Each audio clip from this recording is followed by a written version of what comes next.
Data structures and algorithms are important since they are often considered to be the foundation of computer science. They play an important role in implementing software and at the same time in the job interview process as well. Apart from data structures and algorithms, projects also help a lot in getting into your dream companies. In this video on data structures algorithms tutorial and Instagram clone project, we start off by learning about sorting algorithms. Then we dive into the concepts and problems of arrays and linked lists. Going ahead, we shall work with stacks and data structure. Finally, we'll do an end-to-end project on Instagram clone. Before we start off with the main content, I request you guys to please like the video and subscribe to our channel. On that note, let's proceed. Very quickly introducing what we're going to cover today, right? So today we're going to talk about sorting. And why is sorting important? I mean, sorting is essentially nothing but arranging data that you have in a particular order, right? For example, if I have a few numbers, I could say I want to arrange them in an increasing order. Or if I have people, let's say I want to arrange them in the decreasing order of their height or increasing order of their height, etc. The ordering, because you are able to order something, helps you in a lot of things. For example, sorting might then help you do binary search on that data if you want to look for something. Or if I give you queries around, hey, tell me how many numbers are bigger than a specific number. That also, I mean, if the array is sorted, you can just look for the index of the first element bigger, and then you know how many numbers are bigger, etc. So sorting helps in those contexts if it is ordered. In fact, most NoSQL DBs, they actually try to maintain data in a sorted form. Sorted set is what it is called, because it makes searching for data, looking for data, doing a bunch of analysis on data easier and easier, right? So today, we're going to just to elaborate, we're not going to talk about searching. I'm going to talk more about sorting. Sorting is arranging data in a particular order, right? So for example, if let's say give you 5 numbers, I give you numbers, let's say 5, 10, 3, 2, and 8. These are numbers in no particular order, right? Now, if I say arrange these numbers in an increasing order, where the smallest number comes at the front of the list and so forth, that part is called sorting. So, I mean, if you sort this, then you'll have 2, 3, 5, 8, and 10. It's an arrangement of the given numbers so that they are in some particular form or order. As I said, like the reason why it is important is because it helps you do a bunch of different kind of operations on the data fairly quickly if what you have is sorted. And I gave the example of NoSQL databases where they maintain data in sorted sets because it lets them do a bunch of different kind of queries in a sorted form. In fact, we will talk about some form of MapReduce when we go to our system design modules. There also you'll see like a lot of things are generated in sorted forms because it allows for certain more operations to happen later on. Does everybody understand like what sorting is? So maybe like the way I would explain sorting is taking just like in binary search, I took the real world example of searching in a dictionary, what we normally do in real life. I'm again going to be taking the example, a real life example of what we might have done in our lives before, right? All of us went to school, and in school we were made to stand in increasing order of our heights. Now, let's take that example, which is I have a class full of people and I want to arrange them in increasing order of their height. Right now, assume they are standing in some random order. What are the different ways in which I can actually arrange them in increasing order of their height? And I'm going to take various sort of approaches I would have taken. And then I would sort of map it to what that approach is in real life. So approach one could be that I ask everybody to come one by one. And I mean, let's say if I have a few people already standing in the line, let's say I have few people that I've already arranged in the line. And let's say there is this new guy with this height that comes. In fact, it is better to imagine, I mean, maybe I can write the height of each of those individuals. Let me just write the height. So imagine I had somebody with height 1, 5, 12, and 27 already in the line. Somebody with height 7 comes. One thing which I can do is I can find the right position for this person, which is between 5 and 12. And I insert 7 there, which means then I'll have 1, 5, 7 here. And then 12 and 27, I'll push one space back. Right? So 12 comes here, 27 comes here, right?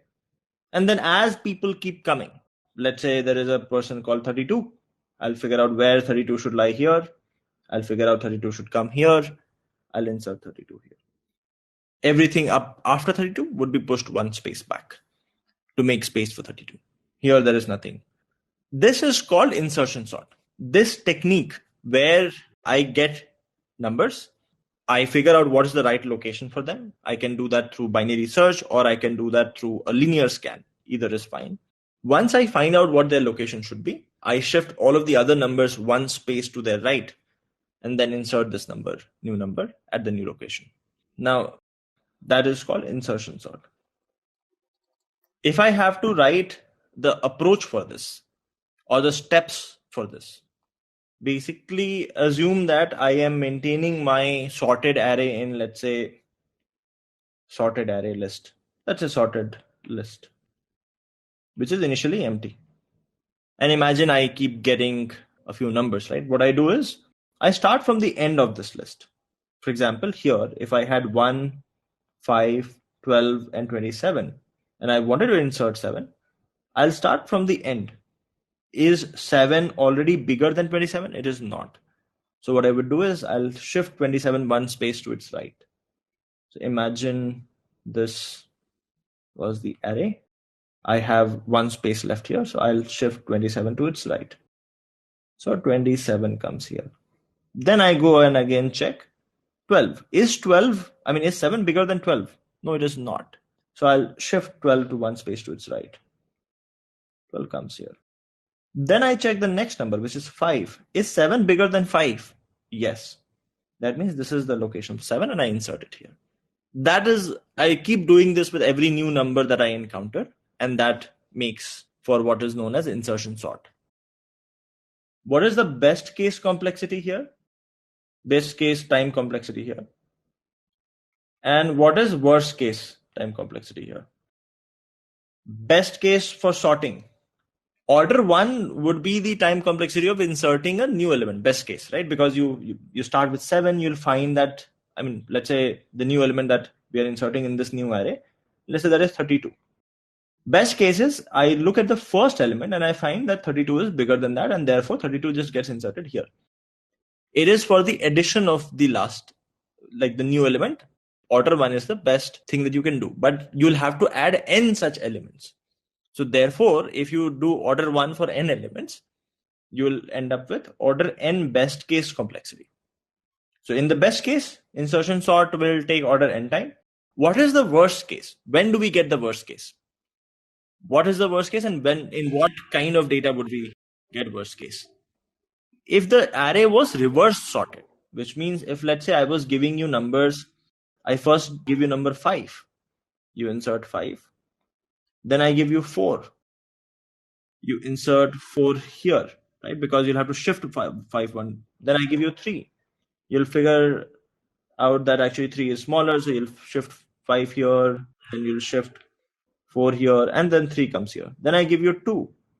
You'll again shift 5 here, you'll shift 4 here, you'll shift 3 here, and then 2 will come here. And then again, you'll do one more shift and to get 1 in if 1 is the next number, right?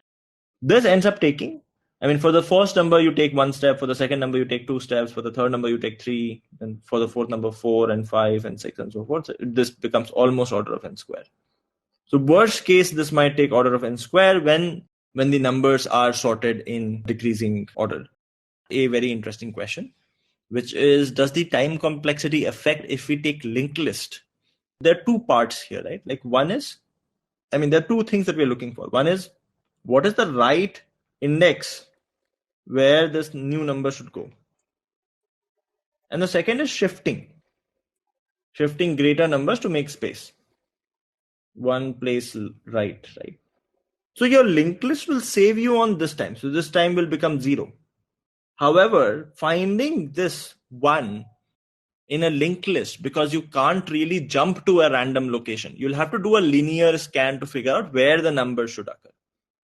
Right? So that might still end up taking order of n square, because searching for the right index, the step number 1, that might end up taking order n. You can't apply binary search in linked list because you can't just jump to a random location in the linked list.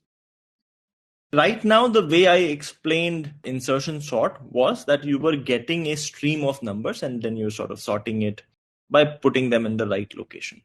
Now, whatever I said, that can also be applied to an existing array as well.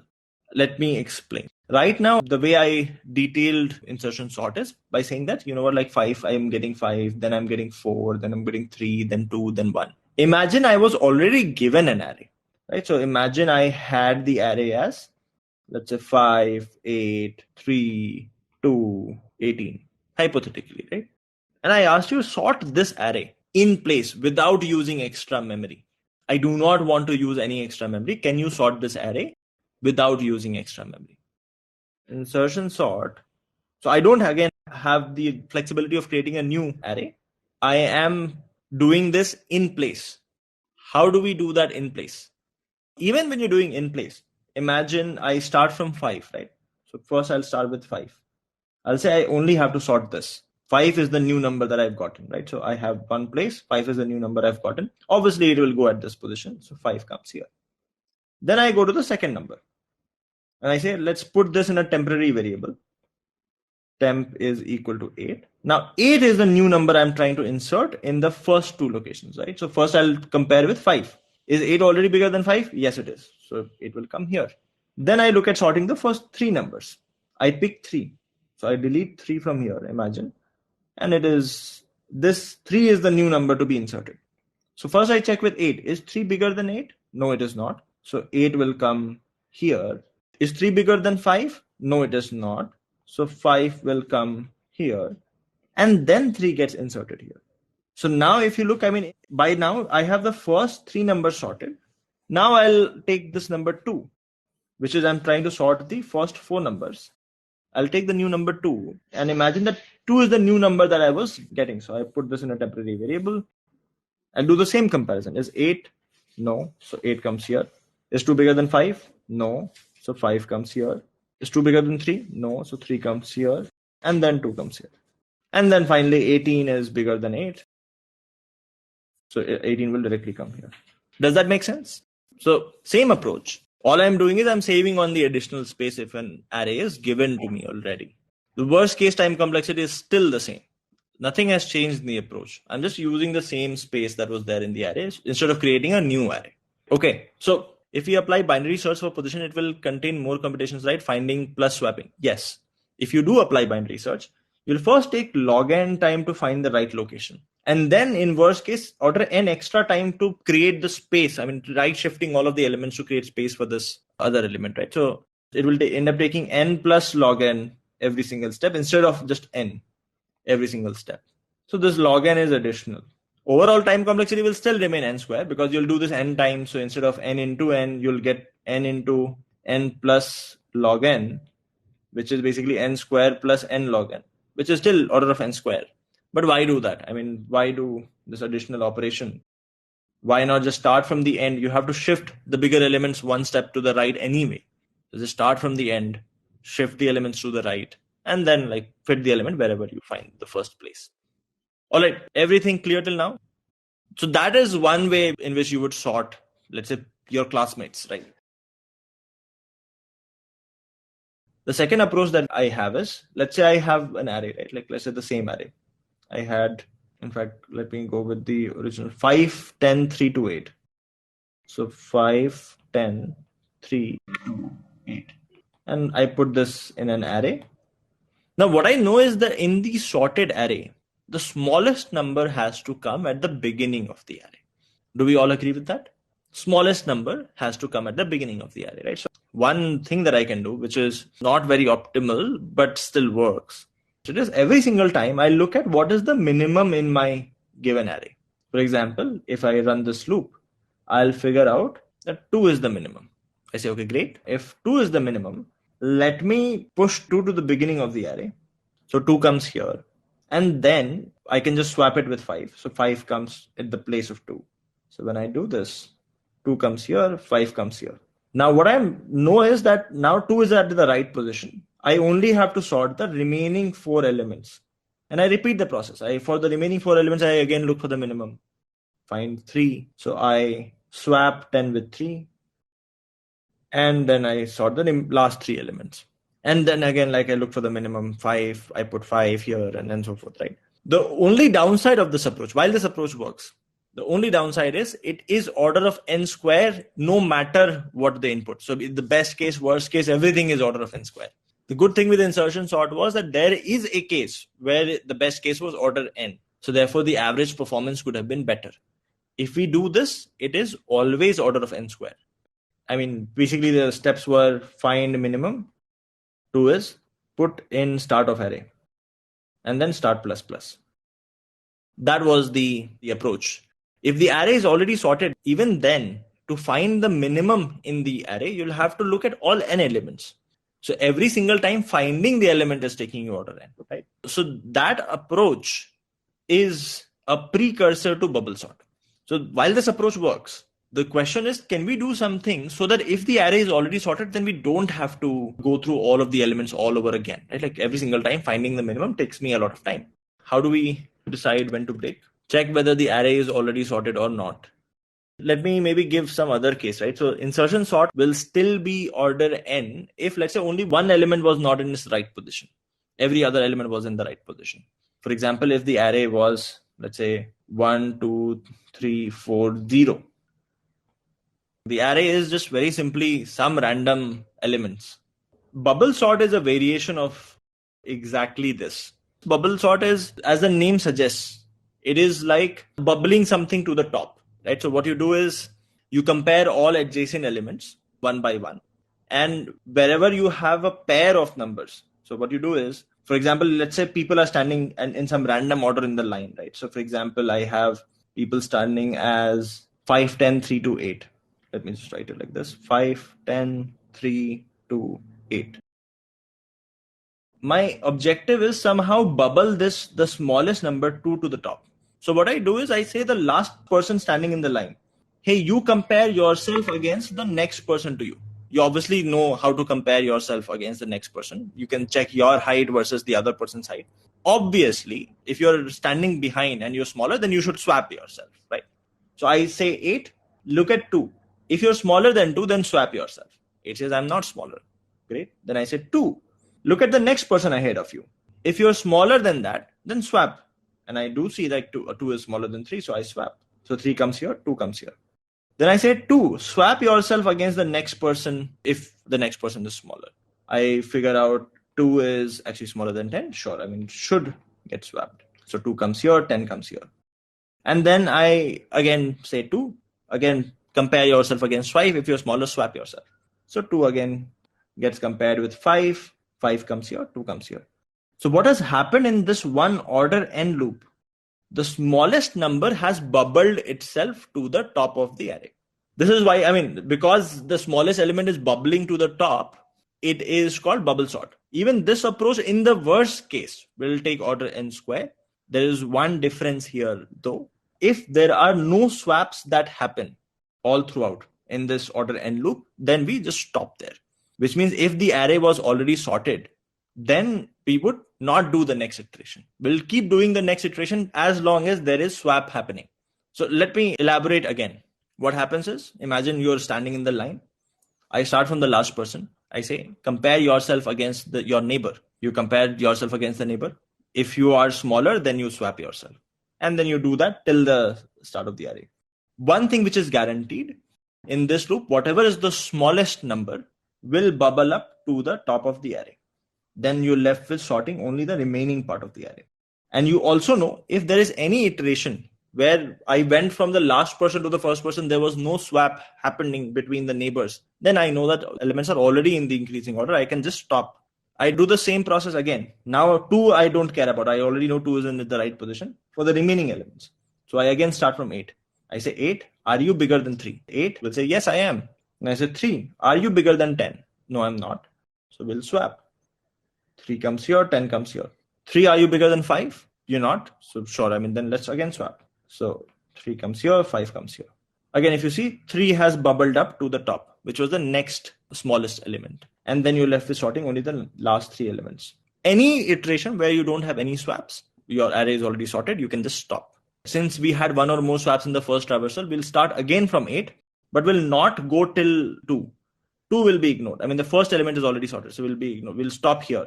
Now that in the second iteration, we know that the first 2 elements are fixed, we'll start again from 8, but we will stop at after 3.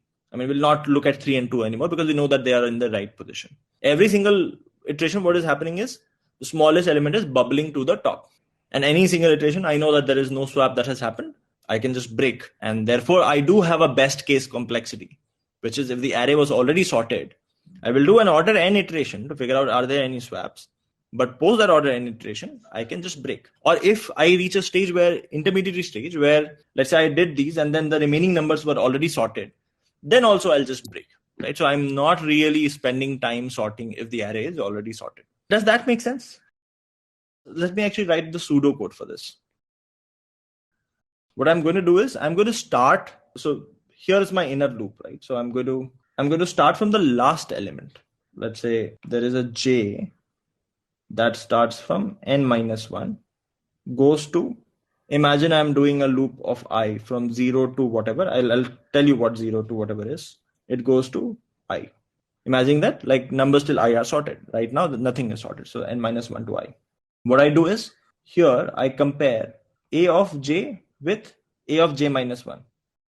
Now I know that in the right order, a of j should be bigger. So if it is smaller, if there are 2 numbers where the second number is smaller, then obviously they should be swapped. The second number, if it is smaller, if this is smaller, then they should be swapped because they are not in the right order. So I just say swap a of j, comma a of j-1, right? By the end of this, a of I will have the smallest element anyhow. I is starting from 0. A of I will have smallest element anyhow. I also keep track of one variable here. Has there any swap that has happened? Let's say there is a flag, which is initially 0. Whenever there is a swap that happens, I make flag as 1. If at the end of it, if I see that flag is 0, then I just break, which means this element was already sorted. There is no need to look at other elements. And then I goes from 0 to n-1. Yeah, sorry, this is I plus 1. Correct. So again, like what is happening in the algorithm is the smallest element is bubbling to the top, and you're just taking in the process, making sure that if the remaining elements are in the right place, there was no swap, then the element is array is already sorted. So let's just break. Yeah, actually we don't need the n-1. When we come to n-1, I plus 1 would anyhow, this j loop will not run. So I can just do n-2. Again, let's look at what is the best and worst case complexity of this algorithm. Best case is order n, which is my array was already sorted or almost sorted. And then, I do this iteration, flag becomes 0, I break. And the worst case is when it is reverse sorted. So every single time I have to do a lot of these swaps, and it is actually order of n square. All right. So this is, by the way, called bubble sort. Find the smallest element, move it to the beginning. This is called selection sort. In selection sort as well, it's what we were discussing where we were selecting the smallest element and moving it to the beginning of the array. That is selection sort. The reason why we are discussing this is these are intuitive ways of how we think about sorting, and the technique can come into use later on. Let's do a dry run with bubble sort just to see the best case, right? So imagine I asked you to sort this array 1, 2, 3, 4, 5. Imagine this was my input, correct? Selection sort is sort of an greedy algorithm, because what you're doing is you're saying that I know the smallest element should come at the beginning, so let's find the smallest element. You put it in the beginning, and then you sort the remaining array. Let me, however, show like how the bubble sort is still best case order n. Selection sort, by the way, we can also make order n in one case. I'll also go over that. Selection sort, just slight variation, and it can become best case order n. Let's first look at how it becomes order n best case in bubble sort. Imagine this was your input, right? You start with I as 0. I is 0. J, your flag is also 0. J basically goes from, so you have your index 1, 2, 3, 4. J will start with 4 and it will go till 1, 4 till 1. And what do? Every single time you just compare A of J with A of J minus 1. So you check, is 5 less than 4? The answer will be no. So then you move on to the next J. So from 4 you will go to 3. From 4 you will go to 3. Then you compare 4 with 3. Is 4 less than 3? No. Then you'll compare 3 with the previous element. Is 3 less than 2? No. Is 2 less than 1? No. So at no point this if condition gets executed. So there is no swap, and therefore flag never becomes equal to 1.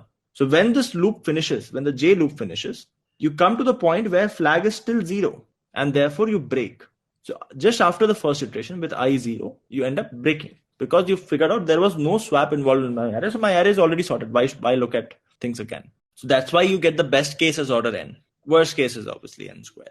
Now let's look at what is the case, or like how do we make sure that even my selection sort, which is like very greedy like, can I modify it somehow so that also becomes or best case order n? Let's see. Let's take some random input, right? So I had 5, 3, 8, 4, 6. Now the way selection sort works is you go from the beginning, you look at this, you try to find the minimum element in the array. This is the approach just before bubble sort that I had talked about. You try to find out the minimum element in the array. In this case, I find 3 as the minimum element. And for this, I take an order n loop, right? In order n, I find minimum of the array. Now, if in this iteration only, I would have figured out that the array is sorted in this order n, if I figured out that the array is sorted, which is all of ai is less than ai plus 1, then my work is done. However, if it is not, then the smallest number that I found, which is 3, I try to swap it with the previous element. Basically, I try to put it here and shift all of the remaining numbers one step to the right, which means the array now becomes 3 here. I have 5, 8, 4, 6. In fact, let me just change the array a little bit so that it becomes slightly better. Imagine if the array was 4, 5, 6, 8. When I do the swap, then the array becomes, or when I push it here, then it becomes 3 comes to the beginning, and then I have 4, 5, 6, 8. Now, again, I know that at this point of time, 3 is at the right position. I still need to sort the remaining array. I'll again have to do an order of n minus 1 loop, this, and this to figure out the minimum number. In this case, it is 4 as the minimum number. But by the way, in this order n minus 1 loop, I figured out the array is already sorted. So I can therefore stop my process. The key thing to do here is when you find the minimum element, you don't just swap, but you shift the prefix of the array one step to the right, create space for this new element, and then you put it in the right place. If you do that, then the selection sort also becomes best case order n. One thing is, in most cases, you will neither be using bubble sort or selection sort or insertion sort. Actually, insertion sort may be in certain cases, but most cases you will not be using these. These are algorithms that are good to think about. The approach that we utilized here, this might come into use later on in some or the other kind of context or in some or the other kind of problems. But the sorting algorithm that is currently in use in most of the libraries that you use are either merge sort or quick sort. Quick sort as being the most popular one because it has better average performance, does not use additional memory. But those are the ones because they sort of perform in order of n log n time. All of these are worst case order of n square. Average case is also order of n square almost. Java 8's array.sort also uses quick sort. But like bubble sort, insertion sort, 3 algorithms that I talked about, they're good to know from their approach standpoint because there are some problems that might utilize this approach. These are not necessarily the sorting algorithms you'll use in day-to-day. Sorting algorithms that you will use, I'll talk about that in a few moments. But just so that I, again, complete my discussion on selection sort, let me write the pseudocode for selection sort. Pseudocode is very simple. Right now, if I have to sort, imagine when I is 0, I need to sort everything from 0 to n, right? So what I do is I take, this will go to some number, I'll figure out what. I'll take the loop from I to n. I'll figure out the minimum. In fact, let me actually also track its index. I can just keep it as a of I, and index is equal to I. And this loop can run from I plus 1. So if, let's say, a of j is less than min1, then minimum is equal to a of j, index is equal to j. Here, one of the other things which I also track is if a of j is greater than a of j plus 1, then there's a flag that I set to, let's say 1. Let's say there's a flag here which is also 0. And once I have found my minimum, then all I need to do is all of the other numbers, they are shifting one space to the right. So I again, once I have found the minimum, I will take a loop of j is equal to,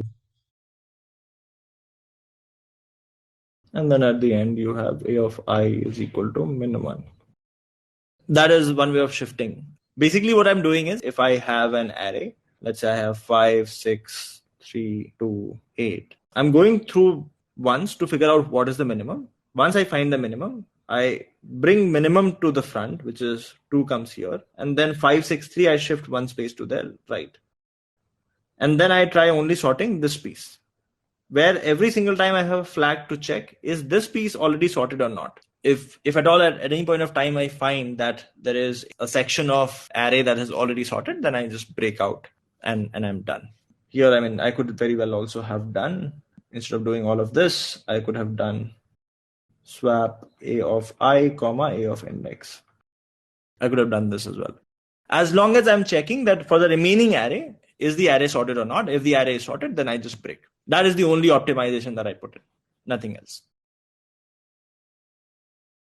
Now I'm going to be covering a few other sorting algorithms, and then we'll do a few problems on these. Count sort is the easiest one. Count sort is when the elements that you are sorting, they are limited in range. Limited in range meaning, for example, I tell you, hey, you have characters A to Z. You have a lot of characters and you need to sort them. Or you only have numbers 0 and 1. Or you only have numbers from 1 to 20. Then what you do is, instead of counting or basically maintaining like numbers themselves, you just count how many numbers. For example, I gave you an array of zeros and ones, right? So bunch of 0, 1, 0, 1, 1, 1, 0, etc., etc. And I told you to sort this array. One very simple way would be I calculate the frequency of 0 and frequency of 1, which is basically exactly what count sort means, right? Like you're maintaining the count of the numbers themselves. So you say like, I'll count how many times 0 came. Let's say 0 came 10 number of times. And I'll count how many number of times 1 came. Let's say it came 5 number of times. Then I know my sorted array. My sorted array is 0, 0, 0, 0, 0, 10 times. And then 1, 1, 1, 1, 1, 5 times. So one very common application of this is, if I give you two strings and I ask you, are these strings anagrams of each other? Anagrams is like two strings are anagrams if they are just some or the other permutation of the same string. For example, if I give you a string banana and I give you another string, let's say, this is not really a word, but I give you these two strings, right? And I ask you, are these anagrams of each other? Your answer will be yes, because they have the same count of n. There are two n's here, there are two n's here. They have same count of a. They have three a's here, there are three a's here. And they have same count of b. You know that you only have 26 different characters. So in a 26 array of size 26, you can maintain the counts of number of a's, number of b's, number of c's, and so forth. And you can just compare the counts, right? So count sort is very simple. If you have limited number of numbers, if your range is very limited, you maintain the count of every single number you encounter, and then like you just print those numbers, those many number of times you go from start to beginning. So we are going to maintain a new array for 0 and 1. However, 0 and 1 are just two numbers, two variables. So it is still order 1 space. If you only have, let's say, 20 numbers, then it's just order of 20 space, which is not order n, right? Like it is not dependent on the number of numbers that you have in total. Let me maybe give you an example, right? And then I'll write code for it that will make it clearer. Very simple. Imagine I give you a string of characters, and I just ask you to sort that string of characters.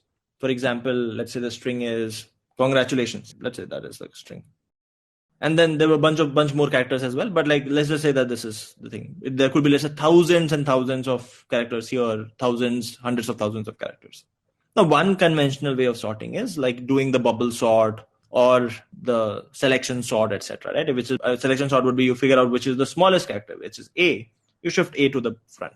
However, I mean, if there are a lot of characters, that will take a lot of time. So what I say is, hey, by the way, I know that the kind of letters could only be from A to Z.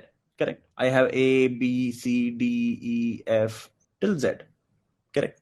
There are only 26 characters possible, 26 different characters possible. So if I somehow maintain the character count, right? I have only 26 characters. If I have an array which has the count of what are the number of A's here, what are the number of B's here, C here, and so forth. For example, when I encounter C, I say let's increase the count of character C by 1. So C's count becomes 1.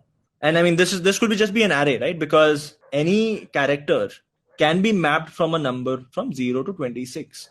So I just maintain an array of size 26, which is all initialized to 0 to begin with. When I encounter C, I increase the count of C by 1. Then encounter O, let's say O is somewhere here, I increase the count of O by 1. When I encounter N, I increase the count of N by 1. With R, I'll again increase the count of R by 1. A will become 1. Let's say when I encounter A again here, A's count will become 2. So that way, I mean, I'm just maintaining count of every character, right? Like, and if I have to write code for this, I would just do very simple. I would say that, you know what, like I have a array of size 26, which is initialized to 0. This is C++ format, but like Java, etc., will be similar. And then I just say, you know what, like, let's assume that the character is CH, and I go over this string str, and I just say that ARR of CH minus A, which will now give me a number from 0 to 26 plus plus. At the end of it, I'll have frequency count of every character. And then like the sorting is very simple. I just go character by character, right? So I just go from for I is 0 to 26. I look at the count of the current character. Like for example, when I is 0, then I'm looking at the count of A. So what I do is I take a loop from 0 to ARR of I, whatever is the count. And I print A plus I, those many number of times. So what will happen is if the count of A was 2, then this will print A twice. Then let's say if the count of B was 1, then it will print B. If let's say the count of C was 3, then it will print C 3 times, and so forth. So all I'm doing is I'm just counting the numbers, frequency of the numbers, and then I'm just printing in them those many number of times, going in the order of numbers. Does that make some sense? Count sort, how is it working? As long as the range is limited. For example, let's say if you have numbers from minus 20 to 20, even then you can use the array, right? Because you can just say that every single number num corresponds to the index num plus 20. So when you encounter num, you just say, you know, ARR of num plus 20 plus plus. And when you print, then like for ARR of i's count, you print I minus 20. In general, if you see for doing this, if you have a range of numbers, let's say the range is R, count sort takes order of R memory, right? If the range from min to max of the array, if the range max minus min, if this is R, then it takes you order of R memory, right? Because you need those many number of counts variable, right? If R is small-ish, for example, let's say if R is 1,000 or 10,000 or 100,000 or 1 million, if let's say R is up to 1 million, then you can use count sort because you can maintain the counts and therefore like it will still run. However, let's say if the numbers were not limited, if there could be any integer, then you can't use count sort. Count sort is only applicable when the numbers are limited in the range. As I showed with counting characters in a string, because characters are limited. Characters can only have 26 different values. So it is not done in place in the sense that you're still counting the number of A's, number of B's and C's, and then you can fill it in the same array. For example, if you said, tell me here instead of printing A plus I can just say, you know what? Let's have an index variable, which is 0. And I have, let's say my original string was str. I can just say, you know what? Str of index plus plus is equal to I plus A. I can fill it in the same array instead of printing, but I mean, you'll still have to maintain counts, etc. Merge sort is if imagine you had to sort a deck of cards. One possible way, which is, by the way, also called divide and conquer, could be that I break down this deck of card to half deck of card and half deck of card. So I divide into two parts, right? Like half goes, let's say, to the left, half goes to the right. I sort those individually, right? So half deck of cards, I sort them somehow by some magic. And right side also I sort somehow by some magic. So now I have two sorted deck of cards, right? I have two sorted deck of cards. Now the problem becomes, if I have two sorted deck of cards, can I merge them so that they still remain sorted? Imagine, let me give you an example, right? So let's say I have an array 2, 3, 5. Let's say I have another array 1, 6, 8. If I was given these two arrays, can I merge them into another array which is completely sorted? Is that possible or not? If that is possible, then this could become another algorithm, which is like whenever I need to sort an array, I can divide it into two parts, recursively sort them, and then I can merge them. So merge becomes the important step.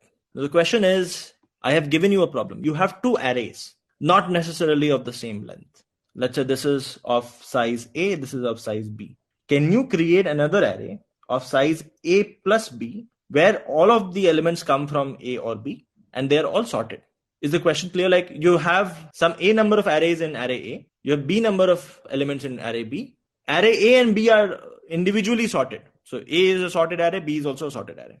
You have to merge them into another sorted array. How would you do that? Basically, if I have been given two numbers, let's say I have an array A, 2, 3, 5, and I have an array B, which is, let's say 1, 4, 8. And I have to create a sorted array, right? Which is of size 3 plus 3, which is 6.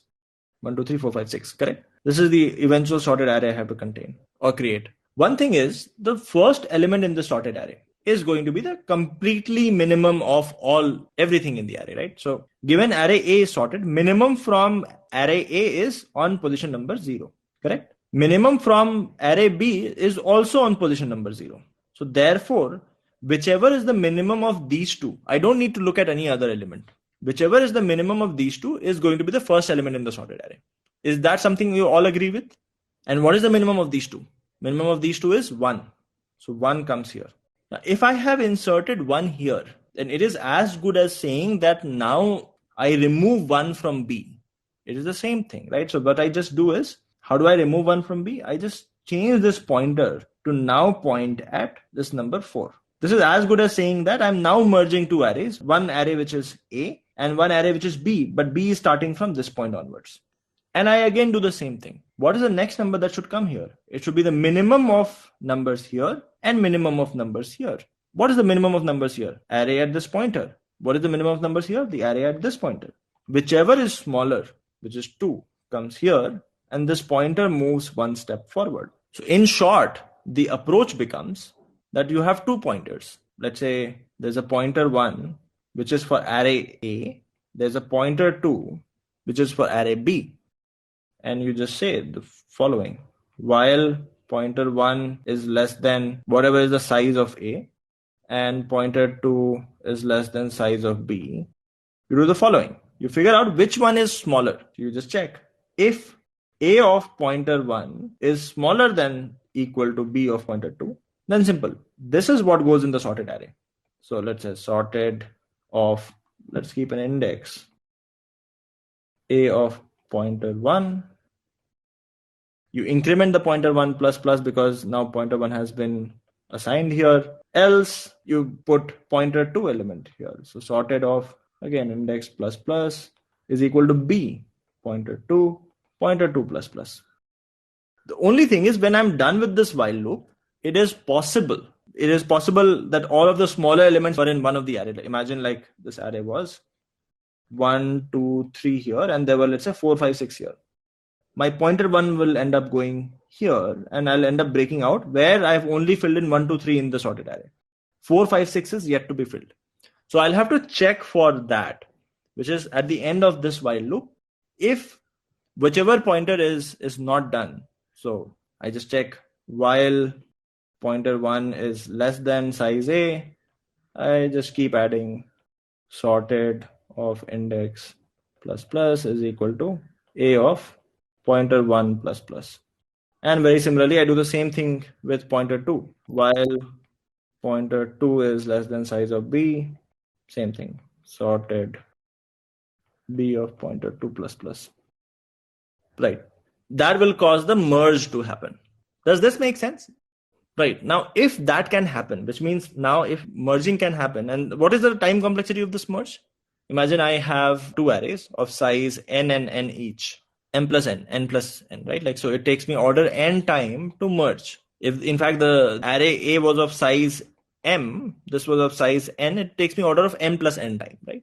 That means if I have a order n array to be sorted, if I divide it into two parts, I say that sort the first part separately, sort the second part separately. Once they are sorted, then merging them will take me order of n by 2 plus n by 2 time, which is order n time.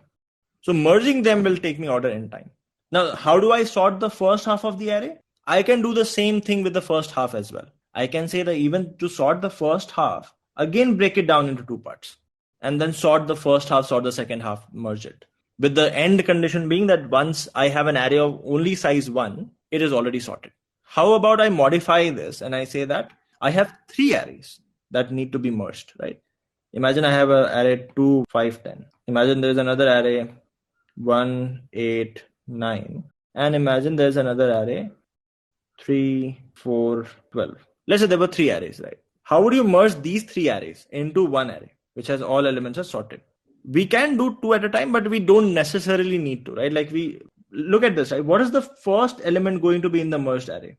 It is the smallest of all. Where does the smallest come from? It is either the first element from here, or the first element from here, or the first element from here. Whichever is the minimum from here, that becomes your smallest.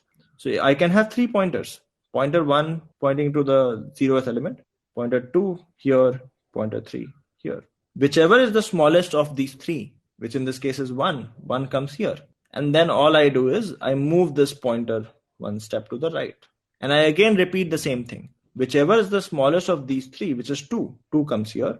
And then 2's pointer moves 1 step to the right. Now again, 5, 8, 3, whichever is the smallest, 3 is the smallest, 3 comes here. And 3's pointer moves to the right. 5, 8, 4, 4 is the smallest, so 4 comes here. And its pointer moves to the right. 5, 8, 12, 5 is the smallest, so 5 comes here. And 5's pointer moves to the right. And then so forth, right? In the case of merge sort, it is only 2 arrays. An extension of the previous question. Then instead of 2, if there were 3 arrays, how do you go about merging 3 arrays? I mean, you can merge 2 arrays at a time. You can merge these 2 at a time, and then you end up merging these 2. But you'll end up using more memory, because to merge these 2, you'll need an additional array of size 6. Then you'll create an array of size 9. What I'm doing is I'm just directly creating an array of size 9 so that I reduce the amount of memory required to maintain that intermediate re-array. Also, I reduce a step. Okay, all right. Coming back to the merge sort. How does merge sort work? As the name suggests, it's divide and conquer, which is basically, now that I know that I have the superpower of taking 2 sorted arrays and merging them, what I can do is, given an array A, I sort the first half. So sort A to 0 to n by 2, sort A of n by 2 plus 1 to n, and then merge these guys. That can become my approach. And this, how do you sort the first half? This also can happen in the same way, where you again divide into 2 parts, 0 to n by 4, and then n by 4 to n by 2, and again, then you merge, etc., right? And if I have to write code for this, it becomes fairly simple, which is, let's say if the question was, how do you sort array A from index I to index j? If obviously like the size of the array is already 1, which means if j is equal to I, let's just put that, then your array is already sorted, so you can just directly return. If not, then what you do is you basically sort the first half, which is you say, I'll go from A of I to mid, where my mid is I plus j by 2. Then I'll sort A from mid plus 1 to j. And once these 2 guys are sorted, then I will need a temp array where I'll merge the array from I to mid and mid plus 1 to j. And then I'll make sure that A of I to j becomes equal to temp. I'll just do that. But basically, I'm just applying recursion here. And what I'm saying is, if you want me to solve, by the way, let's say there are 4 numbers, right? 5, 3, 2, 6. Let's say those were the 4 numbers. I say that first sort the first half. So let me call the function to solve these 2 numbers, 5 and 3. Somebody sort this and then give it to me. And then sort the second half separately. So somebody sort 2 and 6 and give it to me. And once I have them sorted, then I will actually merge them, right? Now to sort 5 and 3, I again do the same thing. I split it half. I say somebody sort 5 for me and somebody sort 3 for me. Here also somebody sort 2 for me and then 6 for me. Once they are sorted, then I'll merge. 5 is sorted, 3 is sorted. How do I merge? In my merge step, the same way we had seen, we have two arrays. We have to merge. When we merge, this will become 3, 5. And that is what I replace my original array with. So this array becomes 3 and 5. Very similarly, 2, 6 remains 2, 6. And then once I have 3, 5 and 2, 6, then I merge them to find 2 comes first, then comes 3, then comes 5, then comes 6. And this becomes my actual sorted array, which I replace this with. Just out of curiosity, why do we divide them into equal halves? Although in the end, we move two single elements and merge them in sorted order. Can't we take pairs in the array and do the same way of merging? Let's say I have more numbers, right? So imagine I had 5, 6, 8, 1, 2, 13, 15, 12, 3. How many do we have? We have 4. And let's imagine I remove 12 from here. Question is, if we have to sort anyway, why don't we take pairs by pairs, right? So let's just take pair 5, 6, 8, 1, 2, 13, 15, 3. And let's just first sort them. So we end up sorting them. And for example, we end up finding that this is 5, 6. This becomes 1, 8. This is 2, 13. And this becomes 3, 15. Right? Now, the problem is like we've done pairwise sorting, but the array is still not sorted. Then we'll have to do sorting of 4 elements each, right? How do we do that? We say that, you know what, like there are first 4 elements here. The first half is sorted. The second half is also sorted. Let's merge somehow, which again, I'll take another array and then I'll merge, etc. So this will get sorted. Then I'll do again the same thing, which is I take 4 elements, half is sorted, and I'll do the same thing. And then finally, I'll look at all of the 8 elements. So you're going just in the reverse order. What I just said, you're just going in the reverse order, which is also correct. It's just harder to code because the previous approach can be coded using recursion, which I'll just show. In your approach, what you're doing is you're building bottom up, right? Like you're sort of saying that let's first sort all pair of elements. Once they are sorted, then let's look at all 4 size elements. Great. Once they are done, then let's look at all 8 size chunks. Once they are done, then look at all 16 size chunks and then 32 size and then 64 and so forth. Right? And finally, I'll have the entire array sorted, which works. It's just harder to code. What I said was the other way around, that instead of going from 1 to 2 to 4 to 8 and so forth, let's start from n. Let's divide that into n by 2 parts, then n by 4, then n by 8. And I'll finally reach the 1 part anyway. And then my recursion function will keep returning and I'll have the eventual answer. So if you look here, my recursive function, this will do the same thing. My recursive function here will also do the same thing. Let me also just write it as merge step. So what is happening is, if I have an n-sized array, I'm dividing it into 2 arrays of size n by 2 each, n by 2 each. I'm sorting it using the same methodology, which is this n by 2 will create arrays of size n by 4, n by 4. Here also, again, same, n by 4, n by 4. These will create arrays of size n by 8, n by 8, again, n by 8, n by 8, same thing. And this n by 16, n by 16, and so forth. How many levels will you have here? I mean, we go from n to n by 2, n by 2 to n by 4, n by 8, 4 to n by 8, n by 8 to n by 16. How many levels? Log n levels, right? So in every level, n is becoming half of what it was. As we have seen the same pattern in binary search, etc., etc. I mean, as you go, if n is becoming half of what it was, it takes you log n steps to finally come to 1. At every step, what is happening? At every step, basically, I have n by 2 sorted array. I'm merging them, which takes me order n time. This takes me order n time. N by 2 plus n by 2 and order n. What happens on this level? These 2 guys merge and it takes them n by 4 plus n by 4, which is n by 2 time. These 2 guys merge and it takes them n by 2 times. If you add them up, it will take you order n time on this level as well. Very similarly, on the other level as well, where you have n by 8, there are 8 instances of n by 8. It will again take you order n time. So the total time taken on every level, it takes you order n time. There are log n levels. The total time taken is n log n. That is an intuitive way to understand. I can also explain the mathematical way of explaining this. But the intuitive way of understanding the time complexity of merge sort is that on every level, you're doing one merge. The merge is order n. Number of levels is log n. And therefore, in fact, if you look at Arvind's approach, if you were to implement it, in every iteration, what you're doing is you're first creating pairs and you're merging the pairs. Takes you order n time. Then you're looking at all four blocks, right? Like blocks of 4 each. In one order n operation, you will have sorted blocks of 4 each. Then in again one order n operation, you would have sorted blocks of 8 each. And you'll keep doing that till you cover the entire array. So the number of steps to cover the entire array would be log n. And every single iteration is an order n iteration. So it takes you an order of n log n. I can explain the math behind it as well. Is it n log n in every case? Best case is, sure, I mean, you can probably put an optimization that if the array is already sorted, if a half is already sorted, you don't need to do all of the splitting, etc. So best case, you can still make order n. But yes, worst case is order n log n. Worst case, it takes you order n log n. And you can put a check to make sure that you're not doing the entire splitting, etc. if the array is already sorted. All right. What is the space complexity of merge sort?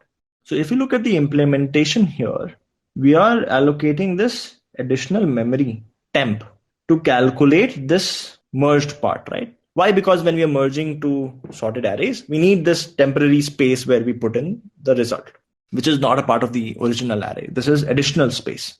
If I have to look at this tree, in this n by 2 part, I would have taken a temp array, which was of size n by 2. Here, I would have taken a temp array, which was of size n by 2. In fact, let's look at total space allocation, right? So this n by 2 will make a call to n by 4, 8, etc., etc. So this is a log n stack memory space. Plus, in each of these, so imagine I was sorting this array of size n. This will end up calling for n by 2. This will end up calling for n by 4, n by 8, and so forth. In each of this, I would have a temp array allocated, which will be freed as long as, I fill it back, right? So this temp array here is of size n by 4. As soon as I am done, then this will be freed. Then I come back here. Here it will be of size, additional size of n by 2. As soon as I'm done, it will be freed. And then I'll come back here and I'll have a temp array additional size n. So maximum space that I end up using additional is I have log n stack of recursion plus I have this additional order n size array that I might have used, which is my temp array. So order n extra space is what we end up using apart from the array space. So space complexity becomes order n. Time complexity becomes order of n log n. There's one more way to, by the way, calculate time complexity. If you assume that the time taken for sorting an array of size n is tn, then tn is nothing but, I'm saying first sort array, first half of the array, then sort second half of the array, which is also of size n by 2, and then merge them, which is it takes you some n time. Let's say it takes you n time. This is basically saying 2 times t n by 2 plus n, right? If you break it down further, your n by 2 is 2 times t n by 4 plus n by 2, which is the same as 4 times t n by 4 plus 2n, which you'll see will finally come to 2 to the power I t times n by 2 to the power I plus n into I. This is just a little mathematical. Therefore, I explain the intuitive way first, which if you want this to become equal to 1, I becomes log n. So you have n into t times 1 plus n into log n, which is n log n. This is how Master's theorem actually works. I'm just elaborating that, expanding that equation. Even if you don't know about Master's theorem, that is fine, as long as you understand the intuition of why it is n log n. Because in the recursion tree, there are log n levels. On every level, I'm using order n time. So time complexity becomes order of n log n. Space complexity becomes order of n. Is there any way without using the extra space? So actually merging two sorted arrays without using extra space in order n is not possible. That becomes the blocker, right? So if you can merge the array in place without using extra memory, then your problem would have been sorted. But the problem is merging without extra memory is the issue. All right, does this make sense? Merge, sort, space complexity, time complexity, all of that. All right. Today we'll be talking about quick sort, and today we'll be solving a lot more problems actually. By the way, I just wanted to maybe also share one news with all of you. Today was the first case when one of the fellow students at Scalar has gotten an offer as a CTO at one of the energy companies, which is a fairly big company now, right? And that the reason why I'm sharing this with all of you is to show you that, look, I mean, learning matters. I mean, and like, again, I can't disclose the exact salary of the person, but it is in a few CRs. We're not talking about lakhs, right? So the thing that matters at the end of, I mean, that is basically the North Star for all of us. He's 30 something, but like, we all should focus on the learning aspect. As long as we do that, eventually all of us will succeed. We'll go and build really, really great things in the future. He is part of Scalar Academy and not Scalar Plus. And I can't disclose the name of the company. I'm sure like that news will come out later on. It will be shared with all of the community as well. Once he joins, it's still sort of confidential. But just letting you guys know, I mean, look, it is important that all of us focus on learning. As long as we do that, I mean, obviously, like, what you find later on is going to be a function of what you know at present, plus like some bit of experience. I mean, so again, just to also elaborate, this person is not somebody who is very young. As I said, like, he's 30 plus, already has more than 7-8 years of experience, actually has more than 10 years of experience. But as long as you keep learning the right things, you'll keep moving forward, right? And that is, all of us should just aspire to become 1% better every day. That being said, back to what is the agenda for today. Today, we're going to actually talk about one sorting algorithm, which is actually used in most libraries that you use, be it in Java or Python or C++. The sort function that you use, they all use a different algorithm, which we will talk about today. But instead of talking about the algorithm, which is, I believe, not the right way to introduce a concept, what I'm going to do is I'm going to give you a problem, a real life problem that you may take an attempt at solving. And then we'll use that to maybe introduce the approach. So imagine this. Imagine you have a bunch of nuts and bolts. You have nuts and bolt, right? So nuts basically look something like this. And then you have bolt that is basically a circle that fits into the nut. The nuts and bolts, and usually like they're created in pairs, right? So you have a nut of a size and then the bolt actually clearly fits. If the nut and bolt are of the same size, then they fit. Now imagine you have a lot of nuts and lots of bolts, and you are given that every single nut is of unique size. It is, every single nut and bolt are of different sizes. So none of them have the same size. And you're also given that every nut has a corresponding bolt. One fact that is given is every nut has corresponding bolt, which means they both fit each other. Two is no two nuts have same size. So they're all different sizes. However, it is very hard for you to just visually differentiate which one is bigger or which one is smaller. So what do you do? What you do is, like, if you pick a nut and you pick two bolts, if the bolt is loose, then you know that the bolt is bigger. If the bolt is not going in, then you know that the bolt is actually smaller. Now the problem is, given that info, can you sort all of the nuts and bolts in increasing order of their size with the right nut and bolt paired up? Currently, they are all just in this array. You have a table full of nuts and bolts. You don't know which one is paired up with which one, right? One is, how can you arrange that? And two is, how can you do it as fast as possible? Let me explain again, right? So imagine this. Let's say I had only two nuts. Imagine I had this nut, another nut, and I had another bolt and then another bolt, right? Now, what I can do is I can pick, let's say, this particular one, and I pick this one, and let's say I try to match them. There are following things that can happen. One is, these guys clearly fit. In that case, I know that this nut is to be paired with, let's just call it bolt 1, bolt 2. This is nut 1, nut 2. If they fit, then I know these guys are in the pair. They belong together.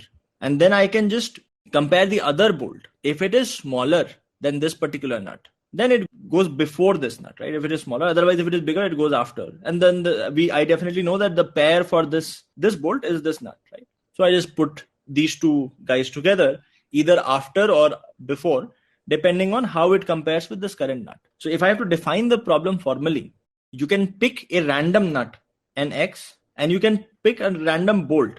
If you pick these two guys, you will get either of the following result. Either you will get nx is equal to by, which means both of these guys belong together, or you will get to know that, by the way, this nut is smaller than bolt, or you will get to know that nut is bigger than bolt. These are the three results you can get. You cannot compare nut with nut. So for example, I cannot get nx and ny and compare these guys. I can't. Similarly, I can't compare bolt with bolt. This I can't do. This I can't do.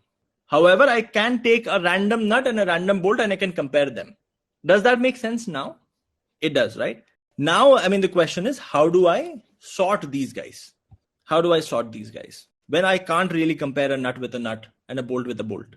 The bolt size is not given to you. I mean, think of it like this, right? You have a table which is full of these nuts and bolts, and there's only minor variation in the size. What you should end up with, for example, in this case, imagine that these guys were equal. N1 and B2 was equal. So I would put N1 and B2 together and assume that B1 was smaller than N1. So I would put N2 and B1 before this. And I will return this list. N2, B1 as the first entry, N1, B2 as the second entry, right? So if you just compare with a bolt with a nut, you do get the relation, whether a nut is bigger than a bolt or not. So imagine if this nut was paired with another bolt, BZ, then you know that BZ is actually smaller than BY. So you can compare the pairs by picking nut from one pair, bolt from another pair. There is no size given. The only way is you just pick a random nut and bolt and then compare whether one is smaller than the other or not. Let's actually look at how do we do that, right? So one is, if I pick any random nut, let's say if you're given, let's say n different nuts, let's say I pick some random nut. Let's call that nut N1, right? What I can do is now I have a bunch of bolts. I have B1, B2, B3, B4, B5 till Bn. I can compare each of those bolts with this N1. And I'll basically get three kinds of bolts. There will be one heap of bolts which are lesser, right? So there's one heap of bolts which are smaller than N1. There is one heap of bolt that we will get. Let's call this bolt bigger, which is bigger than N1. And there is exactly one bolt that I will get, which will be equal to this nut, correct? If I compare all of the bolts with this nut, I'll get three sets, one bolt which is equal, and then a set of bolts that are smaller and set of bolts that are bigger. How these guys compare amongst each other, that I don't know. But essentially, I do know which bolts are smaller than this nut, which bolts are bigger than this nut. That you guys all agree with? So if I pick any random nut, I can distribute all of these bolts this way. And very similarly, now that I know that this bolt is the same as this nut, so I can pick all of the nuts, which were N2, N3, N4, N5, N6, N7, N8 till N. And I can say, let me compare all of these nuts with this bolt, right? I'll get some nuts that are smaller. So I'll basically have some of these guys. If I compare with this bolt, I'll get some nuts here. Let me take a different color. Some nuts here, which are smaller. Some nuts, which are bigger.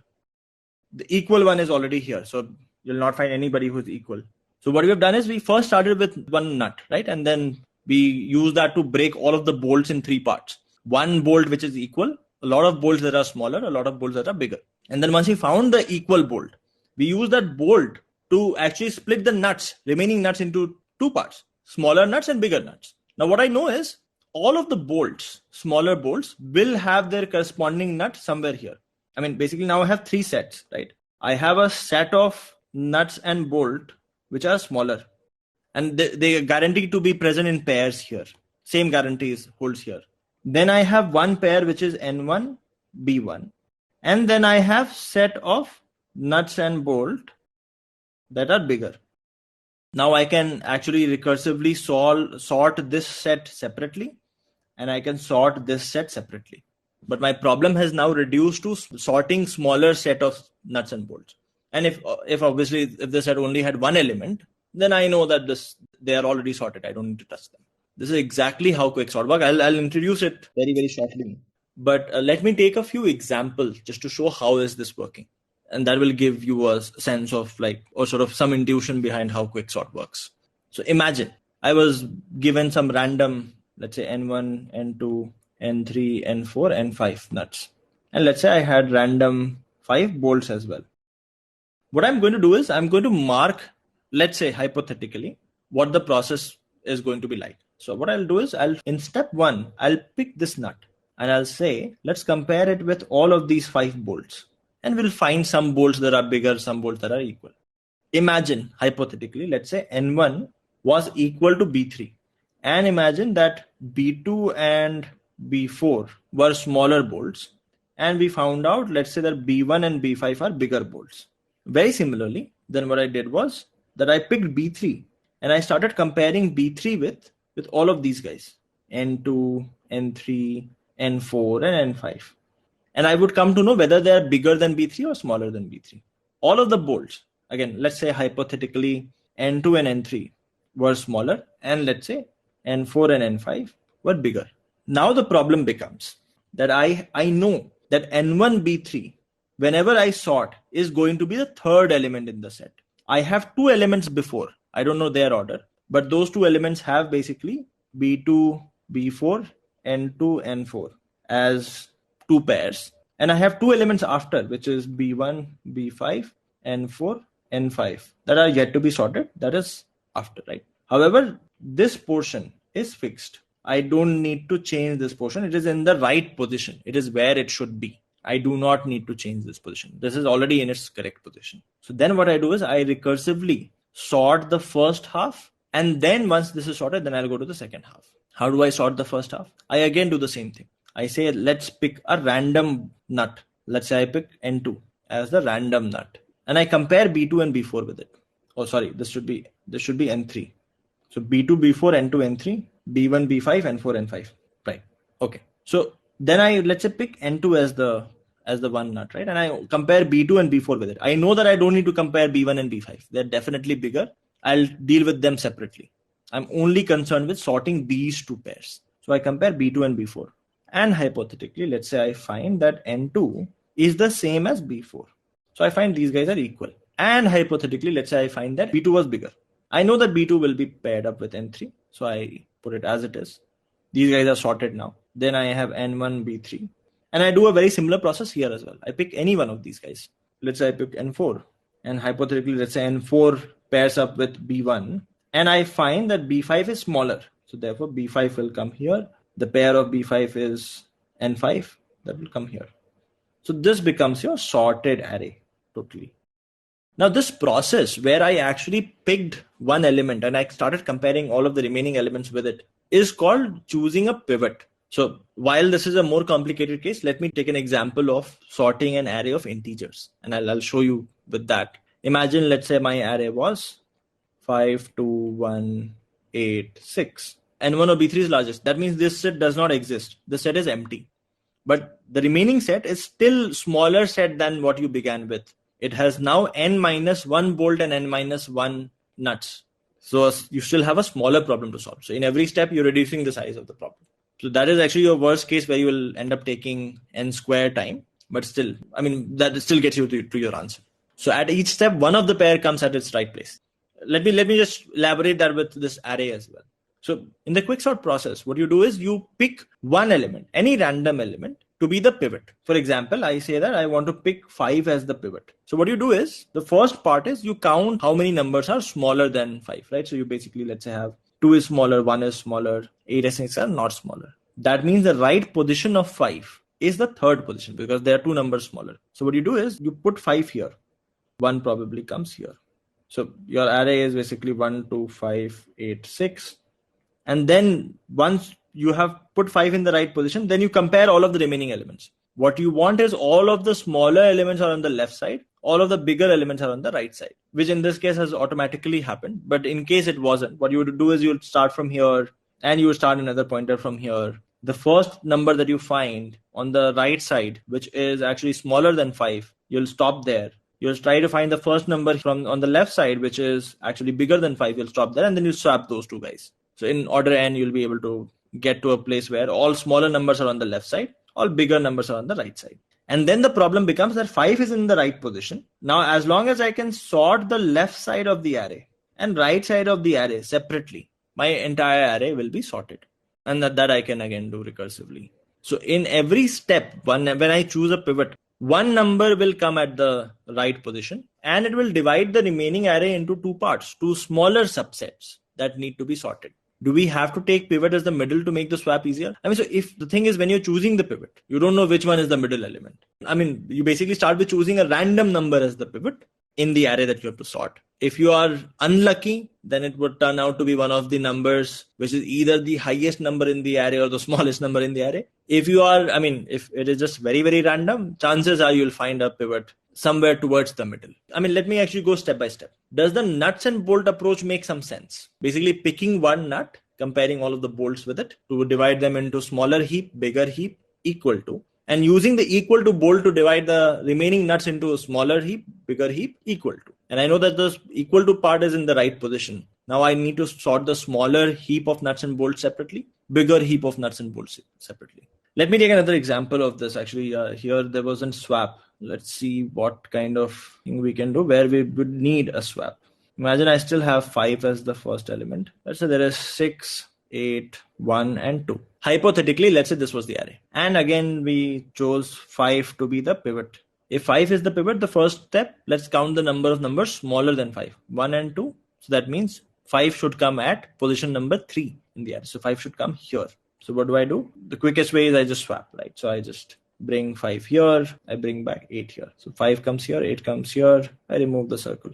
Now I know 5 is the pivot. What I want is all smaller numbers should be on the left. All bigger numbers should be on the right. Right now it is the opposite. So what do? I say that I'll start with a pointer on the left side. Let's call it start pointer. I'll also start with a pointer on the right side. Let's call it the end pointer. Or maybe we can just call it left and right. Both are also okay. Left and right. I compare the first number and I see whether it is in the right half or not. In the correct half or not, right?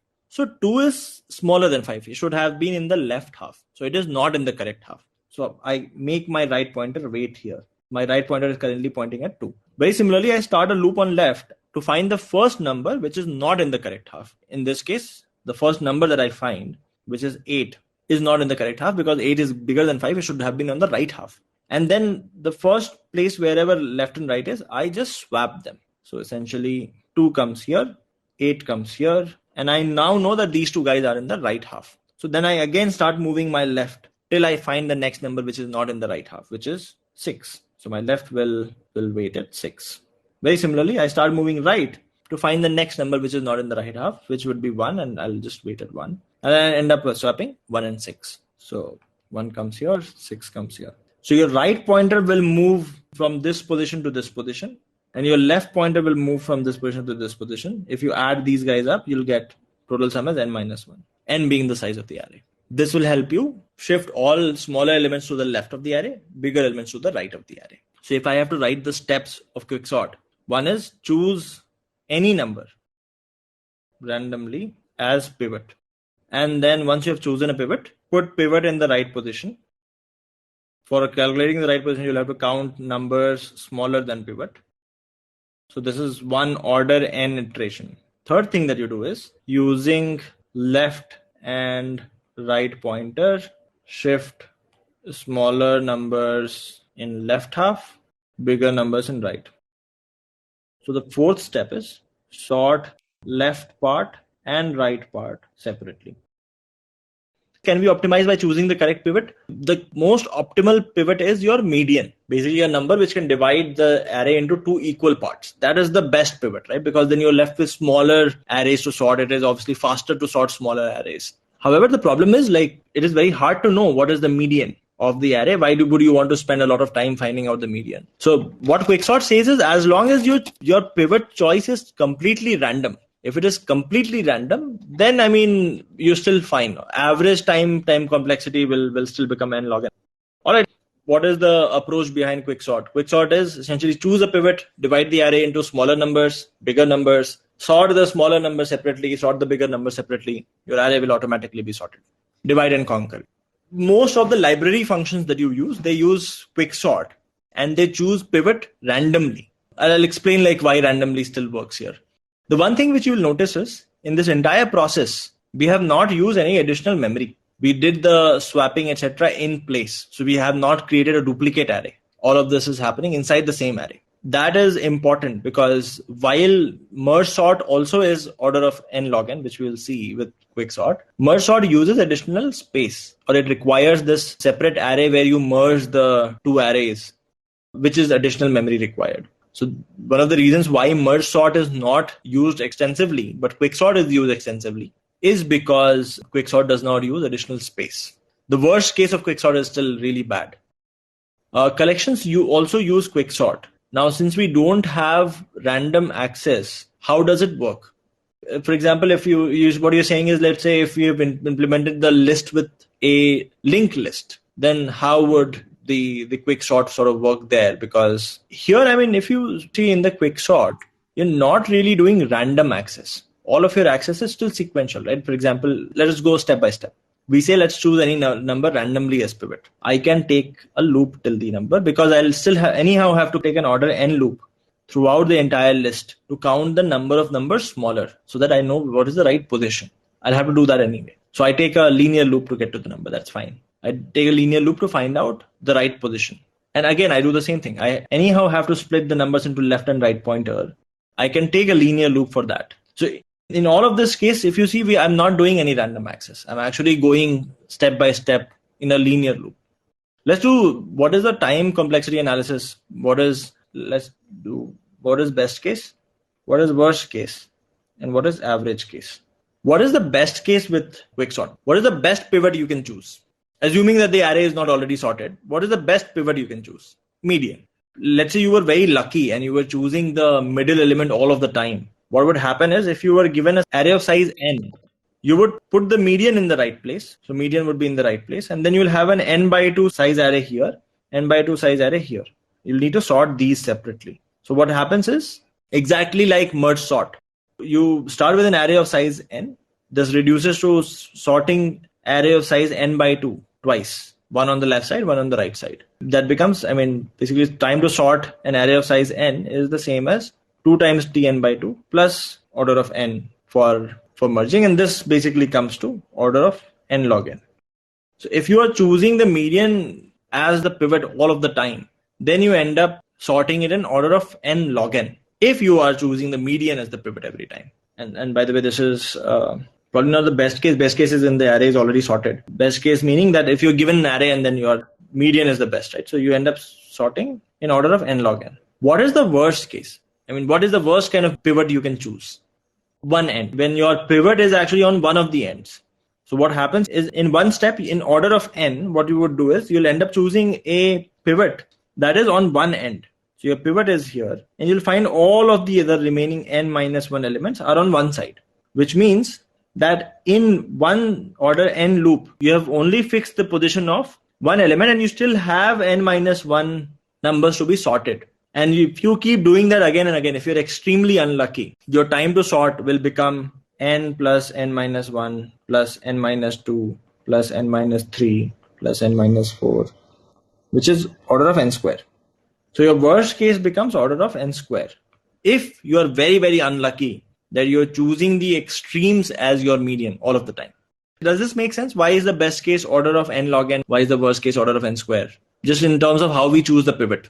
If we are really, really good with choosing the pivot, then we end up choosing the median as the pivot. That means it divides the array into 2 equal halves, which is exactly the kind of thing that we did in merge sort, right? Like you start with an array of size n, you end up with 2 equal halves of size n by 2 each, which you have to sort, which again will split further into n by 4 if you again choose median. This tree will have log n number of levels. On every level, you're doing order n operation. So your becomes the best case. If you're choosing the best pivot, then it becomes n into log n. If you are choosing the median as the pivot, then you'll have order of n log n complexity. That is clear to everybody, right? Okay. What is the worst case? Worst case is when you're choosing one of the pivot. Your time to solve or sort n sized array is in order n, you were able to fix the position of one element. The other n minus 1 still need to be sorted. And if I just expand on what tn minus 1 would look like, it would be n minus 1 plus tn minus 2, which is what? N plus n minus 1 plus what is tn minus 2? N minus 2 plus tn minus 3, which if you keep adding up will become n square. I was not talking about the best case really. I was talking about given an array. If let's say I had flexibility on what I choose as the median. So what kind of pivot? What kind of pivot will give me the best complexity? What kind of pivot will give me the worst complexity? That was what I was looking at. Right. So what is the average case complexity?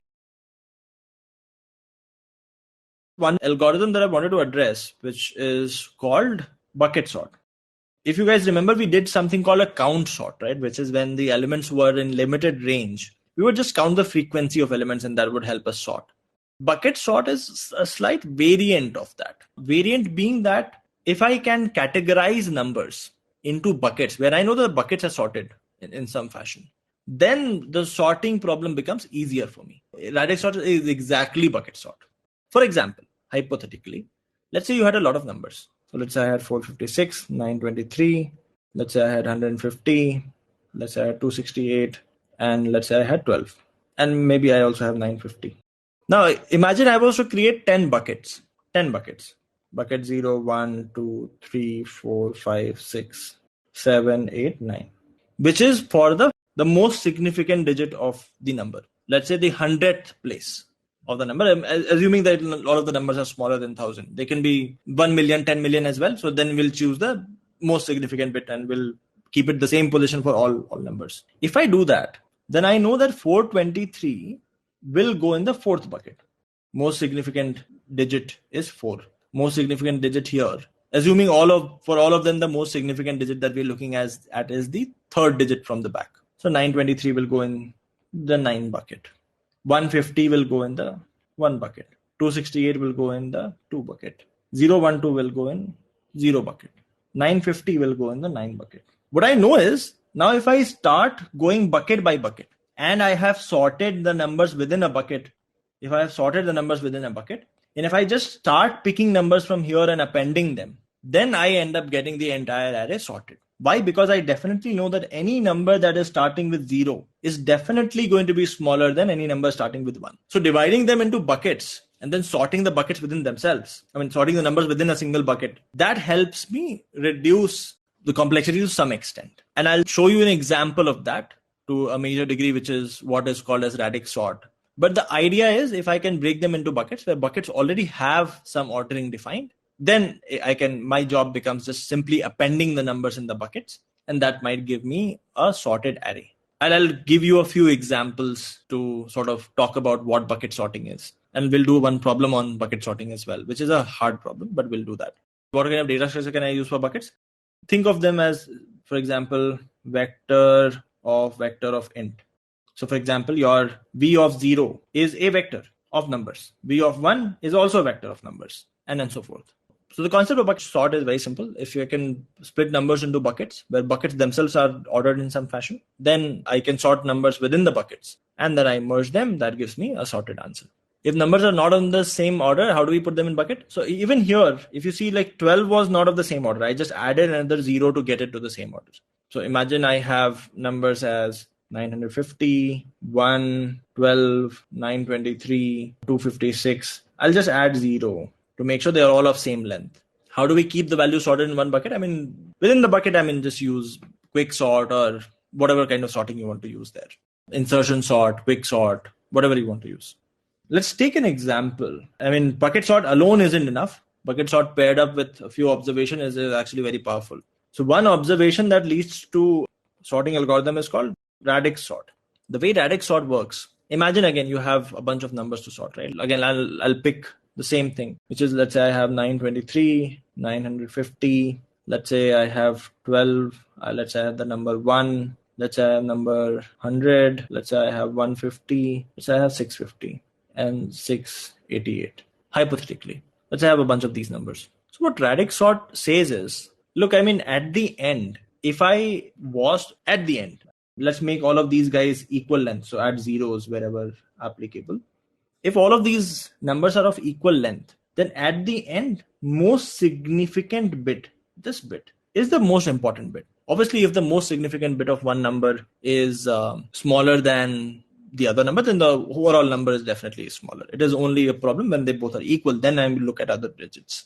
So I know that. So what I want to do is I want to start sorting digit by digit, with most significant digit being the last place where I sort, because I know this is the final step. So what radix sort does is it says, let's start with the least significant digit. Let's first sort based on this. And what do? I basically create, again, 10 buckets corresponding to 0, 1, 2, 3, 4, 5, 6, 7, 8, 9. I will first look at the last digit. Based on that, 923 goes here, 950 goes to 0, 012 goes to 2, 001 goes here, 100 goes to 0, 150 goes to 0, 650 also goes to 0, 688 goes here. And then I append these guys, right?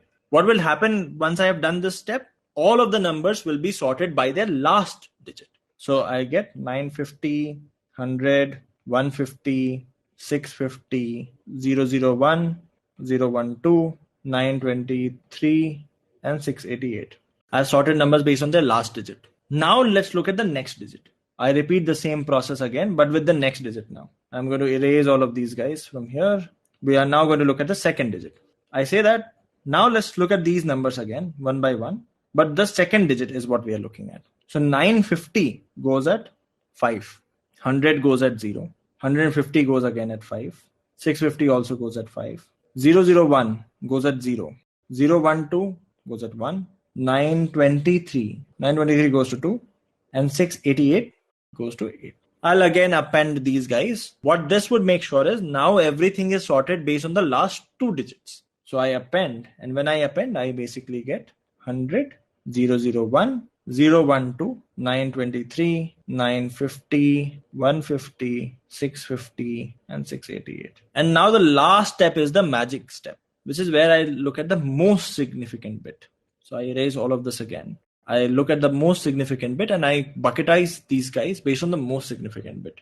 So 100 comes here, 001 comes here, 012 comes here, 923, 950, 150, 650, and 688.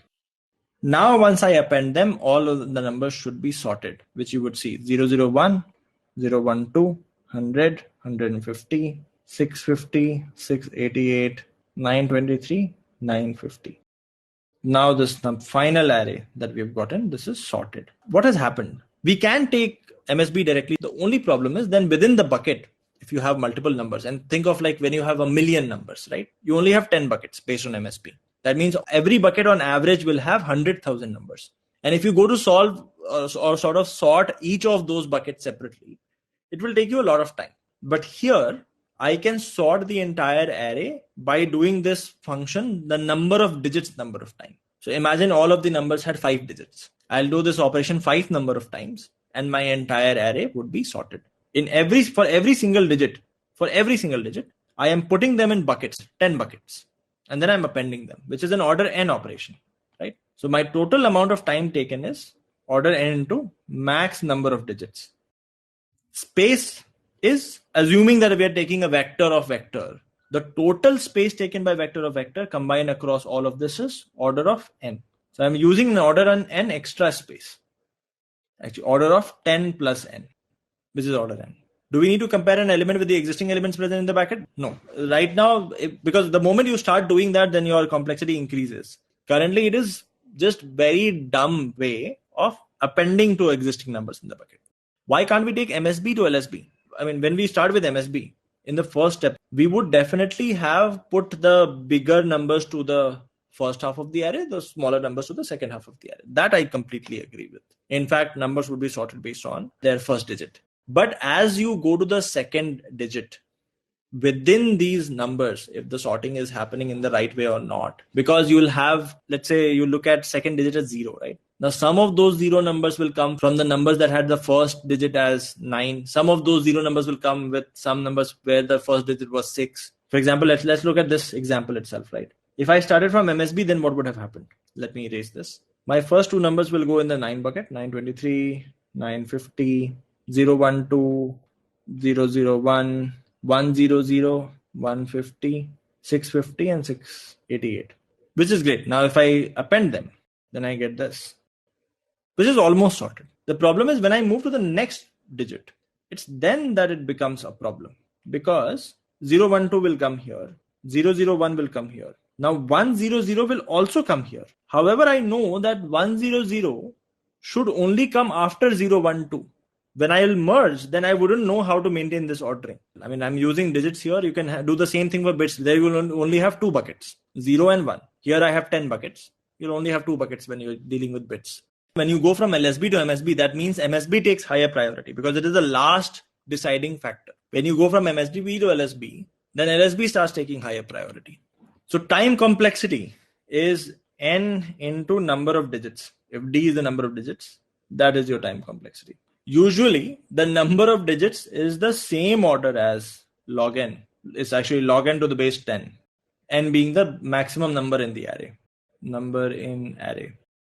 So, usually radix sort is good number to know and good approach to know because this can be applied at multiple places. That being said, again, like not very commonly used because n log n, you can just directly use your sort function.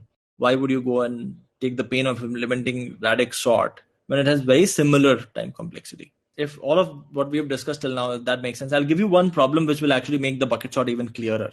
The reason why we have bucket sort. Explain the time complexity again.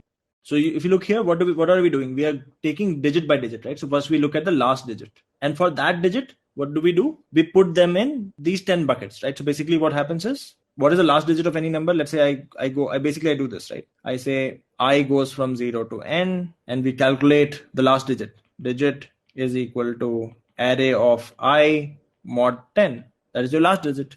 And then you put it in the same bucket. So for example, let's say if you have bucket array, it's a bucket of digit dot add AI, right? You do that. All of this is order n process for the last digit, correct? And then eventually I'll basically look at numbers in every bucket and I'll keep appending them in another array. All of this is order n process. I'll have to do this for every digit, correct? So if all numbers have, let's say 5 digits, then my complexity would be n into 5 because for every digit I'll do an order n operation. If every number has d digit, then it becomes order of n into d. How n log n is similar to n into d. So n into d makes sense, right? Order of the algorithm is n into d. That makes sense. Correct. Okay. Now what is d? What is given a number x, what is the number of digits that x would have? How do you find that? Basically, how do you find number of digits? You basically divide x by 10.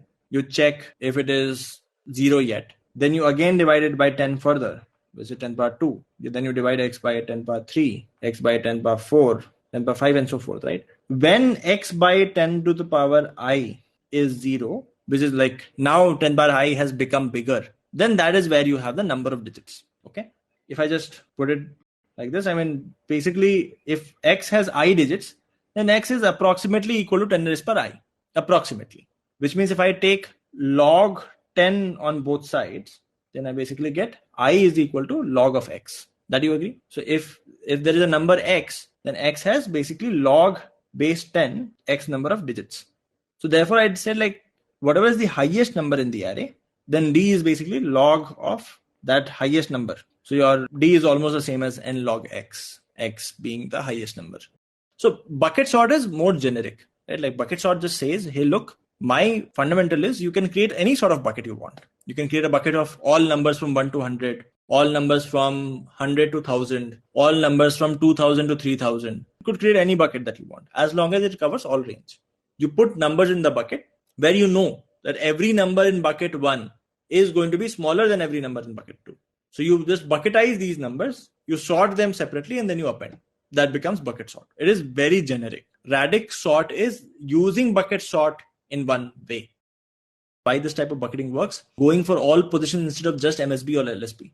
Let's say if you just go for MSB, there wherever two numbers have different MSB, most significant digit, there, you probably can only do with most significant digit. The problem is there will be a few numbers that will have the same most significant digit. In fact, there are only 10 possible most significant digit, right? So if you have, let's say 1000 numbers, then on average, you will have 100 numbers in every bucket, right? For example, here as well, I had 950 and 923. They'll all go to the 9 bucket.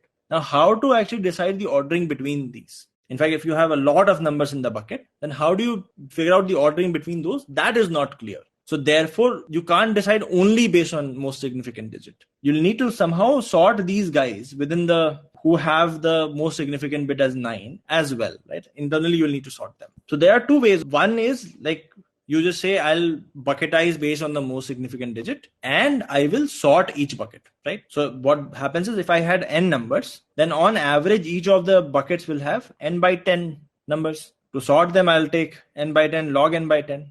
and I'll have 10 such buckets. So I'll finally multiply by 10. This will give me n log n by 10, which is the same as n log n. So I end up reaching the same algorithm which I have anyhow done before. This does not seem to be an improvement. So therefore I said, like, can I improve further on it? And there we said, maybe if instead of saying that we'll sort the numbers in the same bucket, if we could do bucket sort multiple times in a way where at the end of it all of them would have been sorted, then that would be nice. So I say, you know what, like, for the sorting based on the most significant bit, one thing is if I can somehow reach a state where numbers with the same most significant bit, they are already sorted in some way, that would be awesome. But to sort the numbers with the same most significant bit, for example, if you remove the most significant bit, you'll need to sort them by the remaining bits. There also, if you just again break it down recursively, you'll reach the same state. Like, you'll first have to sort based on the least significant bit, then the least significant and most significant together, and then the last three together, last four together, and so forth. In radix, you have log base 10 of not the number of elements. I mean, so in n log n is number of elements. This is log base 10 x, which is the highest element in the array. This is not the number of elements. This is highest element in array. Two different things. But yeah, I mean, in cases of log n, if you have, let's say, 1 million entries, 10 power 6 entries or 10 power 7 entries, the log n is typically 20, 22, 24. In the case of numbers, the number of digit is probably still 8 or 9. So it can perform twice as faster. If max is less than and go for radix sort, that I wouldn't say. If your log of 10 max is less than, in fact, significantly less than log n, then go for radix sort. Okay. In case of integer, we could use radix. That's why I said, like, if your log of max is less than log of n, you could use radix. That might run just slightly faster. Even if you go with bits, yes, you will eventually end up sorting. Just that the number of iterations will be more. All right, let's move to the next problem.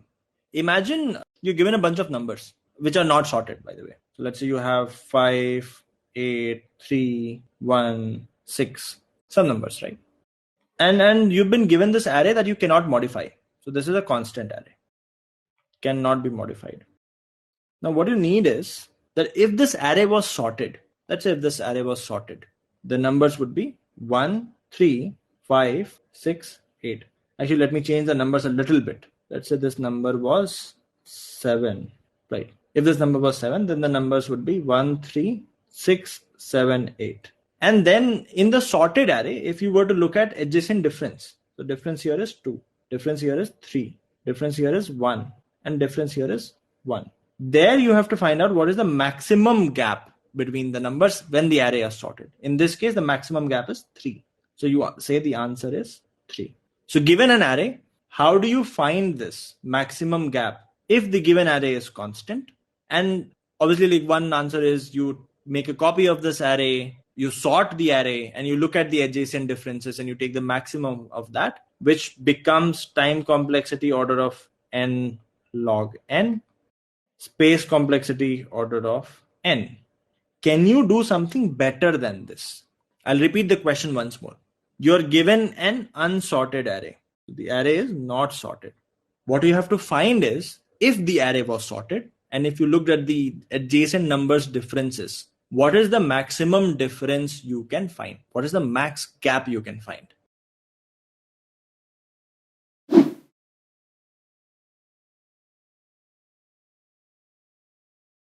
Everyone. So my name is Kshitij and I will be discussing about arrays in today's class. Okay. So in today's class, we are going to discuss some challenging problems on arrays, which can be solved just by the knowledge of arrays. In tomorrow's class, we'll be discussing some more challenging problems on 2D arrays, and then in the upcoming classes, we'll be discussing about sorting. Okay. So in the next 4 or 5 classes, we'll be discussing about arrays and sorting algorithms. Okay. So before we start the class, I just want your opinion on have you guys ever worked with arrays? Have you guys ever used arrays? Are you guys familiar with what is an array?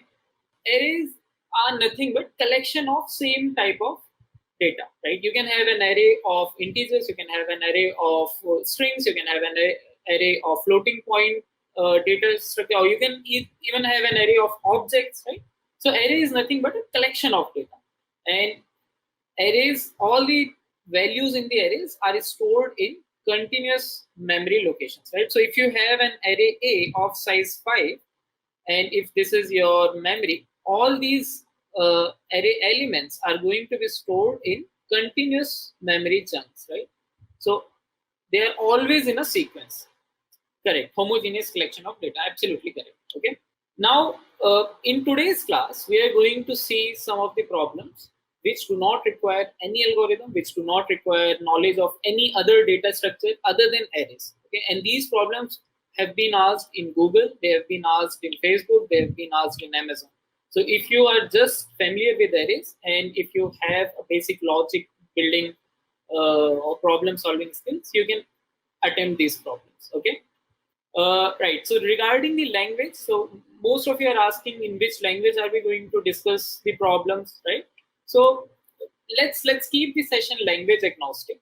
Okay, we'll be discussing the logic, we will be discussing the pseudocode, but all the logics that we are going to discuss, they will be language agnostic. So whether you are coding with C, C++, Java, Python, Ruby, doesn't matter. You can apply those logics, you can apply the same solution in any language. Okay, so keep things language agnostic and let's focus on the problem solving techniques. Okay, one more thing guys, that with the class you will also be getting the problems that we are going to discuss. You will get the exact same problems, you will also get some variations of these problems. Okay, so that you can test your knowledge there, right?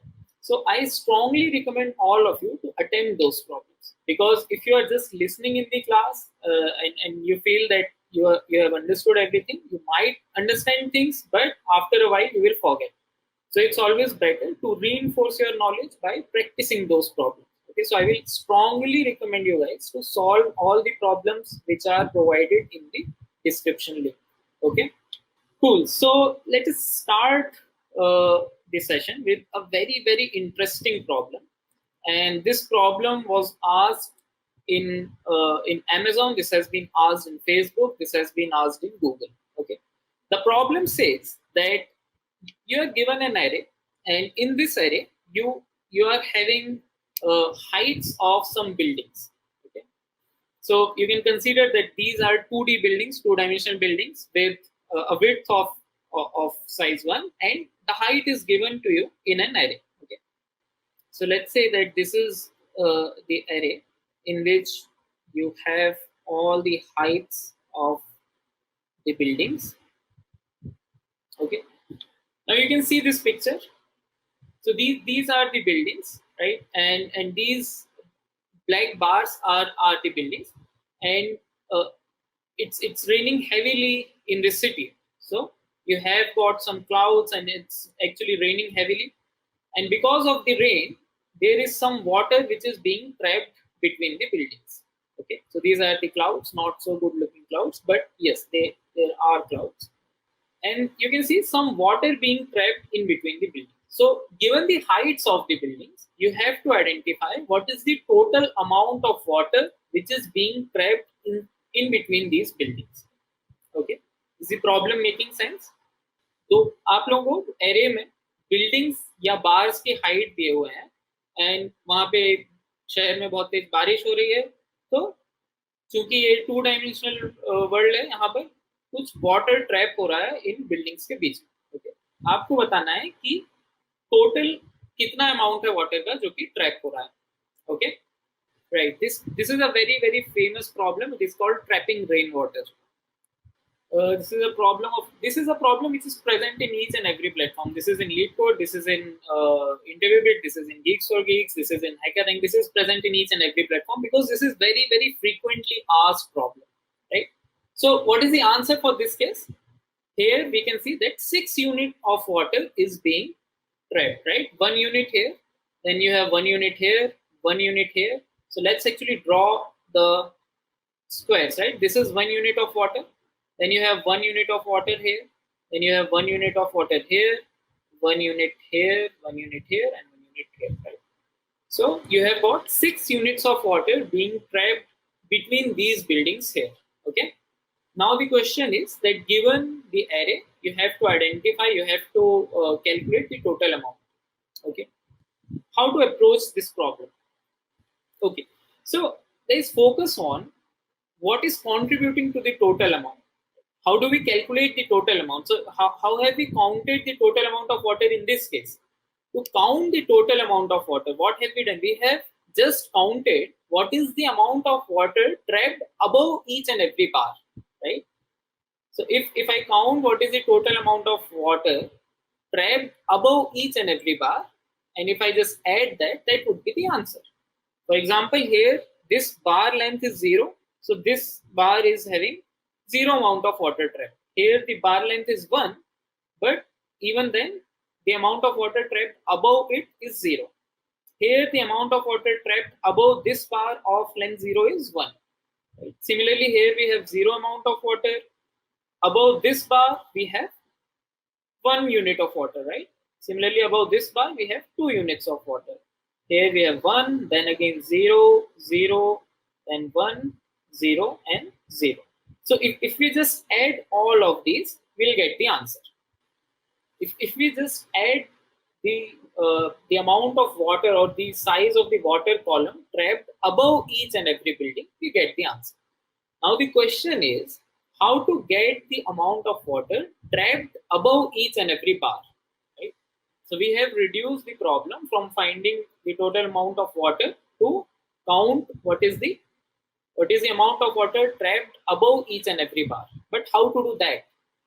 Okay, again let's make some more observations here. Okay, so we have seen that the amount trapped above this bar is 0. Okay, why is this amount 0? Why is it not non-zero? Why is this amount? Why is this bar not able to trap any amount of water above it? Simple reason is that there is nothing on the left side to hold the water, right? There is something on the right side, but if the water falls here, there is nothing on the left to hold it. Right? If there had been a bar on the left side, then you would be getting some water here, but there is nothing on the left side. So you can just consider this as a vessel which is of this L shape. Right? You can consider this scenario as a L-shaped vessel. If you fill any liquid inside a L-shaped vessel, it will just flow from here. Right? You cannot trap the liquid in a vessel which does not have the boundary. Right? So that's why here we have 0 amount of water. Now, what about this bar? This also has 0 amount of water. What is the reason for that? This is not 1. This has to be 0. What is the reason for this? Again, the same reason. This bar also does not have anything on the left side to hold the water. Right? That's why this is also not trapping anything. When we come to this bar has got a size 0, but it is able to trap a water column of height 1.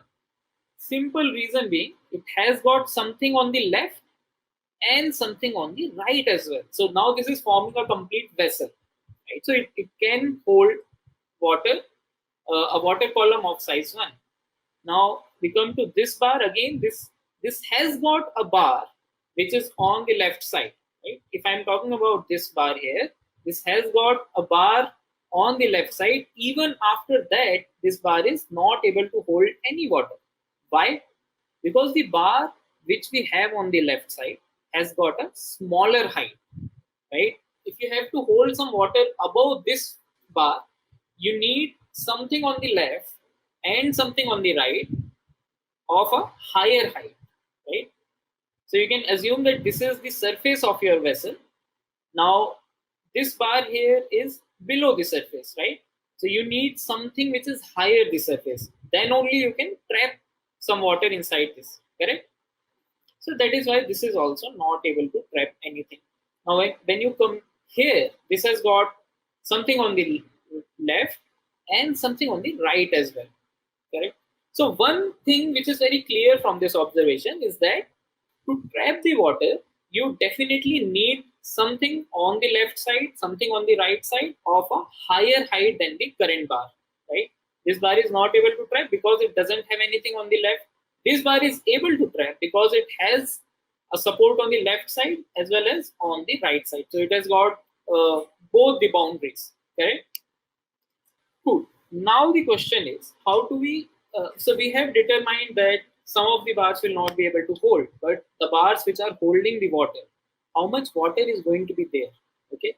Now to do that, to actually analyze that, let's consider a very simple example first. Okay.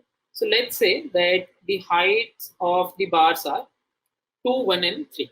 So we have got a bar of size 2, then we have got a bar of size 1, and then we have got a bar of size 3. And we are talking about this middle bar. We have to identify what is the amount of water being trapped above this middle bar. Okay. This has got height 2, this has got height 1, this has got height. Can you guys quickly respond? What is the amount of water which will be trapped above this bar? The size of the water column here. Is it going to be 1? Is it going to be 2? Is it going to be 3? It's going to be 1, right? Why 1? Because the height on the left side is this height is of size 2, right? And we have this bar till height 1. So the only limited space that we have for the water is this column. Anything above it will flow from here. Correct? Okay. Let's change the example. Let's add some more bars here. Okay. So initially we have this configuration where we have bar of size 2, 1, and 3. Now I'm going to add one more bar on the left side. And this bar is also of length 3. Now how much water will be trapped above this bar? Is it still going to be 1? Or now will we have some more water here? Yes, it's going to be 2 this time. Why? Because now we have got a higher support on the left side, right? So if it is continuously raining, all this area will be filled with water, right? And now we can see that this column, the height of this column has now become 2, right? The height of the water column trapped above the above this bar has now become 2. Height of the water column above this bar has now become 2.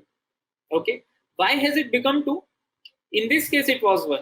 Now it has become 2. What is the reason? What is the reason? The reason is the addition of this bar. Right.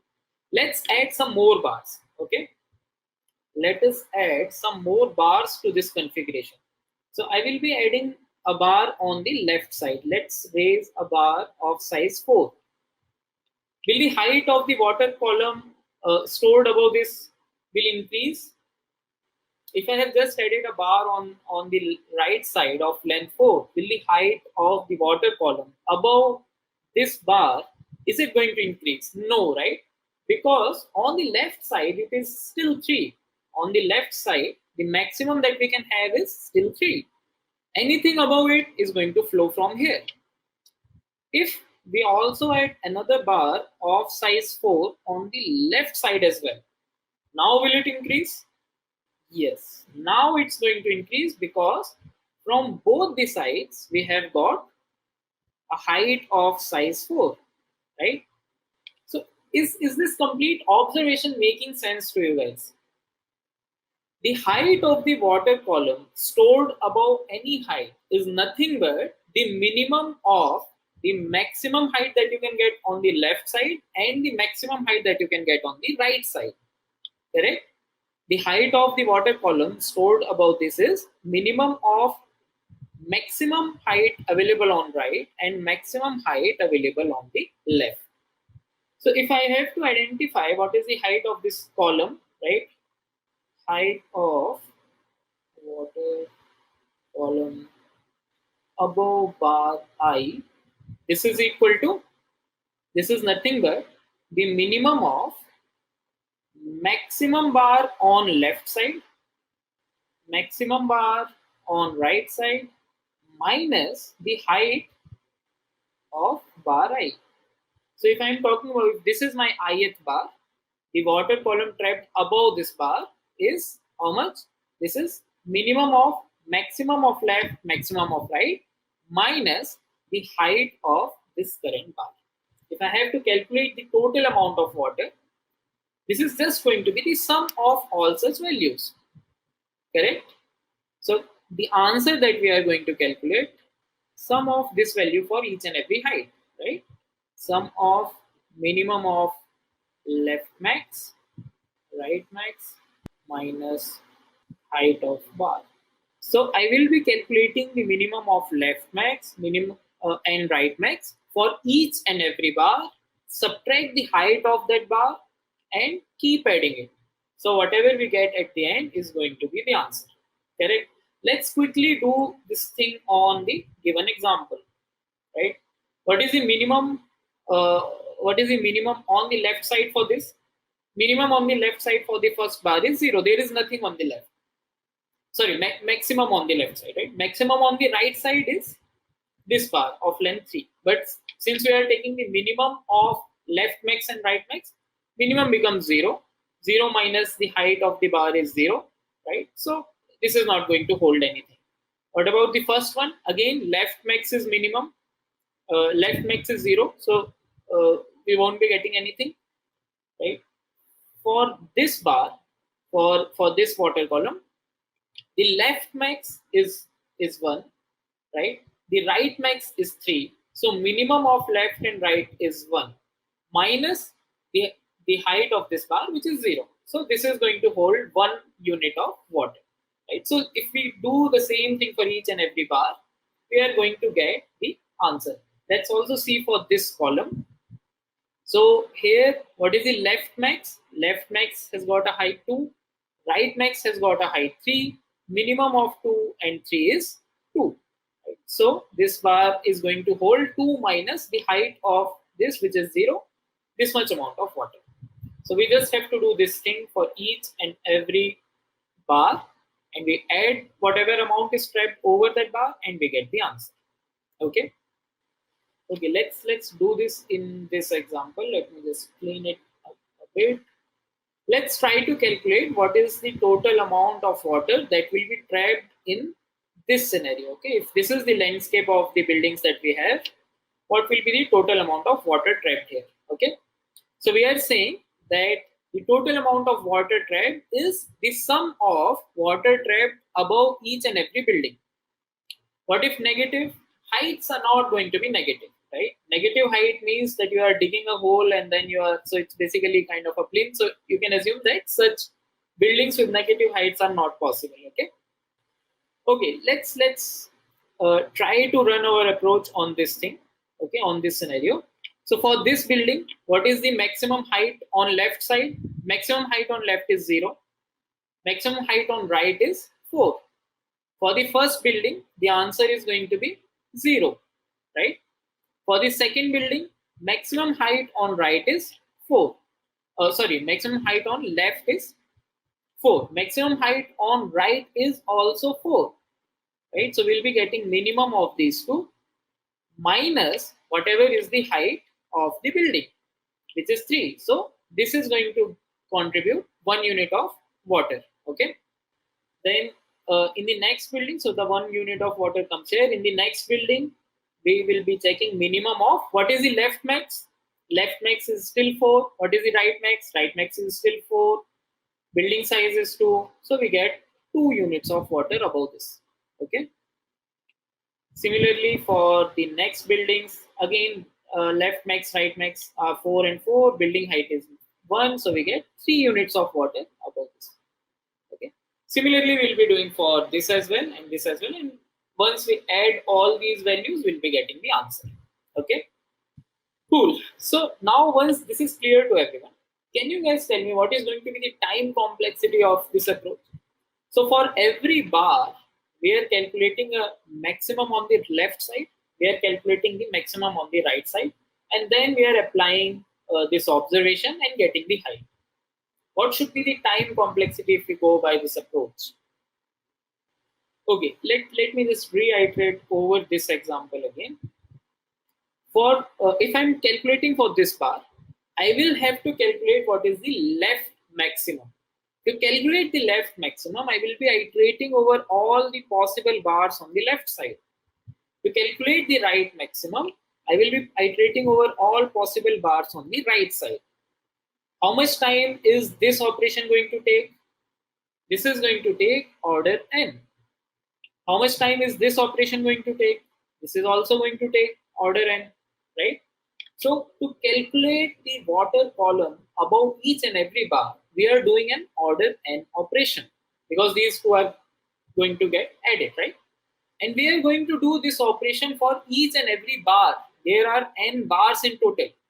If there are n bars, and for every bar, our calculation requires order n time complexity. What is going to be the total time complexity? Right? So there are n bars. For every bar, we are going to do order n operations. So the total time complexity is going to be order n squared. Okay. Can we optimize this order n time complexity? In the last class, you must have learned that order n is not a very good time complexity, right? Yes, Vijender, you are absolutely correct. Right, guys. So to optimize the time complexity, again, let's make a very, very simple observation, right? So till now, we have deduced that for every bar, we have to calculate the left max and the right max. Okay. Let's talk about the last bar. Okay. If I'm talking about the last bar, when we are calculating the left max for the last bar, how actually we calculate the maximum for this? The order and operation of the maximum, or finding the maximum, how do we run it? So we will be declaring a max, right? And we'll keep updating it after visiting each and every bar. So we'll initialize a maximum value. We can initialize it with a very with maybe minus infinity, or maybe a not possible, or zero. Maybe we can also initialize it with the length of the first bar. Okay, so we say that currently the maximum is this, and we'll keep updating the maximum as soon as we visit all the bars in this order and loop, right? So if let's actually take a complex example. So if the bars are of size 2, 3, 1, 4, 5, 2, 1, 7, okay, 2, 9. If these are the lengths of the bars, if I have to calculate the maximum from left for this last bar, right, I will be starting from here. Okay, let's initialize the maximum with 0. Okay, so we are saying that whatever is the maximum between the current maximum and the current bar is going to become the maximum, right? So maximum is initialized by 0. When we reach here, we say that 2 is the maximum. Then when we reach here at 3, we compare this value with the current maximum, right? This is how we calculate the maximum of an array, correct? So we calculate current value of the array with the current maximum. So 3 becomes the maximum. Then we compare this 1 with the current max. Let's call it the current max. Okay. Again, 3 remains the maximum. So we'll fill 3 here. So this means that till this point, 3 has got the maximum height, right? Now similarly, for the next step, we'll be comparing 4 with 3. Okay, so this gives us 4 as the maximum, then it gives 5, and then we'll be having 5, 5 till this point. Then we get 7, and then 7 continues to here. So the maximum for on the left side for this bar is 7. Okay. Now in this process, if you have observed, what have we done? We have not only computed the max for the last bar, but we have also computed the left max for each and every bar. So if you just store all these values in an array, instead of just keeping a variable of the current max, if you just have an array and store all these values inside the array, these values are corresponding to the maximum height on the left side for each and every index. Is this making sense? Till this point, 5 is the maximum. Till this point, again 5 is the maximum. Right? Till this point, 7 is the maximum. So while you are calculating the maximum value for the last bar, you have not only calculated the maximum on left for the last, but you have also calculated the maximum for each and every index. So in a single iteration, we have the values of left max for each and every value. Okay, let me just repeat. Let's clear each and everything here. Let's do it once again. Okay, so when we have to calculate the maximum on the left for the last bar, first of all, is everyone clear that we'll be calculating the left max for each and every bar and right max for each and every bar? Yes. Now, let's talk about this guy. Let's talk about this part. If you have to calculate the left max, you will be iterating over this part of the array, right? You will maintain a left max for this bar, and you will keep updating that left max while visiting the array, right? You will initialize a left max with 0. You will check whether 0 is greater or this value is greater, right? So you will keep updating this left max while updating the while iterating over the array. Similarly, you will do the same thing for the right max as well, correct? Now let's talk about the last element. Let's not talk about the middle element. Let's talk about the last element. When we are doing it for the last element, we are actually calculating the left max for each and every index, right? Left max till now is 0, right? Or let's call it 2 here. So we have initialized the left max by 0. We compare it with 2, we get 2 here, then we get 3 here, right? Then we get 3 again here, then we get 4 here, 5 here, 5 continues till we get a longer height which is 7, right? And again we get 7 here. What if 9 is not present? Then also you do the same thing. If 9 is not present, you have 1 bar less in your structure. Then you calculate the left max for the last index. Doesn't matter whether it is 9 or any other number. When you are calculating the left max for the last index, you have actually calculated the left max for each and every index in this process. The only thing is that you will have to store these values. Instead of updating the current max variable, if you just store these values in the array, you get the left max for each and every index. Similarly, while calculating the right max for this index, the first index, you will be calculating the right max for each and every value. Correct? Because to calculate the right max for the first index, you will be iterating from the right side, and you will keep updating all the values one by one, right?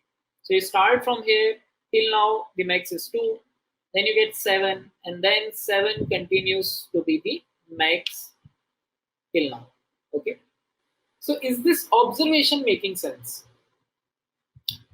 The observation is that we don't need to run this order n loop for each and every index, because when you are calculating the left max for the rightmost element and when you are calculating the right max for the leftmost element, you are essentially calculating each and every value which is required in this calculation. So instead of running these two loops of order n on each and every index, what we can do is we can just run a single loop and we can store all the required data. We can do some pre-computation. Okay, we need 2 extra arrays. Yes, we will be needing 2 extra arrays. Let's call this array as the left max array, and let's call this array as the right max array. Okay, if we have stored these values, can you guys now tell me what will be the amount of water stored over any ith index, stored over any ith bar? If I talk about this bar, what will be the answer? What will be the amount of water stored over this bar? We need the maximum bar. We need the maximum bar on the left side of this. From where can we get it? The maximum bar on left side of this bar is here, right? We have already calculated it. The maximum bar on the right side of this bar is present here. If we are talking about the ith index, the left max is stored at left max I minus 1, and the right max is stored at right max I plus 1. Okay, you don't need to run 2 loops for each and every number. We can just pre-compute the left max and right max for each and every index, and using these values, now we can have a different loop and we can get these values in order 1. Okay, what if we store in the ith index itself? Will that work? That will definitely work, Anushka. You will just have to check. Like you can also store for every ith index, you can store what is the left max height at this index and right max height at this index. You will just have to calculate. You will have to like this. You will have to keep check on the corner cases. Okay, if you are able to keep checks on the corner cases, then that will also work. Okay, so let's quickly see the pseudocode. Okay, so we can have a left max array. Okay, what will be the size of this array? Size of the array is going to be same as the size of the input array, because for each and every index you want this information, right? So its size should be equal to n, whatever is the size of the input array, correct?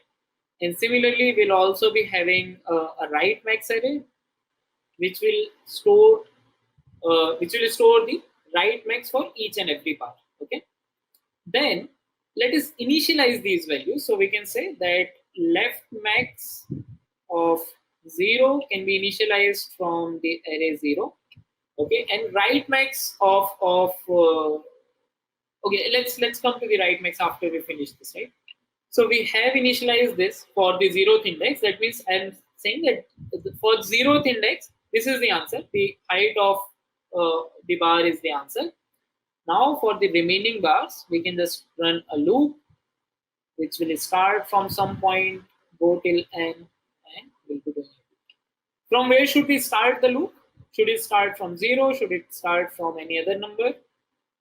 Yes, the loop is going to start from index 1, because we have already filled the value on index 0. So we don't need to start from index 0. Okay. And for every index, we can say that left max of I is nothing but the maximum of the previous max, which is left max of I minus 1, and the current array value, the current height. So whatever is the maximum between the current height, right, between the current height and the previous is going to be the left max of this iteration. Okay. Similarly, for the next value of I, we'll be comparing this value and this value. Okay. So we have our left max array filled up. Now we'll also initialize the right max array. So for the right max array, how did we start? We started from the right side, right? We said that we are starting from here, and let's copy the array value, the last array value in the last index of the right max array, because for this value there is nothing on the right side. So we are starting from here. Okay.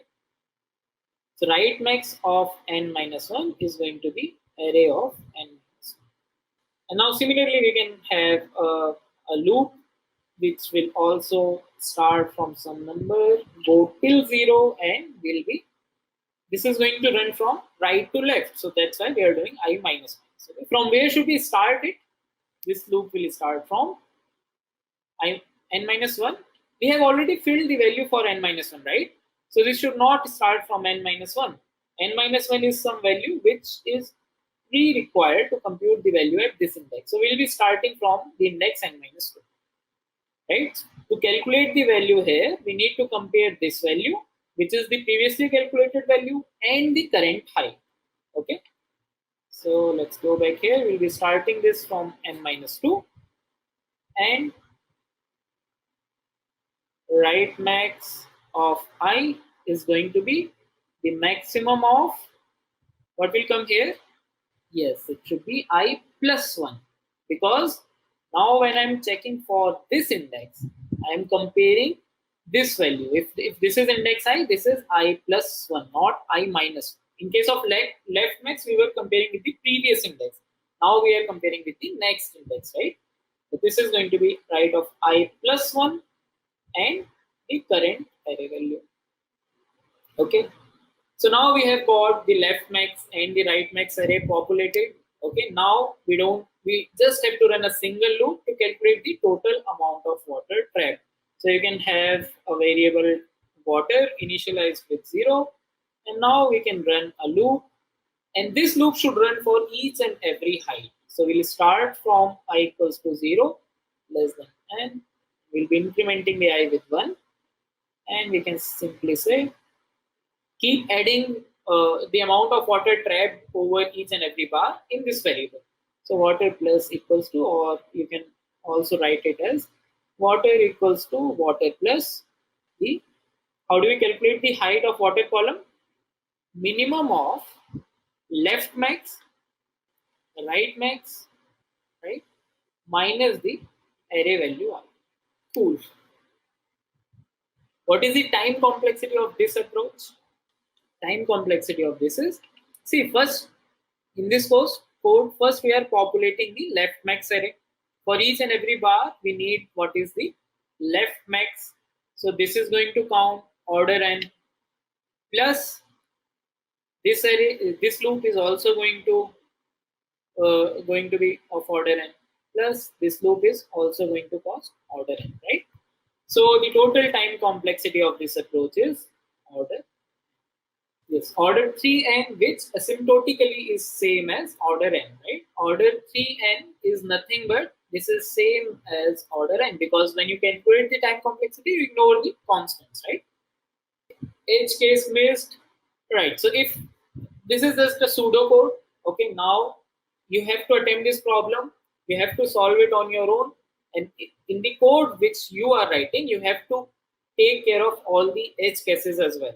Okay, Himanshu, that is on you now, so you have to do it on your own. Okay, what is the space complexity, guys? Can you tell me what is the space complexity? We are using two arrays of size n, right? So it is going to be order n in space as well. Okay, let's do one thing. Let me just tell you the problem. Okay, this is also a very, very interesting and very frequently asked problem, which is called the majority element. The problem says that you are given an array, you have to find the majority element in that array. The majority element is the element that occurs more than n by 2 times. Okay, which means that the number of times that element is occurring in the array should be strictly greater than n by 2.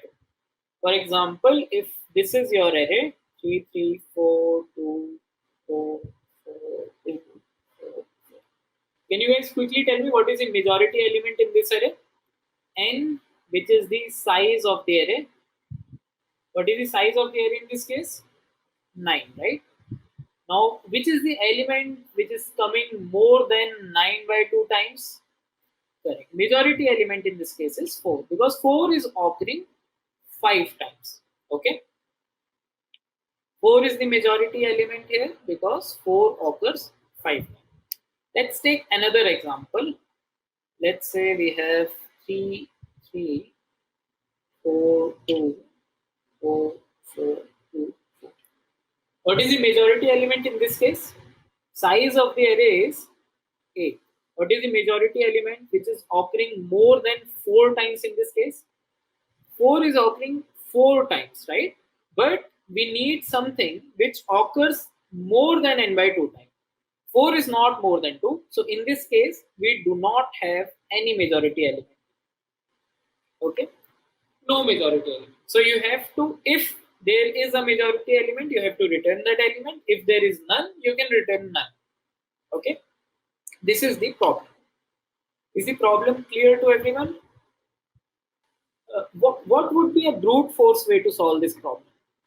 What if 2 elements are majority elements in the same array? Guys, that is a very, very interesting thing that Satyam has asked. Can there be 2 majority elements inside a single array? Satyam, think about it. Can there be 2 elements which are occurring more than n by 2 times? No, right? How 4 is greater? 4 is not greater than this, but the count of 4 is 5, right? We have to count the number of times this element is occurring. We don't have to return the element which is greater than n by 2. We have to count the number which is occurring more than n by 2 times. Okay. Cool. So what is going to be the brute force solution here? Brute force solution is going to be simply you run 2 loops. For each and every element, you just check whether that element is a majority element or not. Select this element. in the remaining array, count the number of occurrences. If the total number of occurrences is greater than n by 2, return it. Otherwise, go to the next element, check for this element in the remaining array. If it is occurring more than n by 2 times, return. What is going to be this time complexity of this approach? It's going to be order n square. Why? Because you are running 2 loops of size n, correct? Okay, so brute force is not going to work. This is too slow. How can we optimize it? Using hash map, right? So some of you are saying that we can use hash maps. If you use a hash map, first of all, how can we solve this problem using a hash map? So this is a very good suggestion that use a. What is hash map? Is everyone clear with that? If you are not clear, you can skip this. If you are clear, you can think in this direction. Hash map is nothing but a key value pair, right? So you can have a key and you can have a value in the hash map. Now every array element becomes the key and the frequency becomes the value. So against 3, you keep 1. Then you again go to 3. You see that 3 has already occurred in the hash map. You increase the frequency. Okay. Then you go to 4. 4 is not occurred yet. You keep it and you put 1 here. So after you have iterated all the array, yes, it's totally like the dictionary in Python. Okay. After you have iterated all the array, you will be having all the array elements along with their frequencies. Okay. So 4 will be 5 at the end because the frequency of 4 is going to be 5, and the frequency of 3 is going to be 2, and 2 is also going to be 2.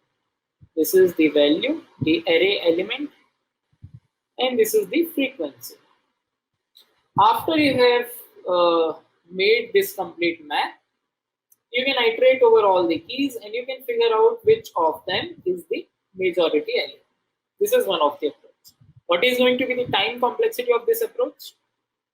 If you are not aware about what is a hash map, you can totally skip it. We will be covering hash map in details in the upcoming sessions. But if you are clear about hash map, then you can just think about what is the time complexity of this approach.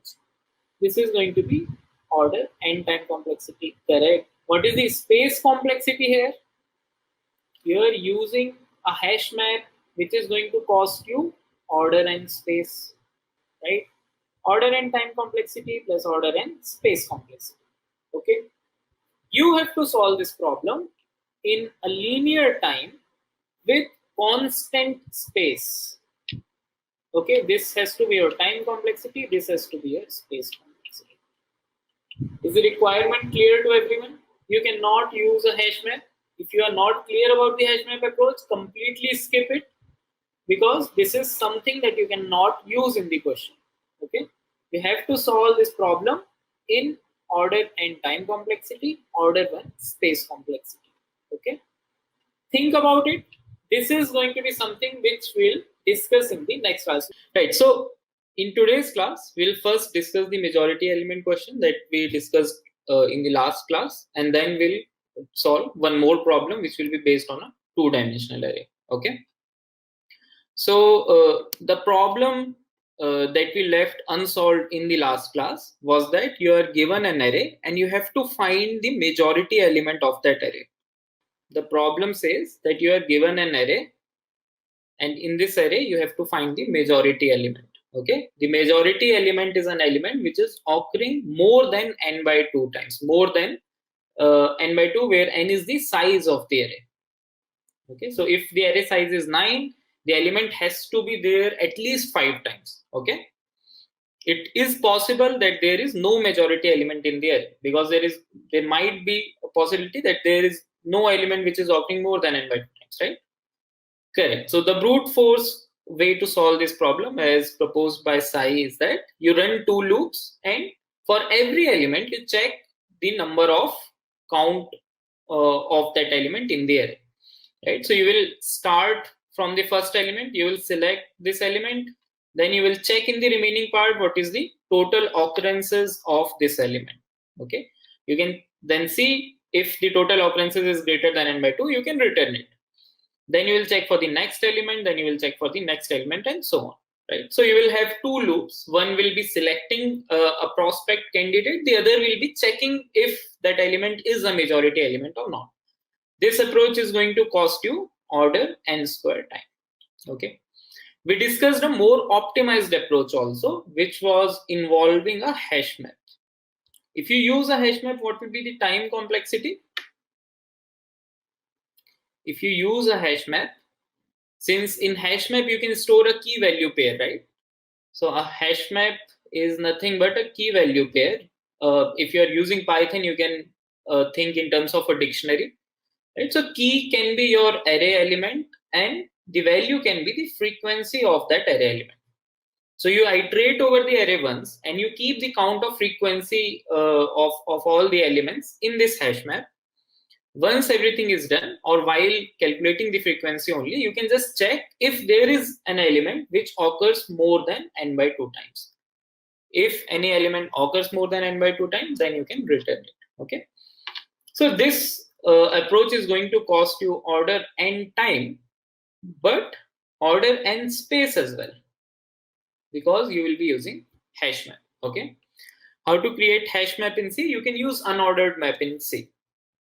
Now, the question here is that we have to solve this problem in order and time complexity without using any extra space. So we have to solve this problem in constant space complexity without using any extra space. Okay.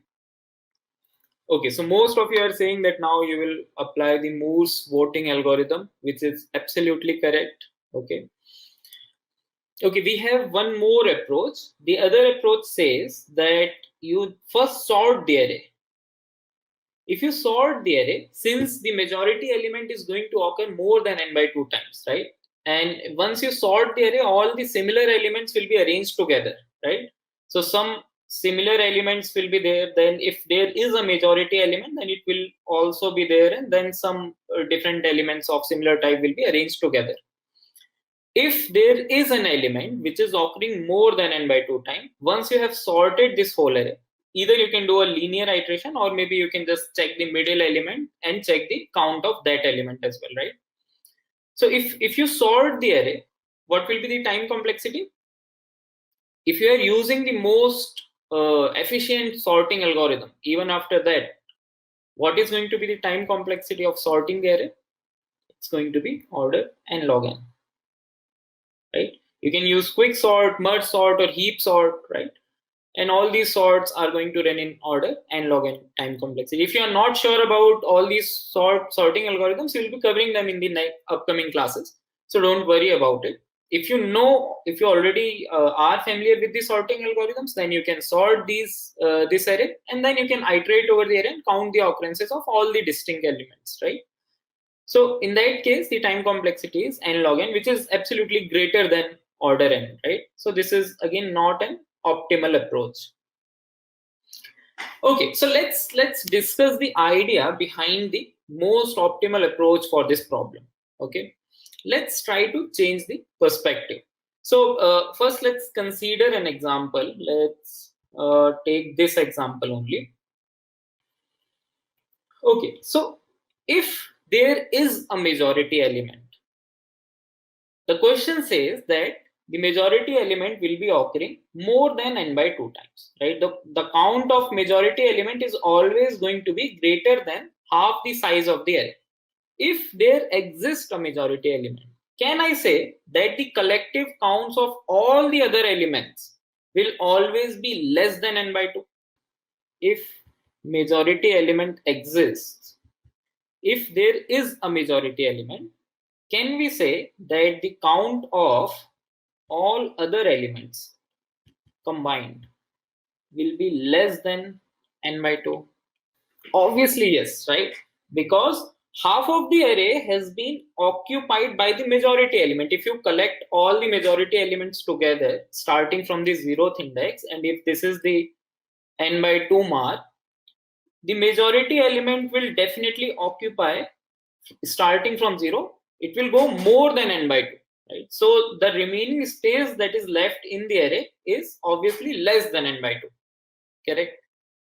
Okay, now if this is the case, if everyone is convinced that the count of all the other elements combined is going to be less than n by 2, now let's try to see this whole scenario in terms of, let's say, election results. Okay, let's actually consider all these array elements as the results of an election, result of different constituencies. Okay, so these are different parties.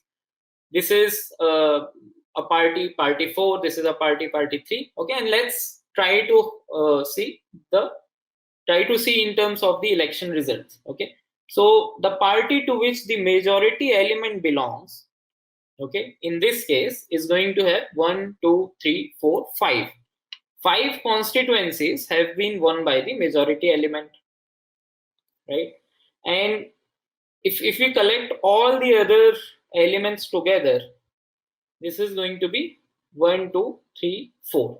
Okay, so we have some other element a and some other element b, right? So these are the results from different constituencies. These 5 constituencies have been won by the majority element, and all these are won by different candidates. Okay, so if you remember the 2019 general elections, there was a party BJP which was in majority, and then there was something called as Mahagathbandhan, right? So in Mahagathbandhan, there were various parties which they combined hands and they were fighting against BJP all together, right? So you can just assume that these all are the constituencies won by the Mahagathbandhan, and these all are the constituencies won by BJP. Now, if the election commission says that 2 out of all these constituencies are being disqualified, there has been some cheating in 2 of these constituencies, so we are removing the results, we are not counting the results of these 2 constituencies. So if the election commission says that one of BJP's constituency and one of the Mahagathbandhan's constituencies will not be counted in the election result, if these 2 are removed, who is going to win the election? If 2 constituencies here are removed, who is the new winner? Initial winner was BJP, right? Now who is the new winner? You can quickly count the total votes and quickly see who is winning it again, right? It's still BJP, right? So what we have done, if you look in terms of this array, you have removed one occurrence of the majority element, and with that you have also removed one occurrence of a non-majority element, right?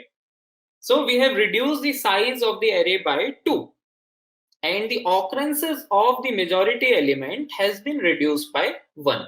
Okay, let's say 2 more constituencies were removed. So one from BJP and one from Mahagathbandhan again were removed. Who is the winner? Who is the new winner now? It's again BJP, right? You can quickly see that it is still in majority. It is still having a size more than n by 2, right? So what we have done here is we have removed one occurrence of the majority element. With that, we have also removed one occurrence of a non-majority element. Okay. Again, if you do the same thing, you can see that BJP still remains in power.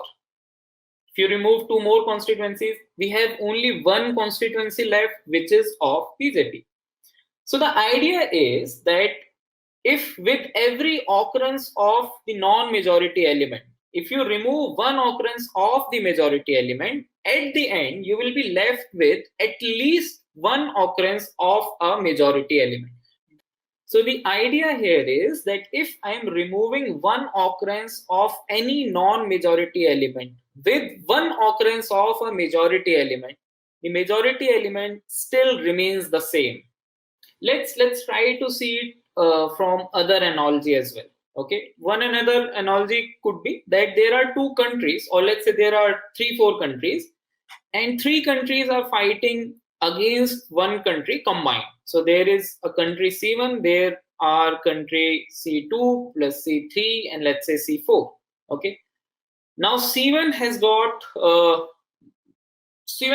majority of soldiers, right? So the soldiers that C1 has, let's denote them as S. So let's say it has got 7 soldiers. Okay, and all these other countries combined, okay, or let's say that let's represent all these soldiers by I. Okay, then we have some more countries, and we have 3 soldiers in the country C, or let's say 4 soldiers in a country C. We have 2 soldiers in a country P, and we have 1 soldier in a country B. Okay, now since initially the number of soldiers in the country C1 have outnumbered all the soldiers in all the other countries combined. Now, if 1 soldier here dies with 1 soldier of any of these countries, who is going to have majority of the soldiers? Will that change? So initially C1 is in majority, right? Now, very similar to what we saw in the election, if this soldier dies with this, if these two kill each other, still C1 has got more number of soldiers, right? Actually, here we have 1 less soldier. Now it is in majority. So initially it is in majority, right? Now if 1 soldier of C1 kills or dies with 1 of the soldier of all these countries combined, still C1 is in majority. The idea is, if you are removing 1 occurrence of the majority element with 1 occurrence of any other element, the majority element still remains the majority element. Can we use this idea to solve this problem optimally? Let's now bring back our example again, and let's try to do a dry run on the example. So we have all these numbers. Now, if I remove 1 occurrence of the majority element with 1 occurrence of any other element, let's see what remains the result. Okay, so if I'm removing 4 with 2, 4 is still the majority element of this remaining array, right? If I remove 3 with 4, again 4 is the majority element, right? If I remove 3 with 4, again 4 is the majority element, and finally we are only left with 4. Okay, cool. Now the question is that you don't know initially which one of these is the majority element, right?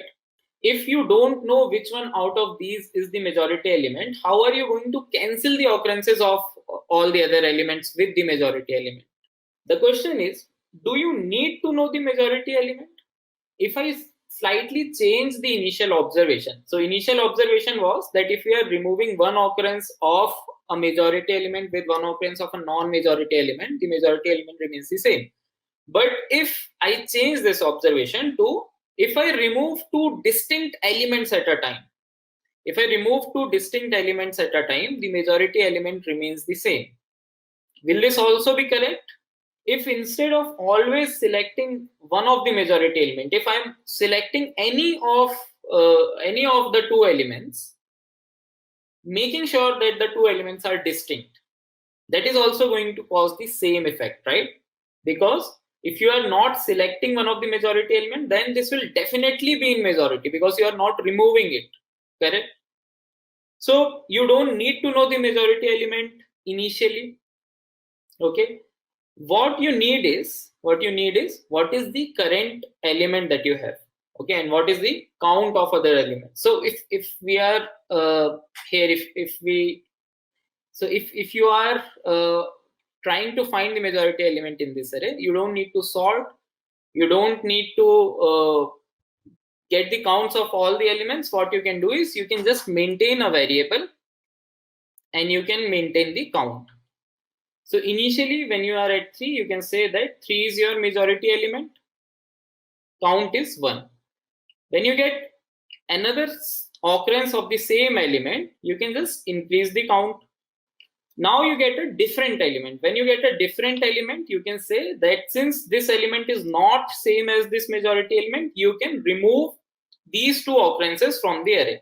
So you are not counting it and you are changing this count to 1. So this means that you have removed 1 occurrence of 3 and you have removed 1 occurrence of 4.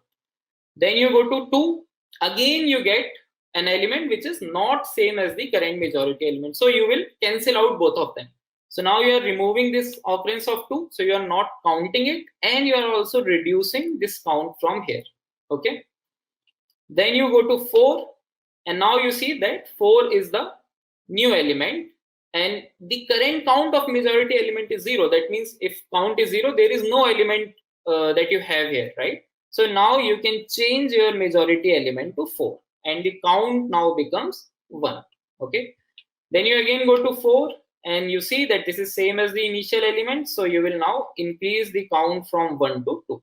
You go to 2, you find that this is a different element, you can remove the counts. So if you remove the counts, you are not counting 2, plus you are decrementing the count of current majority element. Then again you see that here you have 4, so you will increment the count. Again you get 4, you increment the count. The final element that you are getting with non-zero occurrences can be your majority element. Okay, great. If this is clear, will this always be the majority element? Will the final element which we are getting, is it always going to be the majority element? No, not necessary. This is not necessary that this element is always going to be the majority element, because there can be cases where there is no majority element in the array, right? This one. So in that case, whatever answer you finally get, you will have to actually count the occurrences of that in the initial array.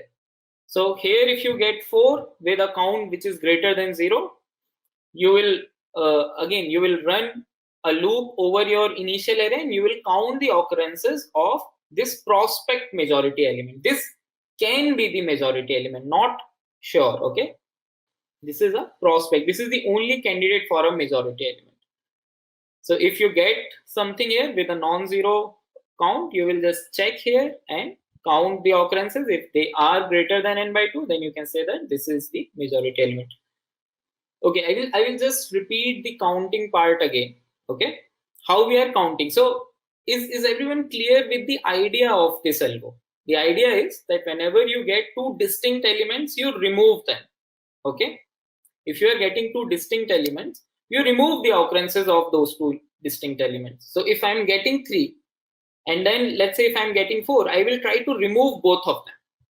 Okay, so what we are doing here is we are maintaining a current majority element and we are maintaining a count. Okay, so if you get 3, you increase the count. So you have, let's consider a different example. Okay, let's take an example given by Vijay Sai, which is 3, 3, 3, 4, 4, 2. Okay, so we'll be maintaining a majority element and we'll also be maintaining a count. Okay, you get 3, you say that 3 is the current majority element. I don't know what is going to be after 3, but 3 will be the majority element. Count of 3 currently is 1. Then you go to 3 again. This is same as the initial or the current majority element, so you increment the count to 2. Okay, then you go to 3 again, you will increment the count to 3. Then you go to 4 and now you get a different number. What was the algo? What was the initial observation that we made? The observation was if you remove 2 distinct elements, the majority element remains the same. So if I get 2 distinct elements, I will cut them down. So I will not count the occurrence of 4. So I am ignoring 4 and simultaneously I am also reducing the count here. Okay, then I get 4 again. I am again reducing the count. Then I am getting another different number, so I am reducing the count. Count becomes 0. If count becomes 0, that means there is no majority element. If let's say there was another 3, and okay, so in this case basically you are not going to get a non-zero count, but it might be possible that you can get a non-zero count even when you don't have a majority element, right? So you can have something like 1, 2, 3, 4, and then let's say 5, 5. Okay, in this case if you run the same algo, you will get a non-zero count at the end, but there is no majority element in this array. So after you get a non-zero count, you will have to check in this whole array, you will have to count the number of occurrences of your prospect candidate. Okay, okay, Rahul is asking, will it work for n by 3 problem? Yes.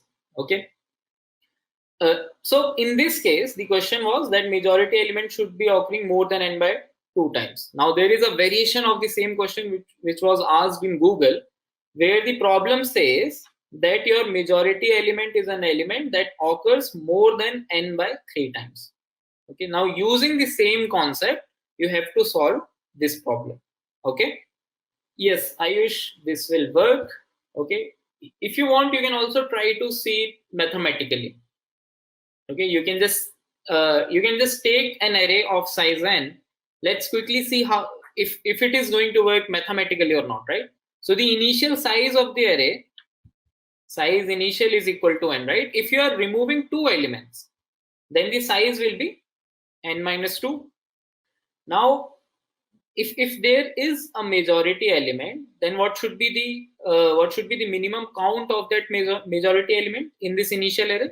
That has to occur more than n by 2 times, right? These many times.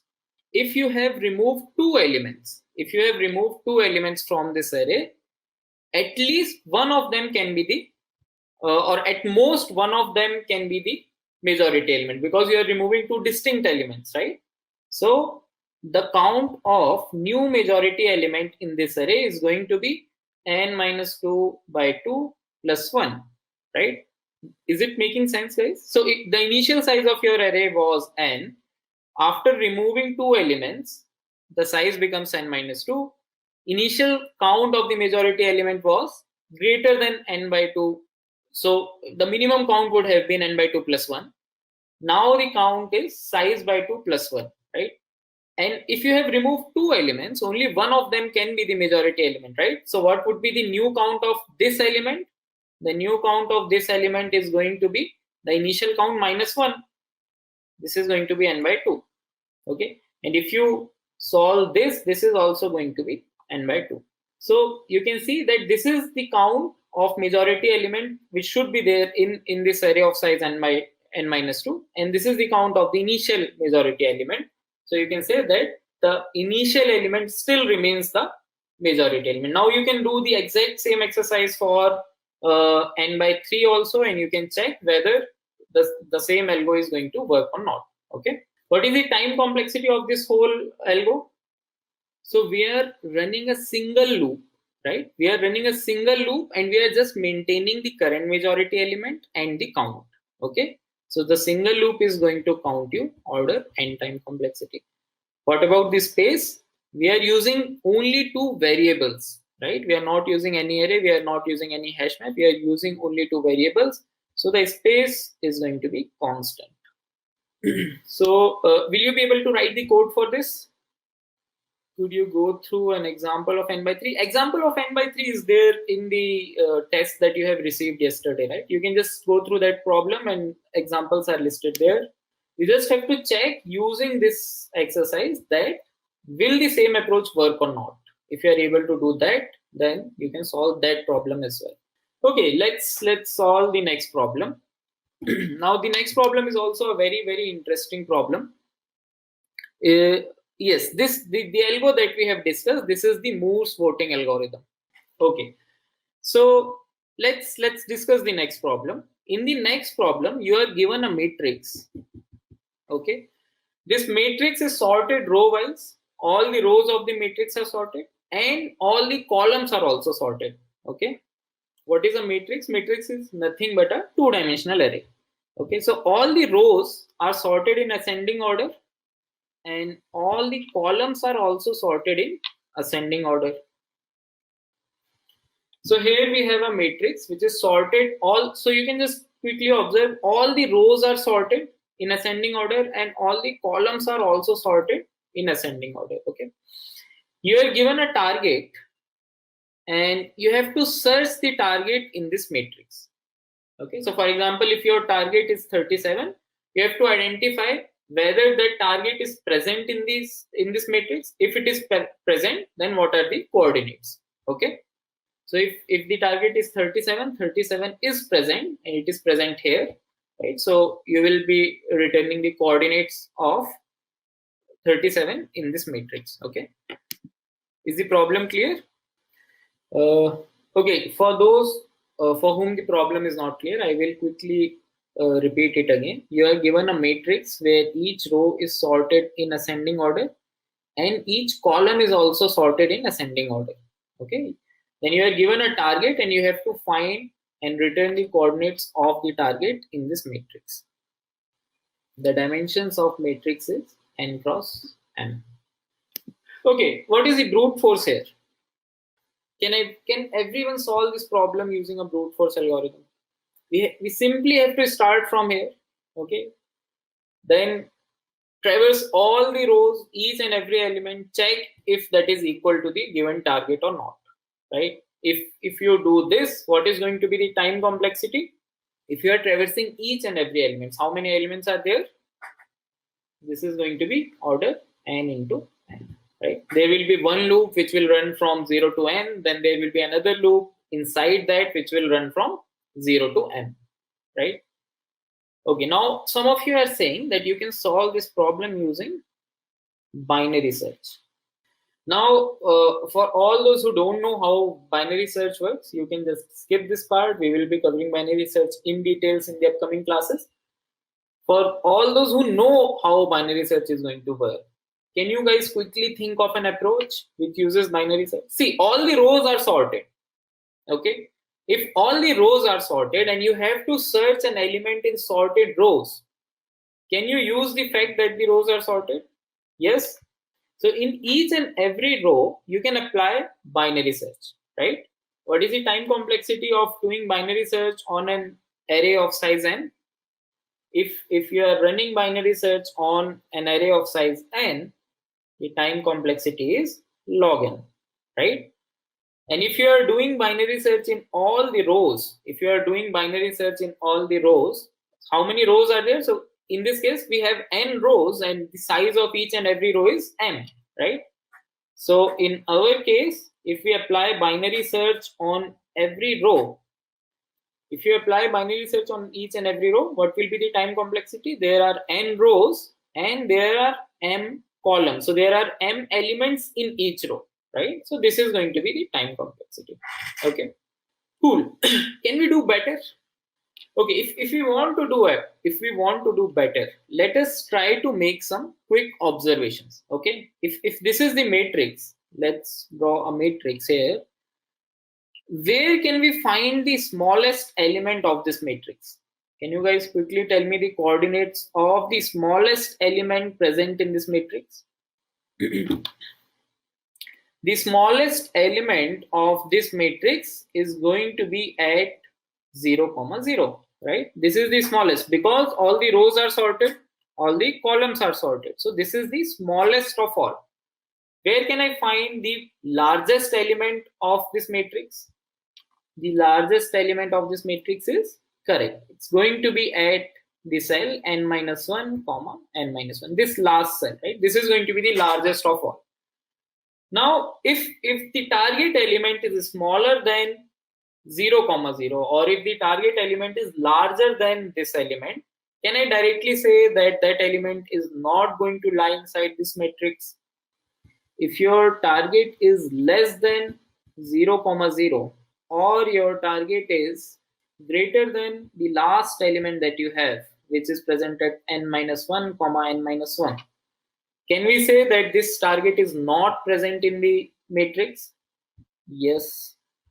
What if this is inside the range? What if the target is inside the range? So if we are starting from this point, if the target is greater than 10 and it is less than or equal to 71, and I'm starting my search from this point, can the target be present in this row? If it is greater than 10, can the target be in the first row? Yes, because all the elements of this row are greater than 10, right? So target can be 30, it can be 40. Target can also be 17 or 15, right? So it can also be present in this column as well. So if the target is greater than 10, it can be present anywhere in the matrix, right? If we are starting the search from here, we are unable to make any conclusive decision because all the elements here and all the elements here are following the exact same property, which is that they are greater than 10. So this is not allowing us to discard any of the search space, correct?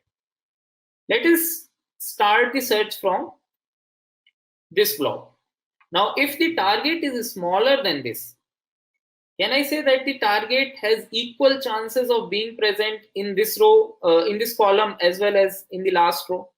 Because all the numbers in this column are smaller than 71, because the column is sorted in ascending order, right? All the elements of this row are also smaller than 71. So again, we don't have any decision that we can take, right? We cannot discard any part of the search space. All the values are still relevant. Okay, let's try to search from this point. Now, can you guys figure out a pattern?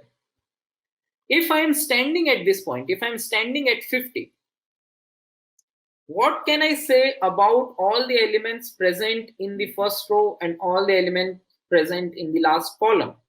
If this row is sorted in ascending order, can I say that all the elements of this row are going to be less than 50? Similarly, all the elements of this column will definitely be greater than 50. Is it going to help us make any decision? So if the target is less than 50, can I say that target will never be present in the first column? If the target is less than 50, the column is sorted in an ascending order, right? If the target is less than 50, all the elements in this column are definitely going to be greater than 50. So the target will never be present in this column. Now I am able to make a decision to discard some part of the search space. The search space has become smaller, right? All these values are now irrelevant. Okay. So if the target is less than 50, I can directly move to this cell and I can start comparing from this cell. Now, if the target is greater than 40, can I say that that target will never be present in the remaining part of this row? If the target is greater than 40, I know that all these elements are less than 40 because the row is sorted in ascending order, right? So now these elements become irrelevant for us. So I can discard this complete row.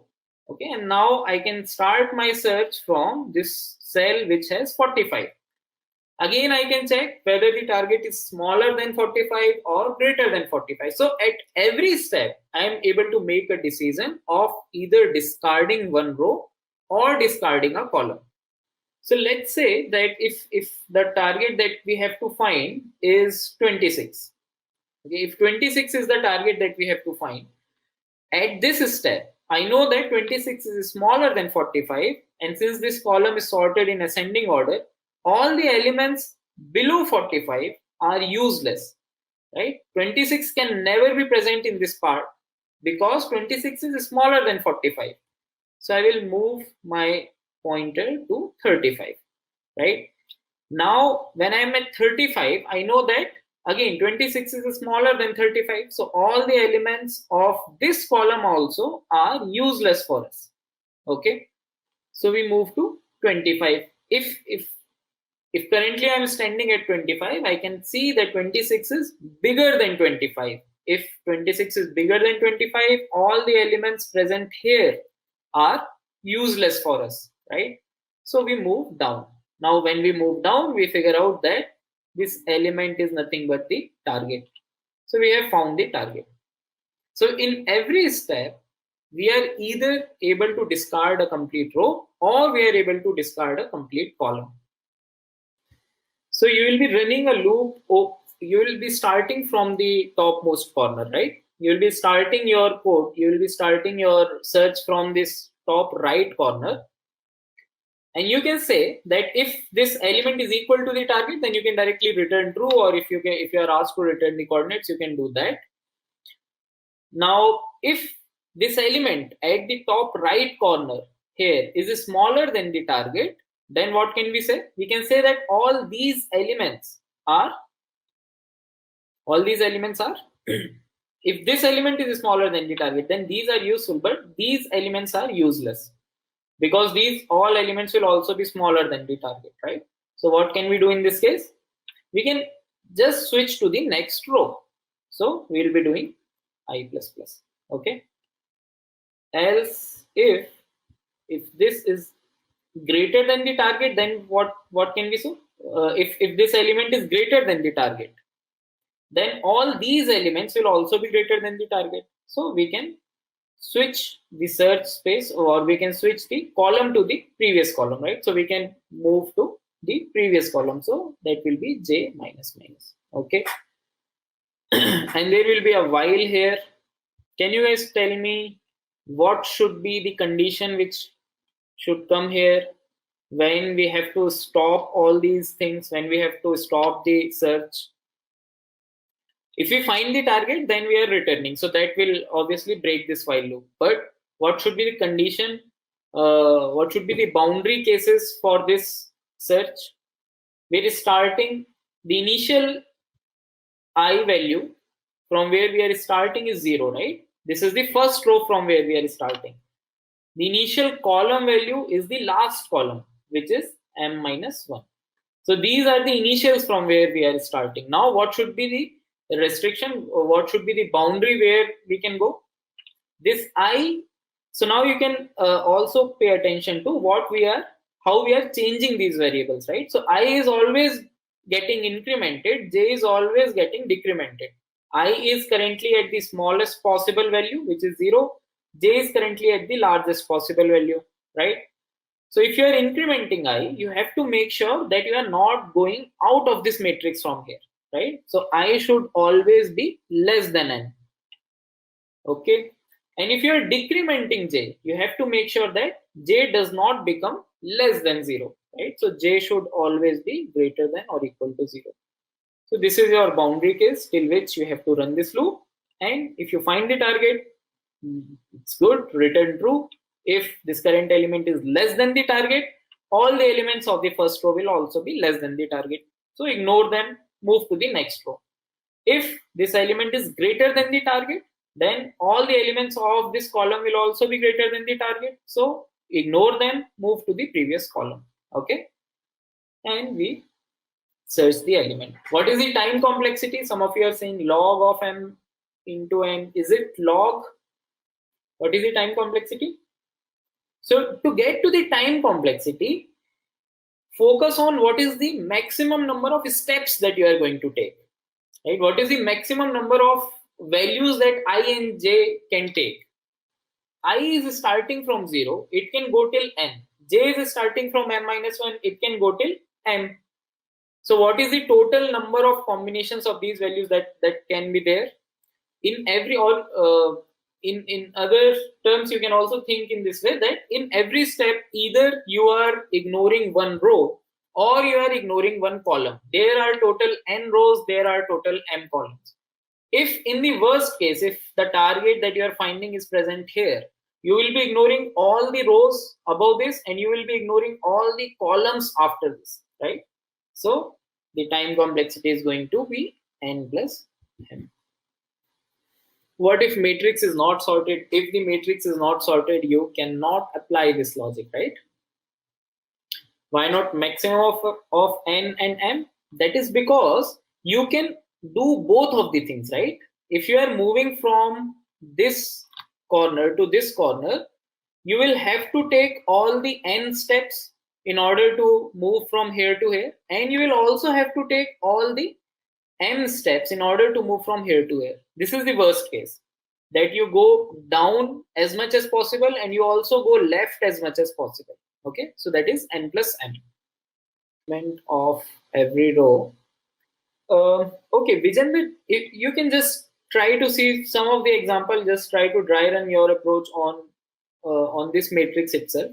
You will find that chances of finding your element in every row will be there. So if, let's say, I am talking about, if I have to find 30 is smaller than all these numbers, right? So 30 can be present in any of the rows.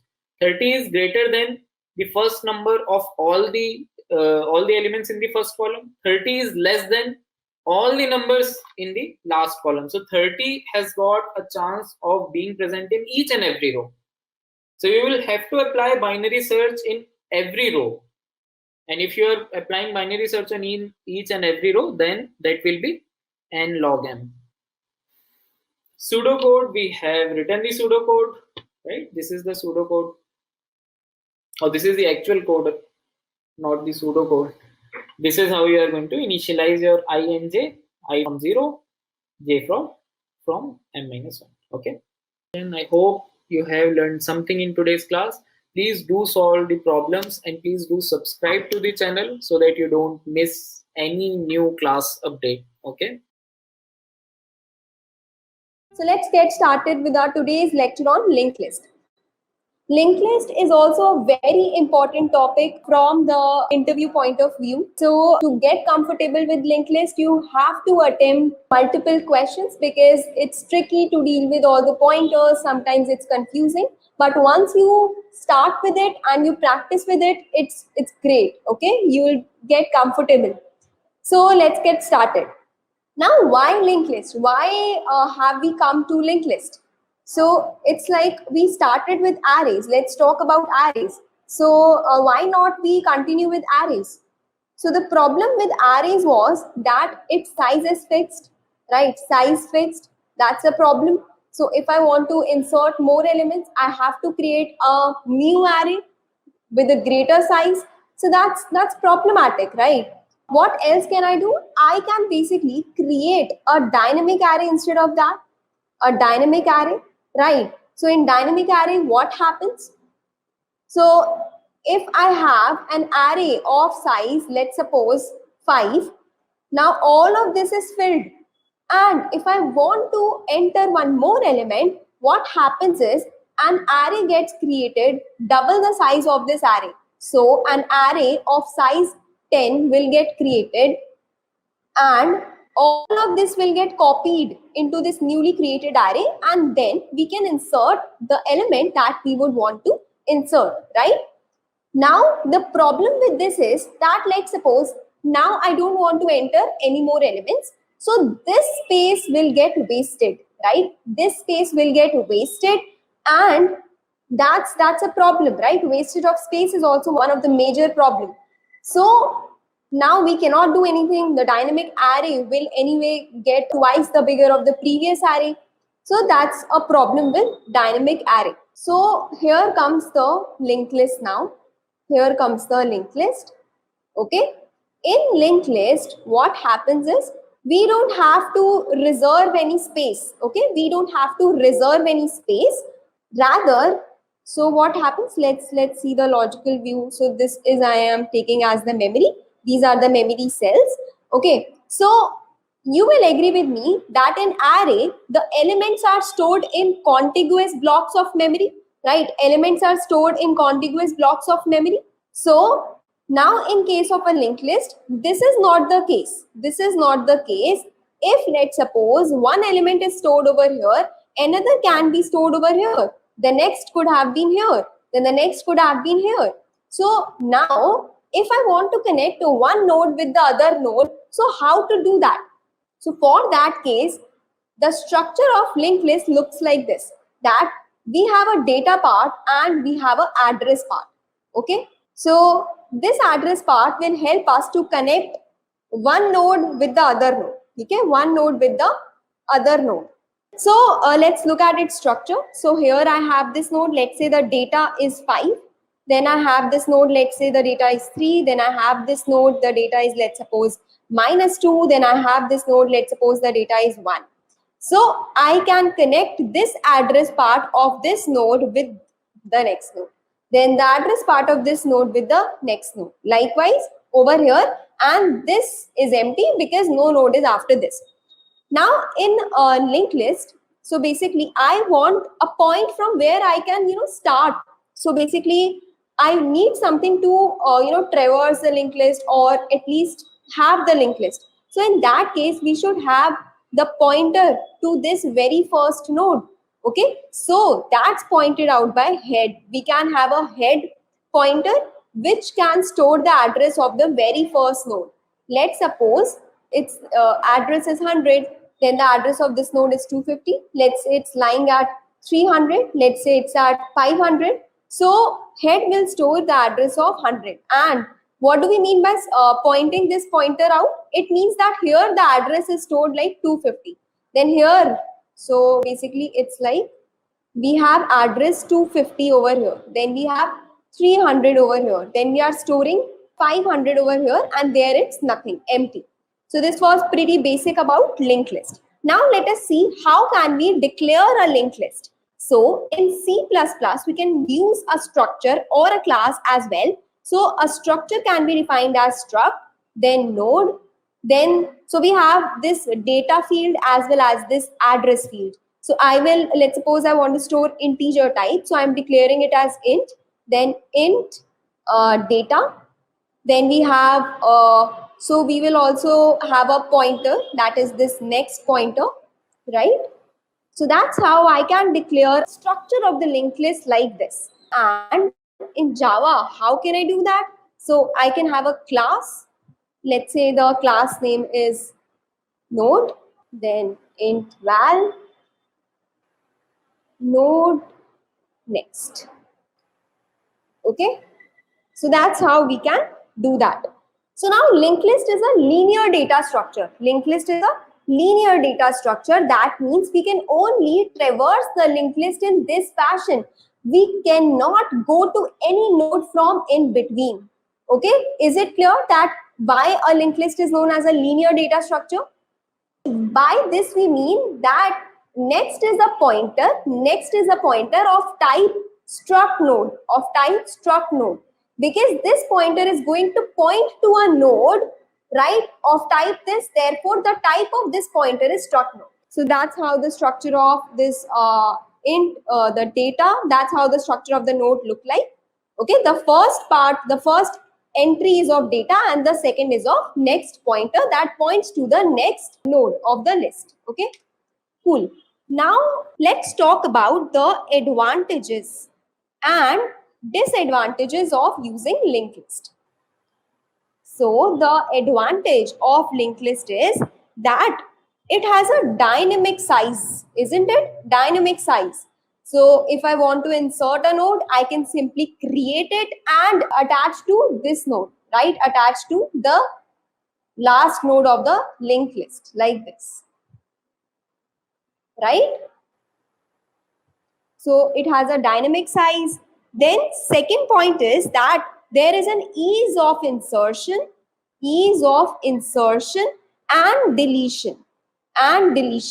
So if I talk about an arrays, if let's suppose I want to delete an element from here, then all of these elements I have to shift one step left, isn't it? I have to shift them one step left. So that's an extra overhead. So in linked list, we don't have to do any such thing. We just have to manipulate the pointers. We will come to that part. We will see that dry run in a while. Okay, so now let's talk about disadvantages. So first disadvantage is that there is no random access. I cannot access any node from in between. Okay, any node from in between. The second disadvantage is that we need extra memory for pointers.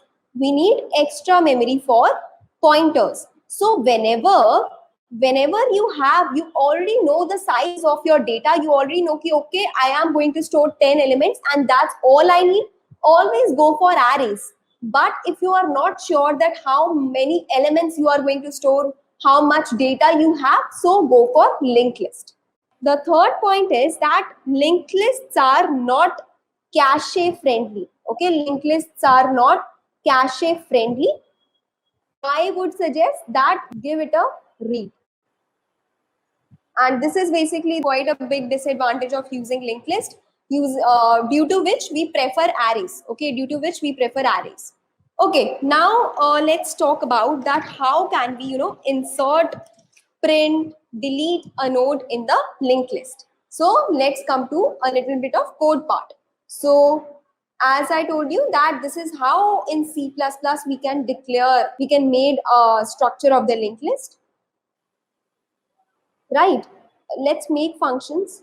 Let's say, so void insert, that I would want to insert the node in the linked list. So I'm making this function. Then also let's make another function, void print. So how to insert a node in a linked list? So for that, first of all, we should have a global head pointer. Okay, we should have a head pointer. So let me create that. So we just need to write this for that. Now, what do we have to do? So for inserting a node, first we have to create a node of type this. So how to do that? We will write node star temp is equal to new node. And then we have to set this data part. So temp data is equal to x. Okay, this x, whatever the user has supplied. Then also we have to set this next pointer. So temp ka next is equal to what?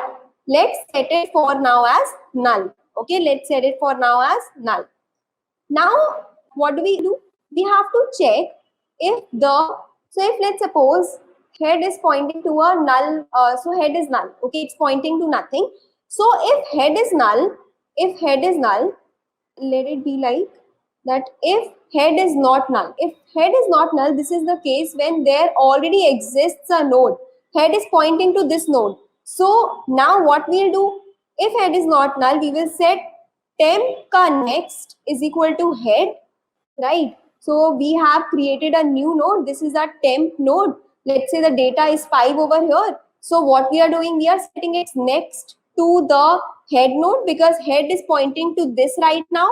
Okay, and we also have to set head to the new head. So head is equal to temp. So basically now head will start pointing over this node. So this is how it will look like now. 5, then 4 is there, and head is pointing to this node. So this is the case when head is not null. But if head is null, so in that case, we will set head is equal to temp directly, right? So now there's this thing that since this is getting repeated in both the cases, so what we can do, we can simply remove this from here, and this is how our final code looks. Okay. So this is how we can insert a node in a linked list. Now, if suppose I want to insert one more node, I can create it. Okay, I can create it. Let this be temp. So the data is 1. Now I will set it next to head, current head, and then I will set head to this newly created node. So this is how it will look like. That we have this 1, then we have 5, then we have 4, and head is pointing to here now. So I am inserting at head. So this function is for insertion at head. Okay, this function is for insertion at head. So if you have got the logic of this, that how you are manipulating the pointers, you can very well insert any node, let's say at end or in between as well. So if you, let's say, want to insert a node at end, you can go till end. And so basically this is, let's suppose, your linked list, and you want to insert a node at end. So you can set a temp pointer over here and iterate the linked list till the next of a node is not null. So here, as you can see, the next of a node is null. So we will stop over here. Now we will make this point to the new node. Does that make sense? That how we can insert a node at end? Likewise, you can insert a node at, so how can you insert a node at somewhere, let's say at position 3rd? So this is a linked list, and you want to insert a node at, let's suppose, this position. So this is a new node that you want to insert over here. What you will do, you will start traversing from here. You will go, so k is equal to 3, that means you want to insert a node at 3rd position. You will go till 2nd position and you will manipulate the pointers. Okay, so you are over here, then you move to the next element, and now you are at k minus 2 position. So you will simply stop. What you will do, you will make this point over this. So this will point to this now, and this will point to this now. So this link will break. Does that make sense? That how we can insert a node at any position in between? So now let's talk about that how to implement this print function. So what we'll do, we will create a temporary node. We will create a temporary node so as to iterate the entire linked list. We will set this to head. We will set this to head. Okay. Now we will simply iterate the linked list like this.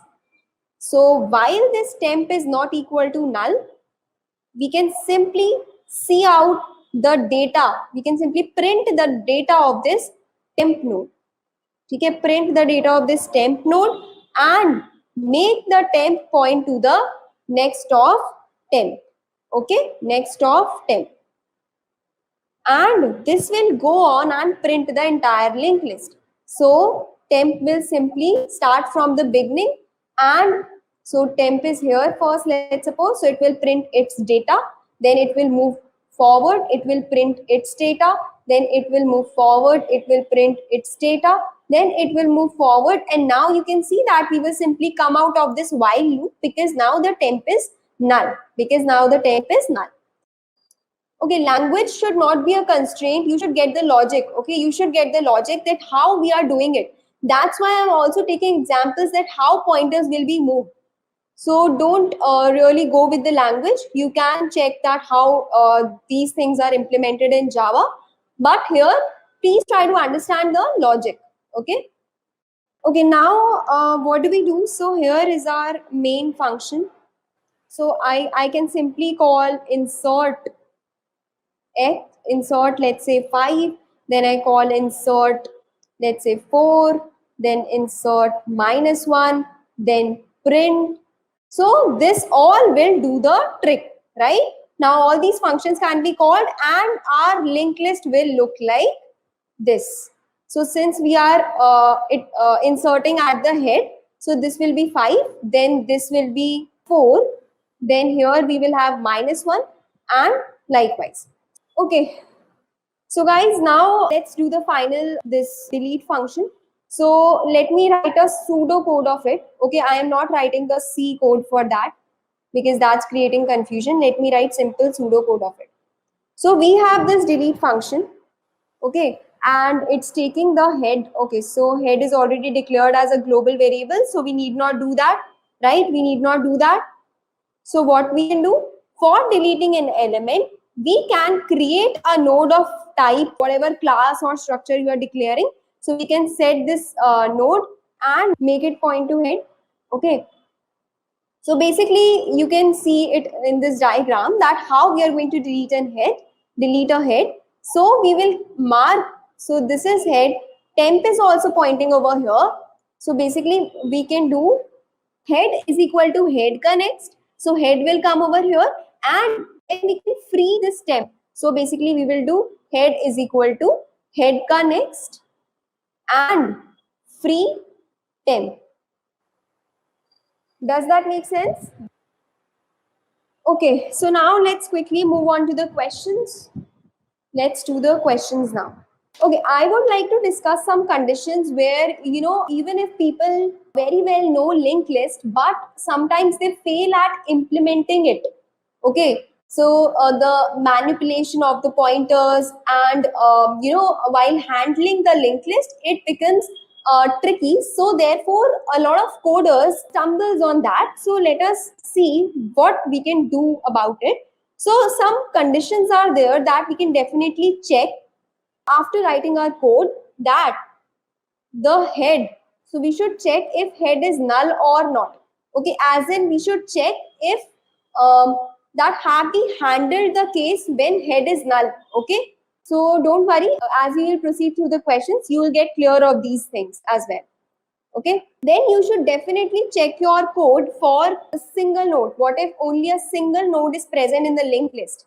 Then you should definitely check for 2-3 nodes. Okay, so let's say only 2-3 nodes are present in your linked list. You should check if your code is working fine in that case or not. And always try to think aloud. Like, that's the suggestion for all the questions that you attempt. Think aloud, write on pen and paper, and think about all the edge cases that can be handled or that needs to be handled. So that will help you a lot. Okay, now let's discuss some questions. So here we are discussing some questions. Now we discussed about printing a linked list from the very start till the very end in iterative manner, right? In iterative manner. This is an iterative manner, isn't it? Can we do it using recursion? So basically, let's say, so this is our print function. This is our head pointer. Now, what we can do, as you can see over here, this is a linked list and I want to print it using recursion.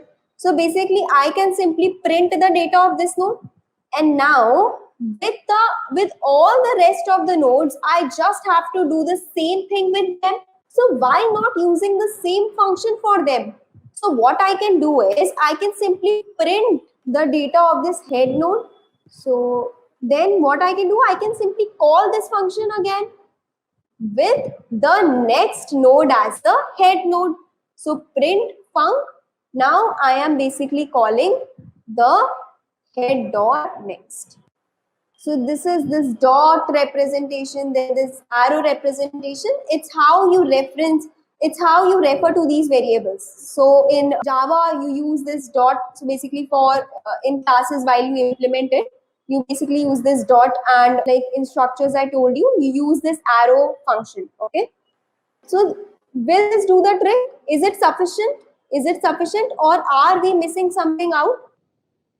So if your head is equal to null, then you simply have to return, right? You cannot do anything about that. So simply return from there.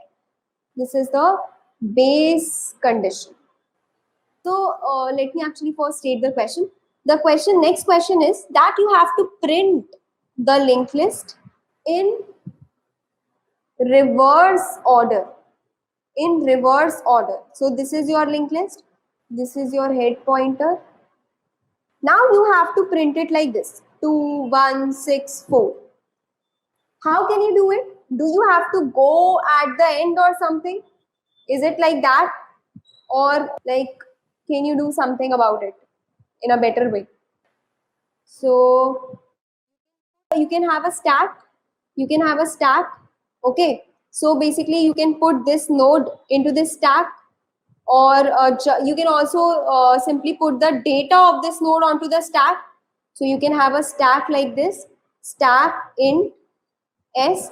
Then you can traverse the this linked list using a temporary pointer, let's say T. So you are here, you put this data onto this stack. Then you move ahead, put this data on top of stack, put this data on top of stack, put this data on top of stack, and now the linked list is empty. So you can simply pop everything off, right? So you'll get 2, 1, 6, 4. Simple, right? What's the time complexity of this? It's just order of n, and the space complexity is also order of n, right? It's also order of n. So you can also do this using recursion, right? So as you see over here, most people have pointed out as well that we can simply reverse their order, and that will do the trick. That now I don't have to print this node immediately. I have to go till the last and then start printing. Okay, and then start printing. So what I can do? So basically, let me simply copy this. So what I can do, I can simply bring this over here. What's the time complexity of this approach? Again, it's order of n, and the space complexity is order of n as well, because here also we will be using the call stack. Recursion uses stack. So that's ideally what we are doing here as well. So both are same basically, right? The next question is to print kth node. So what you need to do? Again, so as I told you before, that you just need to go till the, so just go till kth node and print it. That's it, right? And print it. So it's pretty simple. Let's move forward. Okay, let's move forward. Now let's say I ask you to print the kth node, from end. So what we can do, we can actually see that what's this kth node from start. So we have this node. Let's say I want to delete this third node. Okay, I want to delete this third node from end. So what's the value of this? What's this node from very start? It's nothing but n minus k. This will give us these rest of the nodes, right? This will give us these rest of the nodes, and plus 1 will give us this node. So that is, from start it's nothing but fourth node. But to delete it, you will have to reach till this node so that you can connect this pointer over here and remove this. Does that make sense? So you can, if you simply have to print it, you can simply go till this position. But if you, let's say, have to delete it, so you have to go till k minus 1th position and connect this. Okay, so let's find the middle of the linked list now. Middle of the linked list. These are the basic questions, and if you get hold of them, you'll get pretty comfortable with linked list. So try attempting them on your own, okay? Okay, how to find the middle element of the linked list? Okay, first, the basic approach we can use is that we can find the number of nodes in the linked list and simply do the count by 2. So we can traverse till count by 2 and return the node. Does that make sense? That's how we can do it. And the second is, let's see. So we have this head pointer, then we have this mid node, and we have this end. Okay. Let's say I have 2 pointers. So this is a slow pointer and this is a fast pointer. This is moving with the speed of 2 twice, so 2 into x, and this is moving with the speed of just x. So if with this pointer, if with this fast pointer starting from the very head, I reach till end, then this pointer will reach where? Remember that it's twice the speed of this pointer. So if I am reaching with this pointer till the very end, this pointer will reach over this place and we will find the mid. Does that make sense, that why the slow and fast pointer work? So let's quickly write the code for it. So mid of linked list. So we have this head. We will set slow pointer to head. We will set fast pointer to head. Then I'll come to these conditions in afterwards. Let's write this, that the fast pointer, you know that it will go 2 steps forward. So next ka next, and slow pointer will go only 1 step forward. So slow ka next. Then after coming out of this while loop, we can simply return slow ka data, let's say. So in this condition, this fast pointer is reaching till end. So we will be moving till fast is not equal to null. But this is incomplete. This is incomplete because here we are jumping 2 steps forward. So we have to make sure this exists. This node exists. So we have to check if fast ka next is also not null. Okay. So what's the time complexity of this? So time complexity is just order of n and space complexity is just order of 1. Now let's talk about another question, which is to reverse the linked list. So how to reverse the linked list? So we can use stack. So I'm not going into depth of it. Let's say the nodes are 1, 2, 3, 4. Now you can basically make a stack like this, stack of node pointers. Okay, stack of node pointers. Now you have to, return what? You have to return this 4, then 3, then 2, then 1. You actually have to reverse the entire linked list. Okay. So you have to take node pointers so that you can push them. So you keep pushing them. This is 1, then 2, then 3, then 4. Now you can simply connect them. Now you can simply remove them one by one and simply connect them. Okay, so this is one way. The time complexity of this approach is order of n and space is order of n as well. Now how can we do it using recursion? We can do it using recursion, right? In which it will look like this. So we will have a function reverse, then head, then we will call, so we have to reverse it, right? So we will call itself with the next node. Now here we will perform some operations and here we have to write the base case. Let's see what to do about that. What are the operations first of all? So we have this operation to perform. Now what do we need? So let's see it over here. This is 1, 2, 3, 4. So I am here, this is my head, and if I'm back to here after recursing, that means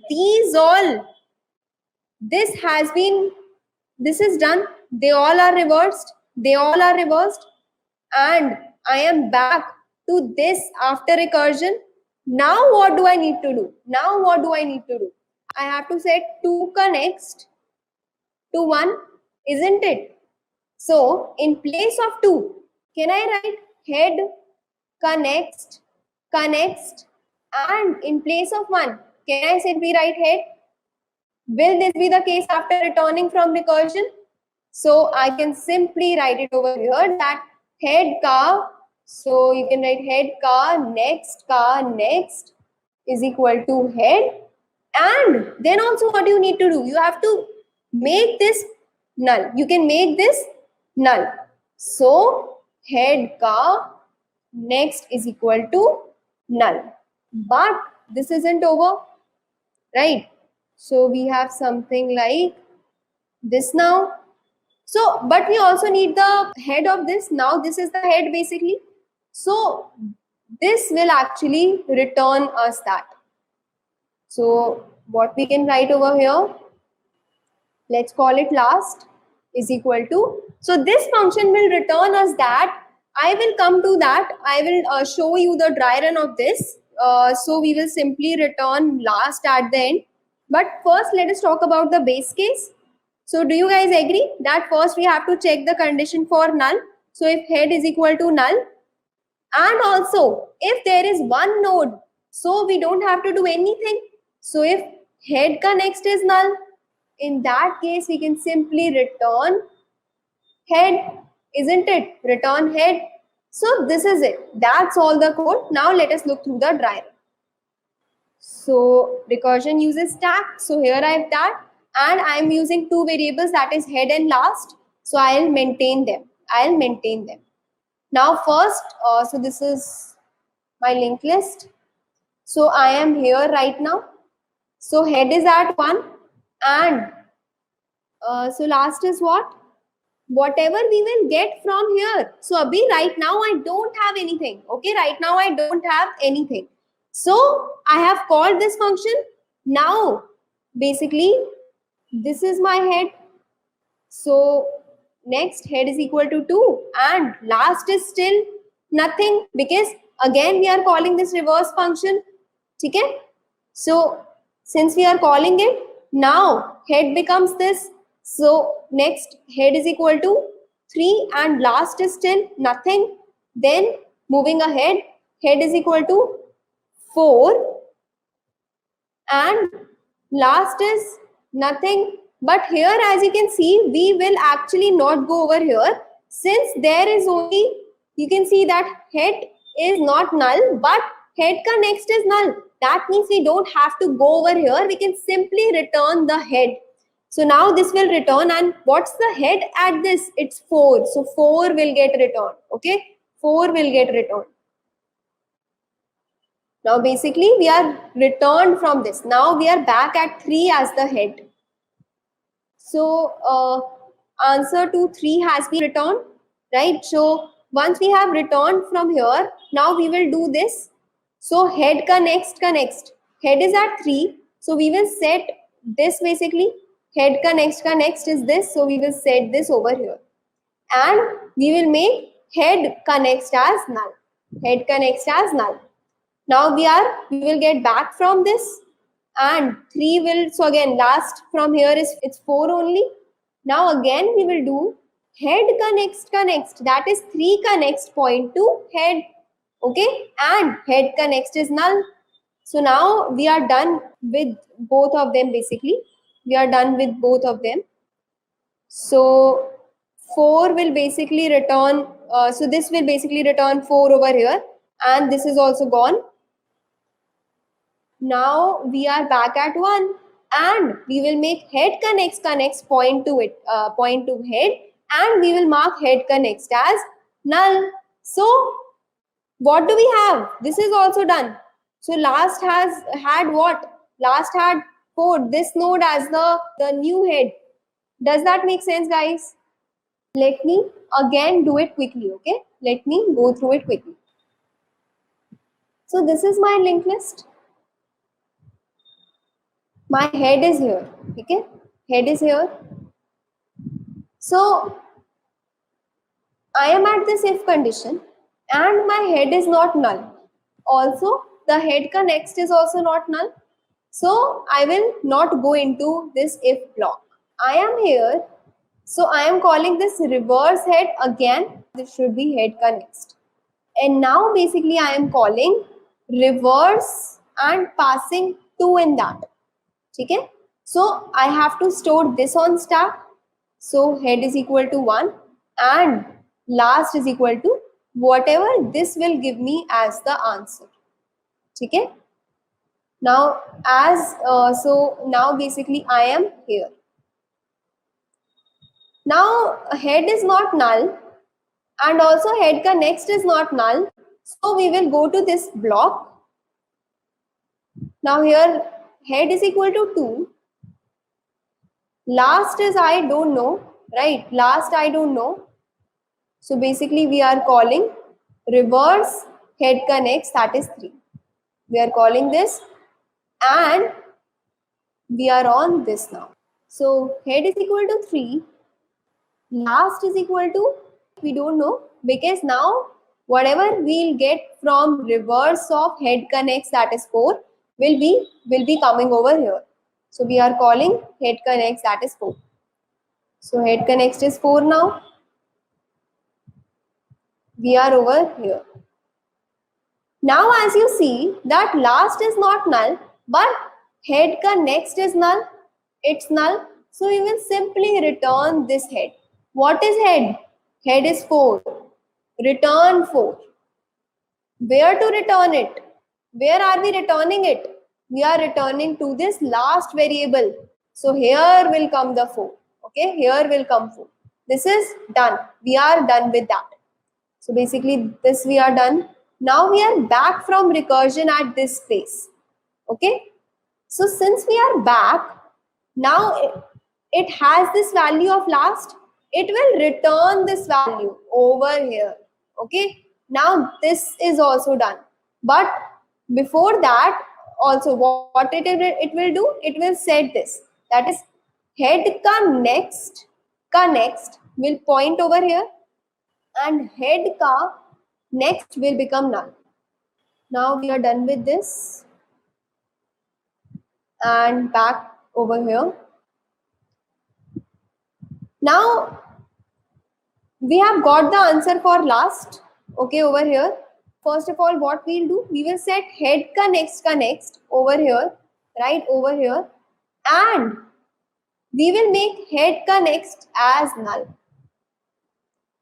So this will return 4 over here and this is also done.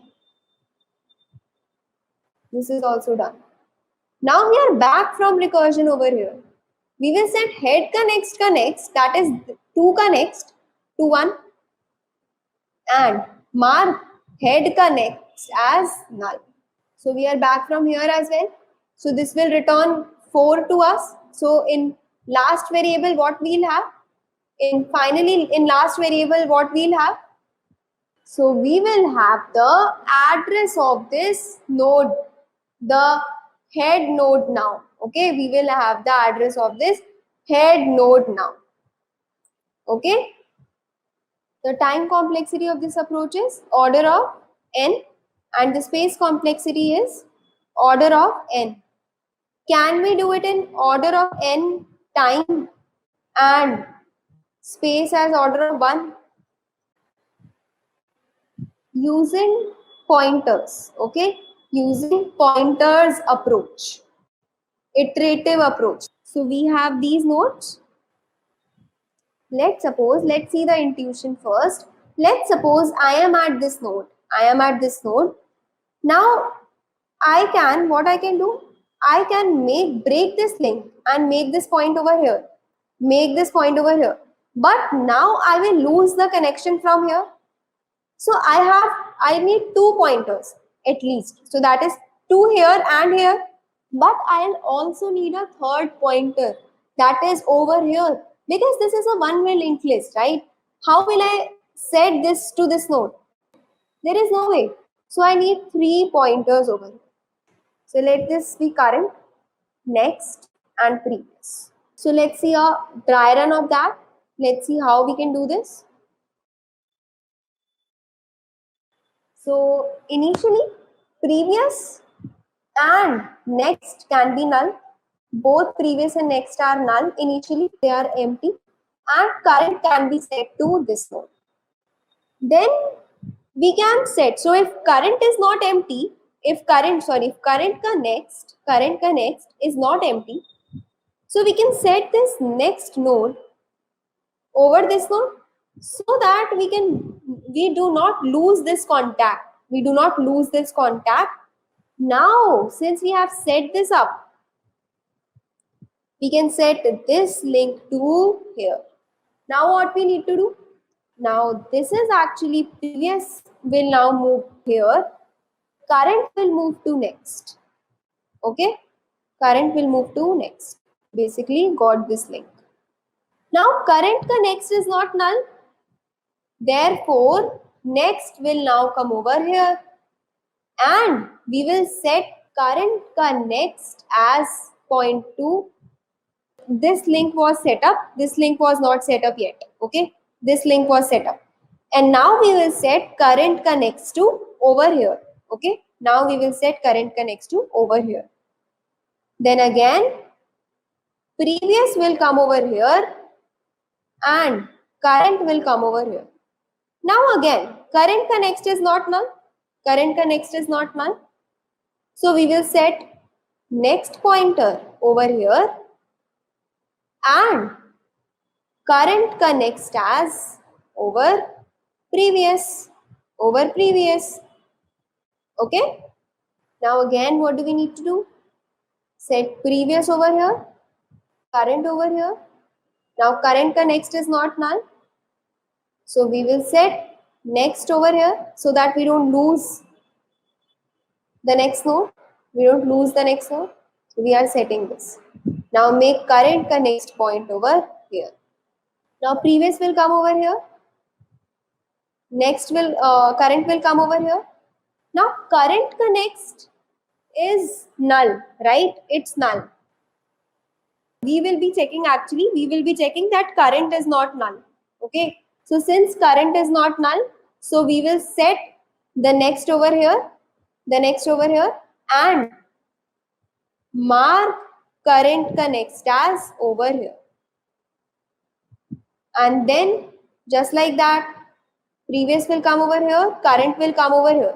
And now current is null. So we don't have anything to, we don't have any node now. So this previous node is our head now. This is our head. Is the intuition clear that why we are doing this? Let's quickly write the pseudocode now. So we will set current to head and previous next will be null. Then while current is not equal to null, what we did? Next will go to current connects. Current connects will go to previous. Previous will become current and current will become next. Finally, we can simply return previous as the head pointer. So the time complexity of this approach is nothing but order of n and space is order of 1, right? So this is reversing a linked list is a very important problem in the interview. With stacks, it's easy, right? With stacks is easy, but with these pointers approach, and here we have a recursive approach, it's little tricky to understand. Okay, this was it, guys, from my side for today. I hope you guys attempt the questions provided in today's contest. So thank you very much. So we will start with the very first bucket. So what I have decided that from each bucket, I will be doing one question. Okay. Let us do the very first question from each of the buckets. Okay. Let us start with the palindrome list. So the question says that we are given a singly linked list and we have to determine if it is a palindrome or not. If it is a palindrome, return 1, or basically if you do Boolean, it is true for 1. And if it is not a palindrome, we return a 0. So I mean, like in Boolean, false represents 0 and true represents 1. So basically we have to return true or false if we talk in parallel sense of a Boolean variable rather than an integer. Okay. And the solution that is expected is linear in time and constant in space. Okay. Let us assume that, hey, this time we are given a linked list. Okay. So suppose you were given an array 1, 2, 3, 4, 3, 2, 1. This is a palindrome, right? How can we find if it is a palindrome? We can start a pointer from the left side and similarly a pointer from the right side going towards left and a pointer from left side going towards right. At each index, we check. So for example, at the very first stage, left will be this, wait a moment, and right will be this. Is the pointer at left equals to the pointer at right? Yes, it is equal. So now that means it satisfies the property. We increment a left and we decrement r. Is the new left and right equal? Yes, they also are equal. So we again increment L and we again decrement r. They are also equal. Then we increment L and we decrement r. This time L will be equal to r. So I mean, like L and r both will be together. Okay. So at this stage we can stop because this is a central point. Okay. So if it had been an array, we could have done something like this. Int L equals to 0 and r equals to n minus 1 while L less than r. If AL not equal to AR, return false, else we do plus plus L minus minus R, and when we are out of the loop, we can just return true. That means that the array was sorted. But this thing doesn't work well for a linked list. Why doesn't this work well for a linked list?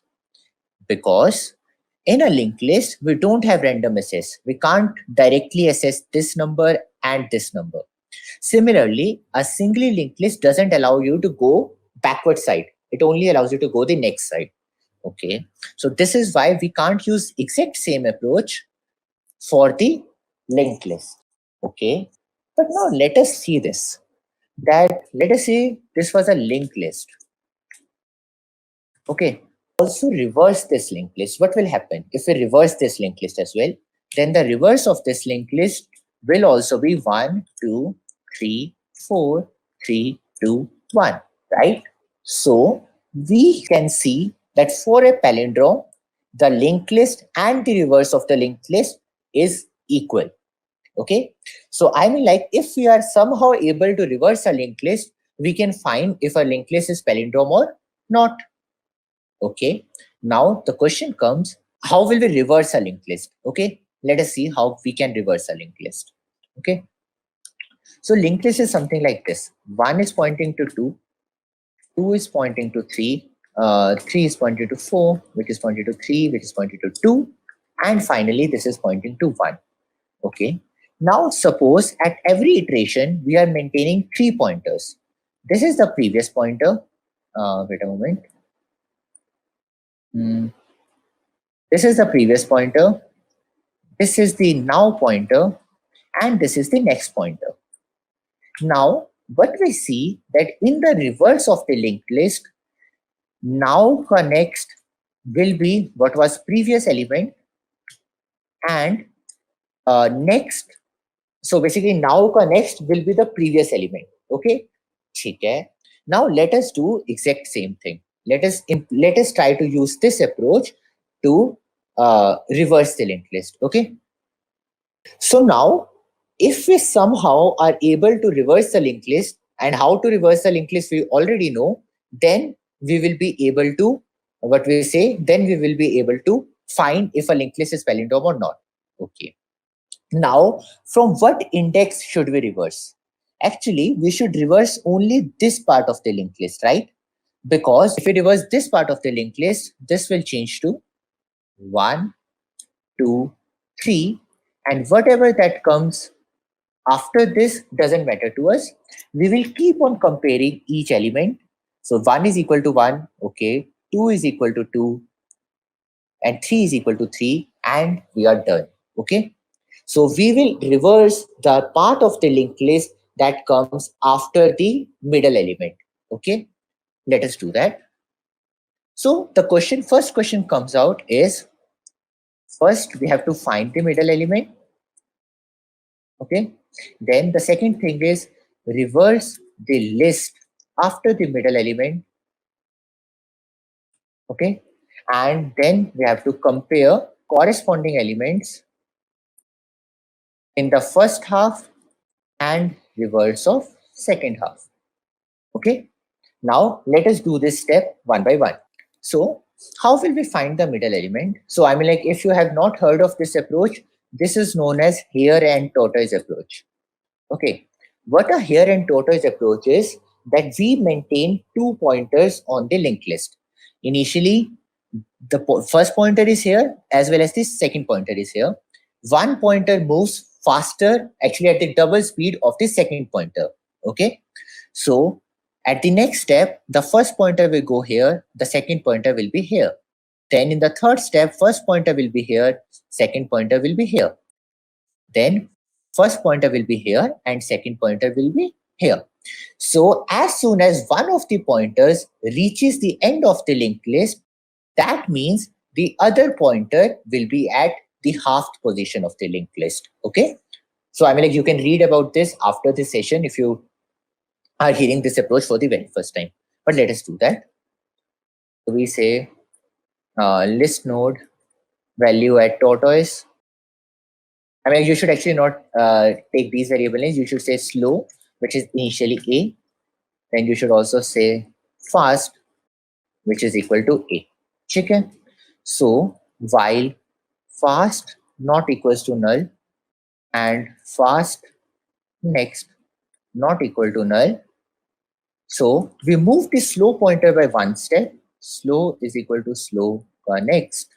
But we move fast pointer by 2 steps. Fast is equal to fast next next. Okay. Now, when the fast will be null, so when the fast will be null, that will be a situation like this. Let us say this is a linked list. So in this case, initially slow will be here and fast will be here. Then fast will go here and slow will go here. Then fast will go here and slow will be here.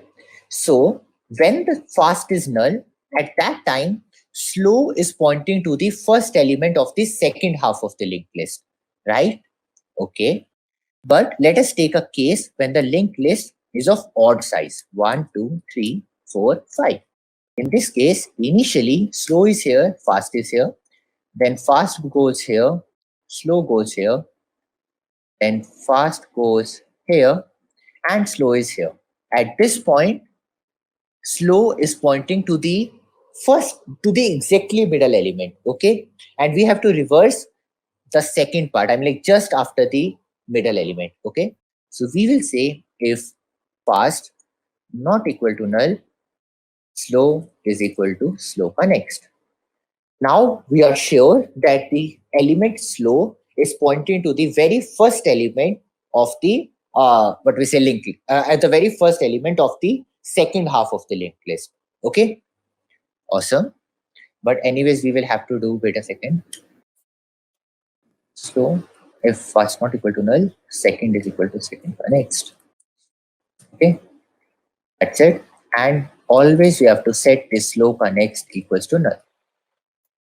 Now we reverse the two linked list. Sorry, now we reverse the linked list that starts at second. Okay, how will we do that? We say list not. So this is also a very good technique that you should use whenever you are solving a linked list problem. While solving a linked list problem, you maintain a dummy head, okay, which is node that contains only 0. So initially, the previous will be dummy. The current will be the very first node, which is A, and next will be nothing. So we will say while now not equal to null, next is equal to now ka next. Okay, then now ka next is what? Now ka next is the node that was the just previous node. Okay, so actually we can actually initially take previous as null. So that will also work for this. Okay, now ka next is equal to previous. And now what is the previous? Now previous is equal to now. Clear? Okay. So now we have done this.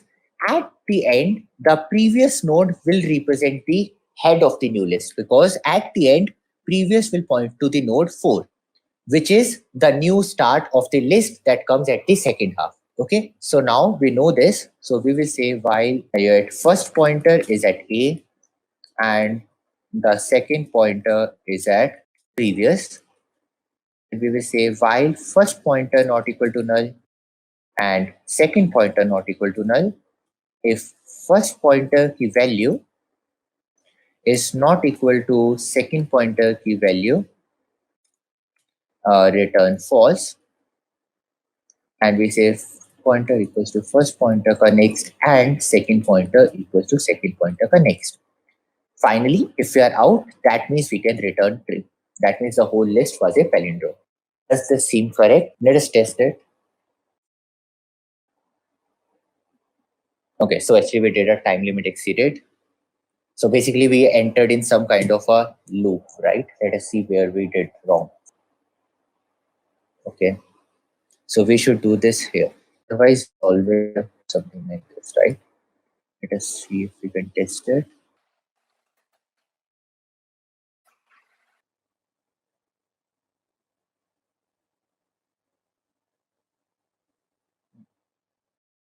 So we are saying while if fast not equals to null, second is equal to second ka next, okay?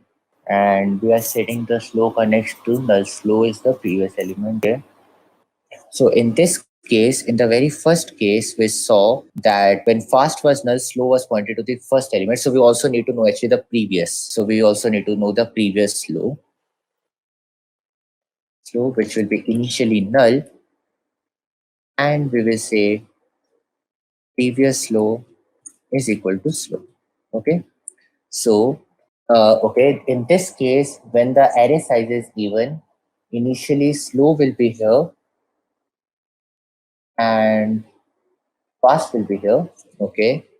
Then slow goes here, fast goes here, slow goes here, fast goes here. In this case, previous slow ka next should be null. Okay. Else previous slow ka next should be equal to null and second is nothing but slow. Okay, great. But in the case of odd, slow will point to the very first element. So second is equal to slow ka next. Okay, second is equal to slow ka next, and we set slow ka next equals to null. Okay, now does this look cool? This looks good. And so here we are breaking the list basically into two parts, and then let us see that if we can actually test it. First, let us test in custom input. Okay, we are not changing now to next, right? Previous is now, but now is also next. So we have to do this. Okay, and now this will work. Yep. So, but this case it should return 1, right? So in the case of 1 to 1, slow will be here and fast will be here. Then fast goes here and slow comes here. So in this case, what is the start of the next? This is 1.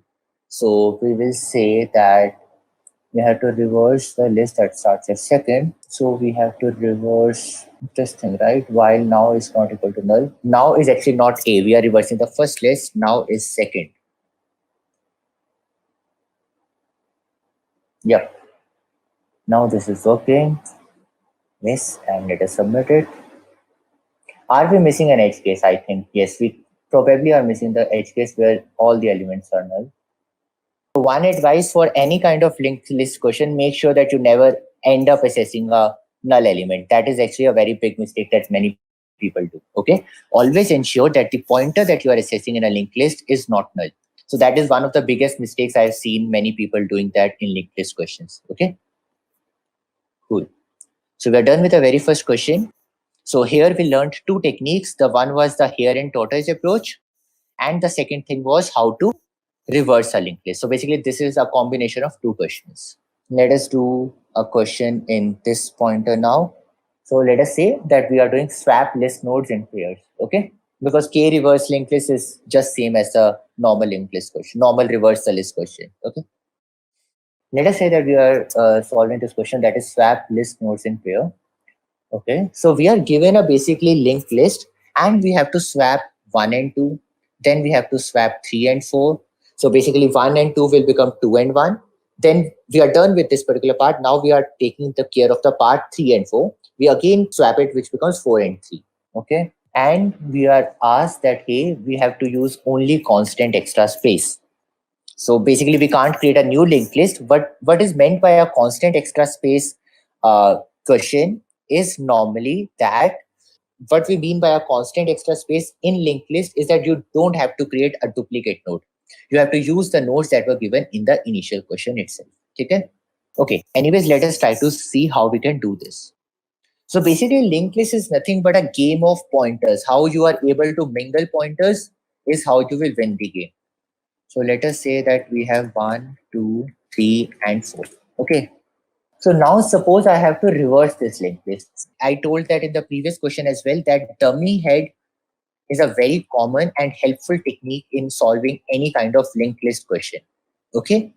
So for example, here what I will say, I will assume that there is a dummy node here, after which it is 1, after which it is 2, and 3, and 4. Okay. So now see, suppose I'm reversing the pair of 4 and 3. I at least need the pointer to 4 and also the pointer to 3. Okay. But I also need the pointer to 2. Why? Because when I have reversed these two, I have to make sure that 2 ka next points to 4. Okay. So we at least need 3 pointers. Okay. So let me first create a dummy node.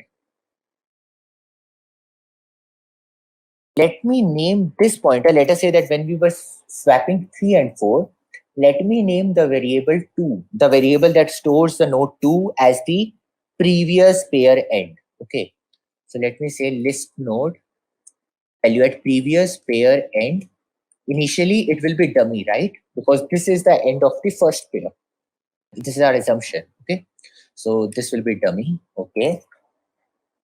This will be equal to the current pair start. Okay, so this is current pair start. Okay, which is in the case of in the first case, this will be the node A itself. Okay, awesome. Okay, so while I will say that while the start of current pair is not null, start not equal to null. Okay, so I will say current pair second is equal to, okay, I let me also assume that current pair start ka next is also not equal to null. Is not equal to null. Okay, so current pair start ka next. So basically both the nodes of the current pair exist. Okay, if there is only one node, we don't need to do any swap, right? So I will say current pair second is equal to current pair start ka next.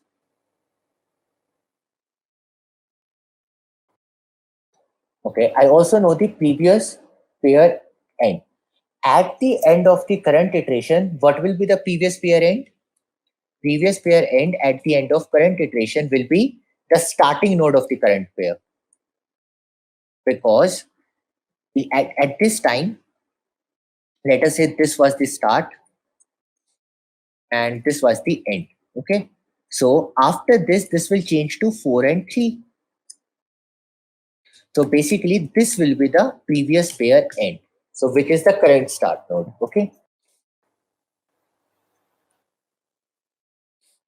Okay, and we also have to make sure that current pair ka second, so basically previous pair end ka next is equal to current pair second, now has to point to 4. Okay, and current pair second ka next is current pair.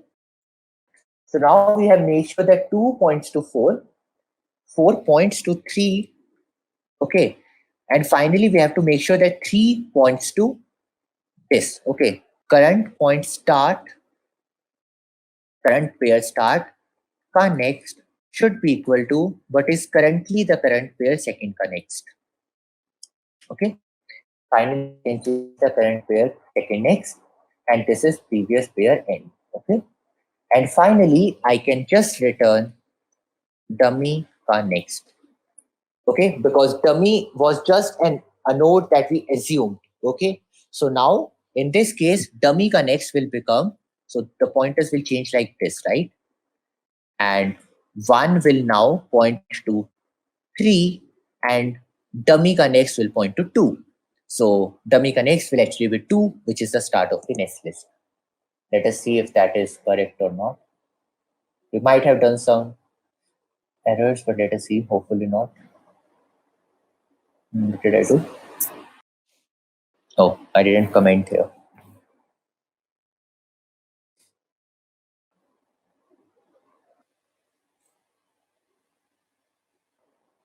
What are we doing here? So we are saying that initially we actually made sure that dummy ka next should be equal to A. Okay, because dummy is going to point to 1, right? That I told earlier. I will like initially dummy should point to 1 and 1 should point to 2. So I didn't point it dummy to first one. Now let us test this.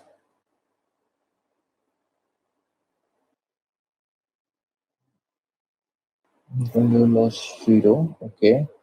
And I say first pointer previous pair end is dummy. Okay. And current pair start is A. Okay. While current pair start is not equal to null and current pair start next is not equal to null. Okay, both are not equal to null.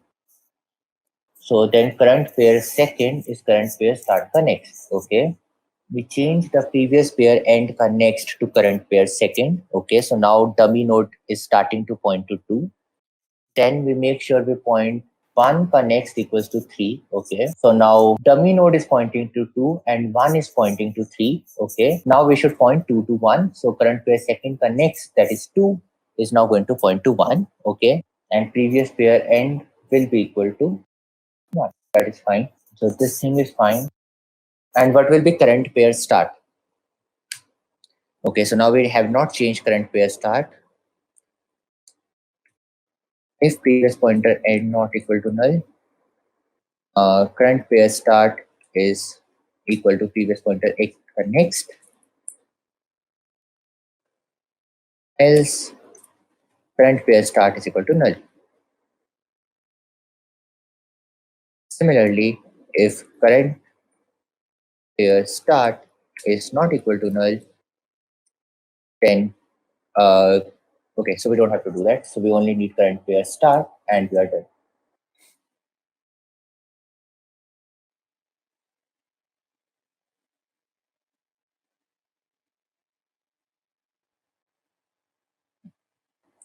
So now 2834 is changed to 3428.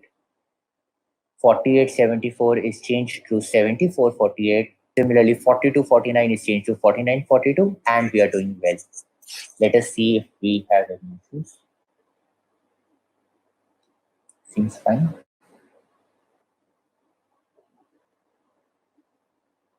Great. So we got this as well.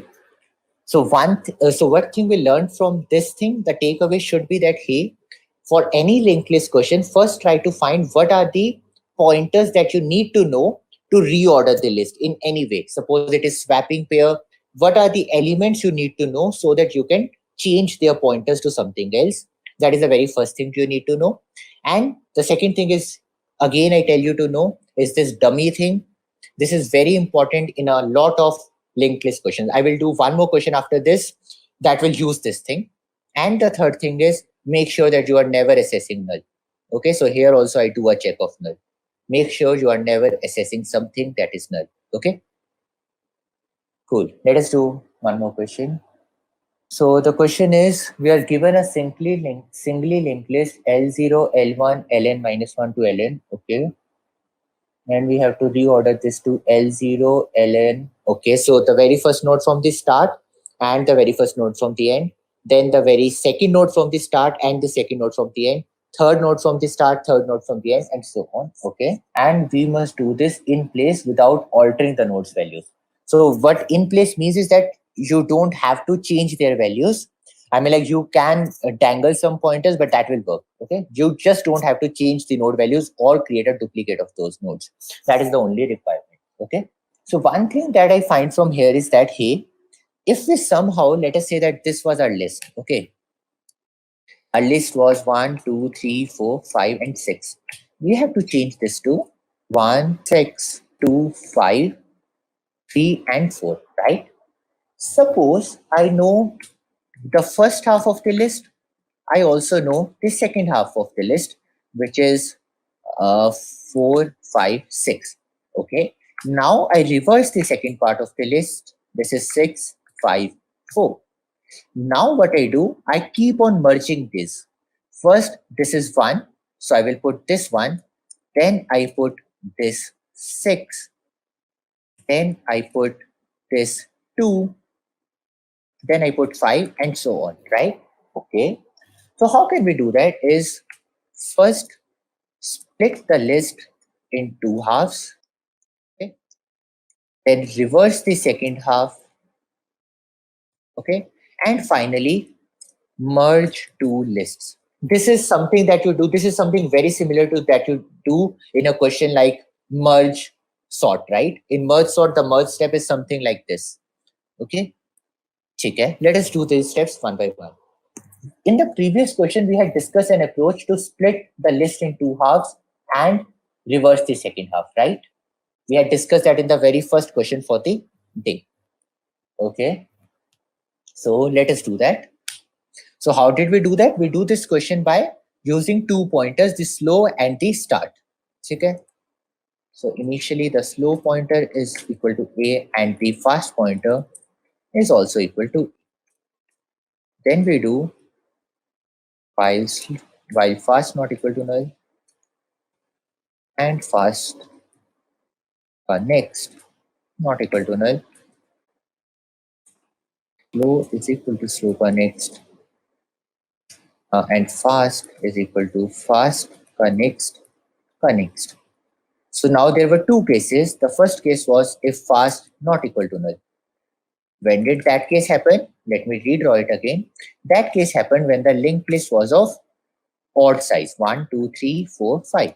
So in this case, slow will be here and fast will be here.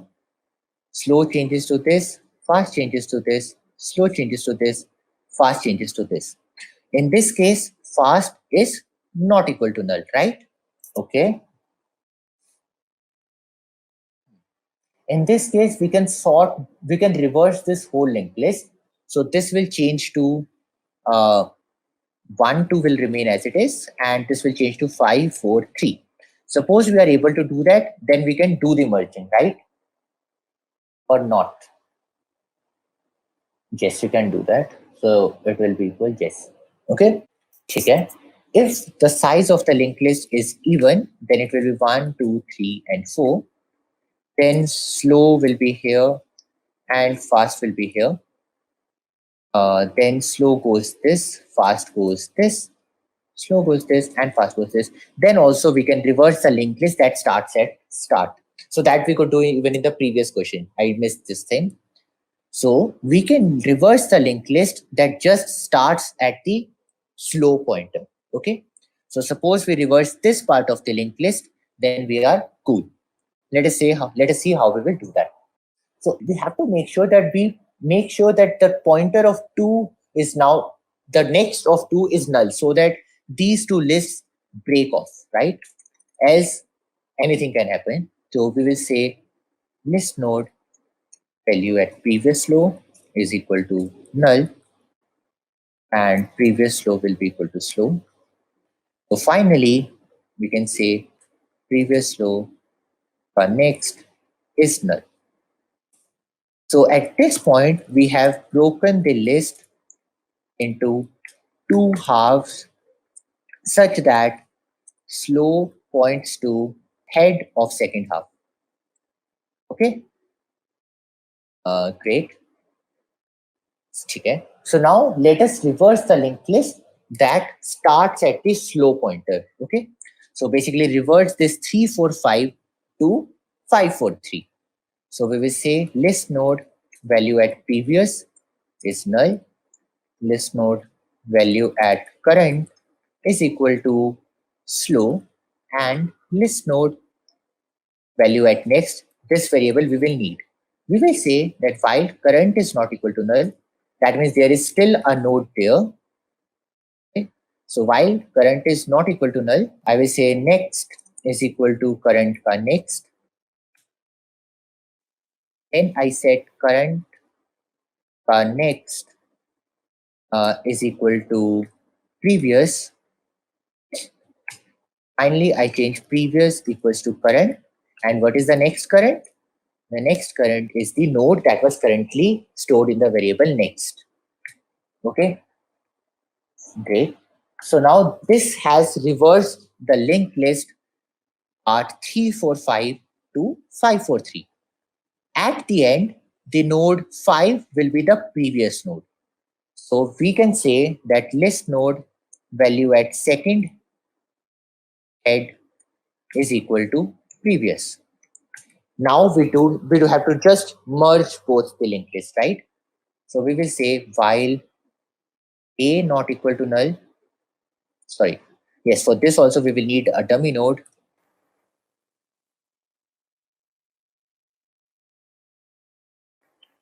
Then we will need a pointer to the current index in the answer. So list node value at dummy pointer. Initially, it will be equal to dummy. Okay. We also need a pointer, which will be initially a. And we also need the pointer to the second half, right? So this will be second head.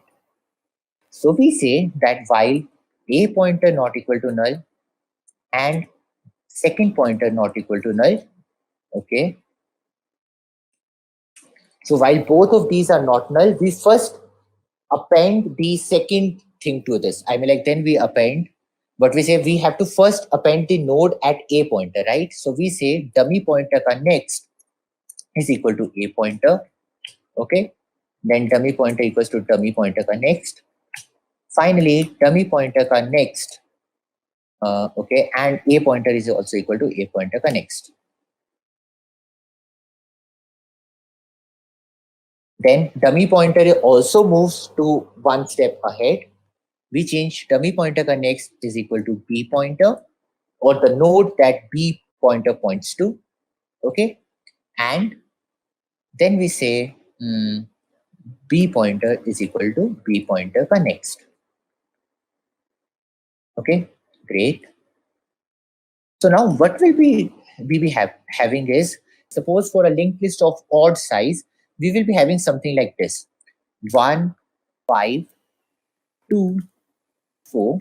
Okay, but at this time, the pointer to the second pointer will not be null, but the first pointer will be null. So we say if pointer is not equal to null, that meant that the total number of nodes were odd. So we will say dp, again we have to make sure, okay, dp next is equal to what we say, the second pointer. Okay.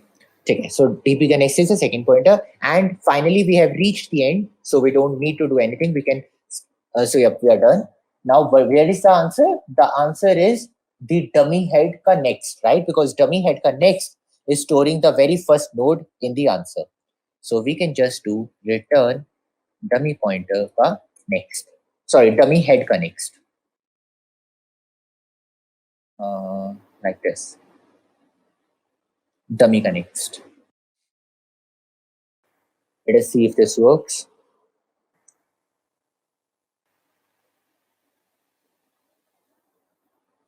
What is this happening? This is returning dummy pointer connects. What is the dummy pointer connects initially? This is the first pointer, but the first pointer is null. Initially, the second pointer is also A. So the second pointer will still point to this. So second pointer will not be equal to null. So this should be correct, right? So let us see why this particular case is having issues. Okay. So in this case, we won't ever go here. So if we don't ever go here, that means that there was only one node, right? That will happen only if there was less than two nodes. So we can say if previous low is equal to null, we can just return the original linked list. Why? Because this thing will happen. I mean, like previous low will be equal to null only if there are 0 nodes or 1 node. In that case, we don't need to do anything and we can just return the original linked list itself. So now this should work.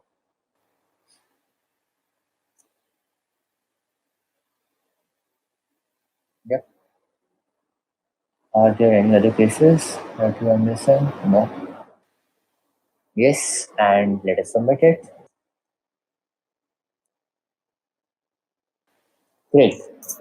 So yes, in this thing we missed checking for null one time and we again ended up with an issue. So that is why I was saying that never get to a situation where you are not checking for nulls. Okay.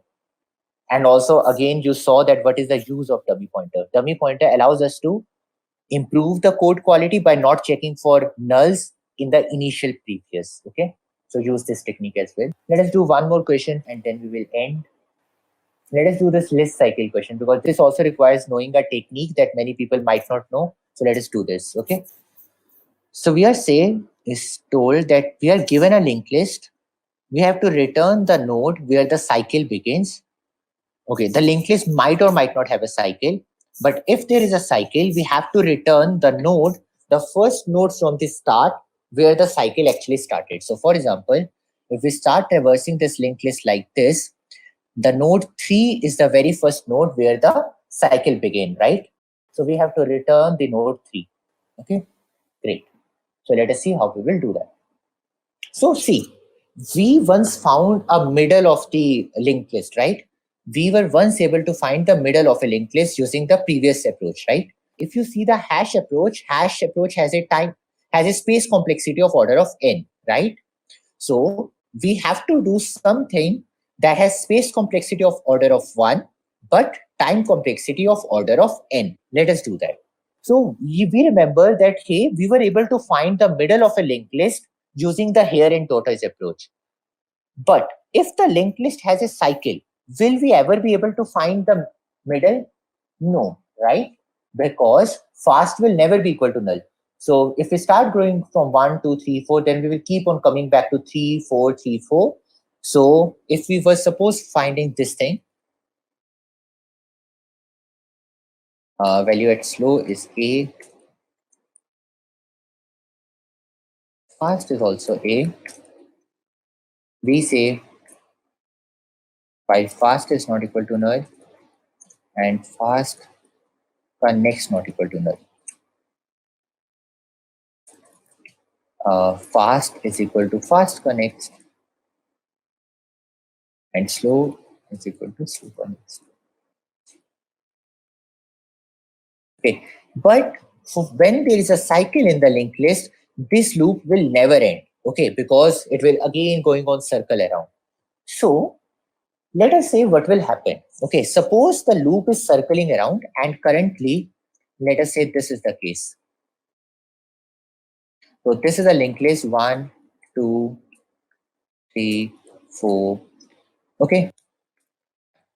Okay. And suppose all these nodes are in a cycle. Suppose all these nodes are in a cycle. Okay. It might happen that currently fast is here and slow is here. Okay. That means in the next iteration, fast will go, what we say, at this place, and where will slow go? Slow will also come at this place. Okay. So, okay, that is the case one. The case two is, let us say fast and slow are very much behind. Okay. Let us say initially the fast was here and slow was here. Okay. Then what is going to happen in the next iteration is, in the next iteration, fast is going to come here and slow is going to go here. Now this condition is again same as this condition, right? The condition that we had here. So we can say that if fast and slow pointers are in a cycle, that means they are definitely going to meet at some time. Okay. So we can say while fast not equal to null and fast connects not equal to null, okay, if fast is equal to null, this means that there is a cycle, right? This means there is a cycle. So we can break. So here we can say that if fast is not equal to null, or and fast connects not equal to null, or fast connects not equal to null. So let me say that I pool cycle is equal to false. If we enter in this loop, we say that cycle is equal to true. That means there is a cycle in this current thing. Okay. So if there is a cycle, now the question comes, how will we find the start of the cycle? But let us solve the case if there is no cycle. If there is a no cycle, we can just return null, right? Now let us see how we will find the start of the cycle. Okay. So let us say our cycle is like this. So there are nodes 1, 2, 3, 4, 5, 6, 7, and this 7 is pointing to, let us say, 4. Okay. So 7 is pointing to 4. Something like this. So suppose 7 is pointing to 4. Okay. That means this is a cycle. Okay, great. So now how will we find that 4 is the start of the cycle? How will we be able to do that? Let us see. Suppose, assume that this size, the size of the linked list before the start of cycle was A. Okay. And currently, both the slow and fast pointers will be traversing 4, 5, 6, 7, again 4, 5, 6, 7, and so on, right? Is that clear? Okay. So now we know that this is, so now somewhere inside this linked list will both these nodes meet. Suppose both the fast and slow meet at this particular place. Okay. And let us assume that from the node start, this distance was B. Okay. So A was the distance of start of cycle from head, and B was the distance of meeting from the current node. Distance of meeting from the start of cycle. Okay. Okay. And let us say we also have a variable C, which is the start of cycle, which is the size of cycle. Okay. Okay. Now, can there be any formula between A, B, and C? Fast will not become null when there is a cycle that we have assumed. So basically, that is why at this particular position, if fast is equal to slow, we are saying that there is a cycle. Okay. So now let us try to see of one more thing. We say that, hey, this size was A. Okay. This size, suppose the nodes met at node 5. This size was B, and this size is C. Can there be a relationship between A, B, and C? Let us see in this way. Suppose the fast and slow pointer had traveled this node X times, this cycle X times, when they were inside the cycle, because they will keep on circling around, right? Okay, suppose they had traveled x times, so the total distance traveled by slow will be equal to this, which is a, plus the number of times they travels this cycle. What will be the number of times? Let us say they traveled this n times. And what is the size of this they traveled? The size of cycle is c, so plus n times c. And they met at this. Okay, so what is this distance? This is b. So this will be the distance covered by the slow node, correct? Okay, and what will be the distance covered by fast node? The distance covered by fast node is nothing but 2 times the distance covered by slow node. But how many iterations would it have done? How many iterations would the fast pointer would have done? Suppose fast pointer did y iterations. Okay, slow pointer had done x iterations, and let us say fast pointer had done y iterations. So the distance covered by the fast pointer is going to be a. So this is n. Let us say this is m. Okay, so a plus m into c plus b, right? That means a plus m into c plus b is equal to 2 times a plus n into c plus b. Is that clear? Okay. From these two equations, we can find that we'll be able to find that what will be the equation that will come out to be? The equation will come out to be that, hey, what is the distance from a plus b? Okay. Okay. So if we try to expand this equation, this will become a plus m into c. So let us try to expand the right hand side first. This is equal to 2 into a plus 2 into n into c plus 2 into b. Okay. If we take b to the left side, so this will become a minus 2 into b, and also bring this a to minus 2 into a plus b, right? So, okay. So this is going to be equal to 2 into n into c minus m into c, right? Okay. So what we get from this is that this is nothing but equal to minus of, this is equal to minus a minus b, and the right hand side is equal to c into 2 into n minus m, right? Okay. But what we find from this, this means a plus b, a negative, is equal to c times something. But what is c? We see that c is the size of cycle. So basically, we find that, hey, the distance from a to b. So basically, this distance is actually going to be a multiple of the size of cycle, right? So if we again start a pointer from this particular position, and we again, so basically till this time, this goes till here, the pointer that will be at this place will actually come to 4 again. Why? Because it will go from 5 to 6 to 7 to again 4. And by the time the another pointer, if we start from 1, will also reach to 4. And 4 is going to be the start of cycle. Okay? So what we can do is we can again put slow is equal to what we say a, and we say while slow is not equal to fast, this time we will move both the pointers by only one movement. Okay, so we will say slow is equal to slow connects and fast is equal to fast connects. Okay, now that means,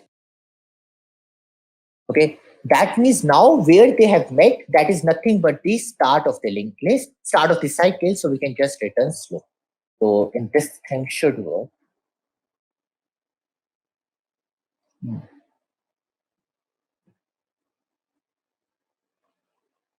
What happened? Okay, so we will actually have to start with, okay, so this thing will be actually initially true, because at least we have to move fast and slow ones. what they will otherwise always be true.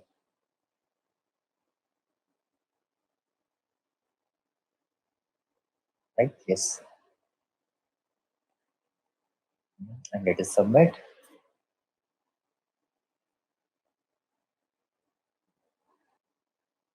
Great.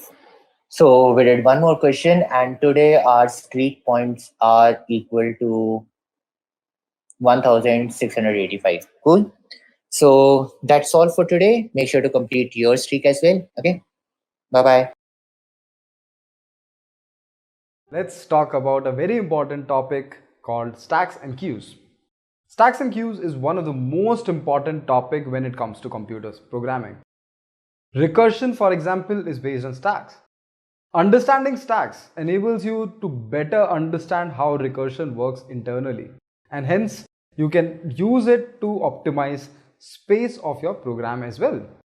It's extremely important for interviews. You can expect direct questions on stacks or queues. For example, if you want to find the maximum area under a histogram, you can do it using stack. The parentheses problem as well can be solved using stack. The sliding window problem can be solved using a queue. So these are important from an interview perspective. But having said that, it's also important for day-to-day activities as well. Why? You might have heard about Kafka or Redis queues. These are nothing but the data structure queue, right? At a massive distributed scale. So these are not just important in terms of an interview, these are also important in day-to-day activities as well. Hence, do not skip these topics. Okay, so today we are going to cover stacks. So let me give you first a little introduction about stack. So first of all, the stack is very much important. It's the most favorite topic of the interviewers. Be well versed with this topic. Like first go through the basics, understand it because they are very straightforward, and then attempt as many questions as you can. There are some standard problems that you should definitely attempt. That was the gist about stacks. Now let's get started. Cool. So stack is very much similar to the stack of objects you see around yourself. So be it stack of plates, stack of books, so stack of plates, stack of books, then stack of, let's say, bowls. So you see it and use it every day, right? So let me draw the stack of plates. So this is how a stack of plates look like. Now from this stack of plate, you can insert a plate only from this end, that is top, right? You can only insert a plate on top, and you can only remove a plate from top. You cannot insert or remove a plate from in between because that will disturb all the plates, right? So you cannot do that. You can only remove and insert a plate only from top. So that's essentially the idea behind stack, that we can only insert an item from top and we can only remove an item from top. Okay, so conceptually or logically, you can think of a stack like this, where one end is open and three ends are closed. So from only this end, we are going to perform operations, that is to remove an item and to insert an item. As I was saying, that we can only insert an element from one end and remove an element from that end only, and therefore stack is known as LIFO data structure. That is the last, as you can see the stack of plates over here. So this plate which was inserted at the very end will be the first one to come out. That is last in, first out. Okay, cool. So first what we are going to do, we are going to understand stack as an abstract data structure, that is ADT, abstract data structure. What do we mean by abstract data structure? In which the implementation details are hidden, but the operations are given to us. Okay, so let me write it over here, that implementation hidden. Okay, it's not there, it's not given, but only the operations are there. Only the operations are there using which we can use the stack. Okay. So for example, you can see the fan on top of you, right? So you don't know how it's working internally. All you care about its operation, as in you down the switch and it turns on, and you put off the switch and it turns off. That's what you care about. So that's an abstract. Cool. So we are given, let us understand the basic operations that are available with stack. Okay, so there are 4 basic operations. The first one, I am sure you guys, if you know about stack, you must know about all these operations. So that is push function, and then second is pop, the third is top, and the fourth is empty. Okay, so the push operation actually helps us to push an element on the top of stack. So this pushes an element on top of stack. Then here we have pop. So pop removes an element from top of stack. Then we have top, so it returns the element present on top of stack. So whatever element is present on top of stack, it just simply returns it. Okay, so don't worry, we are going to see an example over here. IsEmpty is the function that tells us if the stack is empty. So if the stack is empty, it returns true, else it returns false. Okay, so these are the 4 operations, that is push, pop, top, and isEmpty. Push pushes an element on top of stack, pop removes an element from top of stack, top tells what is on top of stack, and isEmpty returns true if stack is empty, else it returns false. Remember that pop simply removes an element and top does not remove an element. It simply tells what is present on top of stack. Is it clear now? Okay. So basically, while performing a question, you will have to use in C++, let's say you can use STL, right? In STL you have stack. So in C++, you declare a stack like this. You can use a stack like this, and on this object, basically, you can call all these functions. So push x, then s.pop, and so on. Likewise, in Java, you have collections using which you can use stack. So while attempting a question, you don't have to implement a stack of your own until and unless told. Okay, so but in a while we are also going to see how to implement a stack. We are going to actually implement these operations. Okay, cool. Okay, so let's actually see a dry run of these functions. So here this is a stack, and these are the operations that I would want to perform: push 2, push 1, push -1, push 5, then pop, pop is empty, top. So let's perform these functions. Okay, so it's push 2. So what we'll do, from where we'll put it? We'll put it from here. So basically 2 will come over here. Then it's push 1. So 1 will come over here. Then -1, -1 will come over here. Then there is 5, 5 will come over here. Then we are popping. So 5 will be gone, right? 5 will be gone. So we have removed 5. Now again pop is there. So -1 will be gone. So we have removed -1. Okay. Then we are checking, is the stack empty? What will it return? What will this return? It will return false, because the stack is not empty, right? The stack is not empty. Okay, so now there is top. So what will be the top function return? It will return whatever is present on top of stack. So basically top is pointing over here. So whatever is on top of stack, it will return that. So it will return 1, right? It will return 1.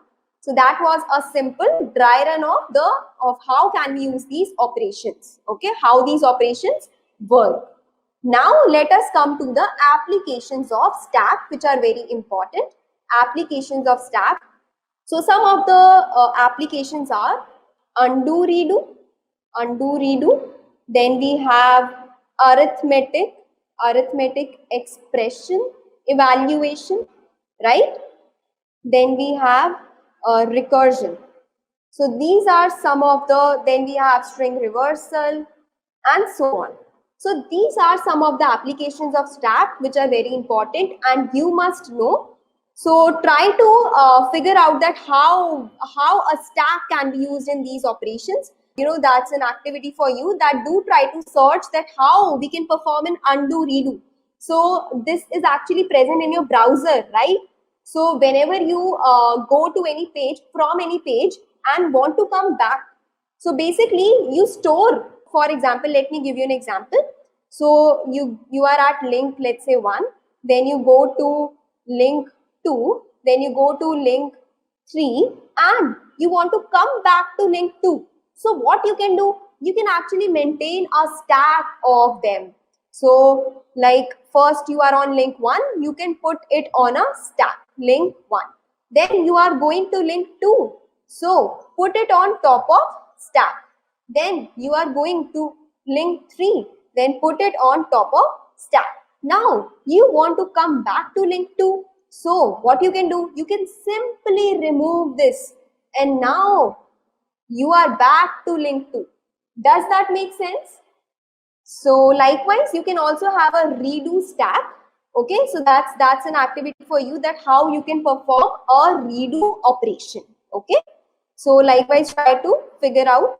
And we have arithmetic expression evaluation. So I think you all must be very much familiar with this. That is, converting to infix to prefix or postfix, then evaluating the postfix notation. So that's where you can use stacks.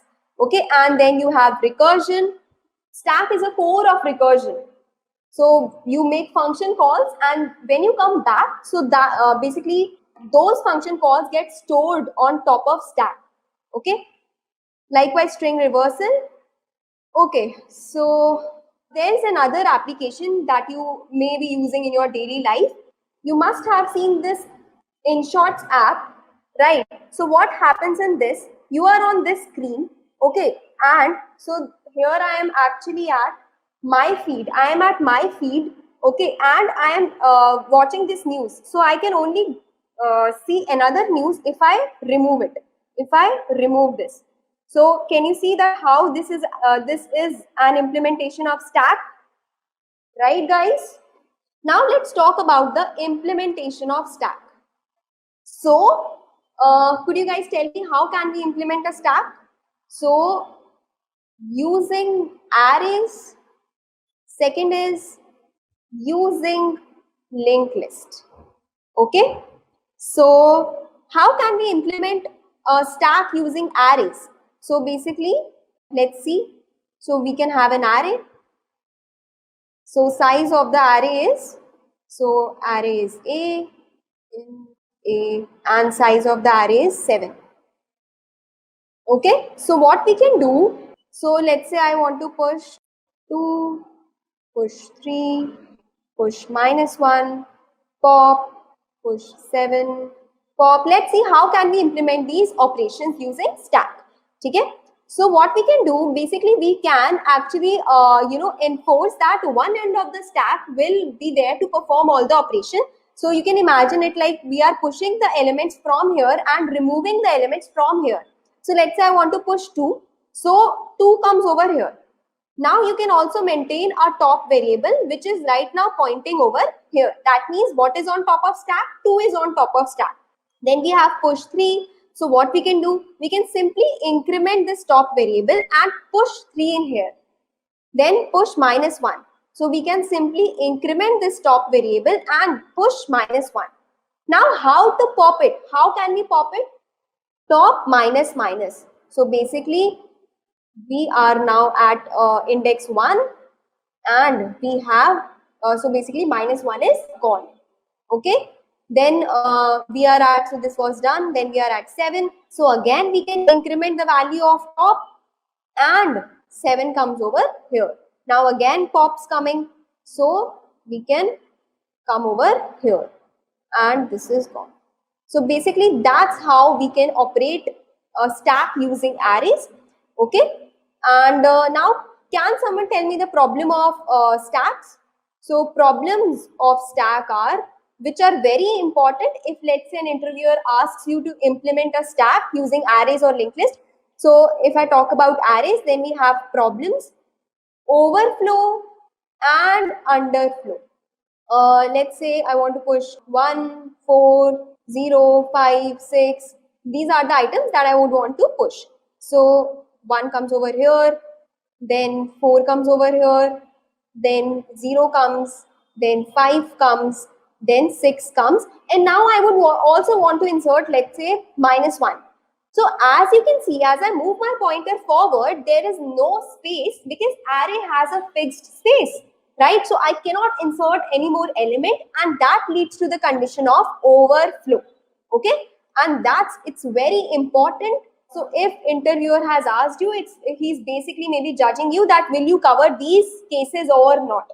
Okay, so this is the thing. So how can you handle it? So basically here you have mentioned a size, right? You can keep a check that if size, so if top is equal to the size -1, so in that case, that's an overflow. You cannot insert any more elements. So that's a drawback of arrays. And to overcome that, basically, you can use something known as dynamic arrays. Okay, you can use something known as dynamic arrays. Okay, now let's say I want to pop, I'm calling pop 7 times. Okay, so basically this is gone, third time, fourth time, fifth time, sixth time, and 7th time, and now I am again calling. So now what will happen? Will I be able to pop any more element? No, I will not be able to pop any more element because the stack is empty. So if I attempt to do so, that will lead to underflow condition. So how can you make it all right? Basically, you can put a check that if top, so if top is equal to, let's say, -1, then print underflow, okay, and simply return. So that's how you can manage underflow and overflow condition. Does that make sense, guys? Underflow is when you are trying to pop an element when there doesn't exist. When you are popping an element when there is no element. So how will you be able to pop? Will you be able to pop? No, right? So that's the case of underflow. So you can manage the case of underflow by checking that if top is equal to -1, that means you have no element. So you simply print underflow and return. Cool.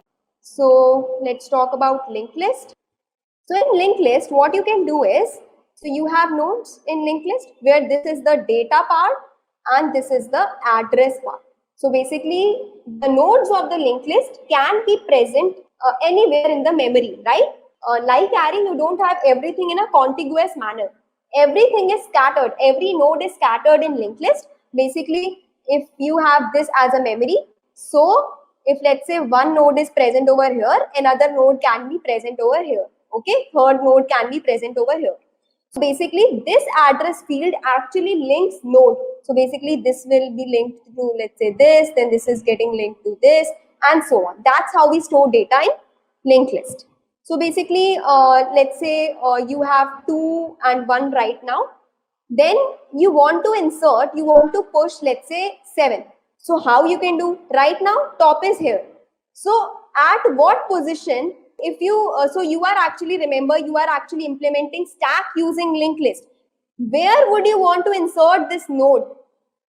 This is your linked list. This is what you are building. This is the temp node, current node, that you new node that you want to insert into your linked list. So where will you insert it? That we can actually put it on top of head. So now we can actually make this its next pointer point over here. So this is how our stack would look like. Now top will be over here. Okay? So you can, in case of a linked list, you can imagine a stack like this. Like this, it's growing, right? Like this is it's growing. And when you want to pop an element, so basically you can actually shift this top to the next position, and this will be, so basically you can free up this space. Okay? So that's how you can implement a stack using linked list.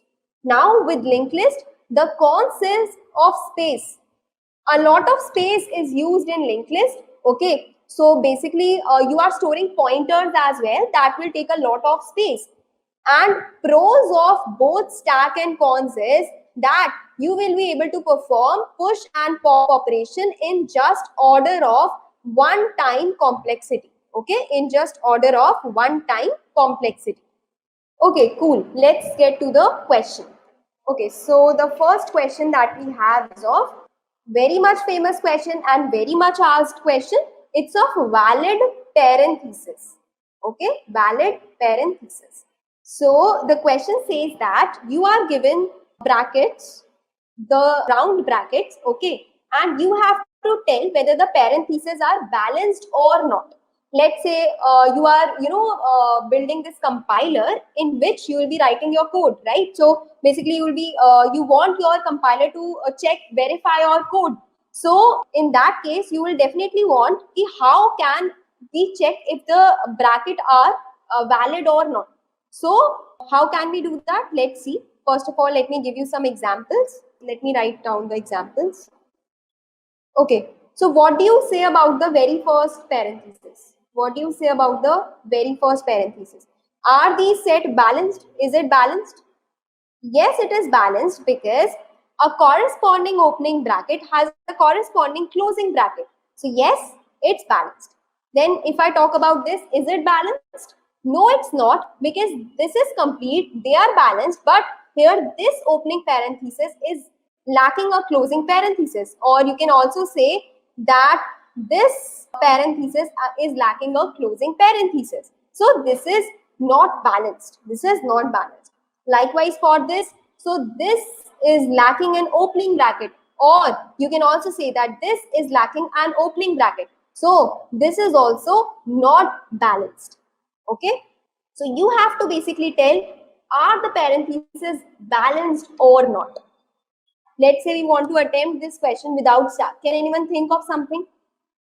Okay, so let me first actually put some observations. Let's do the question step by step. Okay, let's do the question step by step. So observations are, the first observation is that, can an opening bracket make a string invalid? As in, let's say I'm traversing the string and I find an opening bracket. So can that opening bracket make the string invalid?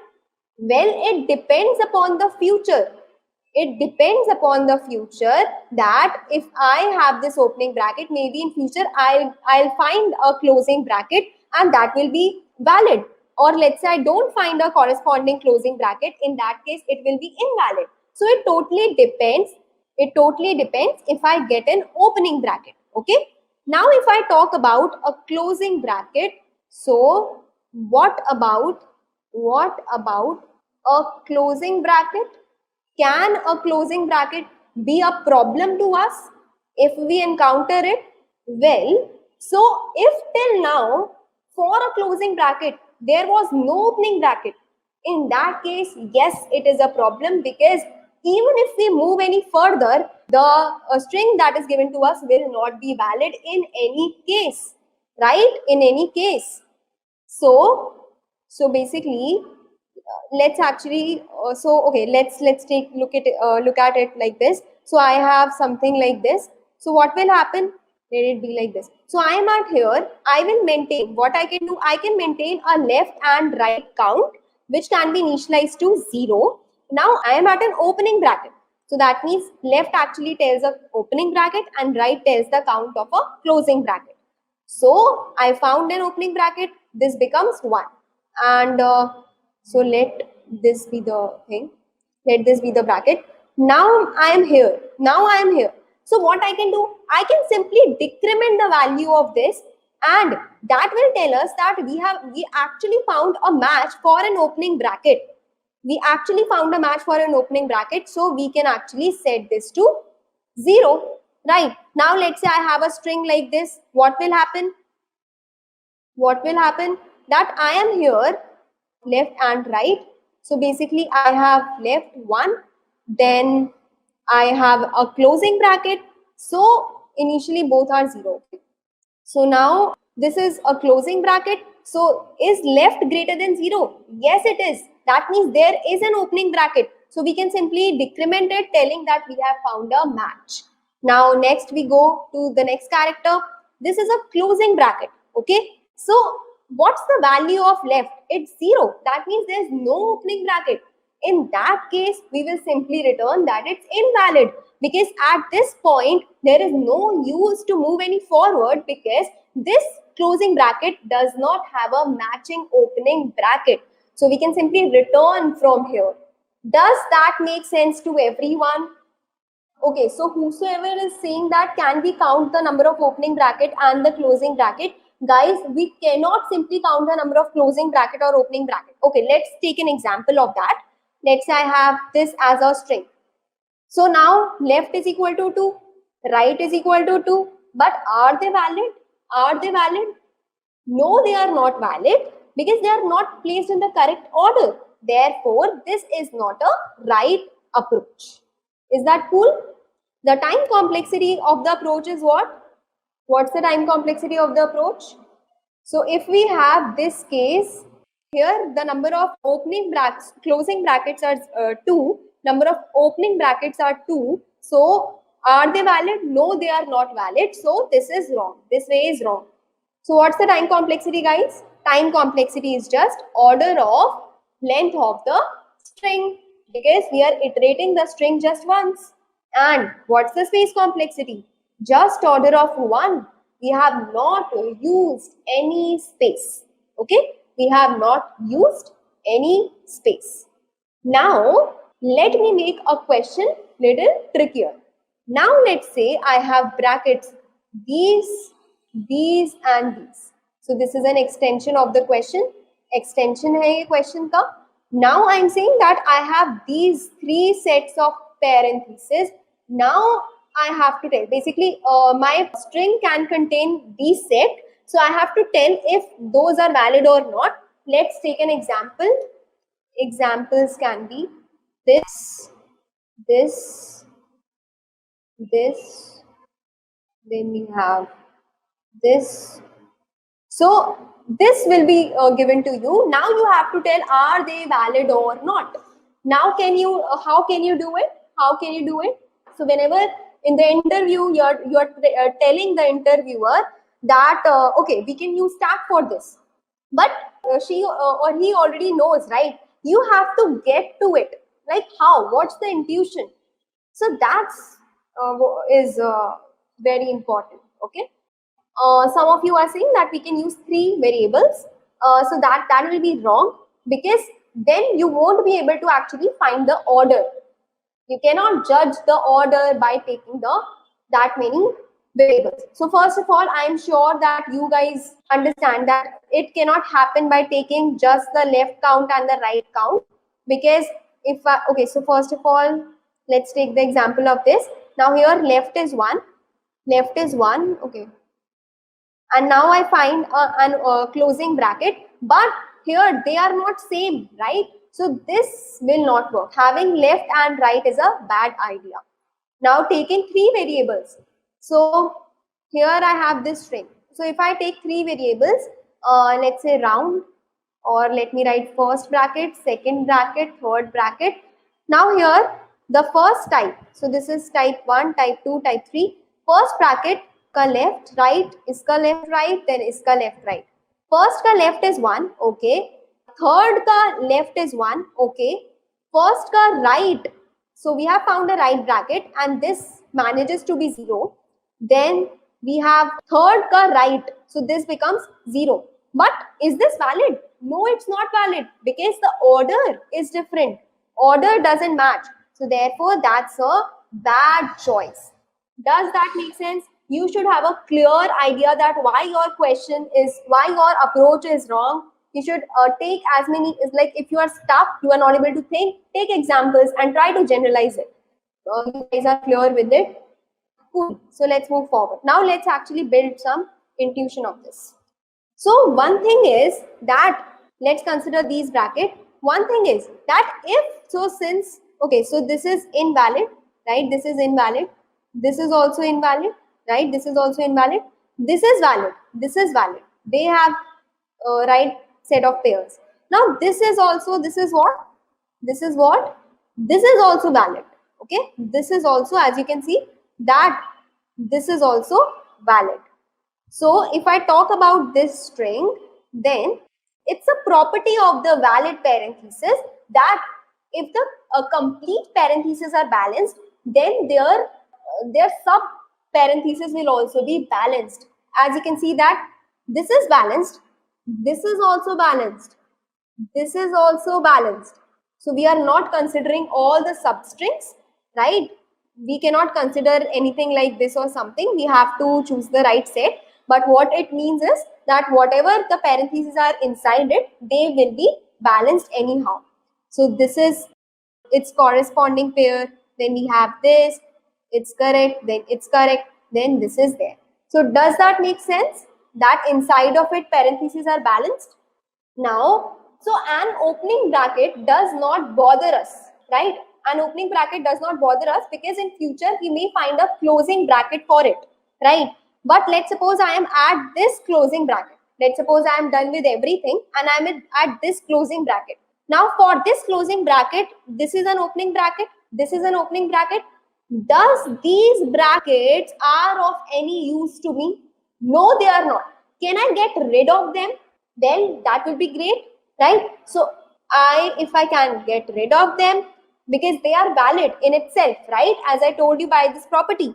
So since they are valid, if I can get rid of them, then I can actually find out if this bracket has a matching opening bracket. Okay. So let's actually see a dry run of this using stack, because stack is the data structure that helps us find. Just look at just the past. Okay, just the past. So how and what we can do? We are at this bracket. This is an opening bracket. We'll see about it in future. So push it onto the stack. Then this is an opening bracket. We'll see about it in future. Put it on top of stack. Again an opening bracket. Put it on top of stack. This is a closing bracket. Was there an opening bracket for this? Yes. Where can I see? I can see it on top of stack. If there is a corresponding match for this closing bracket, then I can simply pop it off. Next time here, this is a closing bracket.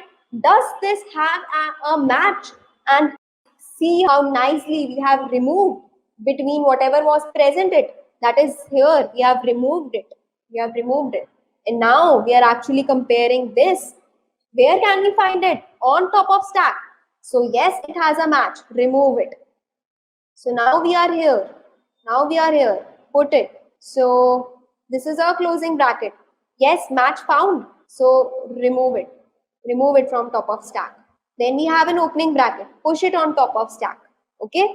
Then we have a closing bracket. Is the corresponding opening bracket present? Yes, it is present. Remove it from top of stack. Now we are at the last bracket. Is the corresponding opening bracket present? See here how we have gotten rid of all of this, right? So basically, yes, it's present. From where we can find? On top of stack. Just remove it. What's the condition we have to check for validity? And if the stack is empty, then return true, right? If the stack is empty, return true.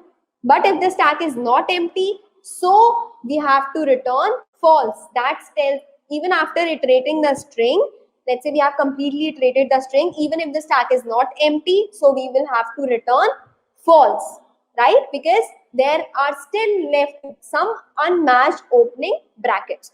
So at any time, let's say you have something like this. So at any time you don't find, so okay, let's do a dry run of this as well.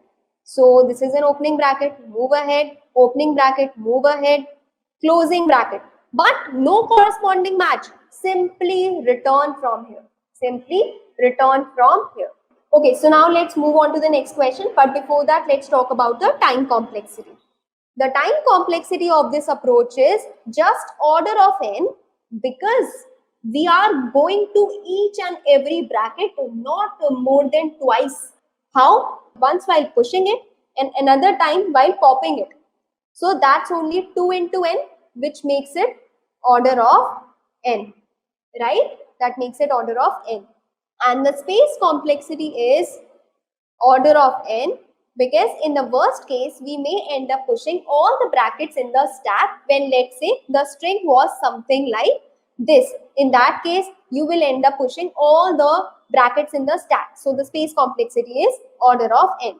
Okay, so I hope that's clear, and we'll quickly move on to our next question. So intuition is that how can we, previously clear up something to get just the, so here as I talked about that step by step we made the intuition, like, sorry, I just removed it. So as I was talking about that, inside of it will also be, balance. So if we can remove it, I will just be able to look at here. That's what I want to do. So we can simply remove it, and that is possible using stack. Okay, so let's move forward quickly. Cool. So question 2, and this is very, very famous question, which is of next greater element.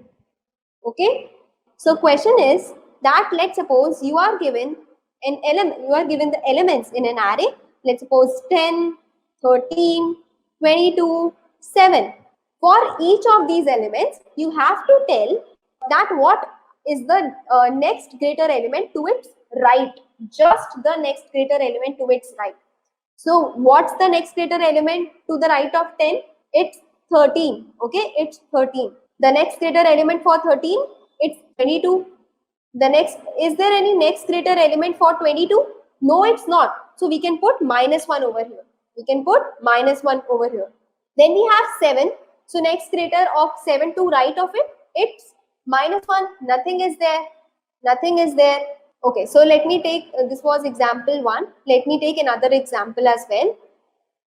So we have 10, 7, 4, 2, 9, 10, 11, 3, 2. Okay, so what's the next right to the right of 10? It's 11, right? Just greater element on the right of 10. It's 11. Just greater element on the right of 7. It's 9. It's 9. Just greater element to the right of 4. 9 again. To the right of 2. 9. Just to the right of 9. It's 10. Just to the right of 10. 11. Just to the right of 11. Nothing. To the right of 3. Nothing. To the right of 2. Nothing. Okay? Okay, cool. See, if you are implementing any question, you can use STL in C++ or collections in Java. You don't have to implement push pop functions on your own. That's just for the sake of if let's say your interviewer asks you. That's it. Okay, that's it. Cool. So if the question is clear, please tell me that how can we attempt it. At least give me the brute force approach. At least give me the brute force approach. So you will agree with me that brute force is nothing. So brute force is using 2 loops. So you can basically, let me actually write the code for it as well. So the brute force look like that. You can have an answer variable, answer array. Then you can iterate through all the elements from 0 to n-1. Then for those elements, you can again iterate from. So, okay, first you can initialize your result to -1 if let's say you don't find any element. So you can do for j that goes from I plus 1 to n-1.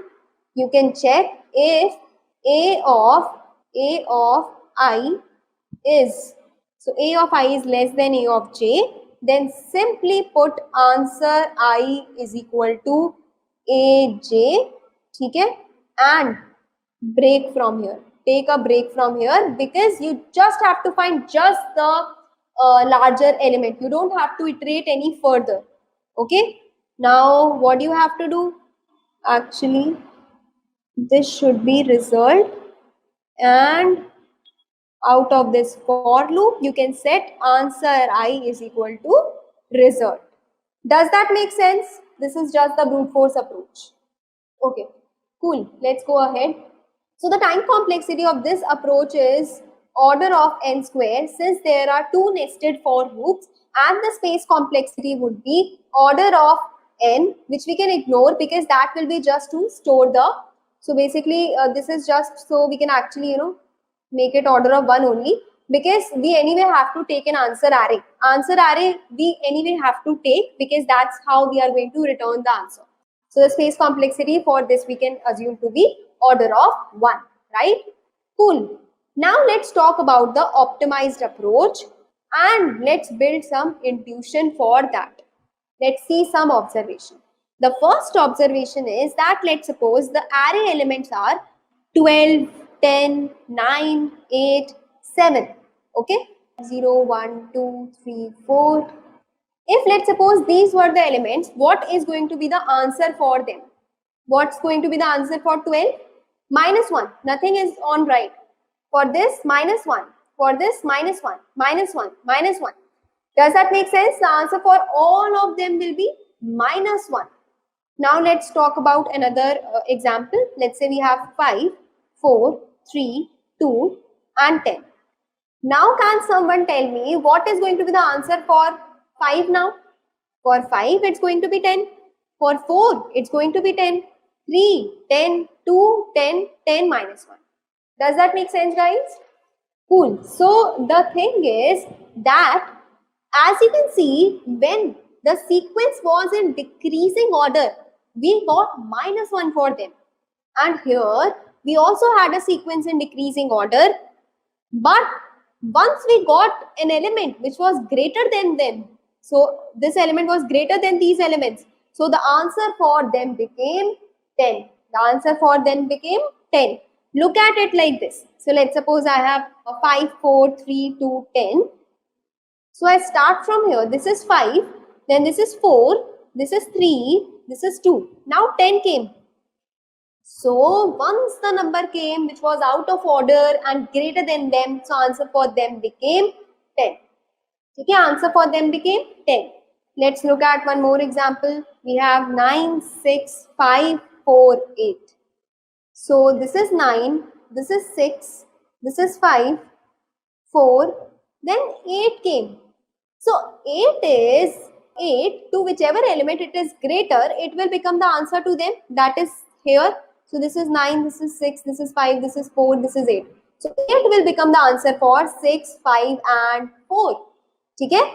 So so basically now once we have got the answer for them, can I just ignore this and start by finding the answer for these now?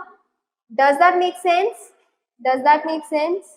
Okay, giving you some intuition that here we are also ignoring whatever was redundant from the past. The idea here is that we have a monotonic sequence. We have a monotonic sequence over here. Monotonic sequence is when we have a decreasing or increasing sequence. So my point is that I had a decreasing sequence.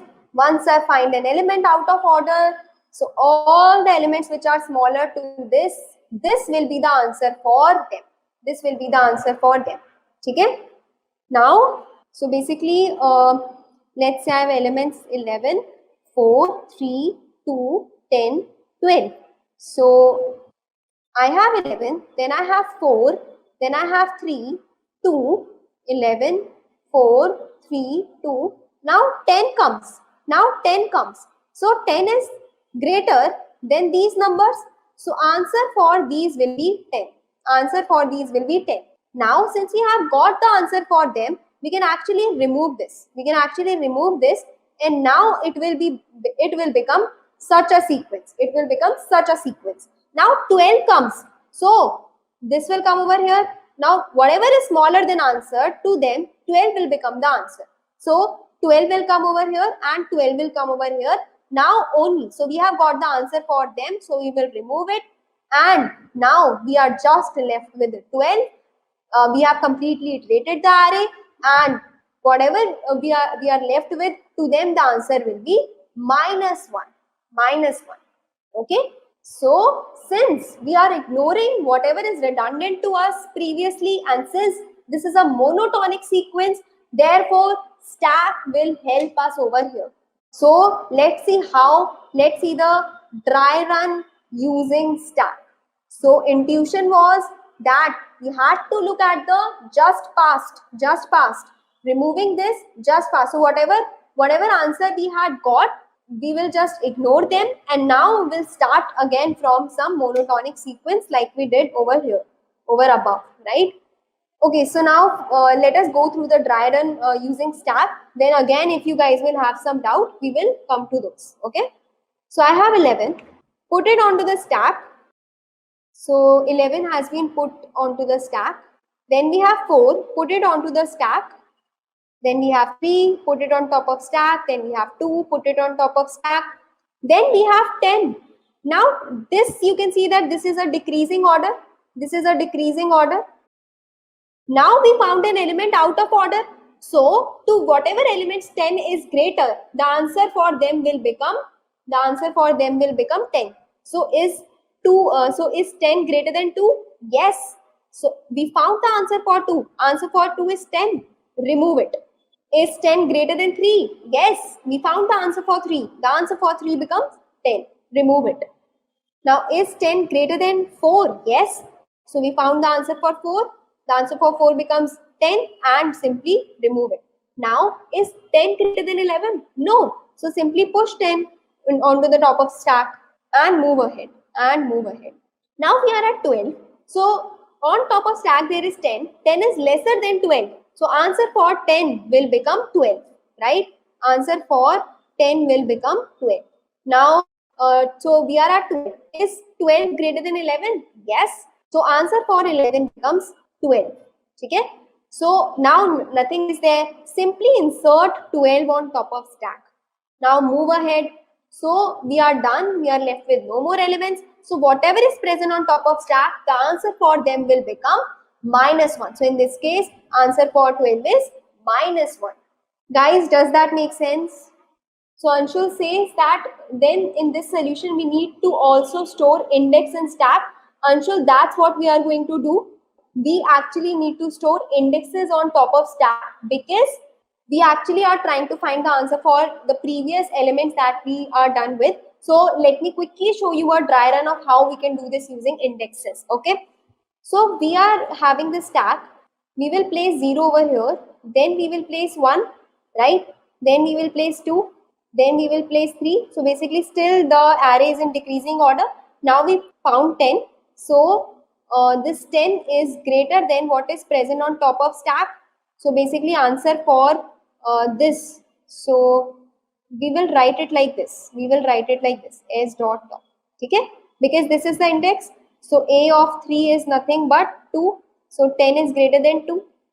Answer for this has become 10. Then likewise, answer for this will become 10. Element at index 1 is 4, which is lesser than 10. Answer for this becomes 10. Now 11 is not smaller than 10. So we will simply push the index of 10, which is 4. Then we are here. Now this is 12. 12 is greater than a of s dot top. So we will simply mark the answer of a of 4 as 12. So this is 12. Again, so as we remove it, then a of 0 is lesser than 12. Answer for a of 0, that is 11, will be 12. And now whatever is present on stack, whatever is present in stack, you will simply mark their answer as -1. So you will put -1 here. And the time complexity of this approach is order of n. Since we are putting an element and removing an element just twice, so again order of 2 into n, which is nothing but n. And space complexity in the worst case can be, when let's say the complete array is in decreasing order, it will be order of n. So does that make sense to everyone? Okay guys, so we have actually placed the link to the questions for the next questions. Okay, so hope you guys try it, and guys, this was it. I hope you enjoyed it. Cool. Please try them. See ya. Bye-bye. Hey, this is Arnav. Welcome to Scalar's YouTube channel. And I have this video here, which is pretty interesting. It is a very long video. It's going to be, I believe, 5-6 hours it will take me to build this. And I'm going to be building this project here, which you can see, which looks a lot like Instagram. As you can see, it has got a hot feed, hot photos on Instagram right now. It has got a top feed, which you can see top photos right now, So still polishing up the loading animations and all of that stuff. There are stories as well at the top. So if you look at any of those stories, then just like on Instagram, the bar fills up, and after 5 seconds it moves to the next story. It has a little different kind of animation from Instagram where it goes from left to right. Here I just made it grow from the middle or something like that. Okay, so that's basically the app, a clone of Instagram using Imgood's APIs. Imgood is a photo sharing site where people share photos. So I've used the APIs from Imgood to create a clone for Instagram. If you really like seeing projects like this getting built, definitely subscribe to our channel. We would keep building more projects like this. This particular project is quite a marathon project. It's going to take 5-6 hours to actually cover all the steps. I'm going to be building it using some of the latest and greatest stuff that is available in Android today. Kotlin, we'll be using Jetpack libraries we are going to be using, right? And it's created exactly the way modern Android applications are created. Drawing on my experience from having led the Android team at Zomato and at Target. So this uses all the industry best practices, the way apps are getting built. So that way I have built this. Okay, so let's get started with it. Okay,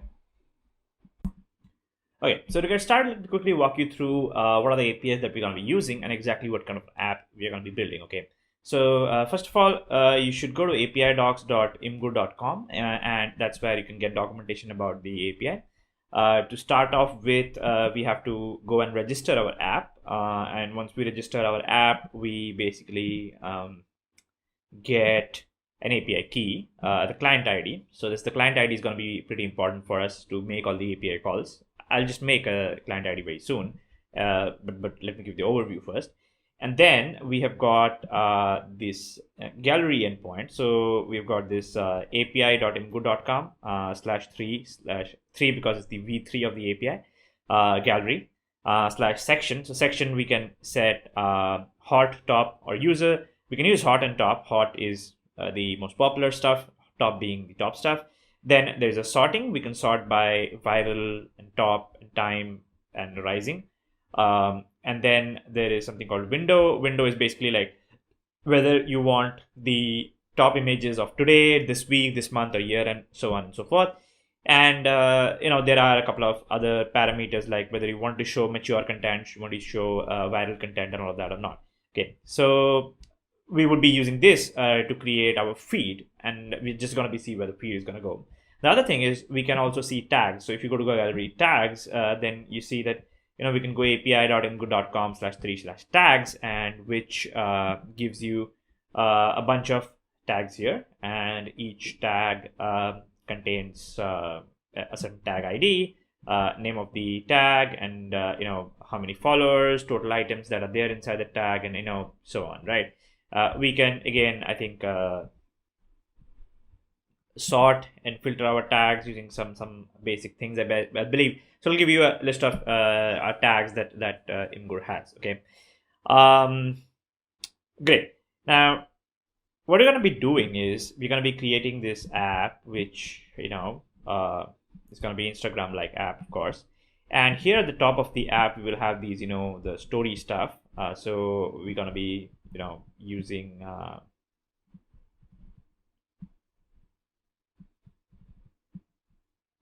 right. So this is where our stories are going to be there. Okay, and then there's going to be the feed here. So the feed is going to be like this, where there'd be like the image, and below the image there would be like the title of whatever it is and all that stuff, just like Instagram is designed, right? And we would have like obviously more of these, right? And in fact, I just let's just say that we have got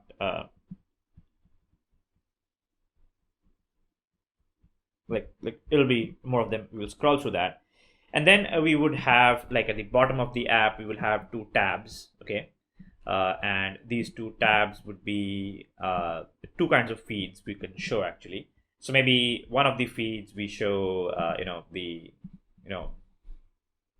hot stuff, and one of them we can show the top stuff.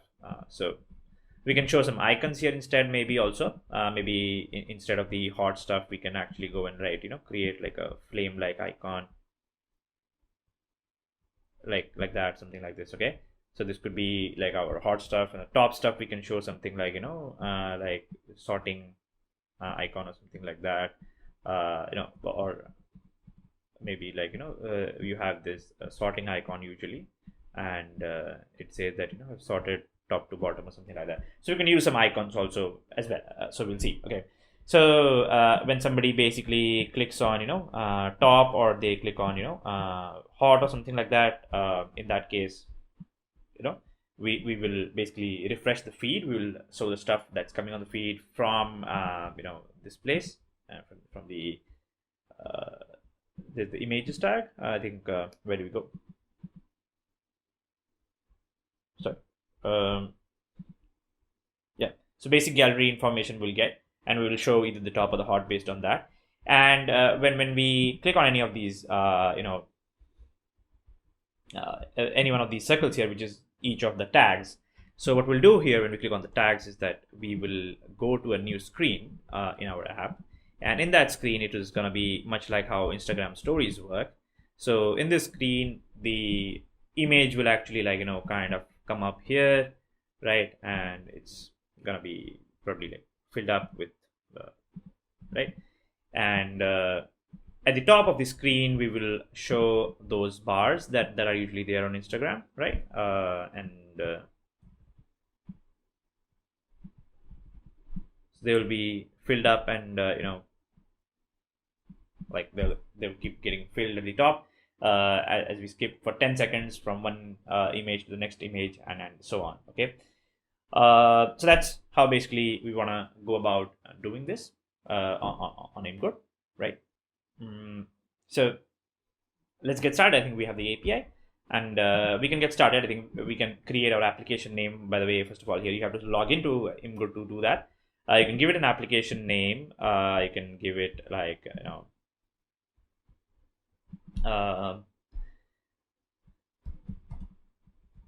sorry.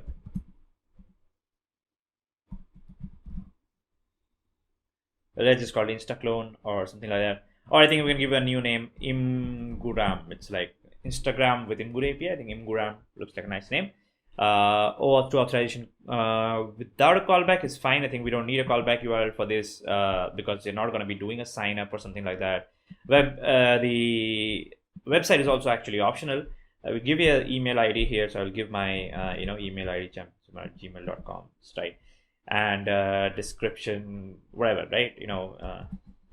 Instagram clone for Scalar YouTube, right? Submit that, and I will get client ID and a client secret as soon as I submit that. Okay, the client secret is not so useful for me right now because I'm not going to be doing actually OAuth authorizations here. The important thing is the client ID for me, right? By the way, if you're going to be making it, then do not share the client ID and the client secret with somebody else. I'm sharing it right now in the video here. I will actually disable this app once this video is published because nobody apart from you should know the client secret, because then they can authorize other users via your application and then do something malicious like post some bad photos or something like that. Anyway, so this is the client ID that we need, and just let's probably save that somewhere. I'm just writing it down here, and you will use that later on in our next app, so just keep it saved somewhere with you. But I think you can come back to all of your apps or something like that later on as well, and I think you can find it out as well.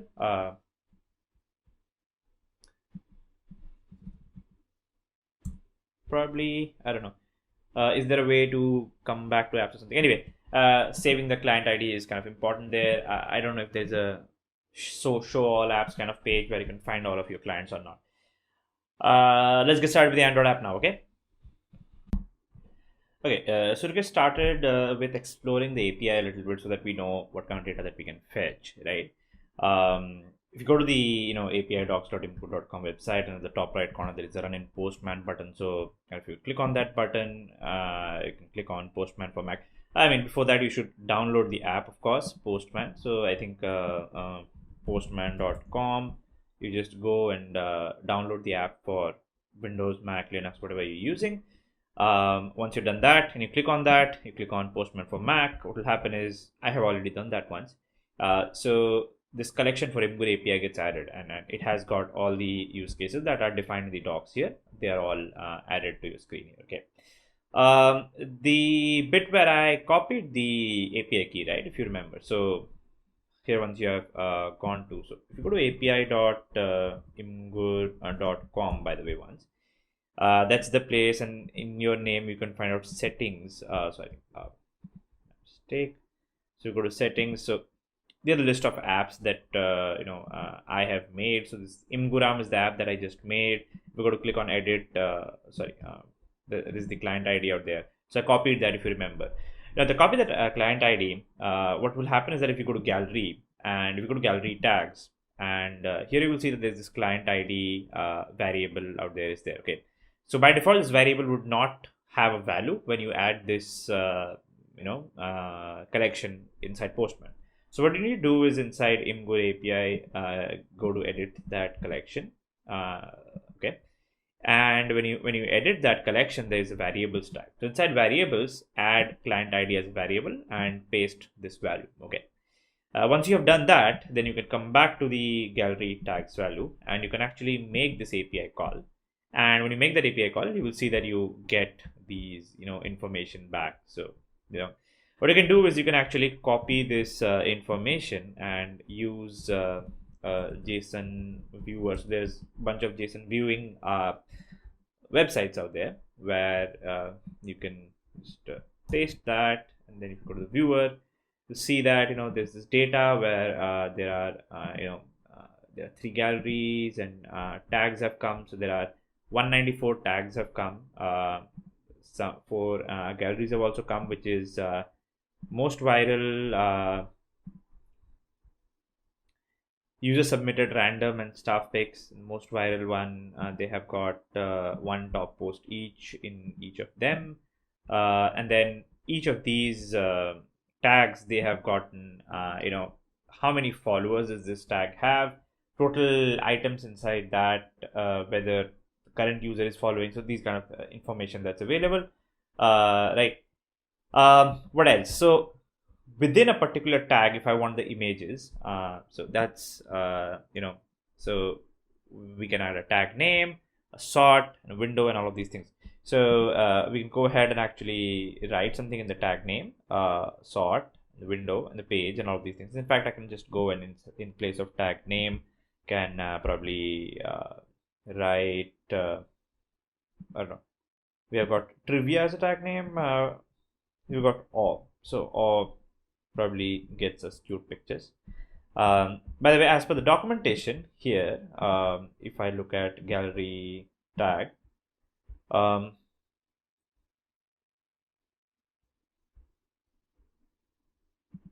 not all of them are compulsory pieces of information. In fact, so just a second. So API endpoints, if I go for gallery, by the way, there's some information given here which ones are optional, which ones are not optional. So when you're looking for gallery tag, so sort is optional. You don't need to send the sort. By default, it sorts to top. And page, the paging number, again, it's optional, and the window is also optional. So I can actually sort window and page. I can just remove, by the way, and just send this request. The header should have the client ID. Okay, and I just send that, and I get the information of this. So if I just go to the JSON viewer, I paste this data, and I try to view that data here now. So it contains the data of items. These items contain about 59 images. Each of them contain like link to the actual image there, the tags and all that stuff. So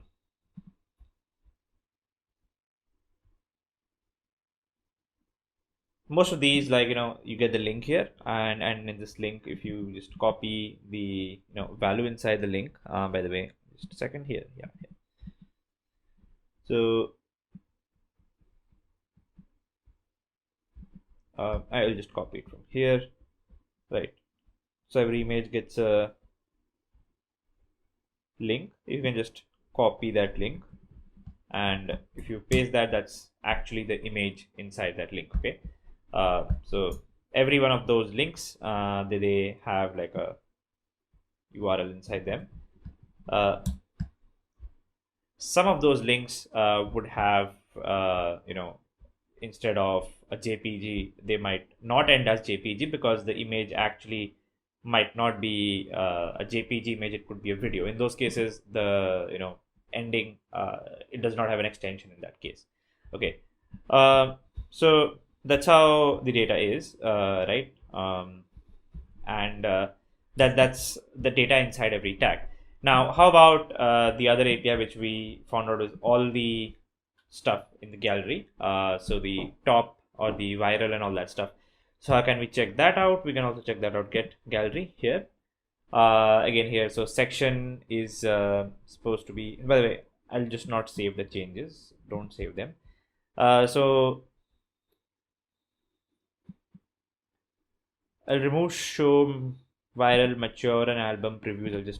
I'll keep the album previews to true for now. Okay. Section, sort, window, and page are again, I think, optional. I'll just remove the sort, window, and page part of it.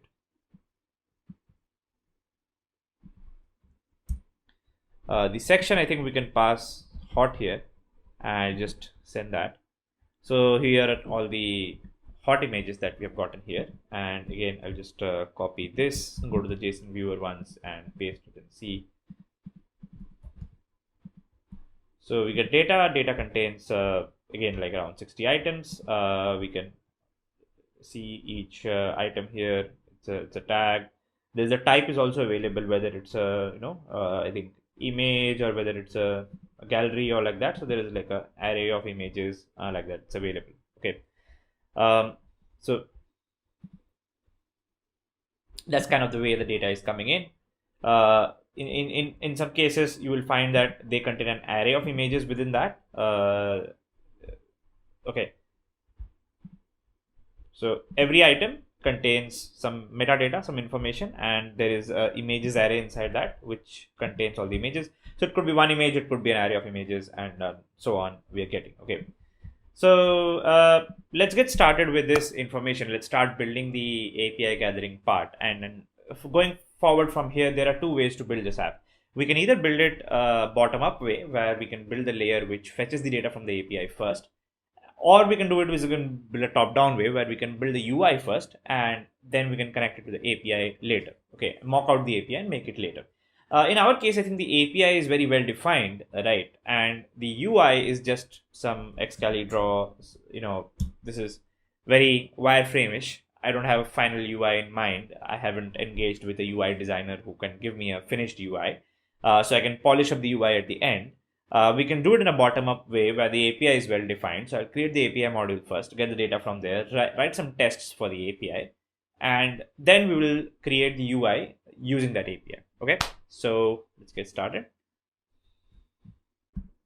Okay, so how do we go about doing this? We'll start off with a new project. The entire process I'm going to be doing live on this video itself. So right from creating the project, every piece of coding itself. So we'll pick a phone and tablet project, and we will go with a, just empty activity is fine, right? I mean, we'll mostly change that stuff. Bottom navigation activity, we can go with that as well, but I think for now we can just go with an empty activity. I'll add a bottom navigation tab if needed. It's up to you. You can pick either choice that you want. Okay, so if you go with bottom navigation activity or whatever, go next. First, we will work on the API side though. So it does not really matter what you pick there. We can change those things. Package name. So let's just do it. I don't know. com.scalar. Imguram, maybe it's so name of the application is okay. Get a folder where you're saving that. Okay, we'll be using Kotlin. This minimum SDK version is 23, is generally the suggested one today to use, which makes sure that around 85% of people today using Android phones would be able to use your phone. You can use 21 as well, which makes that 95%, but I think 23 is fine to go with. And then let's just click finish. It will set up my project, download some libraries. If you're doing your first Android app, this takes a lot of time. It might not take so much time given that I regularly develop Android apps, so the libraries would already be available, right? So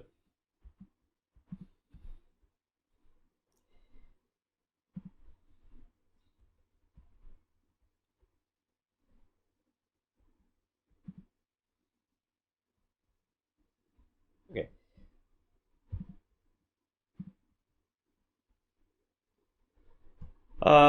What we need to do is, so by the way, we will create a separate module here. So as you can see that, in my project, by default, an app module is created where the source code is there. What in addition to that I will do is, I will have to create another package here. So this is an Android module. For APIs, what we will do is we'll create a Java only module. Java only means you can write code in Kotlin as well. Being that it's not a Android app, but it's a Java specific module, which helps in the ways that just a second, sorry. So if you go and click on file, new, and you select new module, so you can create an Android library, or you can also create a Kotlin library. The thing with the Android library versus Kotlin library is the Java and Kotlin library, they are easier to test, they are faster to test, and you can actually use this library for other purposes as well. Like if you wanted to use in a Java desktop app or in a Java server, you can use that in those cases as well. It can create a .jar file. It's not Android specific code nature. The downside is that in those libraries, you can't use any Android specific com.android APIs. You can't use any of them. Now, in bigger projects, at bigger companies, we generally prefer using a Java library because they're easier to test. So when you have a CI/CD integration, when automated testing and building is happening, they're faster to build and faster to test. Okay, so I'll call it lib imgur. It's the imgur API library. Okay, lib imgur. I just call it class name. Imgur API, maybe a class name. We'll just see how we'll structure all of that stuff up. Okay. And just finish that. So new library gets created. What we need to do is we need to make sure the app uses the imgur library. By the way, if you look at settings.gradle, there is include app, include libimgur. Two libraries have been added. In my apps Gradle file, I will add the fact that it includes that library. So I can add implementation.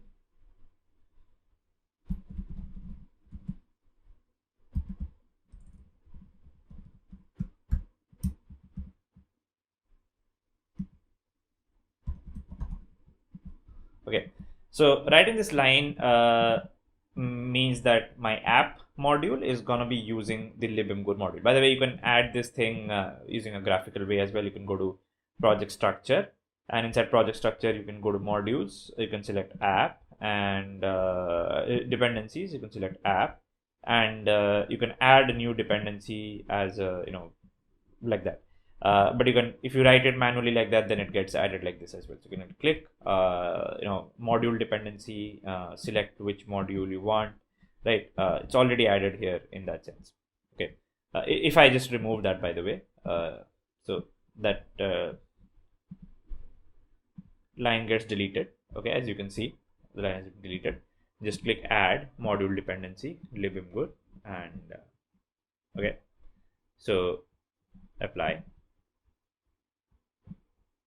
Has been added. Okay, so this is the library getting added. Okay, these are your test implementations, unit testing, and these are for integration testing. These are the libraries that we're using in our project. Okay, some of these libraries are actually older as well. The default project that got created, they're suggesting that I can use a newer one. You can move to a newer one. That's fine as well. Okay. Sync that stuff, and go to the Android view, in which case you only see the files that are needed to be seen. So in the imgur API, if I just, I don't know, add anything, okay, int a, sorry. Okay, just add that.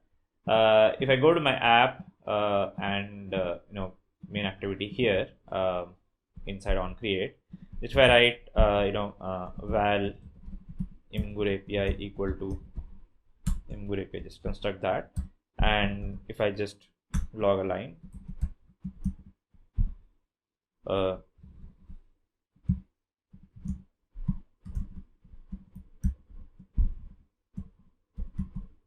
okay, this will, if I just run this app, by the way, and I can run it on my emulator right now. So I'm just going to run it. My emulator will start up.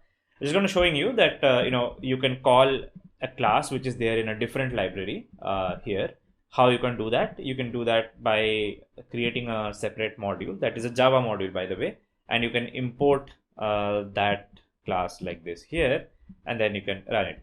The Gradle file of a Java module looks a bit different, as you can see here, and this is the apps one. So the app one has the Kotlin Android and Android application plugin added here. It has this Android body where it has information about how to build it in Android and all that stuff. The Gradle file for a Java module looks pretty different. It has sorry, not this one. I'm sorry. Here's the one. So this just contains the source compatibility for Java, like which language is going to be compiled to, plugins, Java library, and Kotlin, none other things. Okay. So if you want to add other things, like if you want to add dependencies, you have to add them manually like this. Then you can start adding dependencies. So for example, I want to add retrofit as a dependency to this. I will just come to that and I will add that. Okay. By the way, you should keep your Java version compatibility same between the app and that. So I think using 8 here would be better, right? So we are compiling it to Java version 8. By the way, today if you're making apps, you can also use Java version 11. So you can do 11 here as well. I think there's the JDK version 11 you can use here, and same here you can use version 11, and you can compile this project as well using JDK version 11. So you can go to project structure, SDK location, you can select an Android SDK. So JDK, you can pick a JDK that you want to use. Your computer could have multiple JDKs installed. Today you can use JDK 11 or above as well if you're targeting Android SDK 23 and above. Okay. Compiling it with 1.8 is not a necessity, by the way. So my current Java version, I believe, would be, so I think I have got 11 available to me. So current points to 12, which is fine.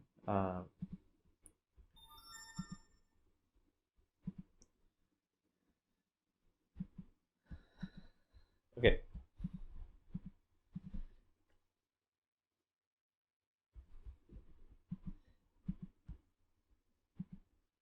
So if you are compiling with a Android version below 28, and if you are targeting minimum SDK version below 23, you should stick to Java version 1.8. But if you are targeting with 29 or 30 level SDK and you are targeted min SDK as 23 or above, then you can use a Java version 11. Staying with the more latest Java version allows you a few more features. Like when you're building with Kotlin, it does not really matter though, right? But you can stay with the more latest Java version in that sense. Okay, that said, my app is run here. When my app is run, if I go to my logcat, I will see that my imgur, I think, file has gotten printed or not. I'll just run it again. Okay, it will build and run again, and it should print that value which I had written here in my main activity. It should say imgur a equal to 10 if it is able to properly build it and run.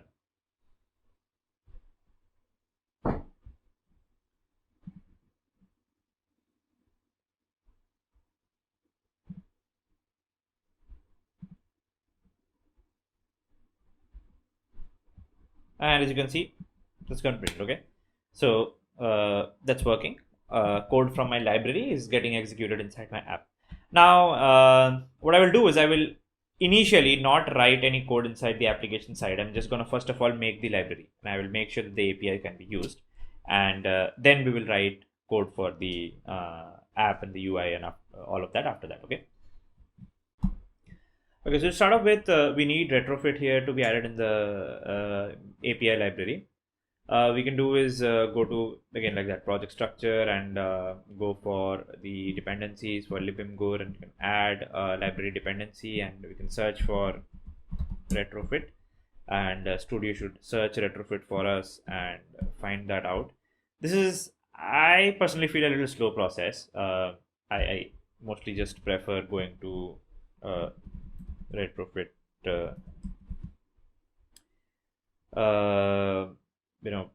readme file there, and there should be a Gradle file somewhere available. I don't know. There's the retrofit repository. Go to download, and there should be the line for how to install retrofit here. Latest version we can find out from GitHub. Retrofit latest version is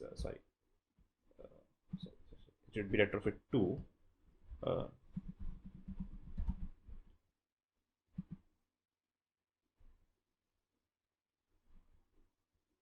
2.9.0 is the latest version. Okay, so you'll look at tags, and we'll find the latest version. So here it's there. 2.9.0 is the latest version available. Or you can click on releases, and they're generally available there as well. So 2.9.2 is the latest version. So we'll use that. By the way, this search did not really turn out something. If you want this to turn out something, you can probably use a more specific search query like this, and search for that. Yeah, so we got square up retrofit 2.9.0. Here's the one.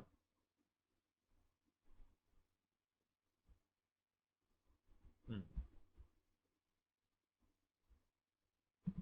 2.9.0. Okay, and along with that, we would need a JSON serialization library as well, and we will be using Moshi for that actually. So we'll just add same stuff here.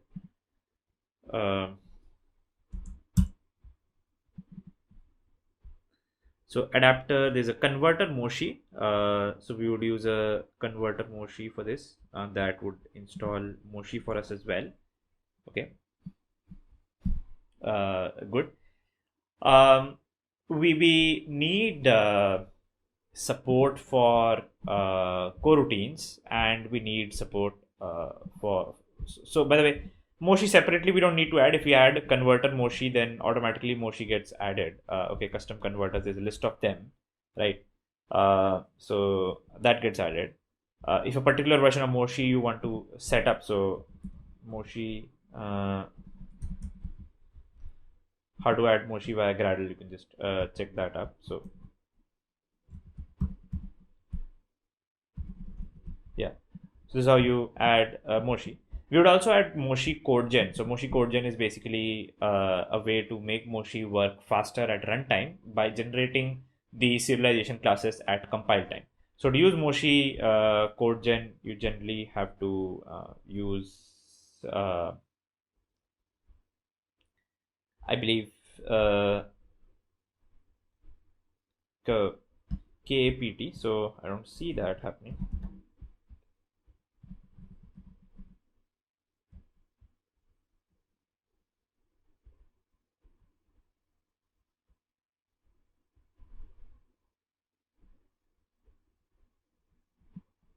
It should be Moshi compiler or something. I'll just check that out. I'll just add another dependency like this here.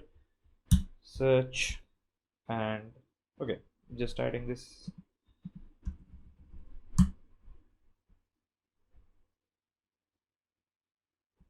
Moshi Kotlin CodeGen, is that the one? This is the one, 1.12. That's the one that I want. This should be added as not as implementation but as KAPT. So okay, that's something that we need to add.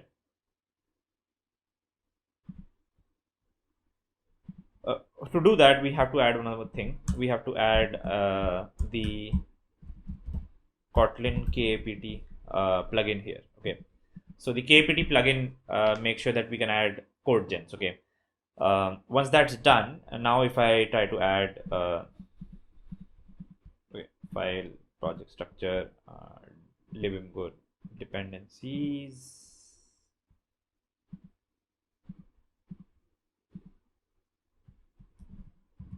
In fact, I just have to do that once again a little bit more. So retrofit 2.9.0 to be added.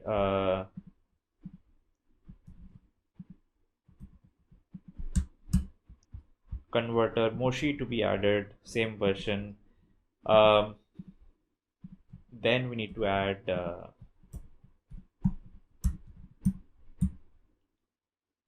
the Moshi stuff. Okay, so we add Moshi 1.12 implementation, and we have to add the code gen stuff. So Moshi, Kotlin code gen compile, Kotlin code gen, I think that's the one. And we add, I think now we would have the KAPT stuff available probably. We just add annotation processor, click OK, apply. You have to change annotation processor to KAPT. Annotation processor is for Java annotation processes, and KAPT is for Kotlin annotation processes. I think this should work. Okay. Then what we need to do is here we'll add a couple of packages. So we'll add a package called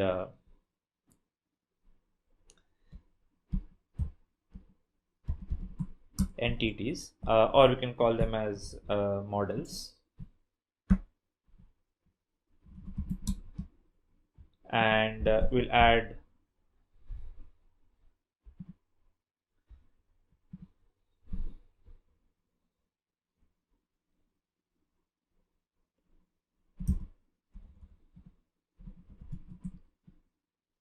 services. You can call them services, or you can call them endpoints, APIs, like that you can add. Okay, so here we create first of all, just go to gallery tags, look at that response. Okay, so we have this response, we send that. Okay, so inside models we have this. So this is the response that has come.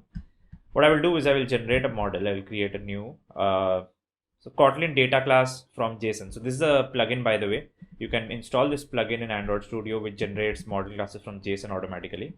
You can go to Android Studio, and so you go to plugins, and inside plugins, if you search for marketplace, just write Kotlin JSON. You should find this called JSON to Kotlin class. It's a very popular plugin to convert JSON data to Kotlin data classes.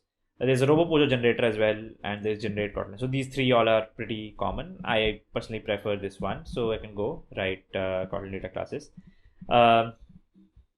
This is probably gallery / tag, so I will just write it as paste this data here. Class name, gallery tags, response. Okay, so some advanced stuff like annotations for Moshi with CodeGen I want to generate. Properties would be val by default, auto determine them on nullable or not from the JSON value, right? And other stuff like, do you want to enable order by alphabetical, enable inner class model, all of that stuff. Okay, and indentation, how much you want to do, and all of that stuff.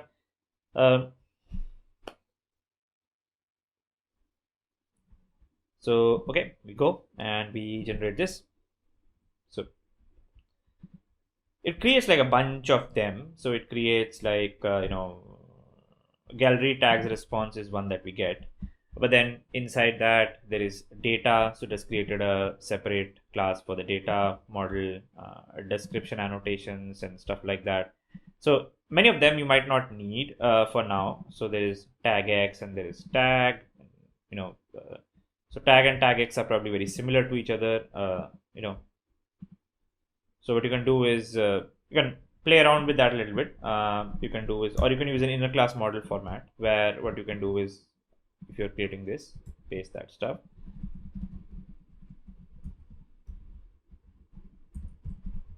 You go to advanced and you can select the enable inner class model. Okay, generate. In that case, only one gets generated and everything is generated as inner classes for you. Okay, so there's data. Data contains a gallery and tag. The gallery data contains top post and image and tag. The tag contains description annotations. Again, probably these are not useful to you. You can just remove that stuff. We'll do a little bit of cleanup. We don't need all of that stuff. But that's the gallery tags response. This is the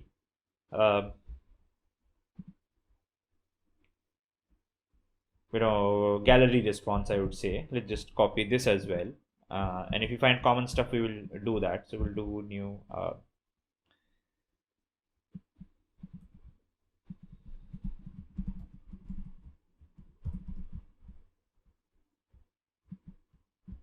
that's gallery response, data name, all of that stuff is there. Okay, we don't need anything else for now. I think we'll just start with these information and then we will generate more of them. So let me clean up the API a little bit. Okay, so this data stuff, so what I can do probably is take this data stuff,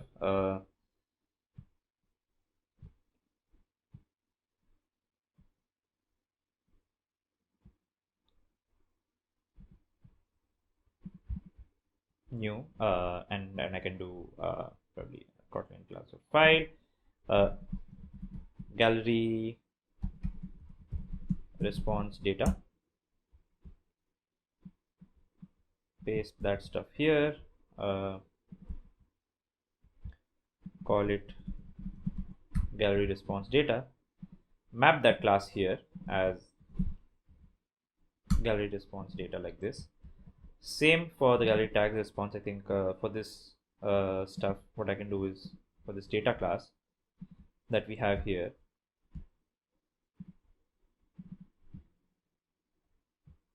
is it very similar to each or not? So it's not actually. So this data class contains add config image processing tag. It's a very different thing. This contains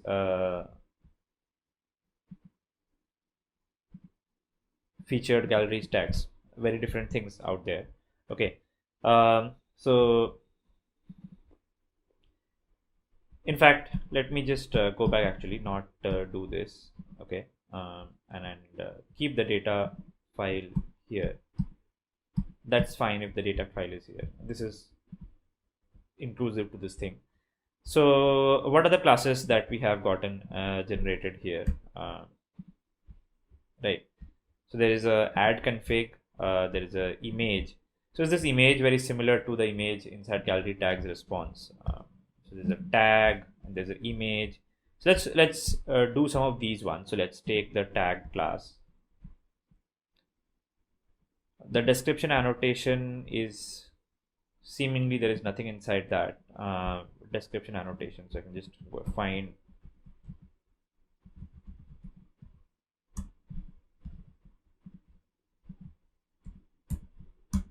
there's no such thing as description annotations, it seems. It's an empty object. It is apparently an empty object here as well. So we can clean up some of these classes that get generated, which we probably don't need. Right, remove this class in that sense. Okay, this is the tag class. So what we can do is take this tag class, create a new Kotlin class called tag, paste that stuff here. Okay, tag works. Here, do we have a class called tag? We can remove this from here as well. It will still be fine. It will resolve the tag properly. Then we have got the processing status. So do we have that processing status here? So we have this processing stuff. Again, seems common. It just has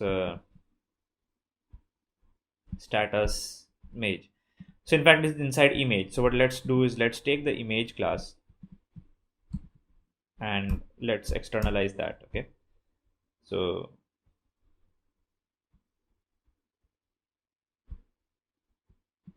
new Kotlin file for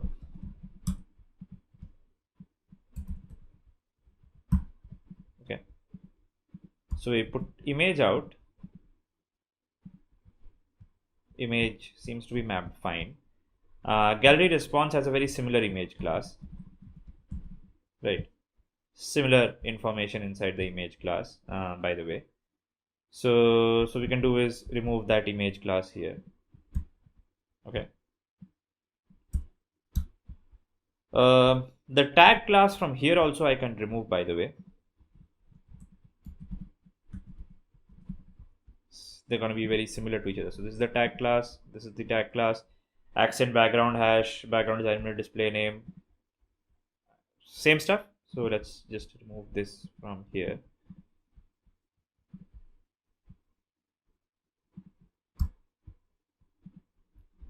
Right. Okay.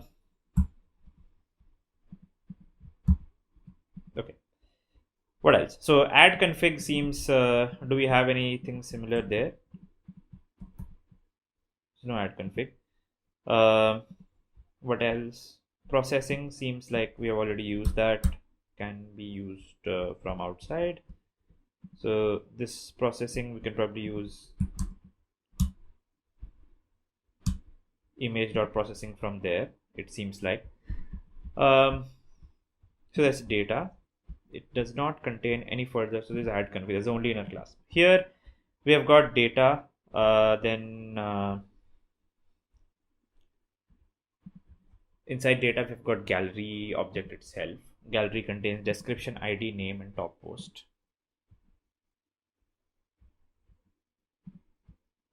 Inside that we have got top post. Top post contains account ID, account URL. So is this similar to image?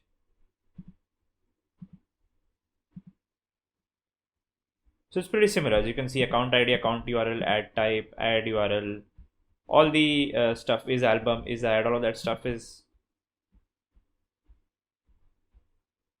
okay, not exactly the same. So we cannot use them to replace with each other. Okay, there aren't any inner classes, so I think we can let it be.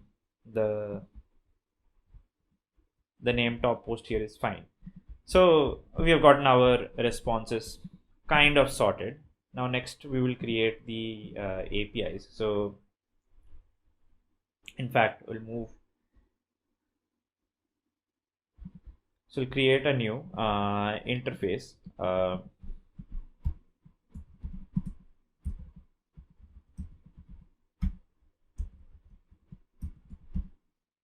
So Imgur API v3 or Imgur v3 API. Up to you, you can name it either way. I think I will Imgur API v3. I'm just going to be naming it. This is an interface that I'm going to be creating. And then I'm going to be following the retrofit documentation on how to create these things, how to create a service. So the retrofit documentation, you build it like this: interface GitHub service. Okay. And then you write get, and then you write a call, and like that you go ahead doing that stuff. Okay, so get. So here you write only the additional part. The base URL is going to be same. So for all of these, the base URL till 3 is same. So we write the rest of it. Okay, so we write the rest of it here. So for the gallery response, we got gallery / hot album preview is equal to true. So this is one. Just write it here. We will change these things very soon. Okay, the hot will not hard code it to hot. We will change it to something else. I'll just write that. Use path params. I'll get back to that. This is just so that we can start testing that stuff. There's this function which is get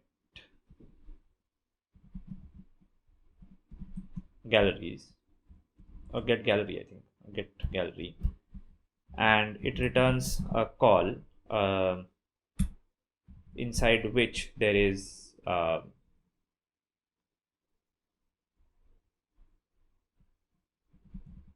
gallery response. Okay, sorry. Okay, and there is the other one, which is the tag one. This is just slash tags, and I can just do tags and fun get tags. I can do, right, get tags, and then this is a call.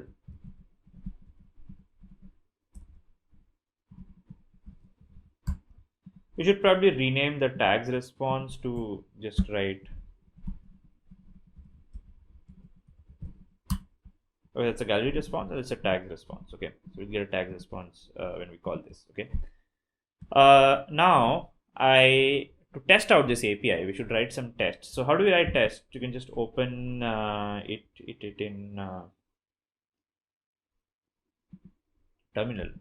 So we'll find that there is src main, and inside main there is Java and all. So create a folder called test here, just inside src. Okay, and inside test create a new folder. Okay, so this test has been created.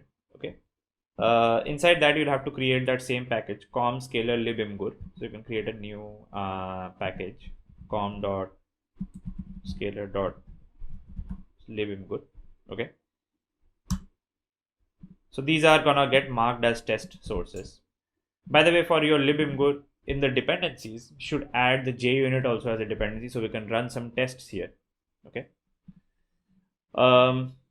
why we are writing tests right now? So that we can actually test out the API layer before writing the UI of our app. Okay, so I will go and just copy that stuff, JUnit test for the unit test library. I need this. Just put this here. So you have to be a little patient in this space where nothing of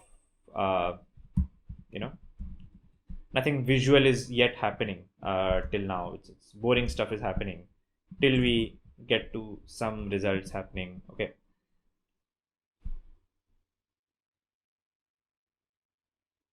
So we're going to be adding the JUnit stuff. Once that's done, libimgur, and here a new, I think, package for APIs I can do. And inside that I can create a Java class, a Kotlin class, imgur API v3 tests. Okay, I can start writing kind of tests like this, test and get tags.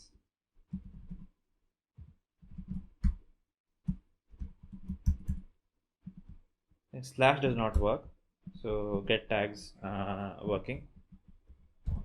That's the name of my test. I can name my test like a sentence if I want to, and you can use this backtick so that in Kotlin you can name variables with spaces like that. Okay, that's a strange thing that Kotlin allows. It's nice that allows that. So here what we'll do is we will need a retrofit object, and I'm not writing the test in the proper production way yet. We'll get to that. So retrofit equal to retrofit dot builder dot build. So I just build a retrofit builder, and then I do val API equal to retrofit dot create, and I pass my imgur API v3.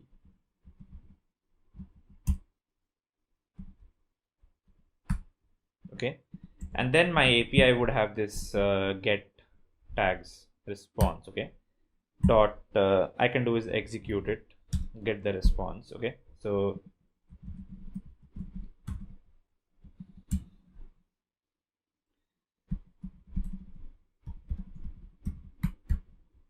I can get assert not null, import assert not null from the JUnit assert library. Assert not null that response dot body is not null. Okay, so if I just run this, it should make an API call and test that the body is not null. If it fails here, then probably my API setup is somewhere wrong. Okay, I should not be creating the retrofit class like this every time. I will get to that. Okay.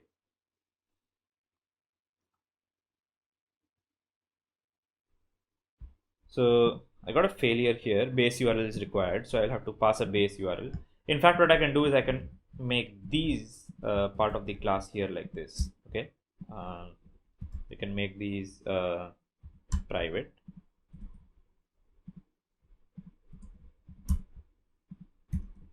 Okay,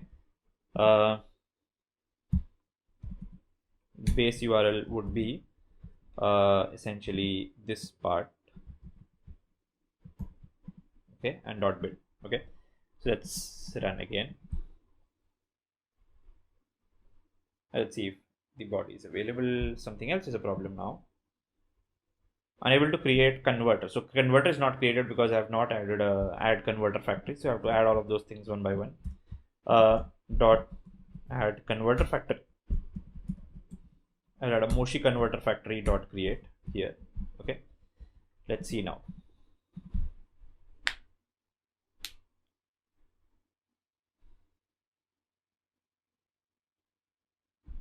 Okay. Seems to have failed.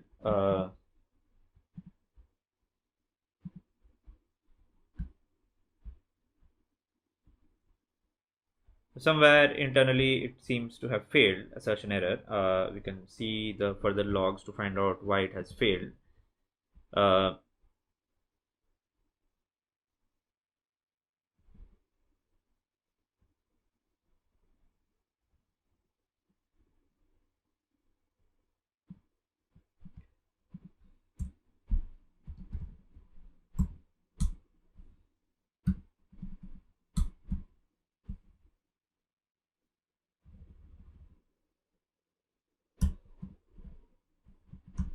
Maybe we can print the response and see what happens in that case and see why it's not getting printed correctly or something like that.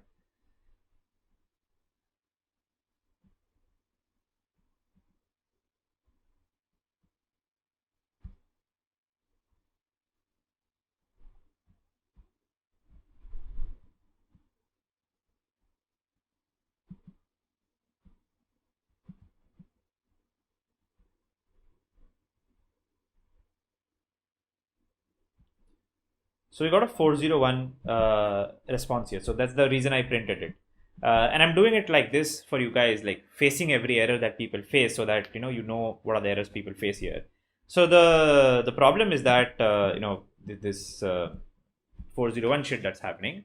That's because we have not passed the required header. The header that we require is for the API, the client ID, right? So we need to pass that header here, authorization client ID. So what I will do here is I will add a dot add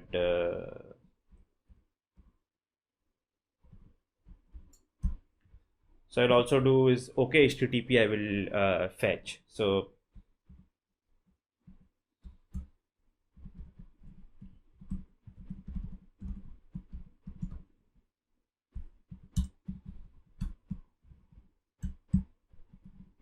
I'll add an interceptor. So inside that interceptor, what I will do is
so you pass an interceptor, and that interceptor should, basically return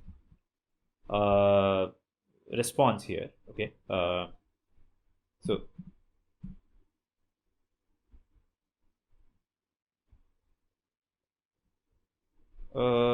sorry, I think I have to create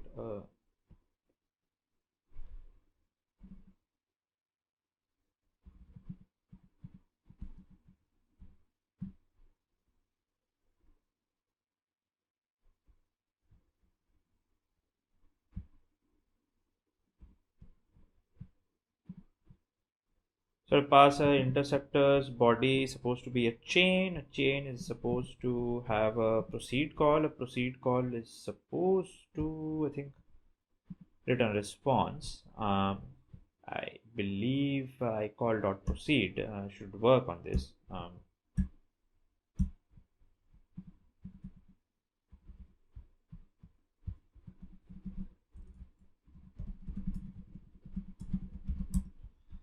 Just brush it up quickly. How to add an interceptor. So interceptor throws out a chain dot request. And how do I create a response? So chain. Okay, I get a chain in the intercept. It dot proceed. So I have to do it dot proceed. While request equal to this, and then I pass it dot proceed request. So that's all I have to do. Except inside the add header, I have to add the header. I have to pass this. The name of the header is authorization, and the value of it is gonna be client ID, and I will have to pass the actual value here.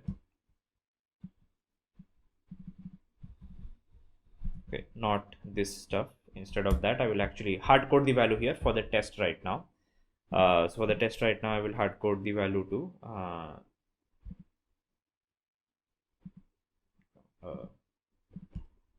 go here, edit, find the value of this variable, and just pass it there. Okay. Now we will not hard code it obviously in our final app and everything, but I'm just gonna write it here so that I can start testing. So let's run it again and let's see what I get.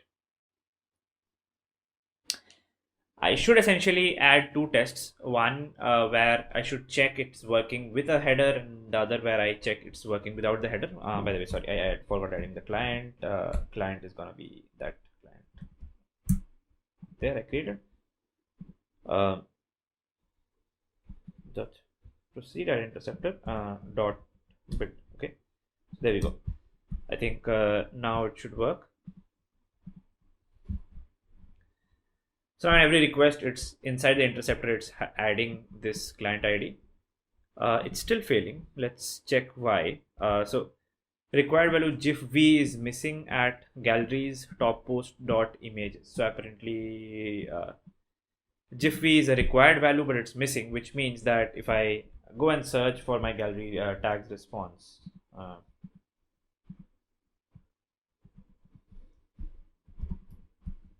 so GIF V is stated as a non-nullable string. I should make it, by the way, a nullable string.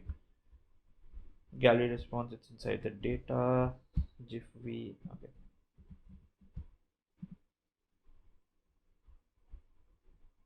Image, and this is the data itself. Okay, cool.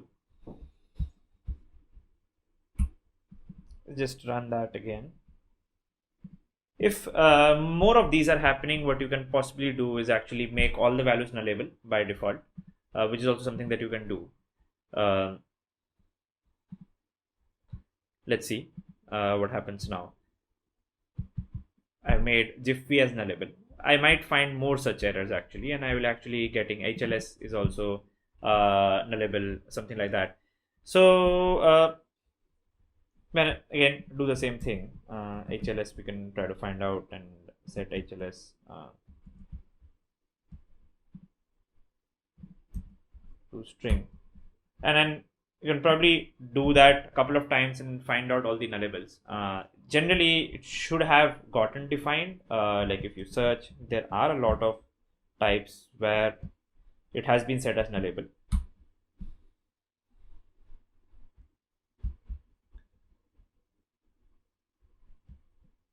Okay, since it's happening with a lot of them, I can do is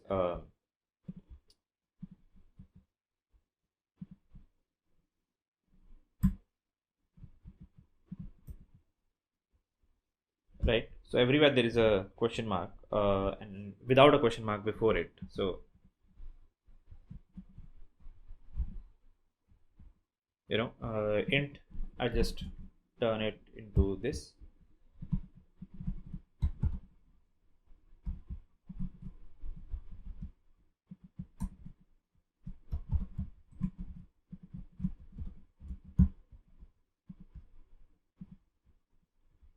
If there are string comma like this, I will make all of them nullable as well. And anything else is there? No, nullable. So I think boolean kind of is also there. So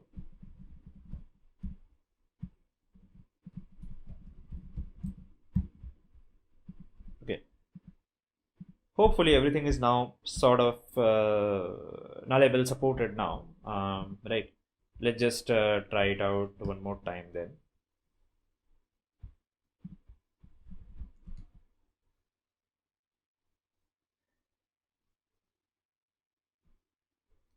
When you're generating data class from, you're generating this stuff, you can actually set it inside advanced. You can set everything is nullable or something like that.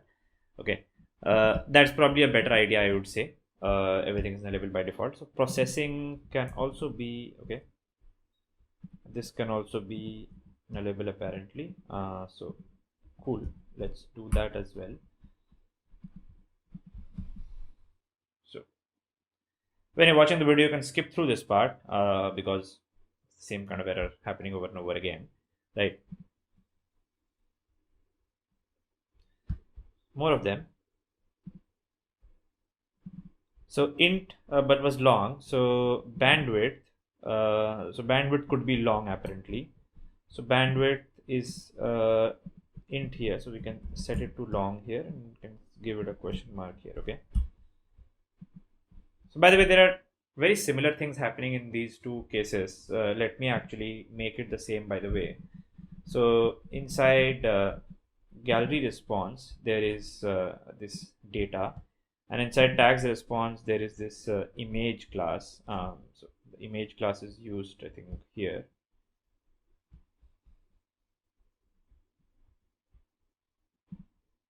Gallery name also. Yeah, list of images. So this image class and the gallery data here. So account ID, account URL add config, account ID, account URL add config. So this the add config is a special thing that's there here, which is not there in the image class. The add config contains data like high risk flag, safe flag, show ads. I think we don't need the add config for now, but even if we did, what we can do is I can push the add config data from here to just make it a separate class.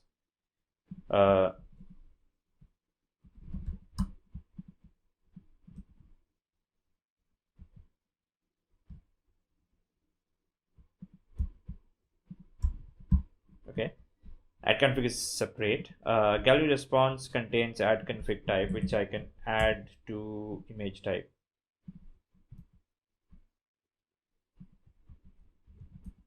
Right, add type and add URL and all of that stuff is already there. So this is like 99 line breaks, and this is 75 line breaks. So there's more information in the gallery response here. So I'll do is just copy this and paste that there instead. Okay, and remove this data type from here and make it image. Okay, so this has now all the types that are needed, I believe. Yeah, so what happened about the test? Let's just run that again. Let's see if we're facing any more errors.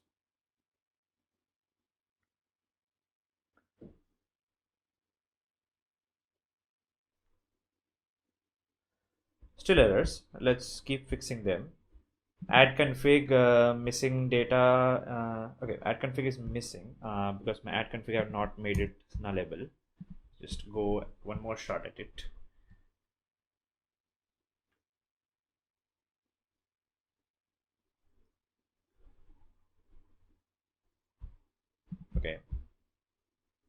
images is missing. Top post dot images. Okay.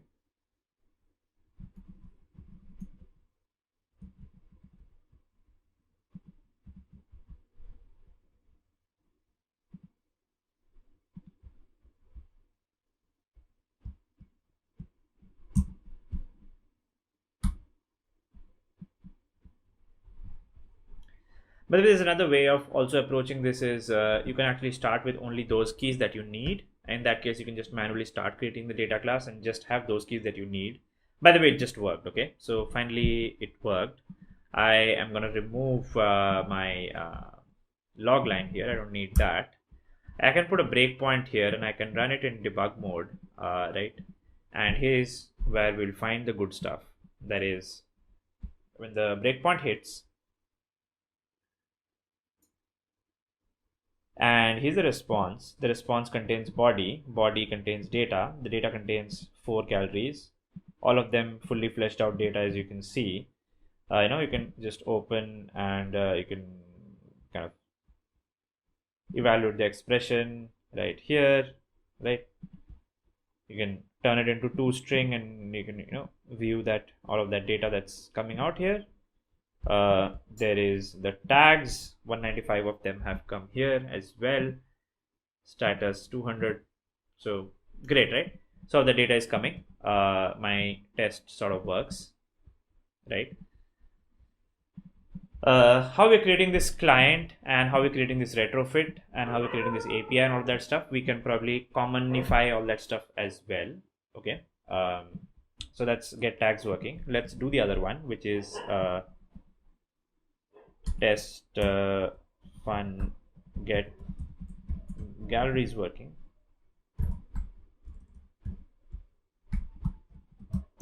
Okay. Response here would be API dot get gallery dot execute, and I'll just assert not null that response dot body I'm getting. Okay. I'll make more detailed tests soon, but for now I'm just gonna check that I'm just getting a response. Here again, probably something might break. Again, maybe some nullable stuff. So we can check.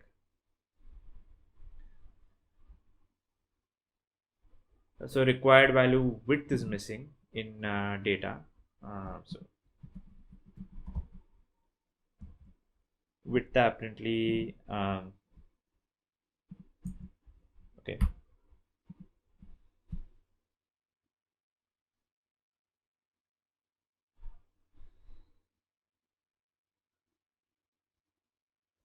Probably one or two stuff to be checked here, and yeah, so that's working. So my basic API stuff is working, although that's not the correct way, but data is supposed to be structured. I will just get to that. But now I can see that, okay, I'm able to fetch the data. I'll have to make sense that I can do these client ID and all of these changes properly from the app. Okay. And I need to use coroutines so that this I can only do it in the main thread like this, but from the app I can do it like that. So I'll make those changes first and then I will proceed. Okay. Okay, so since the API is sort of working, I mean, there's a lot of work to be done there. We have to create a some dependency injection kind of stuff, maybe a singleton for the client, and pass the API key properly. We're going to get to that, but let's take a look back at our UI a little bit again. Okay, so we just open this app right now. You'll see that there's this home, dashboard, notifications. These 3 things are done for us. If you look at the code inside UI, there's dashboard, home, notifications. Each of them have a fragment, each dashboard fragment, home fragment, notifications fragment, all that stuff. Okay, so we don't need it really like that. What we need is we need a single fragment called feed fragment, and we would use 2 versions of the feed fragment, one with top, one with viral, and all that stuff. Right. So and we need some icons and all also for that. So let's go to do that. Let's get some icons that we need. So this is, for example, the dashboard icon. This is the home icon and all that stuff. So what if I need like a top or a viral? For that I'll need a popular or something like that. for the icons, I can go to, there is this website called Flat Icon. I like that website. So flaticon.com. And let's say if I pick up the fire icon, which I can use with viral. So if I open the fire icon here, I can get the SVG for that. So if I just do the SVG for this, by the way, we should say thanks to flaticon.com somewhere in our app if we use the free icon from here. Now if you open the the SVG file with, say, something like a text editor. Okay, interesting. Why am I saying? Because if you open with the text editor, then we just need to do is use the path here, and that's all that we will need. So let's make a copy of this IC home black. I will just call it IC fire. Okay, just put the path data from here and paste it in the path data field here, and we should have okay, do not have the I don't know, do we have it? Seems like no.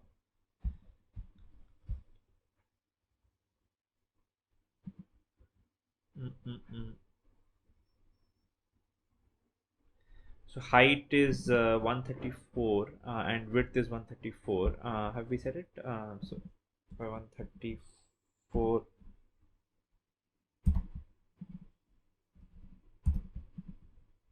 Is that visible in that case? There are a couple of ways we can go about doing it. One is we can actually obviously save this SVG file. Let's just say we save it to fire.svg in downloads has been saved. So I can import a drawable. So new, and I can sort of do image vector asset, and I can import a SVG file from downloads folder here. I just downloaded this fire file, so fire.svg open, right? Let's say the size is supposed to be 24 cross 24 dp, and opacity is 100. It's fine. Next, rest directory main, release, finish. So I got IC fire. I'll just call it IC nav fire because it will go into my navigation, bottom navigation thing, right? So that's the fire one. Let's say I want to use something else. So let's see. Top, is there like a icon for top? Sort, maybe a sorting icon we can use. Top posts, maybe I can use this one. Is there an icon for popular that's available? So trending, popular, something like that. Graph top, something.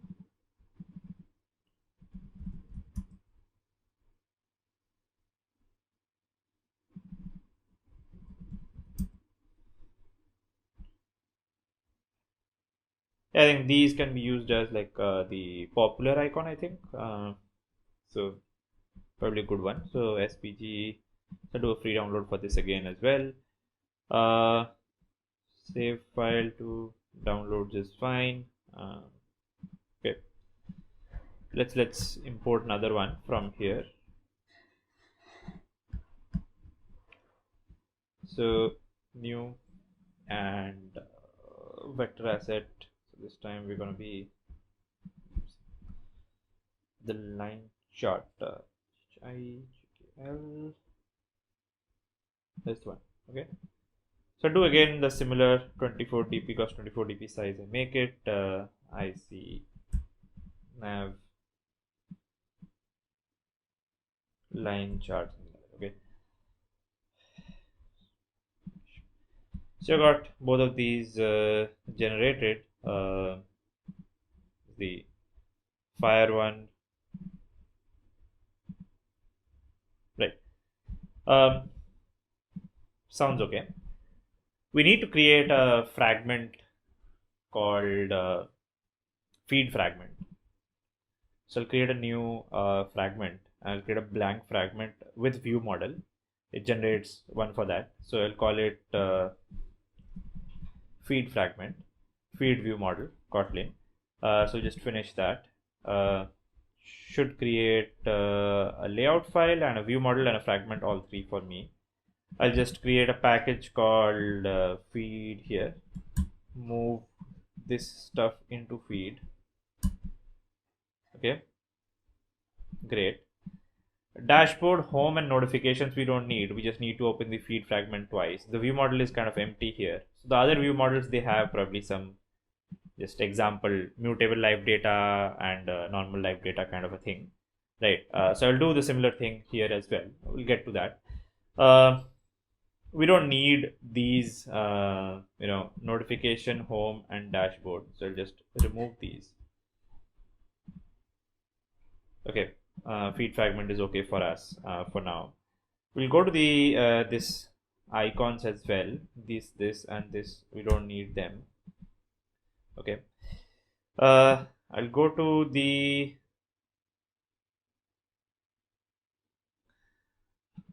navigation bar here.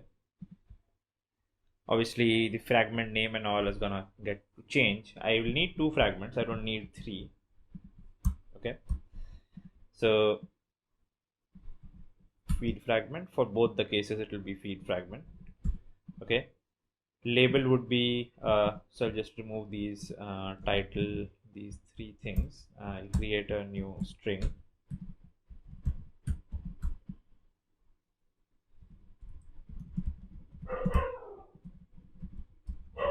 Nav title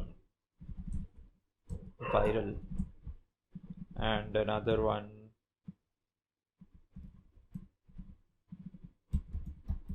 popular, let's just say. Okay. Cool. Or we can call it hot itself. So hot, and I just say hot and top. Okay. So, right.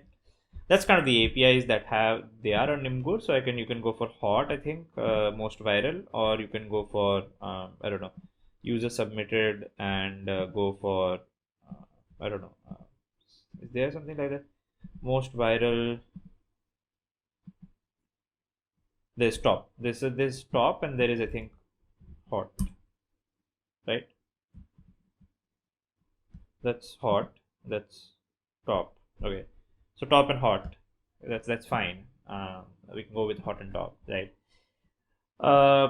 These are my 2 feed fragments. So here would be nav title hot, and so nav title top, by the way. Right. The layout would be, again, we don't need these layouts that the other ones were created. So fragment dashboard, fragment home, fragment notifications. These are, I'll just delete these.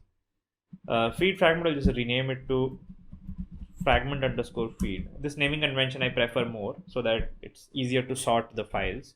All the fragments are shown in the same place. So I'll call it fragment feed in both the cases. Okay. Same fragments opening everywhere. Cool. ID, I'll just have to change to navigation hot, and this would become navigation top. Okay. My main activity code has to change a little bit. So navigation hot top, and there's not going to be any navigation notifications anymore, right? So that's what it's going to be like. That's my app bar configuration, and nav view is there. I don't think anything else is needed. I need to actually write the text and all inside that as well. I'll get to that. So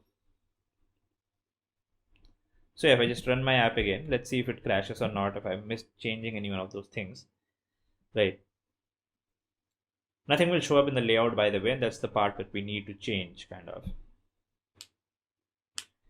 So the bottom nav menu, this thing needs to change. So again, I need two items inside it. The first one with IC fire, this with IC chart, and I'll call this navigation hot, navigation top. Title, again, this will be hot and title top. So this actually creates the UI of the navigation bar, and that just handles the navigation. The navigation XML file handles the navigation. Okay, so this should work, and there we go. So we've got hot and we've got top. Nothing changes, it just says hello here, and I need to work on that. So what I will do is, in my feed fragment, I have to pass a bundle and I have to handle that. So what do we do? In my mobile navigation thing, here we add a argument. Okay, so argument type I will set to string first of all. Okay, and argument name I will set to feed, and default value I will set to hot. Okay, I'll pass a similar argument here where I will send the value of top. Okay, so how do I get this bundle? So for the fragment, so passing data inside fragment. So there's actually a page in Android. I think let me just close all of that stuff. Yeah. So Android navigation pass data. If you just search pass data between destinations. Okay. So how do you pass data between destinations? You create this argument, which I've already created, by the way, right now. And how do I get this argument inside the fragment? So I will get it as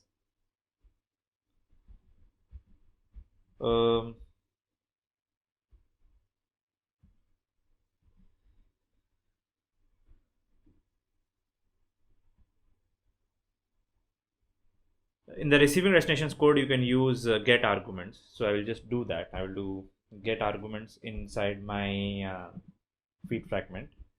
On create view, if I do get arguments dot so there is a get string for the value feed, val feed equal to this. So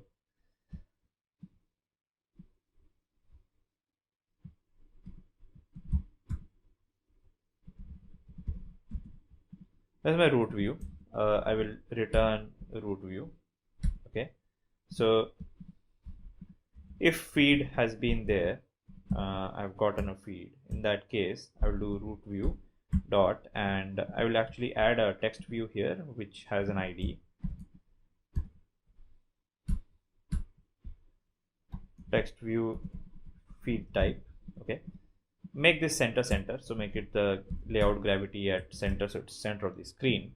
Okay, and then I will write here in my feed fragment code that root view dot find view by id r dot id dot tv feed type, right? Set the type to text view dot set text, or I can just do dot text equal to it.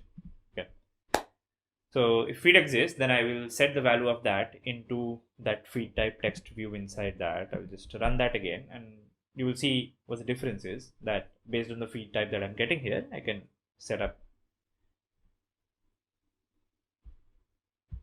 There we go. So hot and top and hot and top. Okay, it's coming out there. Except I think the fragment feed I have set to center. The frame layout, this I have set to should be at the center of the screen, I believe, but it's not coming out of the center of the screen somehow. Why not? Oh, I'll just layout width, then I'll just wrap it so that it's at the center of the screen. Just to restart the activity and see the changes happen here.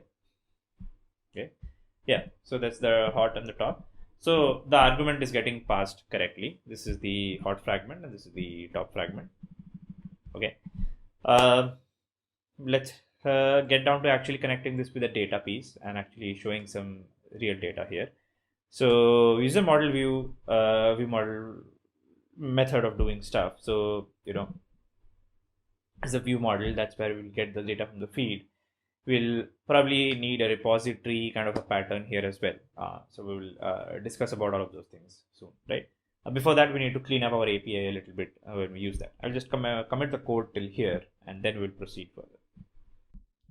Okay, before we proceed more with the UI side of things, let's clean up the API a little bit, because right now it's kind of a little bit of a mess. So first of all, this class just used that for testing, so I'll just delete this one. Okay, and we'll go ahead and create so by the way, when I deleted that, make sure that inside activity probably there's a code.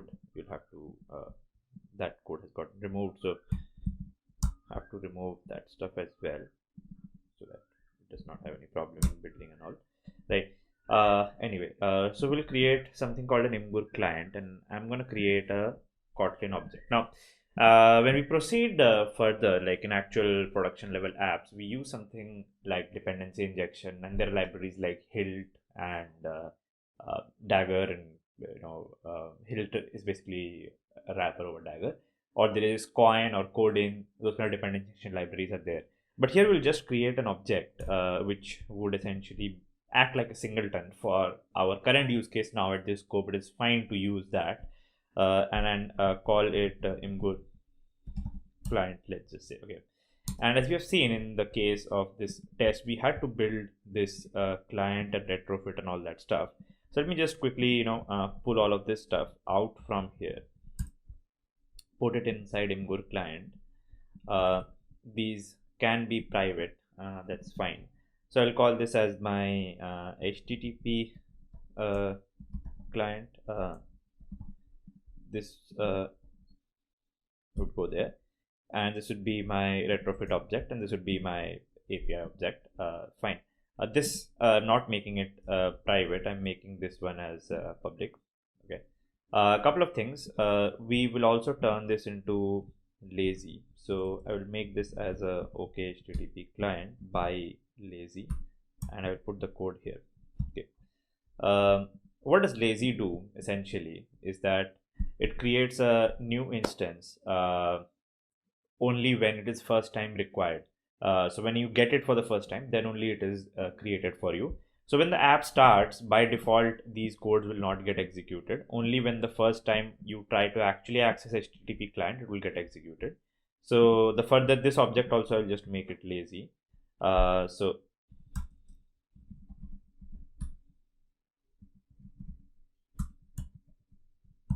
okay, and this again also I will make it lazy. Okay,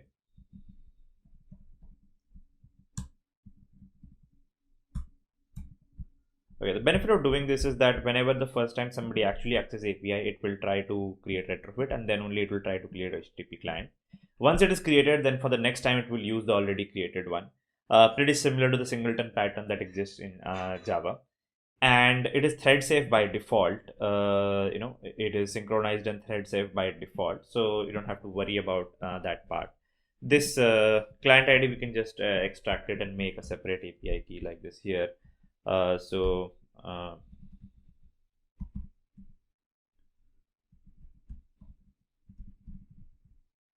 Okay.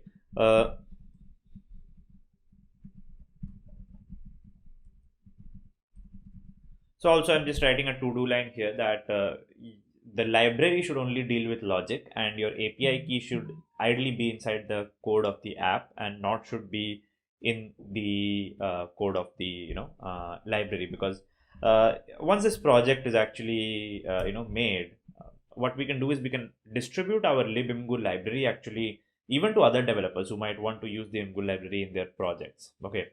So for them, the API key, they might be using a different API key. So the library is not a good place for your API key to be there.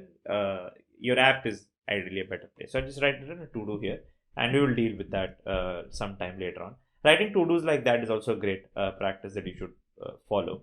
Now here, this API, what I can do is val API equal to imgur API client dot API, like that. Okay.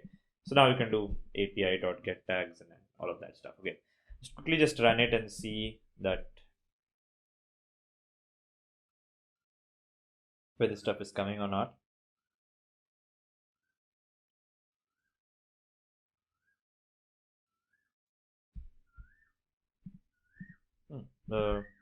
Seems like did not run.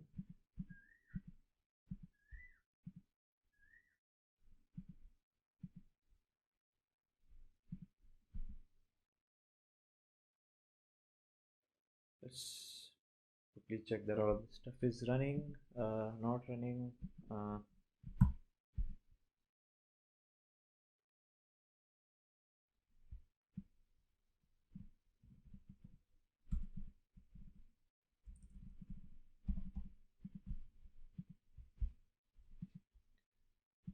It's taking a bit of time to build the project, probably. I mean, let it build, not an issue.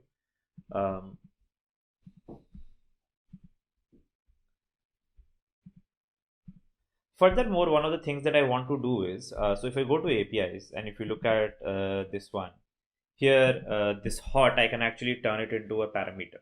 Now this album previews being true, so what I can do is actually give a query parameter called album previews.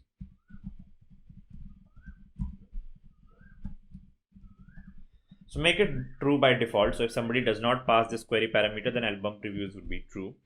The path parameter, so this is supposed to be actually coming from, in the Imgur API, as you can see, it is actually called a section, whether hot or top. So we can call it like section, okay, and query parameters will automatically come from here. So I can add a path parameter here, path section. I started a string like this. Okay.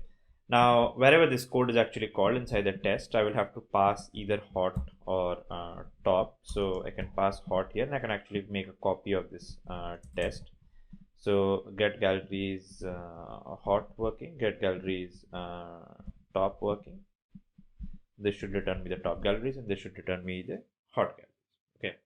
So let's just see how well that works.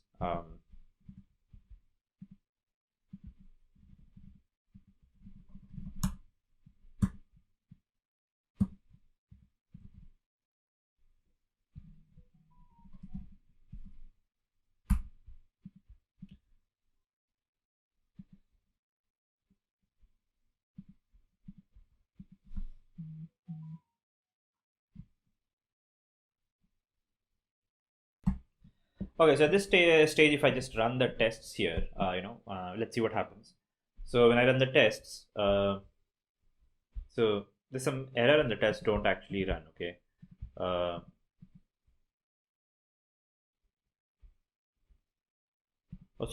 There's some extra stuff that I was just trying. So let me just quickly run this test again. Right.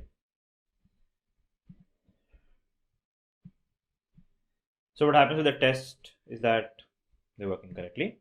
Okay, cool. One more thing extra to be taken note of here is that we can actually make this API a little more safe. We are using strings hot and top here, but somebody could send XXX, and in that case, the test would actually fail because you can only search for hot and top. You can't search for XXX as a tag for galleries. Now, since you can't do that, why not prevent users from doing something other than hot and top? So what we can do here is generally what I prefer. We can create an enum, right? We can create a new enum class called, say, section, and have two values in it called hot and top. And then we can say that, in our API, let's say the section is basically that section object. Okay. So then we can only pass section.hot or section.top. Okay. Now if I try to run the test, the problem is it will still actually fail, and then I'll tell you why it fails. It fails because Moshi and the retrofit do not know how to convert an enum into a string.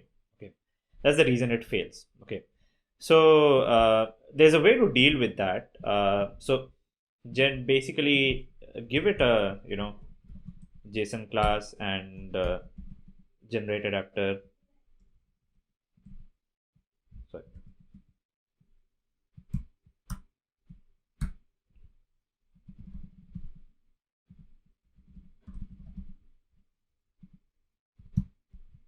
Okay, so this is similar to how our model classes are written, right? So we have got JSON class generated after equal to true, right? And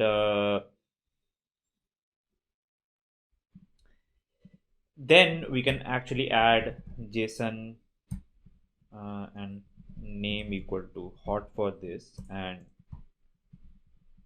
JSON name equal to top for this. Let's see with this much change, does it work or not? Okay. We need to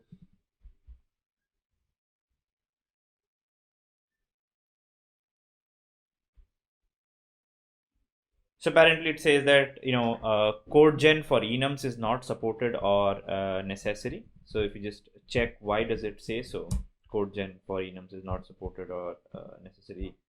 Sorry, this is for Swagger.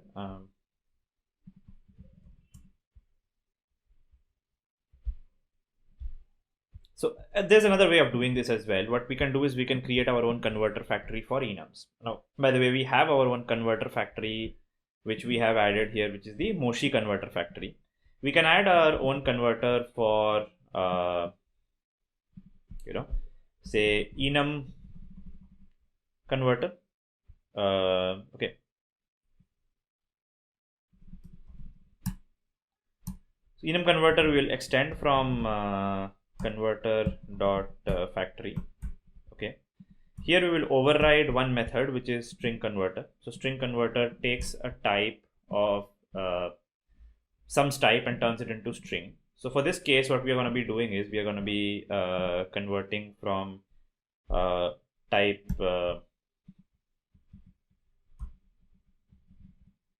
basically enum to enum of any type to string, right?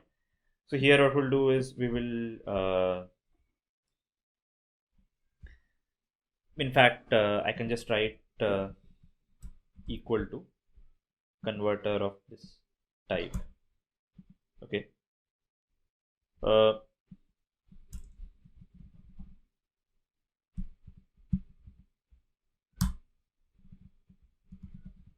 converter which takes enum turns it into string. That's the kind of converter I'm gonna return from here. Okay, so what we're gonna do is that so if type is of some class, if it is the data type that's coming is at least a class, and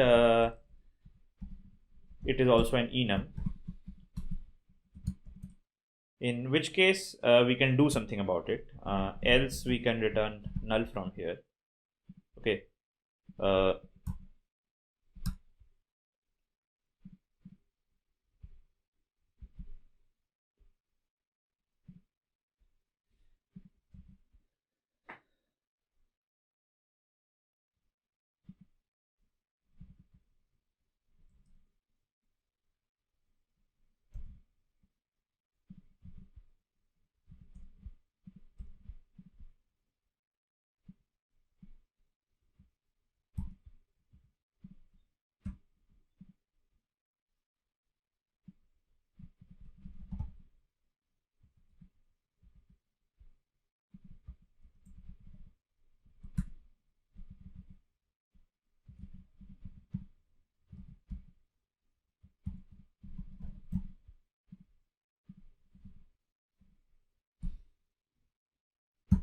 so we'll take an enum And what do we return here is that we try to return enum dot name dot java class dot get annotation JSON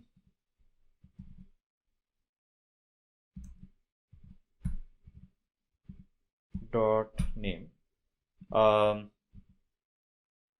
else, if there is some error,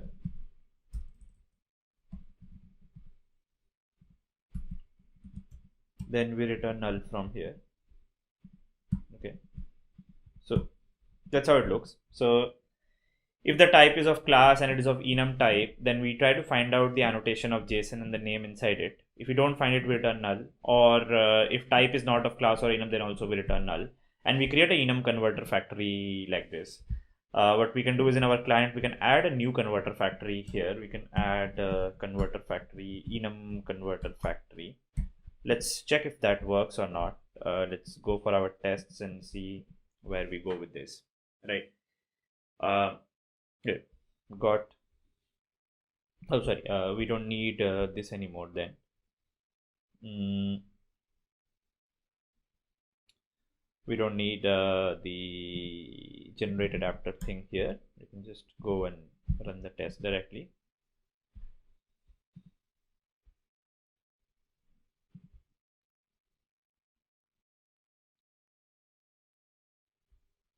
Right, so these are still not working. There's a bit of an issue here. We can do is let's just go to the converter factory and check what happens when the converter factory is hit, right? Let's just debug these tests and just put some breakpoints there. What happens when this converter factory is kind of invoked, right? So this is the first one. We just pass that. Then we get there. So is type class and type enum, that has been true. We have gone here. Inside that we reach the next level here. So we get enum dot name is actually top. So if you try to find out that enum dot name java class dot get annotation,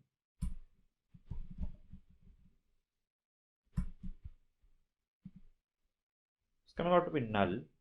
If I just do the enum dot java class dot get annotation, I think that's also coming out to be null.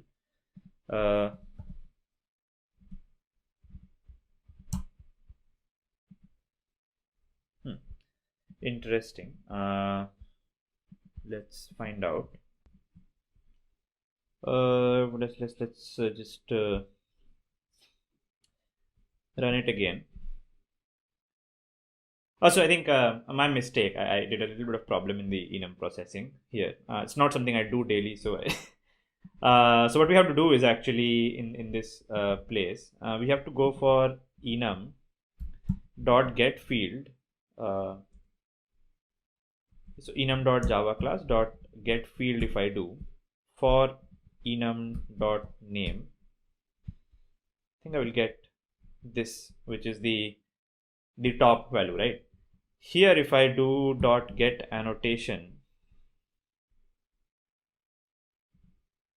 JSON class dot java,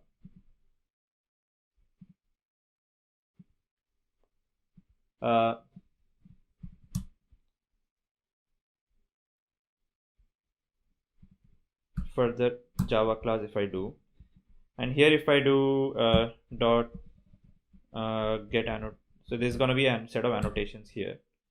Okay, this is the first annotation here, so I'll do like dot get annotation for JSON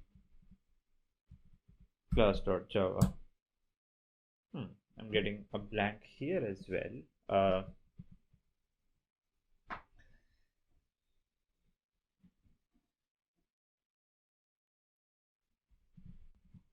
Let's just write it out. So this is gonna be, just a second, I'll just stop this stuff. Yeah. So enum dot java class dot get field enum dot name. This would give me the data type of hot. Okay. Here if I do dot get, sorry, get annotation of JSON class.java and then dot name. I believe this should be available. Just try the tests once again. So this gives me the data type, and then it gives me the the annotation, and then the fields. Yeah, that works. So I'll just recap that a little bit. Might be a little bit confusing for people who don't work with annotations a lot. So this is a converter that gets used to convert enums to strings. So whenever Moshi faces an enum in the request, so it sees there is a enum in this request here, right? So it tries to convert it into string. So for that, it will use this converter factory, and it will use the string converter. It'll hit this string converter, it will find the type. The type here is basically this data type section, okay? So it checks whether the data type is class or not. It is, because it's an enum class, right? And it checks whether it's enum or not, matches that as well because it's an enum class.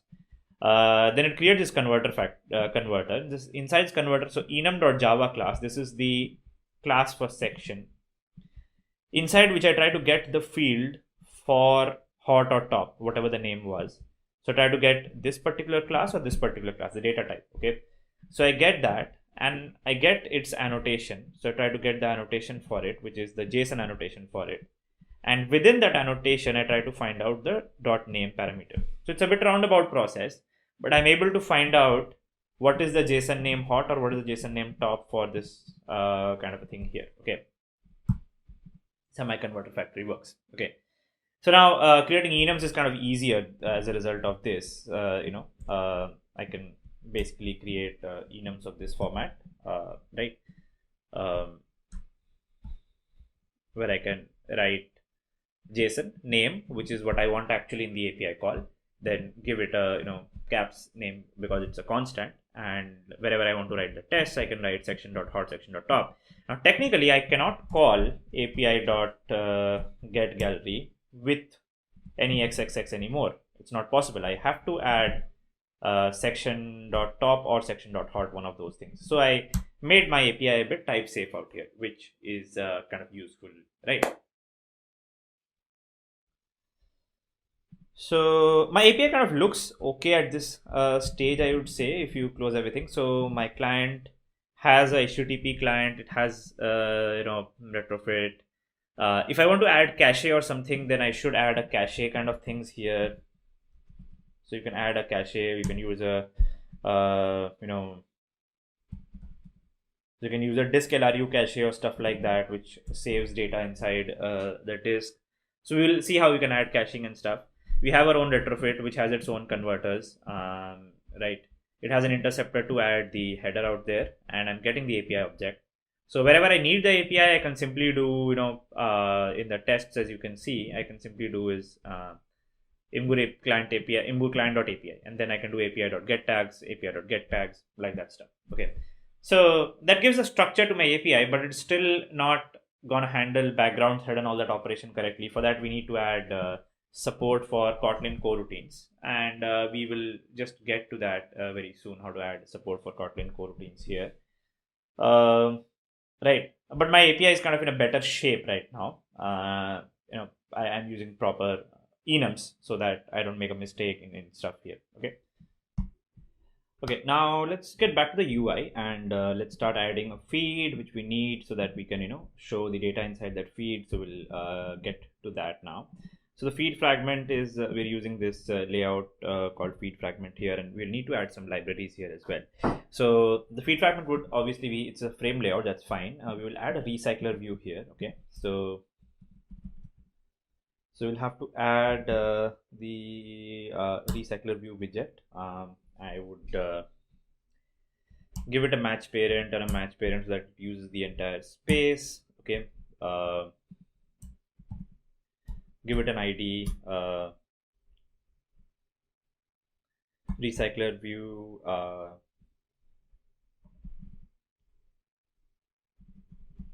gallery feed. Okay.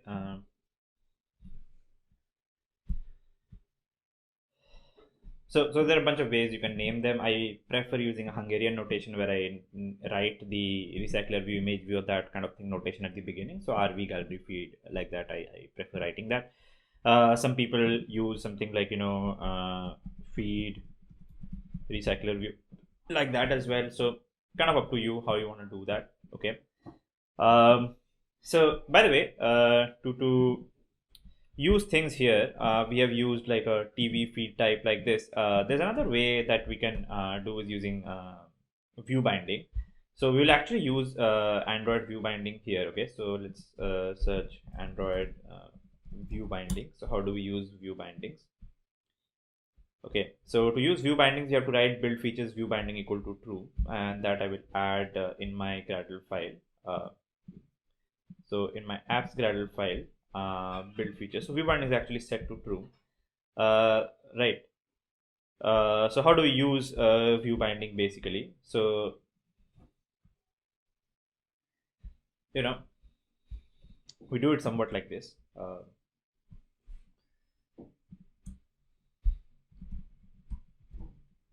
While binding equal to, and you can write this is fragment feed binding. So you just import that, and when you're constructing that, you can actually pass this thing dot inflate, and you can pass a layout inflator inside that dot inflate, and you can pass the layout inflator here. You can pass the container parameter and false those parameters out there like this, right? And we can return here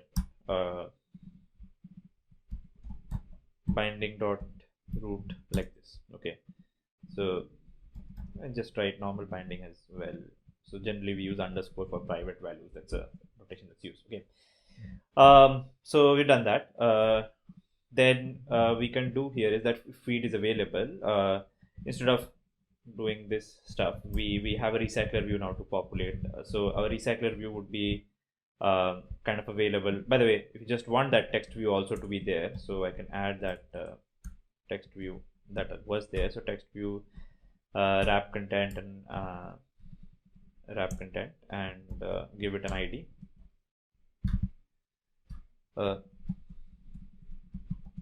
Feed type text view, or we can write TV feed type. Okay, so stick to one type of convention. You can either use Hungarian where you write the type first and then the variable name, or you can use the normal Java Kotlin kind of convention where you do feed type text view, and you can do feed recycler view. Okay, so we can do here binding dot feed type text view dot text equal to feed, then give it a layout gravity of center, so it will come up with the center like that. Okay, exactly what we need. So sorry, this is not what I wanted to run. I want to run the app. Let's just run that again. So what view binding gives us is that find view by ID you don't need to do, and you get type safe values for your ID. So you can do binding dot the ID that you have placed here and dot text like that. Okay, so it automatically connects the XML to the Java in the Kotlin to a very nice way. Okay, we don't need to show this text there. In fact, what we need to show instead is something else. We need to show so hot is coming, top is coming, both things are happening. Okay, so you don't need that. In fact, what we need rather than that is that we need the recycler view to be populated, and we need a repository from where we will fetch that data. So let's do that thing. Let's create a directory called data, and let's do an Imgo repository here. So Kotlin class or file. So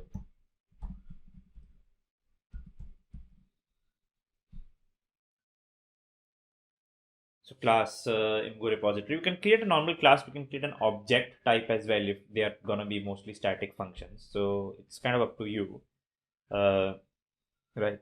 So you just let's say create an Imgo repository like this here. It'll create some functions here, which is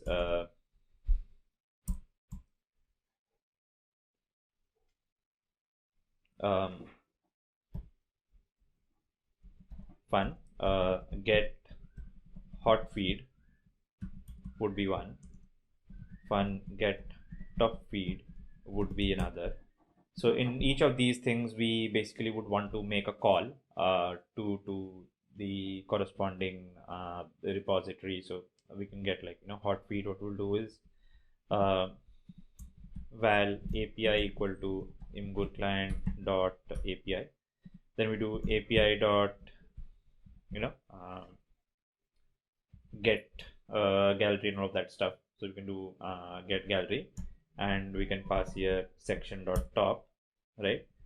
And this we can execute or enqueue. We'll actually not use execute or enqueue. We will use suspend functions with that. We will make it using coroutines. We'll get to that once. So we'll do like execute this, and then from that, we can take the body data and that response and all that stuff we can do here. Okay. So let's get there. We'll do that. So for that, we'll need to add the coroutine stuff inside our project. So I'm going to add Kotlin. Just open the GitHub repository for that, where you can find out how to add Kotlin X coroutines into your project.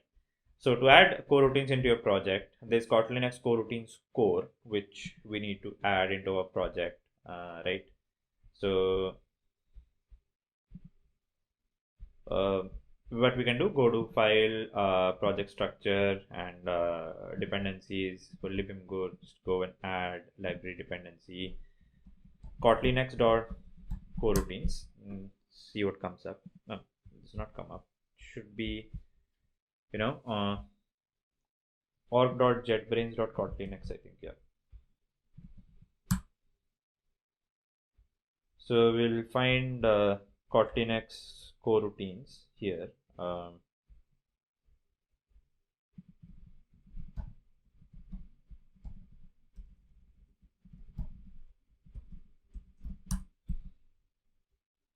Got it. So Kotlin X coroutines core. This is the one that we are supposed to add. I think the version is 1.4.3 is the latest one that's available. It's native empty. It's probably not the correct version. We can just add just 1.4.3 as well, I believe. org.jetbrains.kotlinx and Kotlin X coroutines core, I think.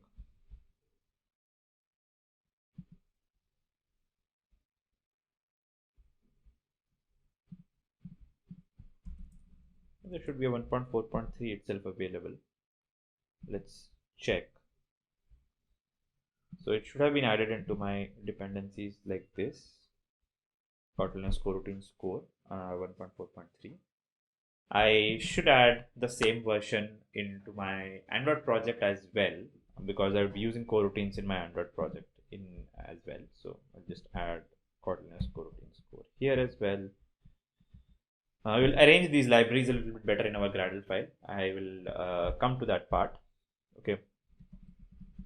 There's nothing specifically for Android, by the way, here. The core already contains dispatchers for Android, etc. So there is no there's a Kotlin X coroutines UI library which is useful for Android. So you can use Kotlin X coroutines Android as a library if you want to.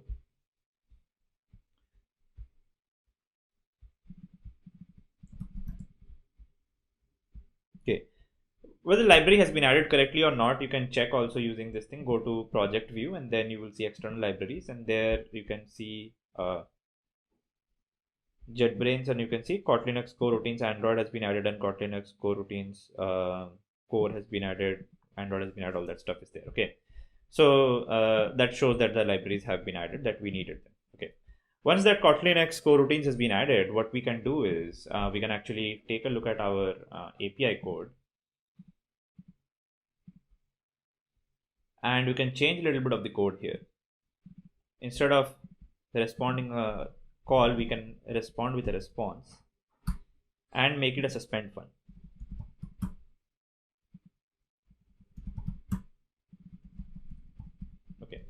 how does that help us is that if you go to now the test file for this, oh sorry, not this one, the libgo test. So now you cannot call directly execute. Instead, what you do is you do a run blocking, and inside run blocking, you just assert these things there, and like this. Okay.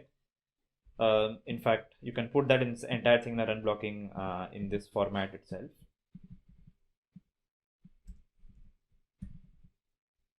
Okay. Same with this. So run blocking means it will actually force it to run on the main thread and block the main thread while this operation happens. For testing, that's fine. For actual Android operations, we want the coroutines to happen on a background thread. Here, because we are testing it, we want it to happen like execute happens. The execute happens on the main thread. So this way it will happen on the current.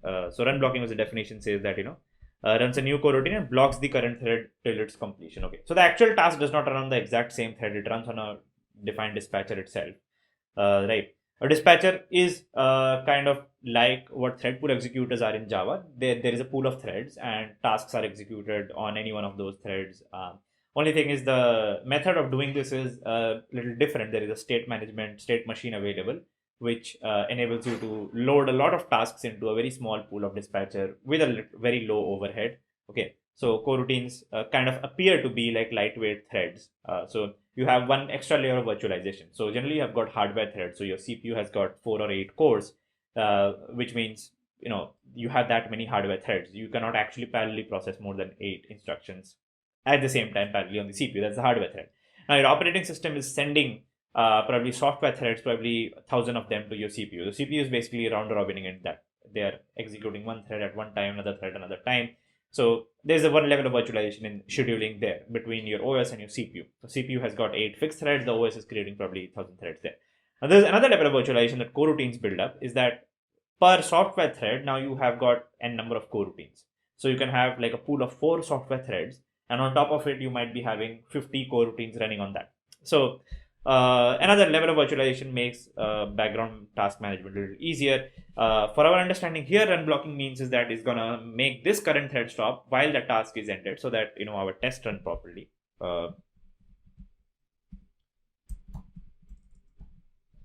So for tests, it's better to use run blocking always, right? But in our app, we will not use run blocking. We'll do something else. We will see what we will do, but let's just see.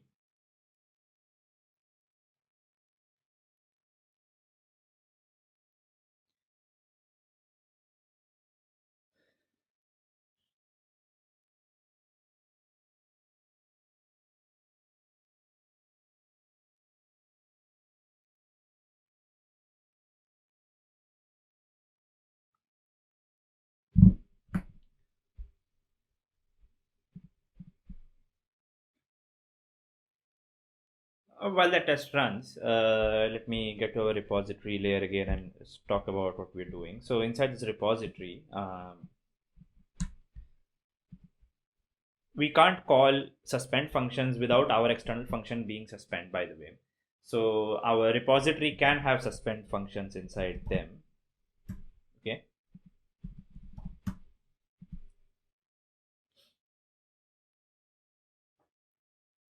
If it is a suspend function, it means that function can run on a background thread. It can be paused in between.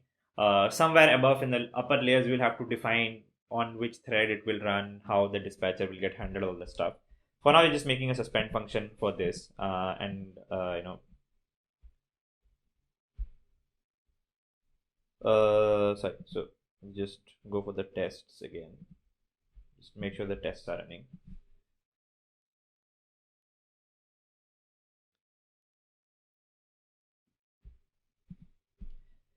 And here in the feeds, what we really want in the feeds is that you just check val response equal to this, and then so if a response has a body, right?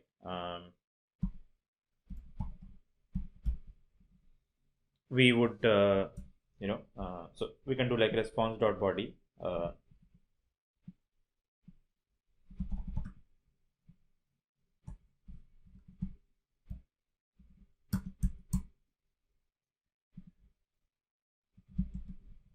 for now I'm just writing null here, and the data type that I'm going to be, so the tests have run properly there. Okay, so what I'm going to be returning here is I will return it dot the gallery response.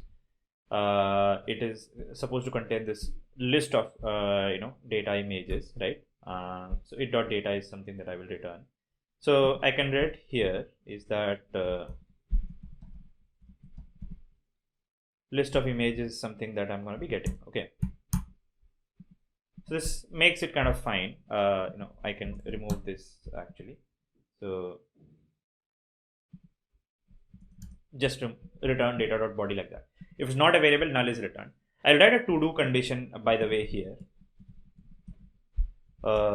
Return a proper error object if null. Okay, for now I'm just returning null here, but I will replace that with a proper error object if it's coming out to be null. Okay, this is the get hot feed, so I will do with hot here, sorry, and similar thing I will do here with the get top feed. Okay,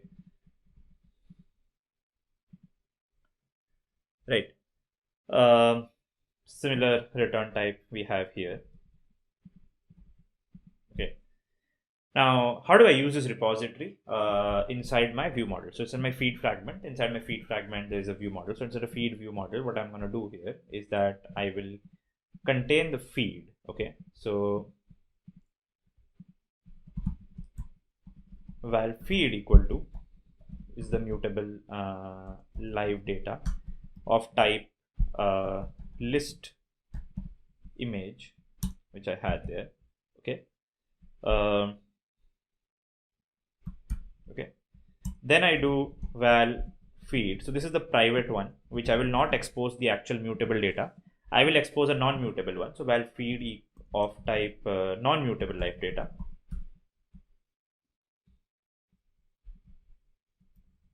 Val feed equal to, I will just do feed, and I will do it of type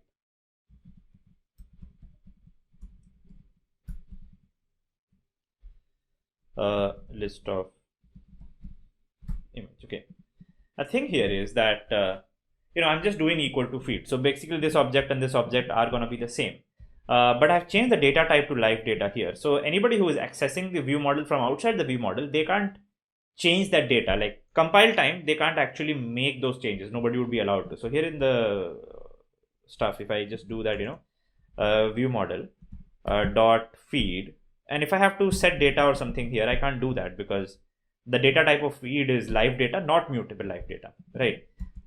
So I have essentially done write protection via simply assigning it a basically smaller type, right, which is not mutable one. I don't need to copy it. I don't need to create a copy or something like that. I'm giving the same reference, but at compile time my code will not allow me to compile any mutation related stuff. Now if I actually manually do stuff like this, which is as mutable live data, right, if I kind of converted it and then did set data, so set value, it would have actually worked because it would have actually worked because the actual object is still mutable. Only thing is I should not do obviously such a casting here in the first place, and I have protected it simply by making it visible as a normal live data, not as a mutable live data. Anyway, we'll get to all of that stuff slowly and surely. So here we will do is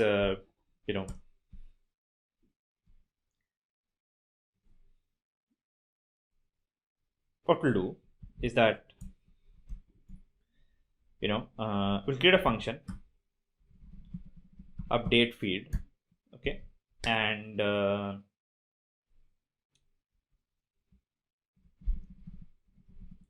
we can do a feed type, and we can pass feed type as string here. Okay, so do feed type as string, and what we'll do here is that by the way, when we create the view model, let's also put the repository here. So private val repo equal to imgo repository. Sorry. Okay, that's done. So when I update the feed, so when I do feed type, is hot, then I do repo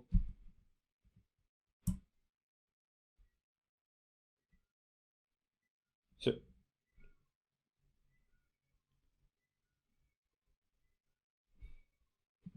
I'll do like this. I will do view model scope dot, I will launch a function and I will launch it on dispatches.io. So this is an input output operation. So when feed type is hot, in that case I will do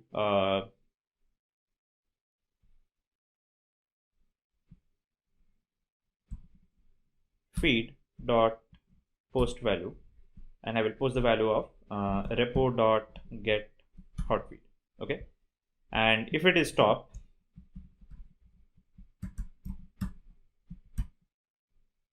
feed dot post value repo dot get top feed. Okay, if it is neither of that, else I will add a log line here, log dot e feed, and I will just add feed has to be either top or hot. Okay, if somebody sends a different data here, I should check for that. Although in my app I will not write anything other than hot or top, but in this code I should make sure that I handle the case and I write a log line correspondingly. Okay, so this is the update feed function. Okay, so what we do in our feed fragment here is that there is an onCreate function.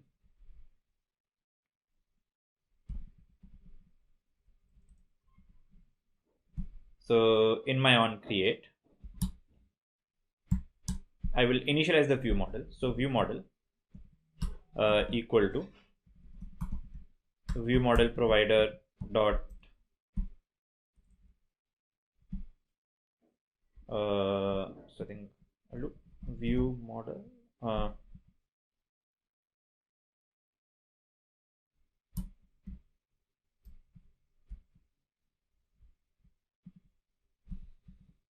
I think I can construct the view model directly.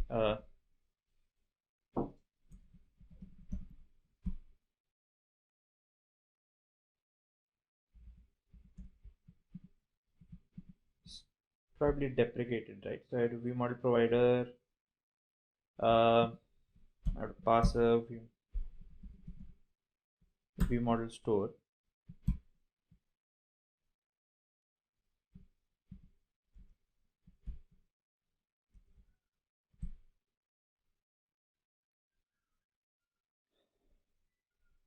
Or I think I can do view model store dot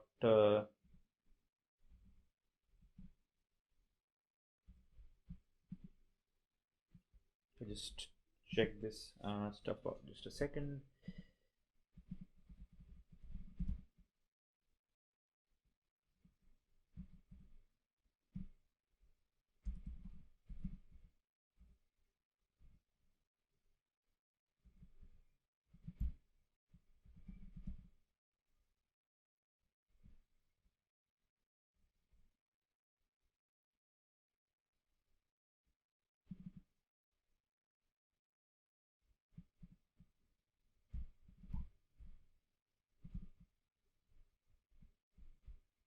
Is there like a view models thing?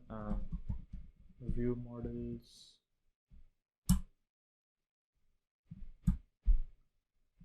I think we can get a view model for feed view model. Hey, I can just look at the doc. That's faster, I know, but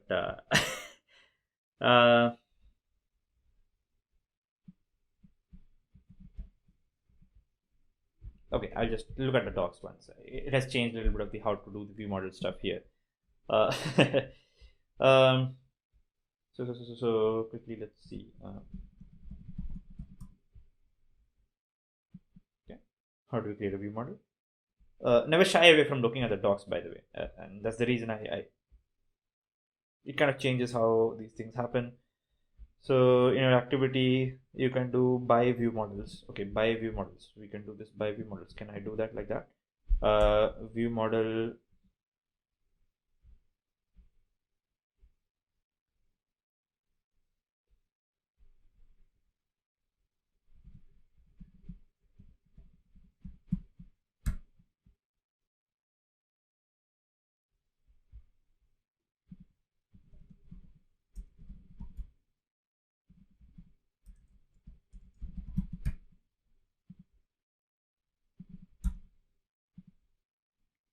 probably not going to work like this. Seems like it does. Can we just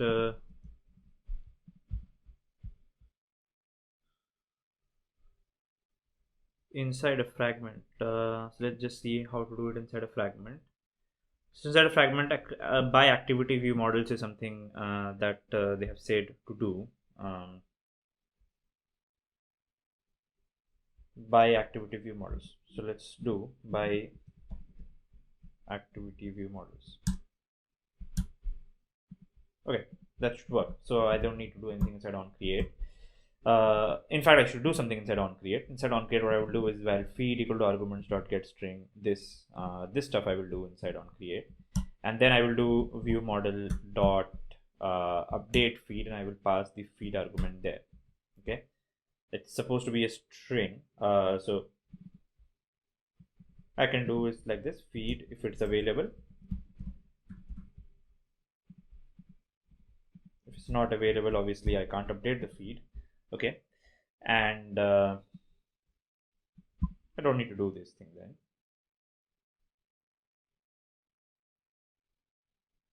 I don't need to set the text, right?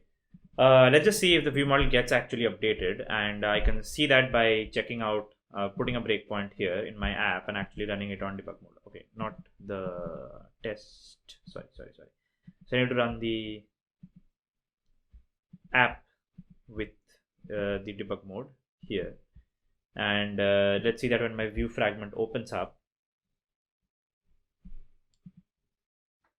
Oh, actually the on activity created, this code was there. I don't need that code actually anymore. I can remove this stuff here. Sorry. So I can just do it by activity view models. That's fine enough. So the old code was there, which actually does on activity created, it creates the view model provider dot get, which I don't need to do anymore.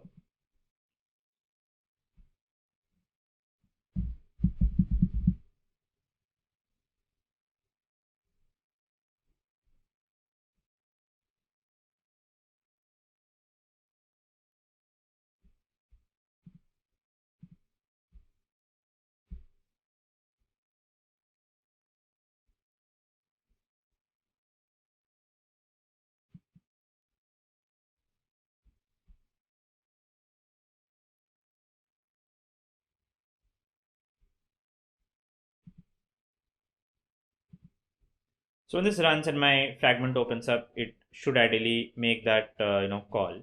I have, by the way, missed one thing. I should go ahead and do that. I don't have added the. I have not added the internet permission, by the way, which I should add. So users permission. The internet permission should be there in my app for this to work. Let get built by then.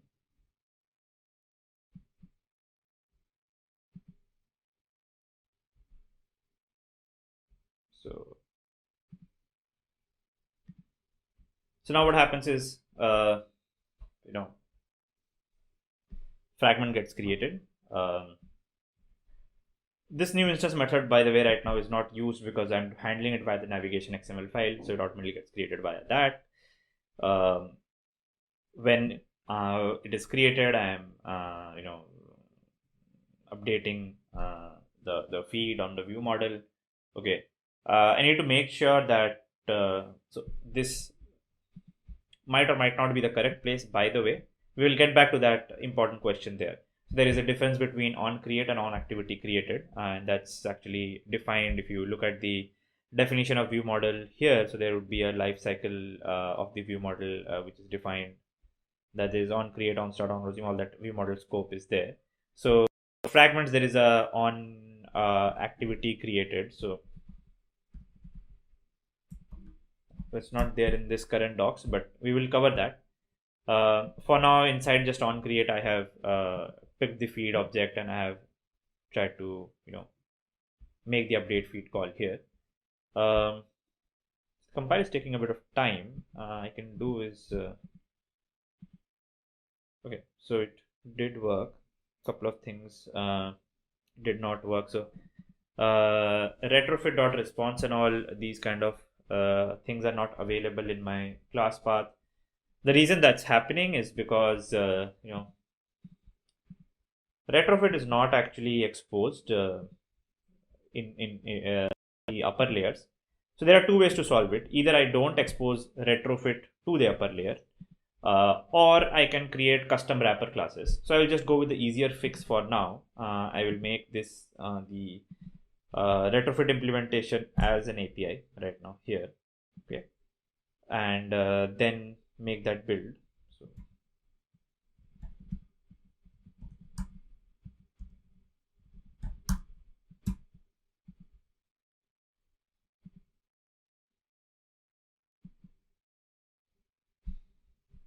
So that build just run. So computer is running a bit slow. I just pause the recording a while the build runs.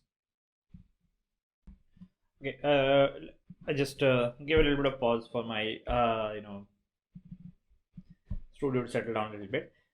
So let's just see that what's happening. So if I go to my repository, put a breakpoint on get top feed. Let me just update feed. If I put a breakpoint there, like I have done, I'll just debug this app and see whether the update feed is happening or not, right? And so I don't think we need this kind of breakpoints.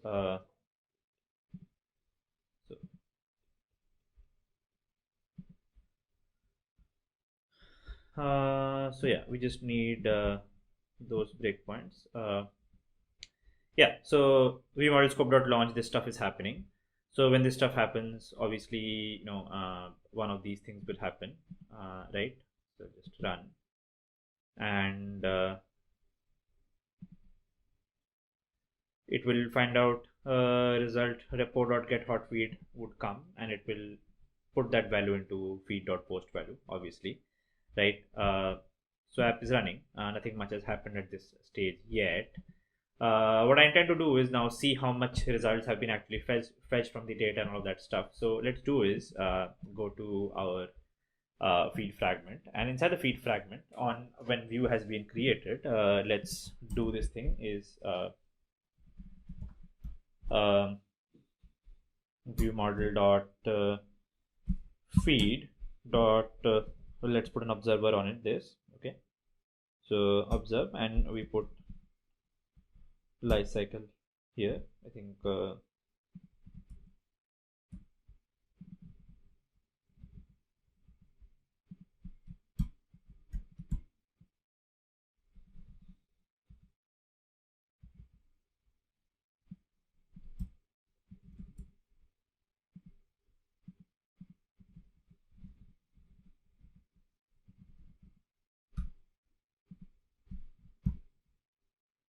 right.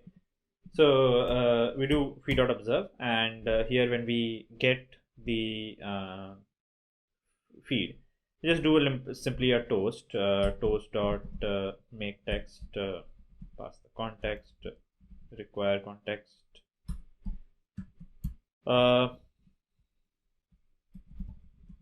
downloaded it dot size images, right, and dot toast dot short and show. So another data has been downloaded. It will show how many images it has downloaded. I'll just run this app one more time, okay.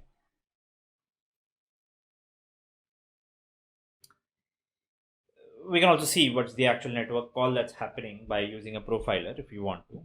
But right now, if I just run this app, should show a toast.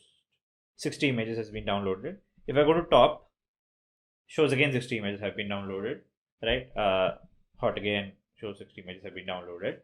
If I just want to show the list of images right now, what we can do here is that let's take this recycler view. Okay, so binding dot feed recycler view, and we can set our adapter and all of that stuff to it. So we'll have to create those things here. So we'll have to create a feed recycler view adapter, and we'll have to create a holder for that where it will contain the data and will show it on that screen, right? Or we can also do is we can just paste all the data that has come here. We can just do is,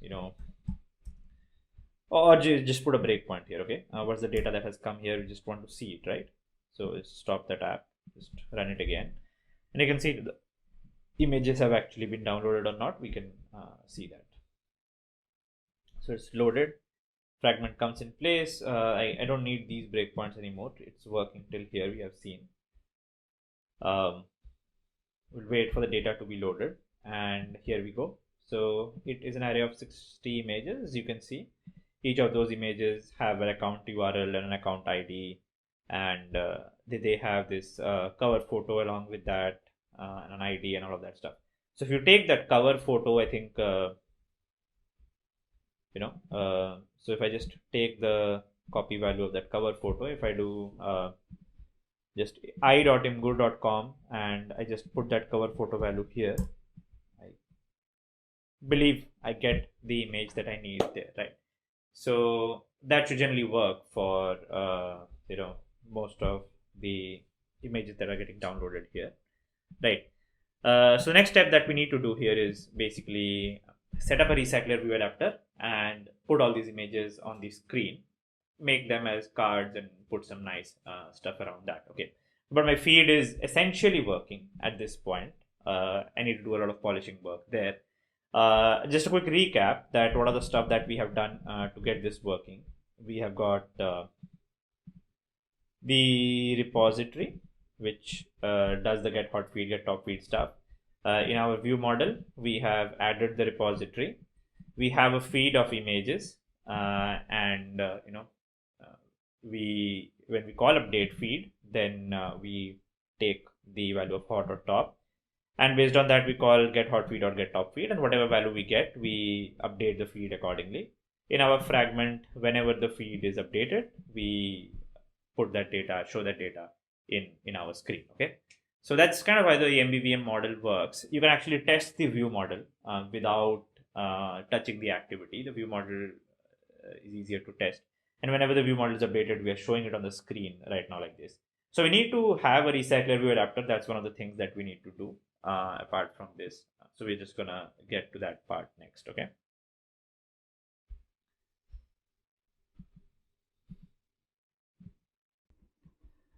Next, let's start working on creating the recycler and showing the data there. So what we will do is we will create a new here an adapter, and I'll call it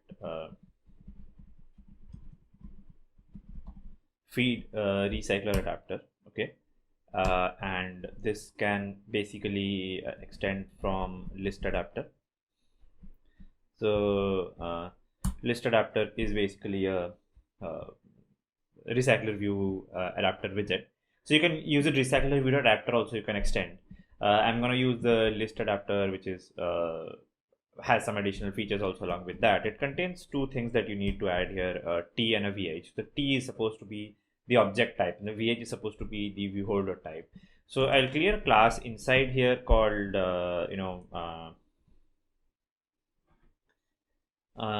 so this is the feed recycle. So feed view holder, I just call it, which extends from recycler view dot view holder. Okay, this should construct basically use that constructor, and then here we will use for T for the first item. So in the view model, as you can see, our feed is basically a list of images. So I can do a image from Imgur, and view holder I will use these feed view holder from here. Okay. So once we have done that, we need to implement these two members, and we need to change to constructor invocation like this. This should this is supposed to have another constructor, which is a diffutil.item callback kind of a thing, right? This is a diff callback.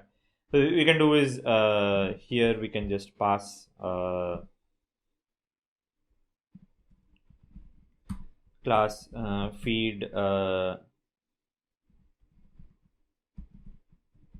callback, which extends from diffutil.item callback of type image, and then we can just construct one of those here.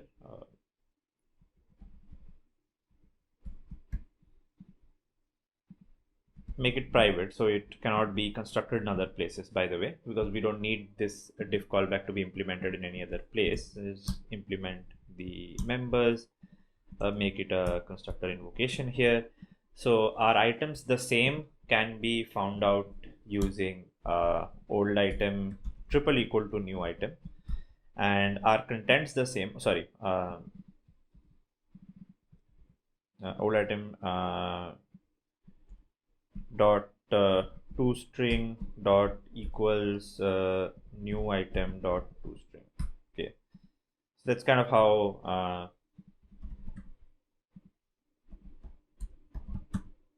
we do this. Okay, so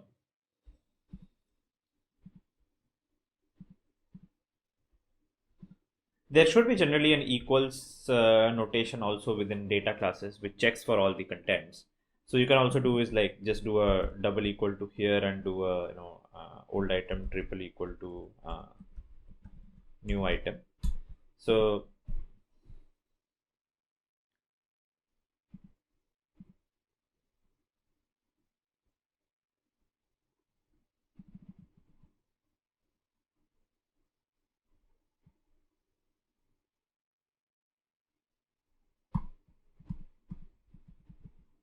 I'll tell you what this does. So items the same means they are actually reference to the same item. Contents the same means that the data inside them are the same. So the data inside them are same is checked using the equals annotation. So the equals annotation generally for a data class, whenever you create an equals item is created for you, or you can just do is dot toString is equal to new item dot toString. That's another way of doing it. So you can check whether the string notation, the JSON string of old item and the JSON string of new item are equal to each other or not, which is to check it this way. Our items the same, they're checking whether the reference are same or not. You need a diff callback so that it knows when to recycle the items in a recycler view. It's a better way of creating a recycler view around this. So you have a list adapter for this. We have got a feed view holder. You have to create one. So here I can do is on create view holder, we will do is val inflator equal to parent dot layout inflator. So I'll do context dot get system service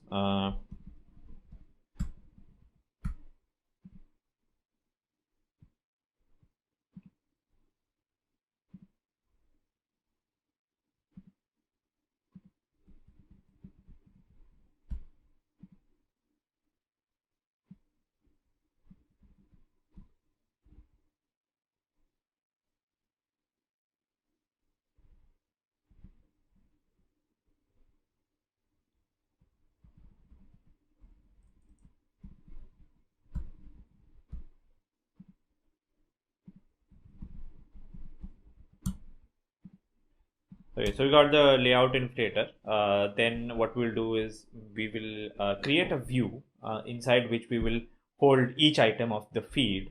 So we're going to be creating that. So we'll go to res and inside layout we can create one new layout resource file and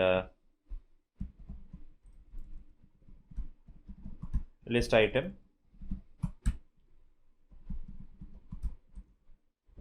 Gallery image. Okay, make it a start with a linear layout, let's just say. Okay, create that. So it's a vertical linear layout. How I'm going to make it look like, probably have a image view. So the width is match parent, height can be wrap content. It would have a image view, okay, where the width would be match parent. The height would be can go with wrap content here, by the way, and then give it an ID. So the kind of IDs we have been using with the other layout, again, just using the annotation, this type annotation at the end. So you can do the same thing here. So just call it the image view only, and below that we can add a text. So just use width as match parent, height wrap content again, use an ID, text view, just like that. Okay. Okay, cool. For preview purposes, what we can do is we can add the tools ns here. We can add the tools namespace, and then we can add here that for tools purposes, tools background is say color gray, and let's give it a height. Tools layout height 400 dp. Okay, that's what it's gonna look like.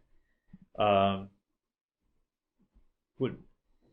And for the text view below that, we can do is again give it a, so the tools namespaces are only used for displaying inside the studio for previewing purposes. They are not affecting the actual app in production. They don't even make it into the APK, right? They are good for preview purposes right here. So I'll give some tools text here, image description here, like that. I can just probably zoom it a little bit more and see how is that looking. Right. So give it some padding of 10 dp everywhere. 10 dp is too much. 4 dp. Let's go with 4 dp. Right. Let's give it a text appearance caption. So caption is a good text appearance to give maybe. And we give 4 dp here. That's where the caption comes up. I'm just going with that. Okay. So let's call this caption text view, by the way, and that's how it's gonna look like. Okay. So the feed recycler adapter, what we will do, just run rebuild project once. This would create the view binding for this XML file. Otherwise, the view binding does not exist by default, and in our adapter we will do that stuff. There's some red underline for something. Okay, on create view folder, we need to return feed view folder like this. I'll get to that. Let's just rebuild the project. You will find that there would be a list item gallery image.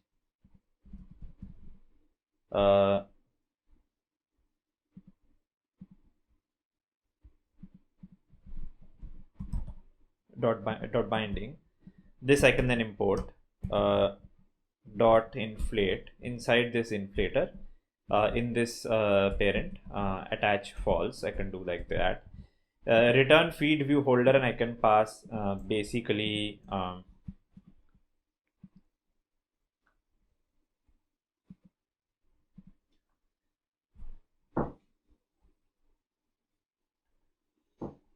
this binding itself. So what I can do is this dot inflate creates me a list item gallery image binding, right? So what I can do here essentially is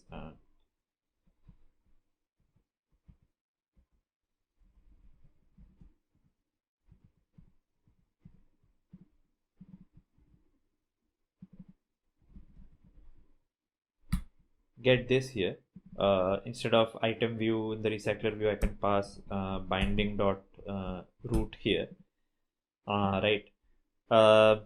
Pass this item val binding equal to this, and pass the binding here. Okay, now we pass the binding there. Inside my feed view holder, we can essentially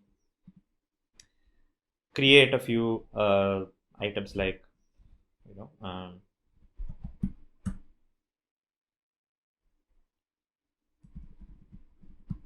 caption text view equal to binding dot caption text view the image view binding dot image view, like that. These kind of things we can keep there, right? Or we can do is just keep the binding here, not deal with these things. We can use them later on anywhere where we want to, right? So that's my view holder, just like this. I have passed the binding, right?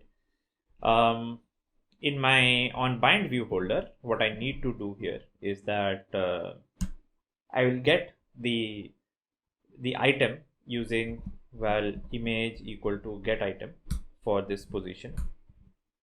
Okay, and then I need to set the data. So I will do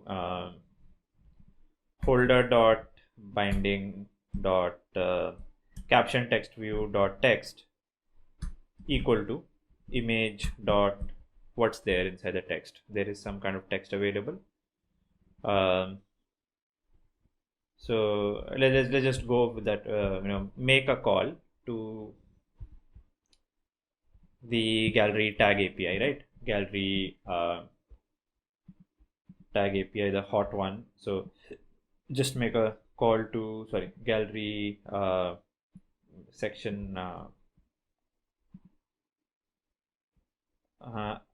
album previews. I'm going with true, and this I'm going with hot.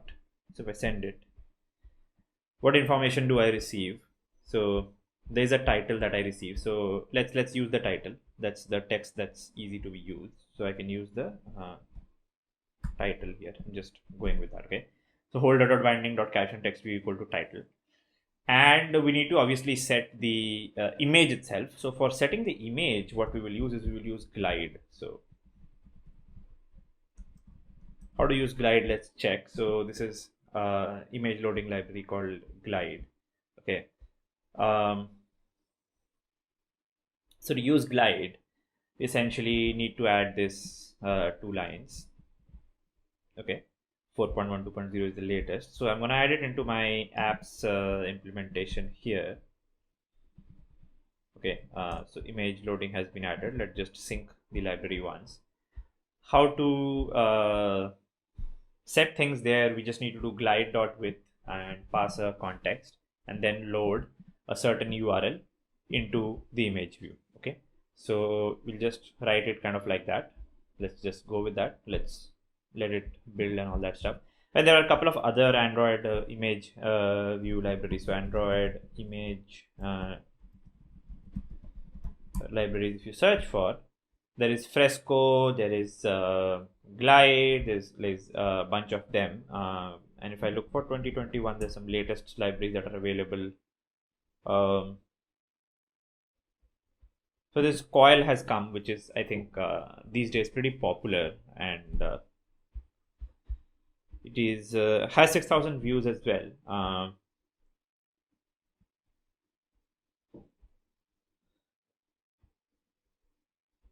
And apparently less than glide. So that's what coil says. So to use coil, we can do image view dot load and just this. There's a load extension function. So we can use coil, in fact, instead of glide, by the way. So let's go with coil. Coil seems to be a better implementation. It's a smaller and faster implementation, and it's more modern. So you want to use coil, just add implementation io.coil like this. Don't need the brackets here. So we'll go with coil, right? Coil's latest release is 1.2.0. To do image view dot load, and you just pass the URL. Kind of pretty easy, right?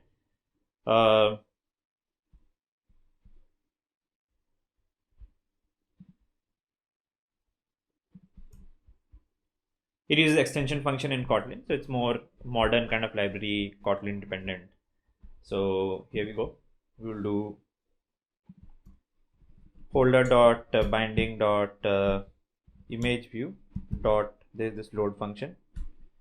So load is apparently a disposable, by the way. It's a disposable, so probably can be used with coroutines and all as well, but for now I'll just add the load, and we'll put the URL there. So what kind of URL will be put there? So if I look at the cover, it seems, so if I use the cover image.cover like I have just shown, if I just put the image.cover in a JPG like this, it gets me what I need. So I will do that. I'll take this text dot load, I will pass this, and instead of this I will pass image.cover. Okay. On bind view holder, when items are bind. Okay. This is the recycler view getting created. Cool. Now we need to use this recycler view. So to use this recycler view, obviously I will go to my feed fragment. When the view has been created, I'm gonna do binding dot feed recycler view dot layout manager equal to, I'll put a linear layout manager. Okay. Then I will do binding dot feed recycler view dot adapter equal to, and I will create an adapter. So I will create a private val adapter feed adapter equal to feed recycler adapter. I'll just construct one of those feed adapter. Great. Whenever the view is loaded, I'm going to do is feed adapter dot submit list, and I will submit this list of images into it, which is going to be it. Okay, that's it. Essentially this should work. I have got a list adapter inside which I can show a list of images. I've created the adapter where I show the image and a description and all of that stuff there, and I might need to tweak the UI a little bit for making it look better. I'm getting to that part very soon, right? What else? I don't think we need anything else. As soon as the data is available to us, we are just setting it off here. Let's go and take a look at if it works or not. Okay, we need to add progress bars and everything, so we'll work on that stuff pretty soon.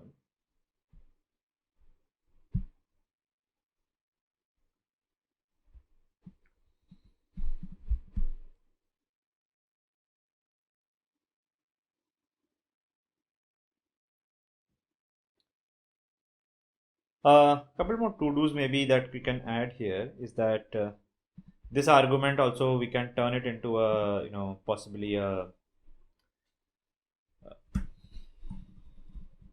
turn it into an enum here. So I'm marking it as to do. We can do that later on very soon. Here we go. So images are coming in, and all that description is there, except it needs a placeholder image as well. So otherwise it kind of looks like this image is loading a little later and all that stuff. There's a bunch of things we can do here, right?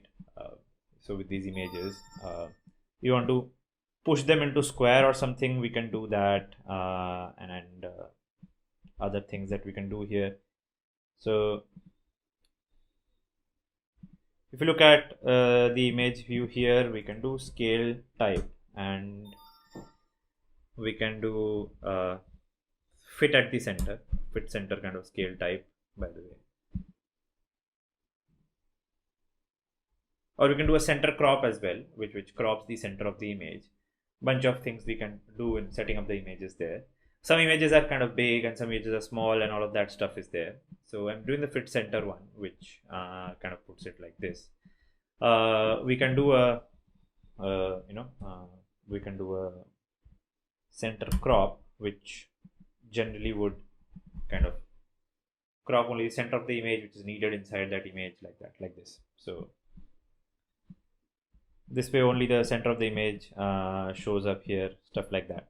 We can do a lot of these transformations accordingly, and see what suits us well. And when we click on that image, we can make a bigger place where we can slide through the images and all of that stuff we can do, right?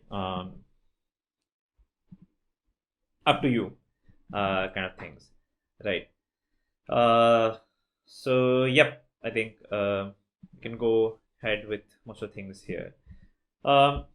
So images are getting shown, the description is getting shown as well. If we need a kind of placeholder image or something like that, we can deal with that stuff as well. So we can do when we're doing it dot load dot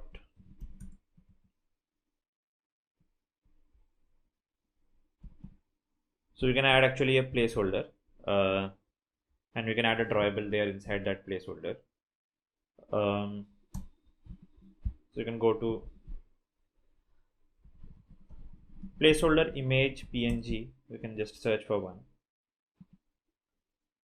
There's like bunch of them. We can use any one of them. Let's say we want to use this one, right? So it's a good placeholder image, it seems like, for our use case. Or there is this one, which is a more squarish one. Looks pretty stupid. We can go with this one. So I'll just open this image somewhere. Placeholder.png. So let's save this image. So let's save this image somewhere in our code. So development, wherever we're doing this. So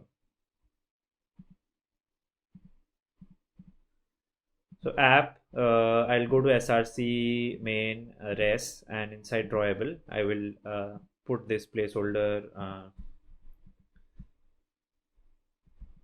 image.png. So I can do is placeholder r.drawable dot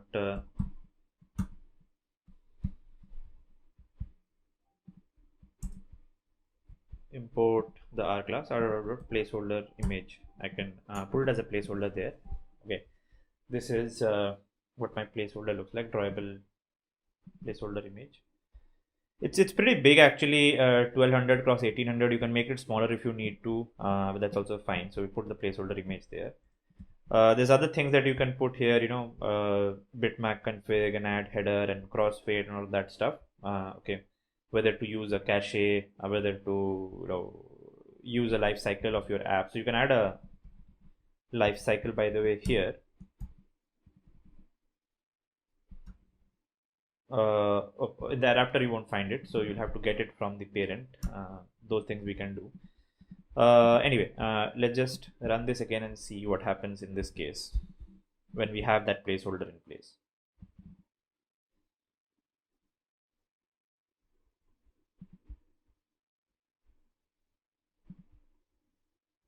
Okay, we need to restart our app or something because the placeholder image needs to be loaded. So it's taking the whole space like this, center crop. We can do is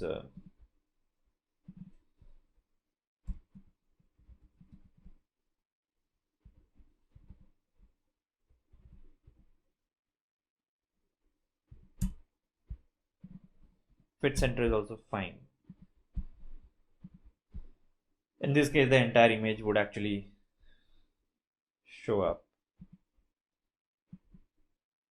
So till the image comes up, it will actually be these things that come up in place of that. Okay, there's a lot of improvements we can do there. We can put a loader there or stuff like that, and we will get to that eventually. Okay, we can set a maximum height and a minimum height of that image as well around these things. Okay, bunch of stuff that we can do, or we can make it, we can give it a layout width of match parent and a layout height of around 400 dp. 400 dp is pretty big. I think we can give it 350 dp. Okay, this we don't need this then anymore. This is a 300 dp, like that. Fit center, we can do it in that place, right? Just load it again. So it will be fixed size everywhere in this case.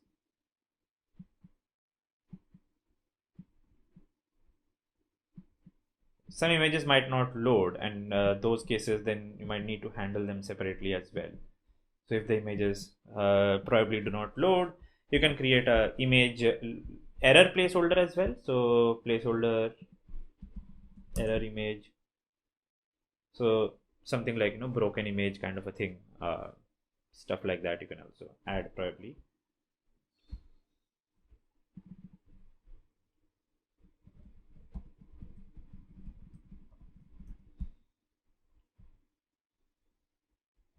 image currently unavailable, or you can design your own stuff as well around that. You can do something like that. So for now, just you can do is in case of error, by the way, in your adapter. So for error also you can pass the same drawable. Just saying.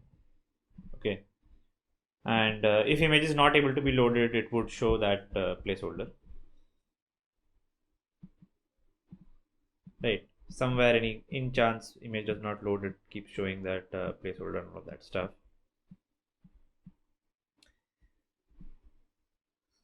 So we got this feed kind of stuff done here.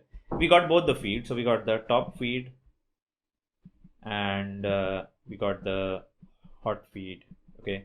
So this little layout shifting thing that's happening, that's because I'm sharing the view model. Can do is in my view model thing, in my fragment, instead of using activity view models, I can use just view models, I believe. So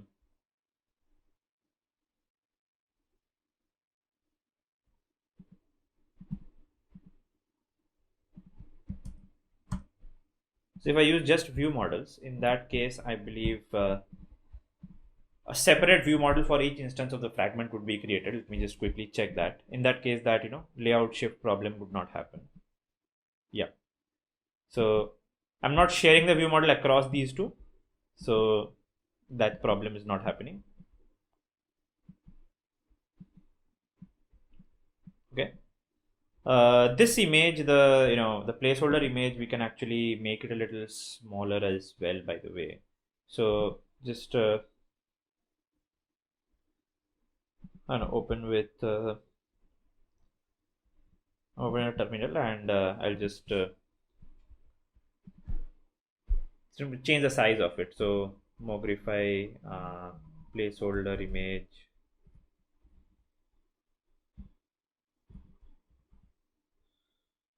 Oh, it's the drawable view.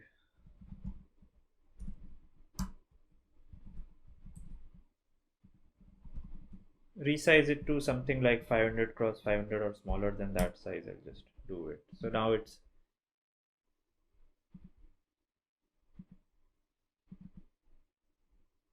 should have I don't know, does not seem to have run.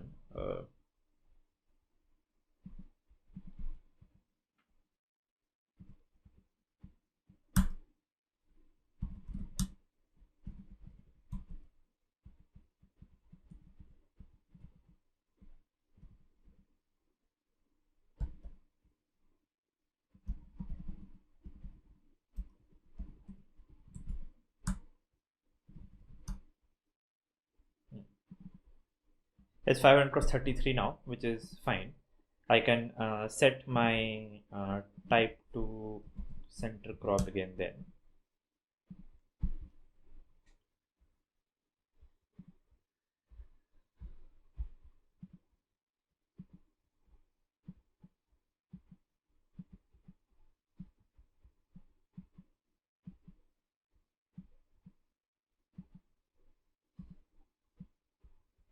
Good. So here we got our sort of feed. We can improve these items and all a little bit more as we go ahead. But we got our basic feed working, but we don't have that top stuff yet, which is where we have our stories, right? So next up we'll do that, right? Before we do that, let's do is remove that nav bar from the top. So that can be changed in the themes. So if you go to themes, right, there is themes and themes night. So no action bar, let me just do. Okay, so I don't use an action bar, then my app goes up to the top, right? Something did not work.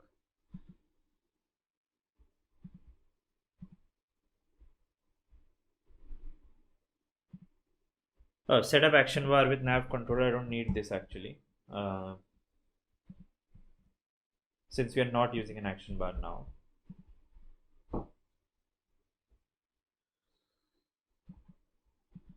So that padding and all, we need to deal with something else in that place if we do that.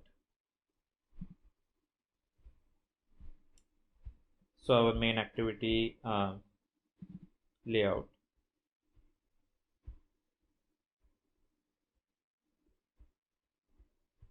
It has this margin at the top, which we can probably deal with. Padding top, we can just remove this.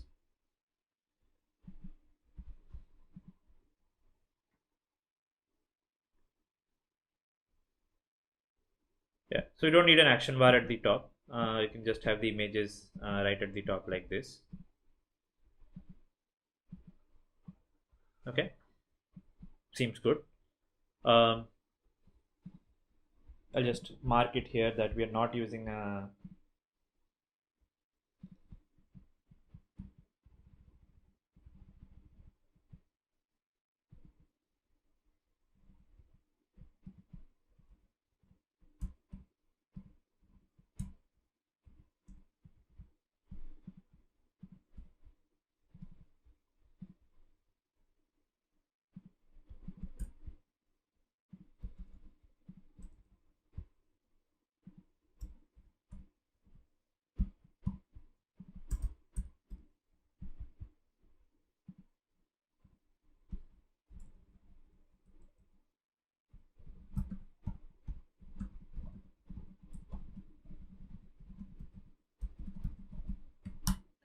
so just commenting this part out.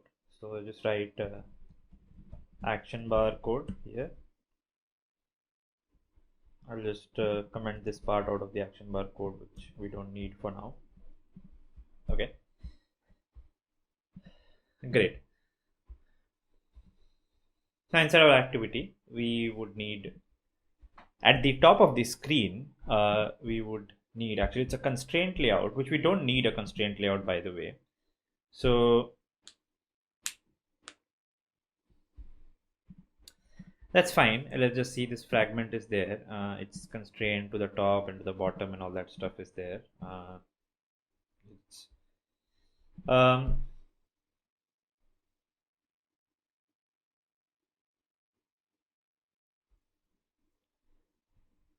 We'll put a recycler view here at the top. The width would be match parent. Height would be wrap content. Okay, I'll put a tools height parameter here. So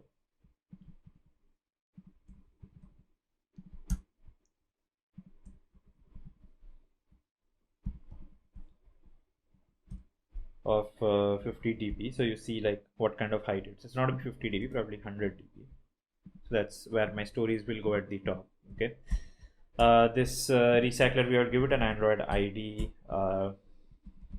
stories recycler view. Okay, I'll give it some constraints and all, since it's a constraint layout, right? We could do like a bunch of things here. I mean, we could use a linear layout and all of those things. This fragment has bottom to top of nav view we have done. That's great.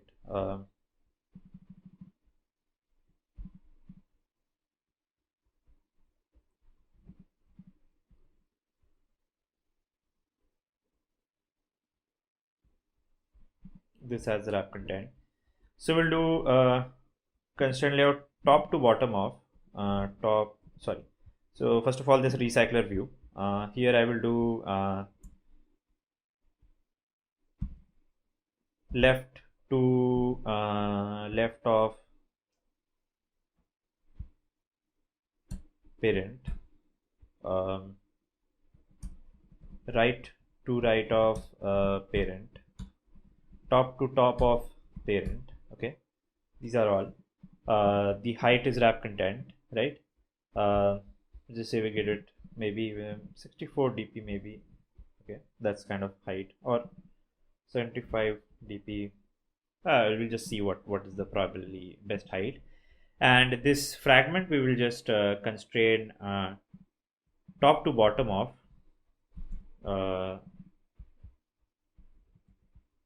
the storage recycler view. Okay, That's how I'll do. Okay. So recycler view does not have anything right now, but let me just quickly run this. So that's the recycler view inside which we'll put those circles. Okay.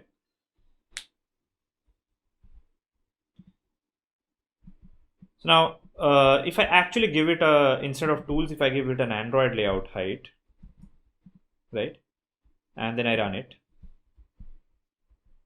Oh, sorry. My bad.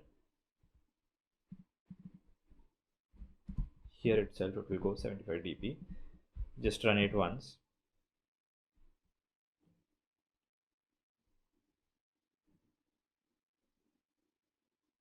So it's not happening somehow. Let's see why not happening. Fragment constraint bottom to top of nav view and top to bottom of stories recycler view. It should have happened, but let's see. That's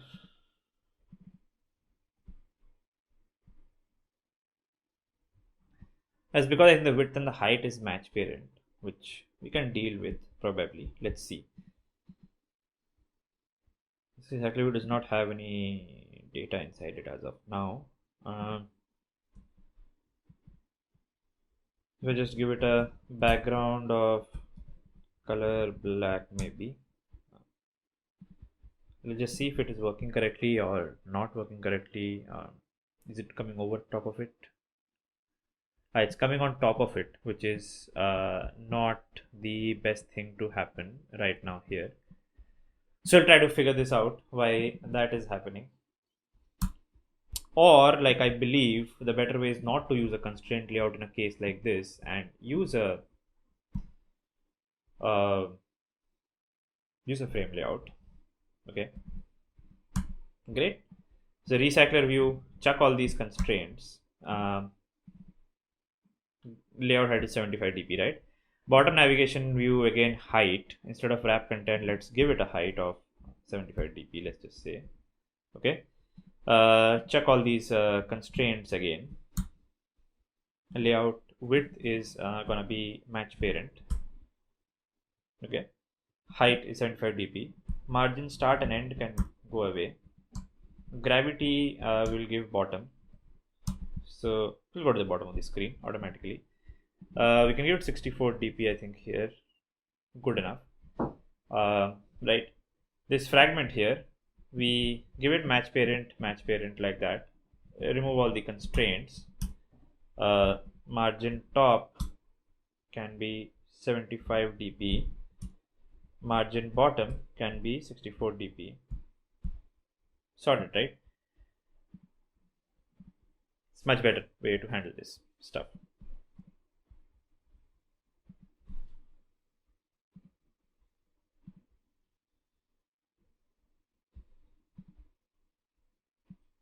So there's space for the recycler view at the top. Bottom does not collide with things as well.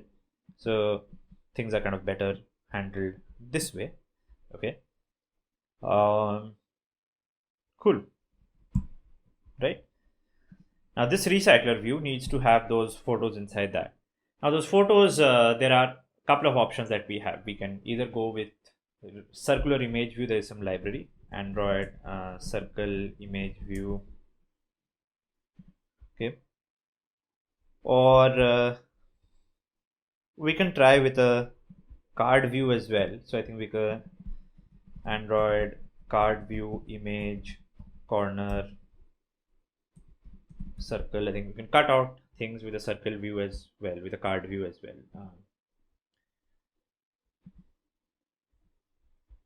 There is now shown here that you can actually create using the Android X card view. You can give it some corner radius and layout margin and so, and you can actually get a circular stuff created out of that. So let's do with the card view stuff. Let's use card view, which would not go into using third party. Like this library is pretty famous library, by the way, to be very honest. It has 13,000 stars, pretty famous library, but it's a bit old. It probably does not have any latest code added since 2020 December, like already been 4-5 months.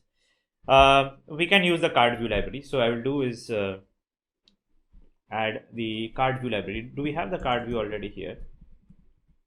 Or we have the Android X card view stuff here. So what I will do is I will create a card view for that image thing on the top there, and create a recycler view for the same. In fact, we can use a card view for the items here as well. So just a second. So this feed item stuff that we have, list item gallery. Here also we can do is actually create a card view, right? Make it a card view.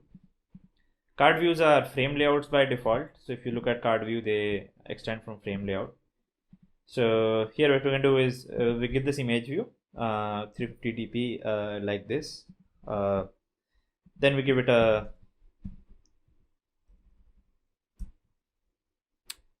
or we can just add a linear layout inside that of width match parent and height wrap content and orientation vertical, and then put these two things inside that. So we got that stuff there. So give this card view a margin of 10 dp. So we got a margin around that. And we need to add the app ns. Okay, we need to add a few things like card corner radius 4 dp. So makes the card having some radius. Maybe you can add more as well. And card elevation, less elevation, let's say just 2 dp of elevation. There is supposed to be a stroke color as well, or outline. So you can add outline and all that stuff as well, but we'll get to that. Let's just run this, see what happens. So every post becomes sort of a card, in this case like this. Then there's a little bit of padding between the cards, which looks a little odd, right? We can deal with that. So let's make it 6 dp. Sorry, 6 dp.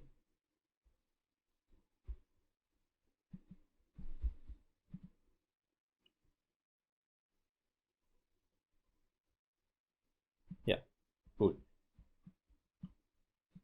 If this distance on the left and right looks a little less than the one on top and bottom, we can handle that as well. We can do margin horizontal and give a margin horizontal of 8 dp and give a margin vertical of 4 dp, so that the gaps look exactly the same, because 4 plus 4 8 would be done.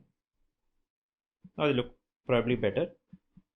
The distance probably looks exactly same, I believe now, right? Yeah. Yep. And here we go. Maybe elevation 4 dp is also fine. Let's see how that looks like.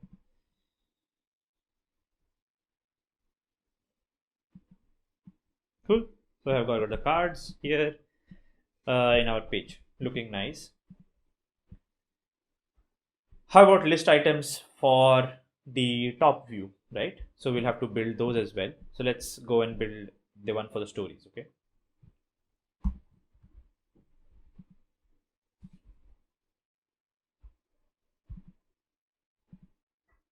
Okay, let's proceed with the stories part here. Okay, so I'll just create a package for stories here inside UI. And inside main activity, like I have said, we have got this layout for activity main. We've created this recycler view thing here. Okay, we'll create a stories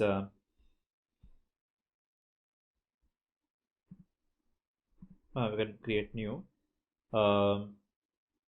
Kotlin class or file stories view model. Okay, which extends from view model. Right, we'll write all the stuff there slowly, one by one. It will be kind of like the feed view model, right? We need the repository to go here. Okay, and or we can call it the tags view model maybe, because in our case it's the tags or whatever. So with the tags, we can do is where do we get the list of tags from? So the tags are actually available here in the API. So we get these tags response. Inside the tags response, we have got the data which contains a list of galleries. So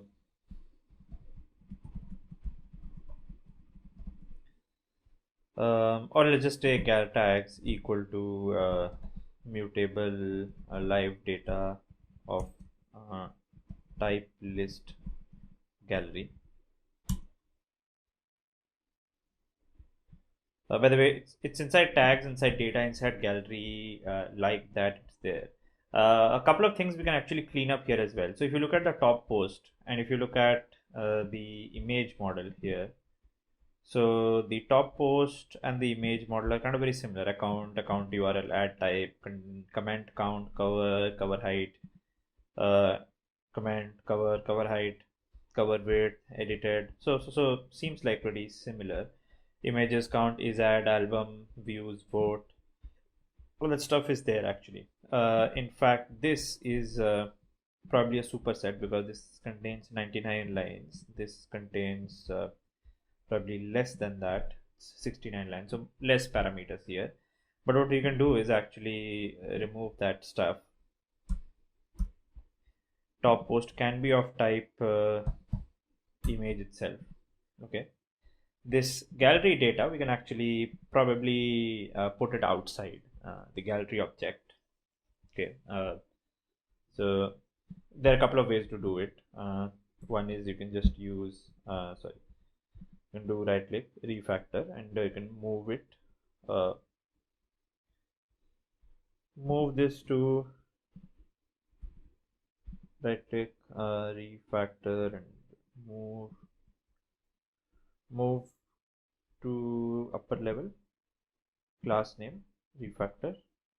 So gallery has been kind of extracted out here.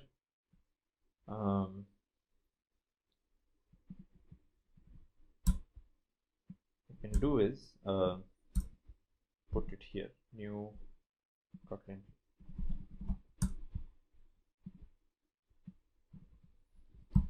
Okay, so that's where we'll use gallery from, by the way. Makes the files a little cleaner in that sense. So in a stories view model, we can actually use list of gallery.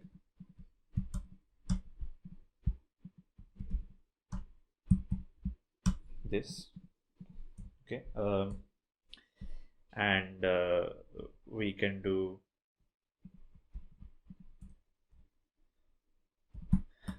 val tags equal to val tags of type live data list gallery. Okay, fetch tags, maybe we can add a method called fetch tags. Fun fetch tags. What we will do here is we will make this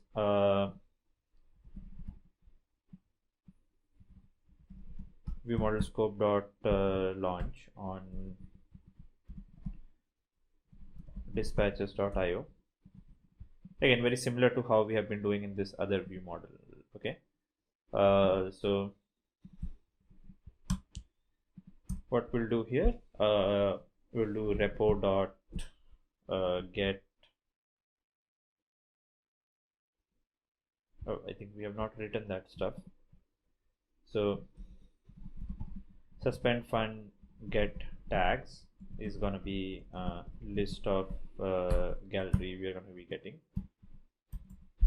Val response equal to API dot get tags, and return response dot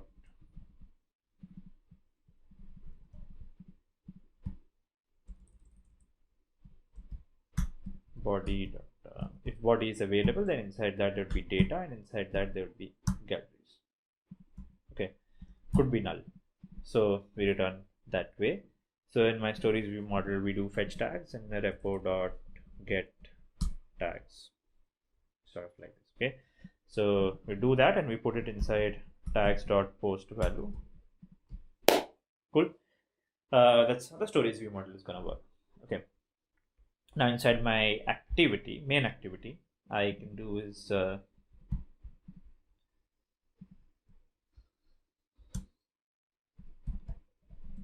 private val stories view model by view models.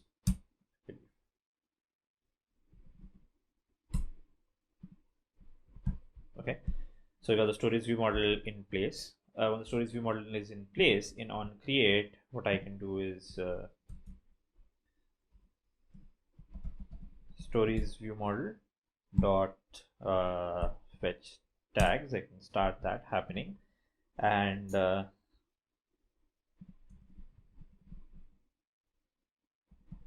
so on resume we can do certain stuff. So this activity is resumed. We can do it inside on resume. We can do it inside on create itself as well. But let's just say we can do it in on resume. What we do is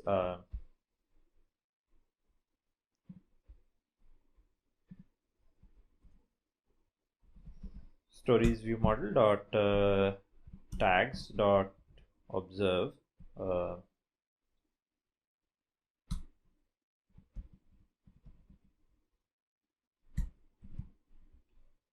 and then we can pass observe this, and like this also it's possible to do.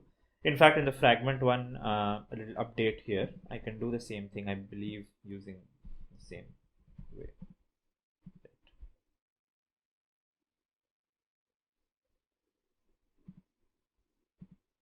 View life cycle owner, like that. Okay, cool. So this, and when it is getting observed, I need to do a bunch of things here. So the bunch of things that I need to do here is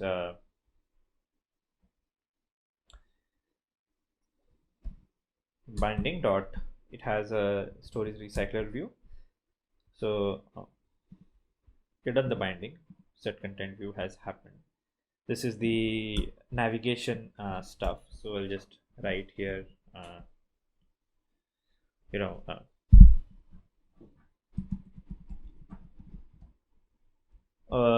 you can in fact actually put them into functions, which is kind of a better thing to do. So you can take all of this stuff out and create a function, private fun setup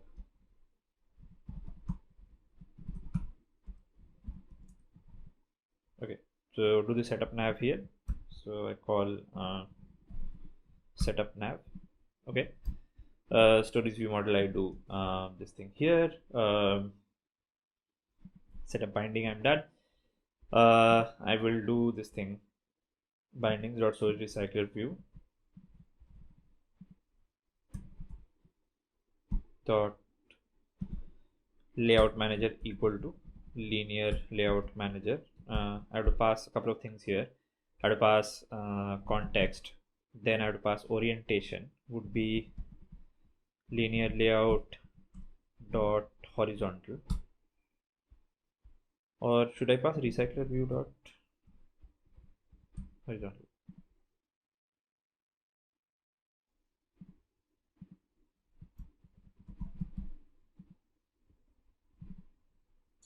Recycler view dot horizontal, I believe, is just linear layout dot horizontal itself, right? Yeah, so does not really matter anyway.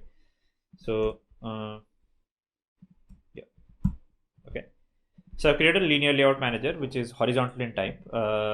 Reverse layout is basically tells you whether right to left or left to right layout happens. So that should by default be false. But I have to pass this third argument because there is either one constructor which takes one argument or another which takes all three arguments. There is no argument which no constructor which takes just two arguments. I have to pass the third one as a result of that. If I was only passing context, then none of these two were required. Okay. Okay. So to the setup nav and all that stuff.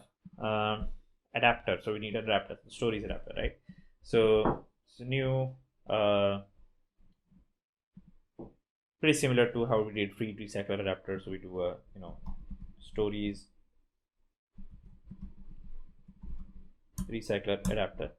which extends from list adapter again.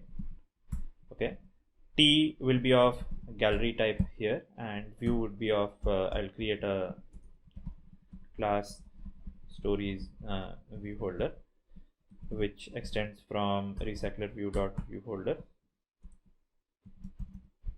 Okay, we'll get to there. So we'll do this view kind of stuff there. In this case, it would be a stories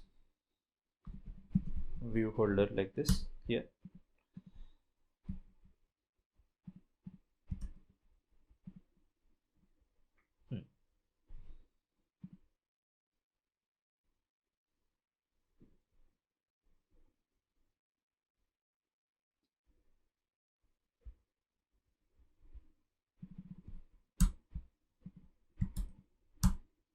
So we need the recycler view. Correct. Now change it to constructor invocation for diffutal callback. Put the methods here. Okay, we will go and create that stuff here. So we'll create a class stories diff callback, which extends from diffutal dot item callback of type gallery. Have to do a bunch of things: constructor invocation, implement the members. This is gonna be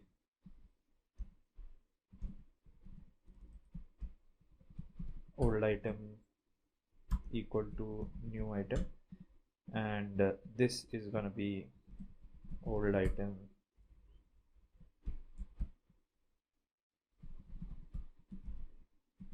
new item. Have to add a suppress for this. Don't need this, I believe, anymore now. And we can write here stories diff callback like this. Can make this private. Okay, cool. So okay, create view holder what we need, bind view holder what we need, so we'll get to those things. So we'll need a layout, of course, for the items that will go here. So list item story, so new layout source file for that, list item story. Story head I will do the top ones, the story heads. Okay, so list item story head, make it a linear layout is fine to me. Okay, so it'll be a linear layout, vertical type split. I'll just go ahead and see. So how do we go about doing this? The height and width I'm just gonna see. So we have made a couple of things. We have made this layout activity main. I have given space of only 75 dp at the top, so I will make it accordingly. I will make it height I will make 70 dp. Width I will make it 64 dp. So it'll look a bit like this. It will contain an card view, by the way, first of all, with width and height of 64 dp and 64 dp, or I'll just go with 60 dp and 60 dp. Let's just bear with me. Okay, I will give it a card corner radius and all that stuff. I will give it of 30 dp. It'll start looking a bit like a circle. I don't know if the shape is starting to look up here or not yet.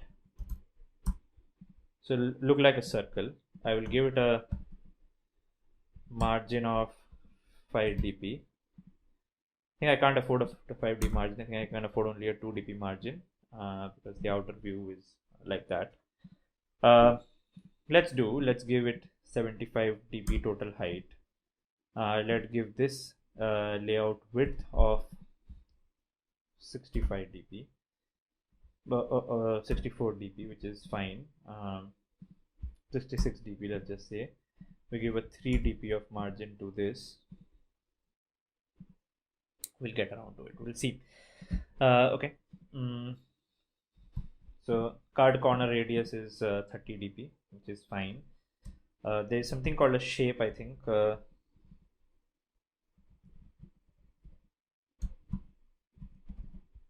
believe either Android shape or app shape. So just card corner radius itself is needed, I believe. We'll just get to that. Okay. Inside this card view, I will put an image view with width match parent and height match parent, right? I'll give the tools NS here, so that I can write here that tools, sorry, background color black. Okay, so that's how it's gonna look like.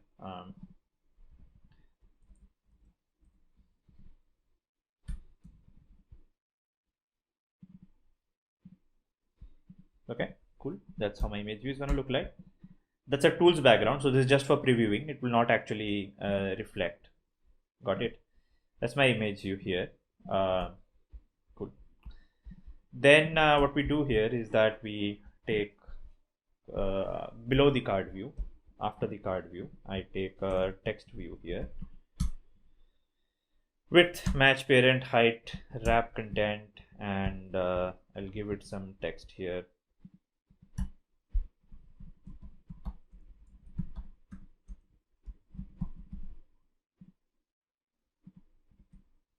So I have to change the size a little bit, I believe. Text size maybe 10 sp, smaller. Probably the entire thing not looking exactly very great. 0 dp margin and padding also 0 dp, I guess. Line height, can I reduce?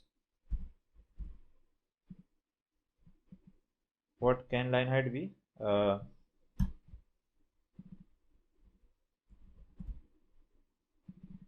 don't know. 8 sp, let's just see.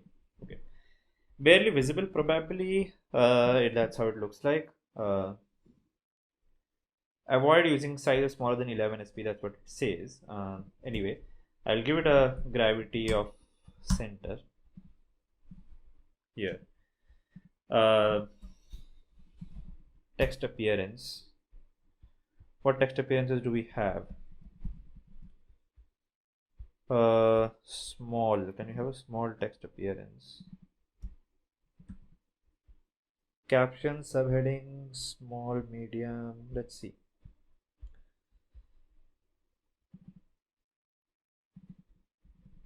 Maybe just go with small. We'll figure those things out slowly, the styling and all of that stuff. That's how it looks like. Give this whole linear layout a horizontal margin horizontal of 5 dp. Okay, so this is what my list item story head looks like. I will give this image view story head image view, and I will give this story head text. It's just something like that. Give it a rebuild so that I can create list item story head view binding. Here on create view holder, I will have to do is val inflator equal to parent dot context dot get system service layout inflator, right? And then binding equal to list item story head binding dot inflate, pass the inflator. Same here, pass parent and false to attach to root. Let this take a binding here, and let this be binding dot root. Okay, so we'll pass the binding stories, return story view holder with the binding here. Val gallery equal to get item of this position, correct? And then we do this stuff. We will do holder dot binding, call it val here, holder dot binding dot story head text view dot text equal to, and I will do gallery dot title is there, or I don't know, gallery dot name is there, which is fine. And then holder dot binding dot story head image view dot I will load what will I load? Let's see. So whenever you fetch for all the gallery by tags, right? So if we send, we get like this list of tags. So there's trees is something and all of that stuff. So we get a background hash, by the way. So the background hash probably is useful. You can use this background hash, and you can use this here, which gives me an image sort of like this. Okay, so if I use this background hash here, again the same way, take this format, put gallery dot background hash, gallery dot, oh, why I don't get gallery dot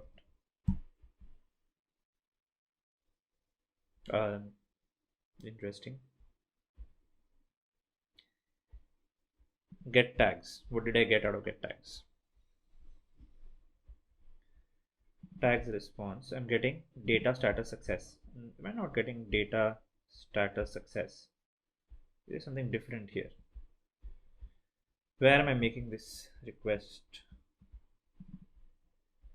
So slash tags. If I make a request to slash tags, I'm getting something very different here. Data contains tags. Oh, it contains galleries. I did not need the galleries. Did I? I have got most viral, user submitted, random, staff picks. No, I need the tags actually. So the tags response contains data and it contains galleries. Oh, it contains tags. So let me just change that stuff up a little bit. So got a few things bad here. Let me go to my view model, stories view model. Tags is going to be list of type tag. Okay, list of type tag, get tags, list of tag,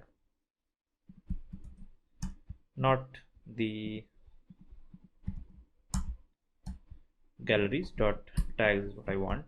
So cool, I get the tags. Once you've gotten the tags, adapter code I need to change a little bit now. Yep, here. So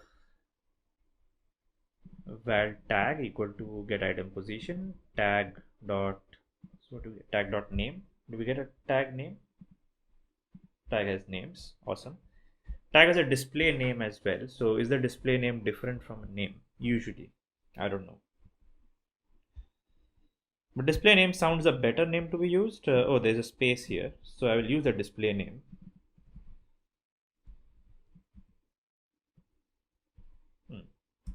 Interesting.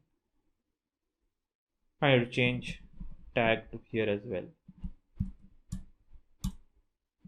Change this tag everywhere.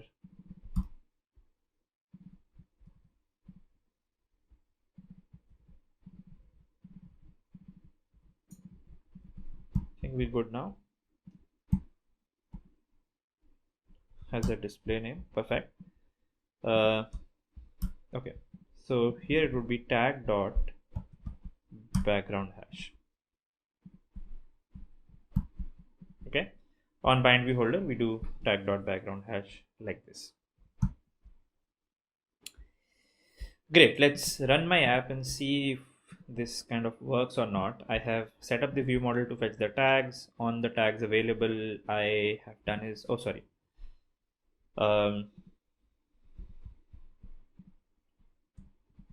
private val stories adapter equal to story recycler adapter. Okay.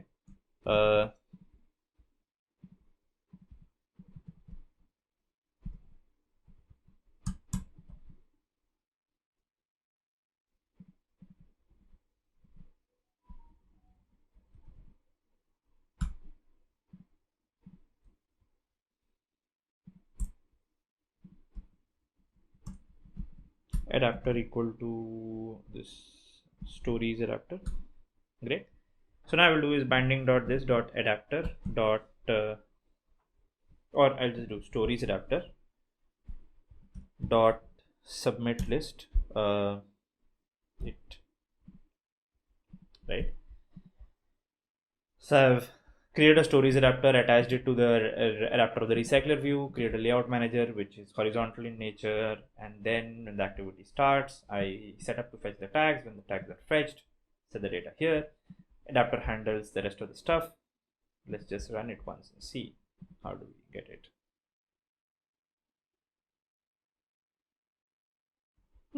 Interesting. Only thing is that the scale type here is a little bit of a problem, which we can fix. How can we fix that?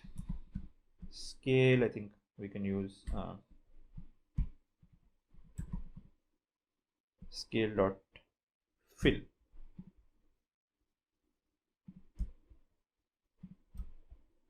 We can use scale dot fill type. Should do a center crop kind of a thing in that case.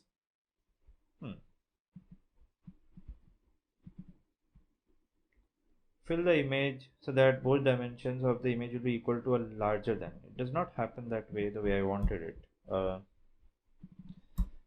We can check that and set the scale type here if I want to in my item image view, scale type center crop.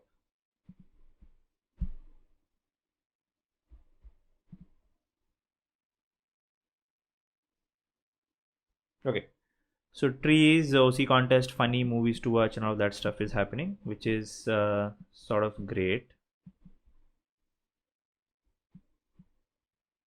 Not all are loading at the same time, but we can again deal with those things slowly. We can deal with those things one by one. Couple of things, we need to make this a little bigger, which is what I understand. So I'll go to activity. So let's take a look at the layouts again. So here's the activity layout. This needs to be 85 dp, I believe. This does not need a tools layout anymore in that case, which means here my height can be 85 dp, lot of space. This text could be 12 sp in that case, 11 sp in that case. Let's just run that and see where do we get there with that.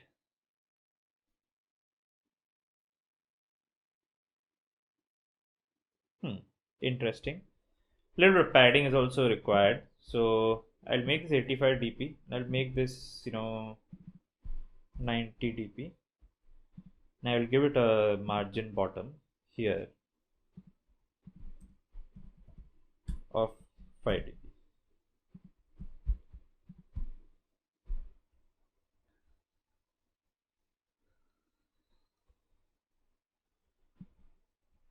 Sorry, so you have to make a different changes. So let's make this 100 dp. Let's give it a top of 100 dp as well, or I think 90 dp is fine, and 90 dp is cool. Here we have 85 dp and 5 dp and all that stuff. Let's go.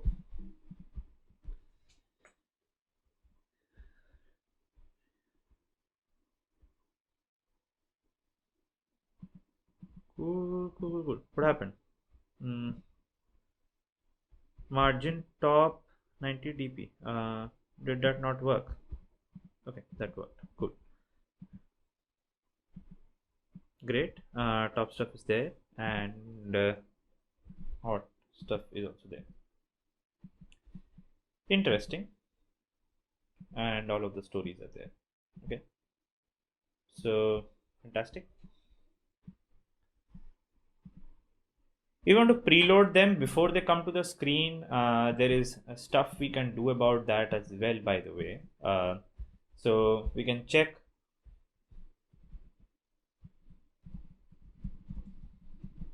coil KT preload. Is there like a preloading stuff to be done? So here's how to do preloading. To preload an image into memory, enqueue or execute an image request without a target. So how do we do? Image request.builder, data is this. Size is going to be a view size resolver.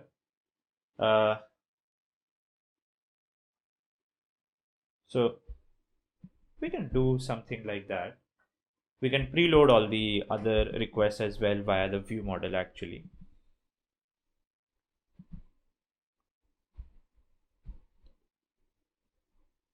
Okay, let's see how we can do that so that when we scroll, they are not coming out blank like this, right? So we can do some preloading on that stuff. So, but this is like the tags. Now, if you click on that, we should show images of the tags, which is another thing that we need to do. So let's start working on that as well, by the way. Okay. Let's finish this.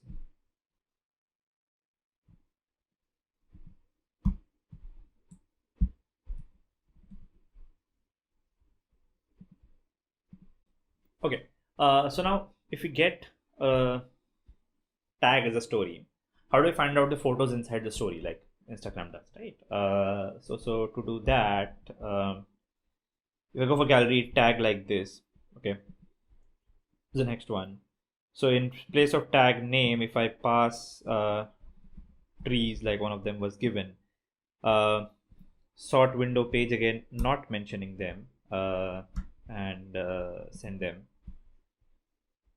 So we get this data, which is consisting of the gallery object, and further there are some items inside that. Now these items here are some title inside it, some ID inside it, there is a link,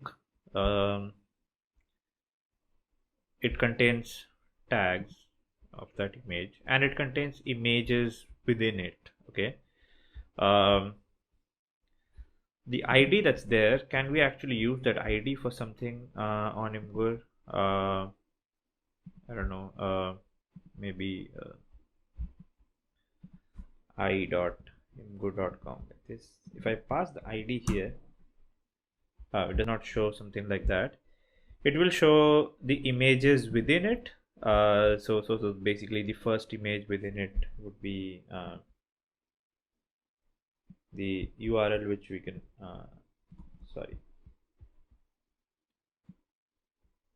get that, pass there. Okay, so there could be more than one images actually within that stuff, within that particular tab. It could be an album, right? In fact, is album seems to be like true for most cases. There is very rarely is album false. In case of is album false, there is data directly available here. Image. So that's kind of the setup there. So tag response, if I just do tag response, the data consists of let me just copy this entire data for a second, and let me create a tag response here. Models, like data, new,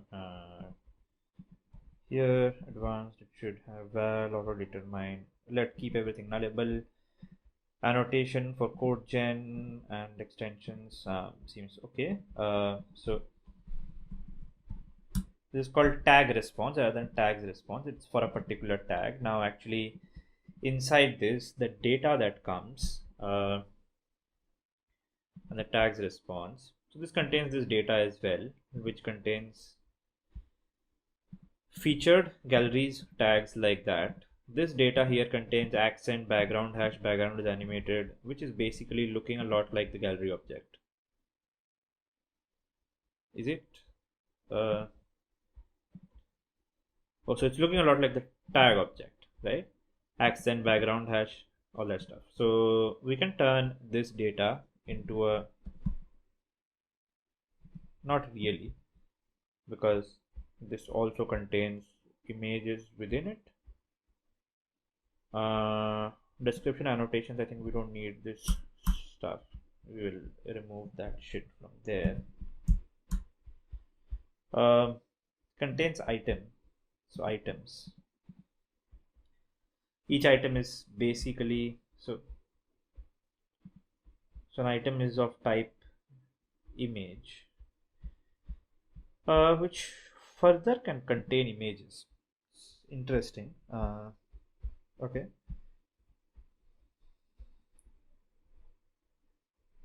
So we can make it a little recursive. We can go to our image object and does this contain a list of images? So actually image contains a list of images, by the way. It's recursive in that sense. There is images, which is a list of images. So this item stuff can be actually image, which makes this redundant. Don't need that. And yep, so I can go ahead and close this stuff out, right? Then we've got this data. So this data is quite a lot like the tag object. So we've got the tag object. It contains, does it contain items? It does not contain items here, but it contains accent, background hash, description, all that stuff. Thumbnail is animated, all that stuff is there. So this is 29 lines. It's not a good way of doing it. You should actually go and check all the fields. I'm really doing it in a hurry. 31 lines. This has more stuff. So maybe just put this here into tag, right? It adds the items actually. It adds total items as an int, which is seems to be the nullable part of it. Great. So we don't need data here, which can actually be tag.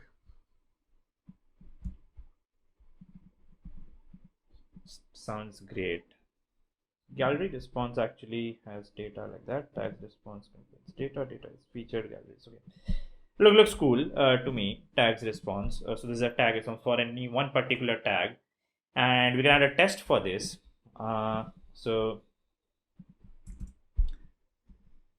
make a get request to where gallery t trees like this. So gallery /t /tag and suspend fun get tag gallery.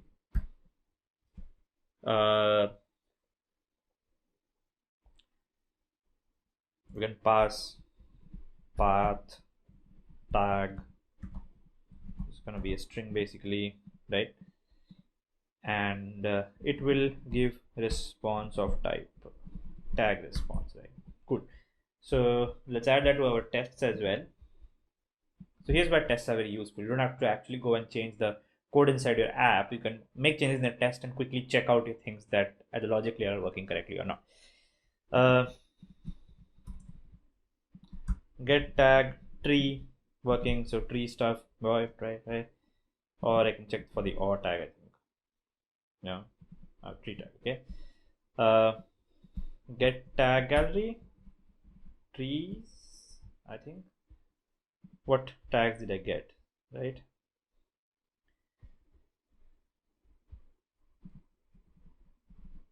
So or was one. I think we can go with or one. get and response body is not null. Let's just check that we get this response or not. Debug. Let's hit it. Okay. So do we get a list of images out of this or not?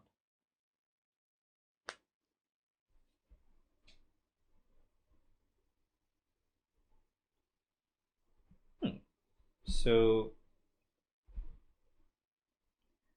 response body data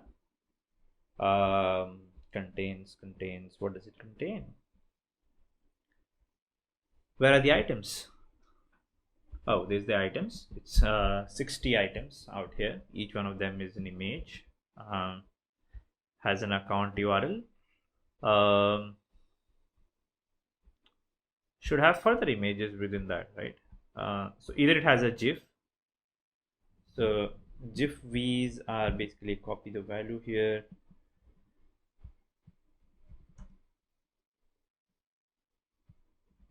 GIF V extension. It's I think a extension. It's a video file. So it's a extension created by Imgur themselves. Interesting. Can I just get the GIF out of it? Apparently can. I can get the only pure GIF out of it. I can get the MP4 out of it. Fantastic, I can get the MP4 out of it as well. So I can make it a video player for this if I want to, right? Can I get a JPG out of this? Just the still? Wow. I can get a JPG out of this as well.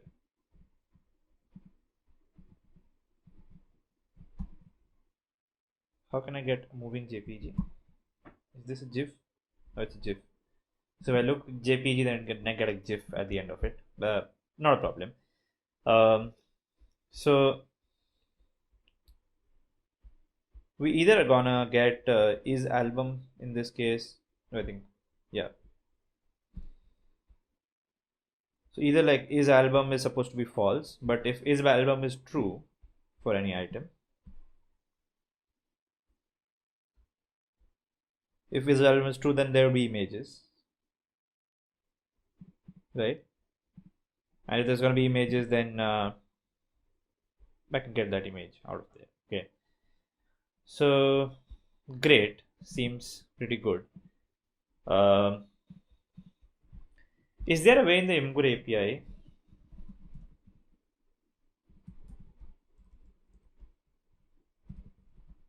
to get only JPGs?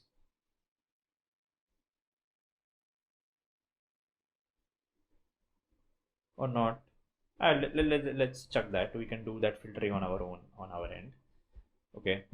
Never mind. But we're getting the data here. Okay. So once we get this data, with that data, what can we do? So with this data, what we can do is we can create a new activity where we show that story layout that Instagram has, where there is a bar at the top which sort of scrolls through stuff. Okay. Let's do that, right? Let's do that.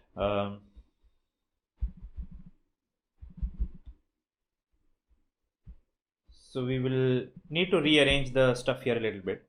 Let me call this as home package. Stories view model. I think we can call this as the home view model. Put the main activity into this. Gets refactored there. Let's create a new package called story. Let's create a new activity here, and I will go with an empty activity. So I'll go with an empty activity of name story activity. Story activity. Generate a layout file activities underscore story. Sounds good.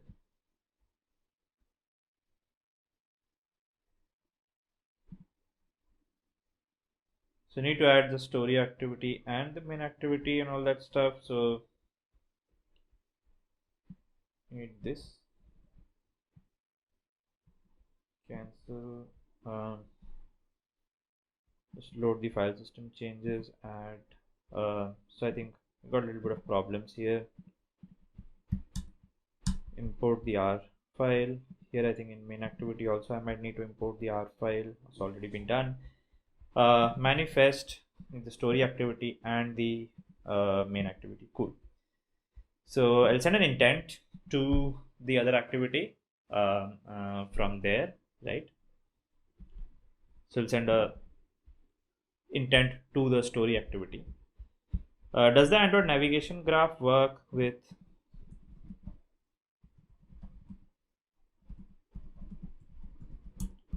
activities? Let's just quickly check. So if you use navigation component, you are generally using between fragments. So you can add activity destinations as well, apparently, from A to B. So you can do a start activity intent, or you can add an activity also into your navigation graph. Apparently, that's great.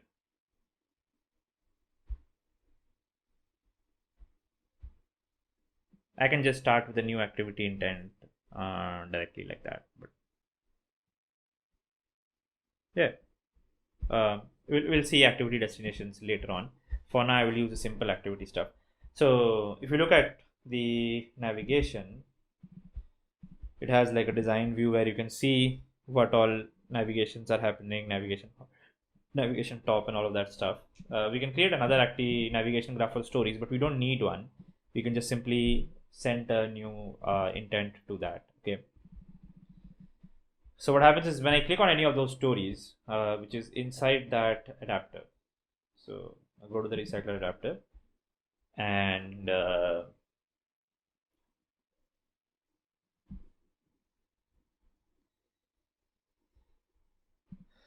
if I click on folder dot binding dot root dot set on click listener, right? So I will start activity. So I have to do context first. So sorry, I can just do folder dot root dot apply set on click listener,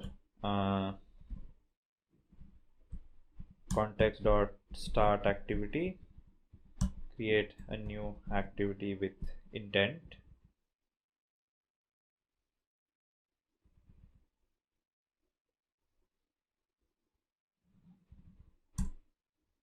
to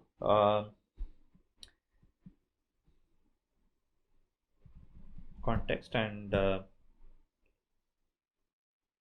story activity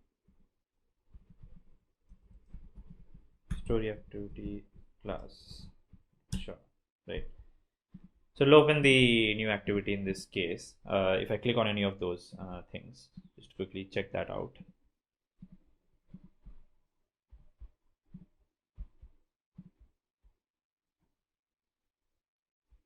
Okay. So if I click on any of those, it opens the story activity. Come back from here, it just opens that. Okay. What do we need in a story activity and all? We're going to be working on that. Okay. So we'll pass on the tag name, I guess. I will pass the tag name into an argument into that. And the story activity needs to have story pager view model or something like that. Okay. We'll call this as the home view model, by the way.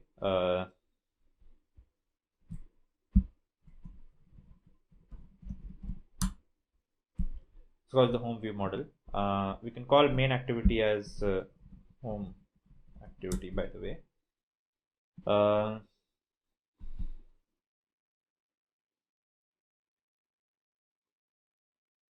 Cool. And you have to create a view pager. So a view pager is basically how you page through different images in your screen, right? So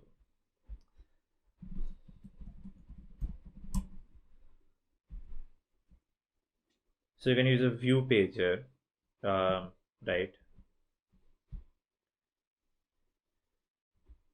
And inside a view pager, we can page through different items, right?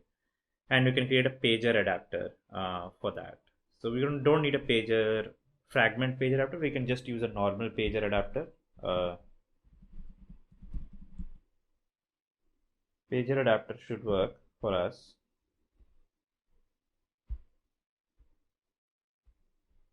There's a view pager 2 as well, I believe. And this is the newer view pager, apparently.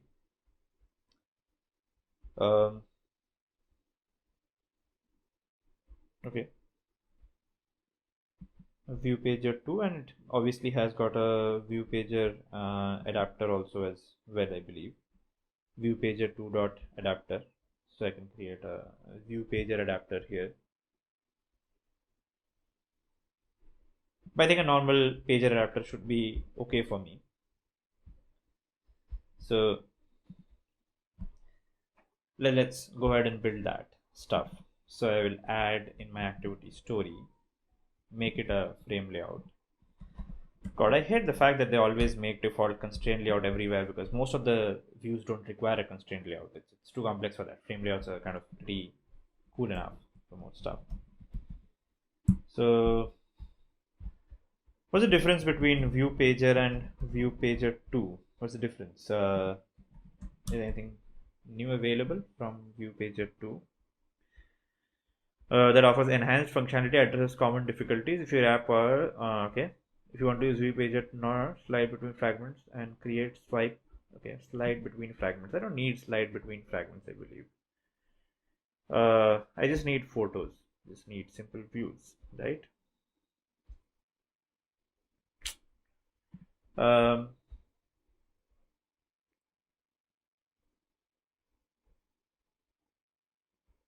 View pager supports vertical paging. View pager, okay, vertical paging. So maybe we can use Instagram Reels kind of stuff. Maybe, I don't know. You know, right to left support, modifiable fragment collection. View pager 2 is built on recycler view. Interesting.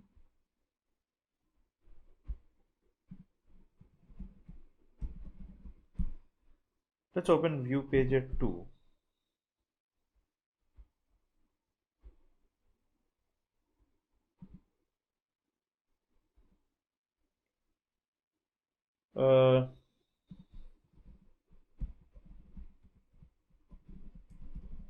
How can I use a pager adapter?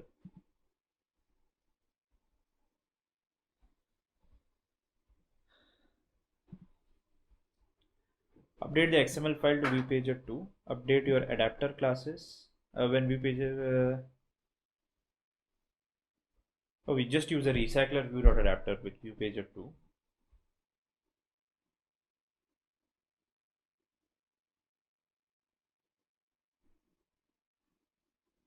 It's interesting. We can use recycler view adapter itself because it's based on view pager. So let's create a view pager 2 here. Match parent.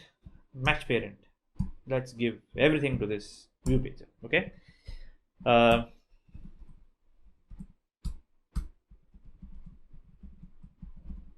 call it the story view pager. That's my frame layout.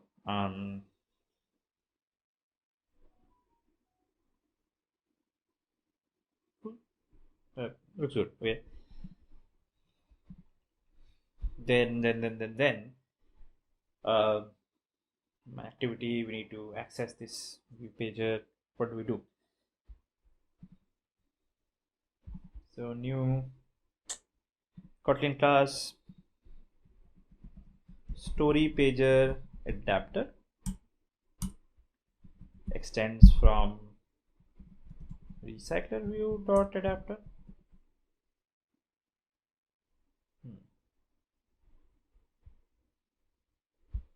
I think I can extend from list adapter itself, right?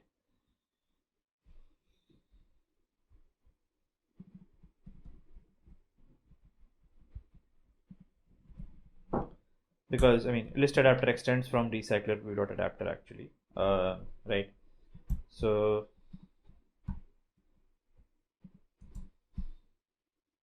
have to do all that adapter stuff again, which is kind of boring. You have seen all of that happen once again.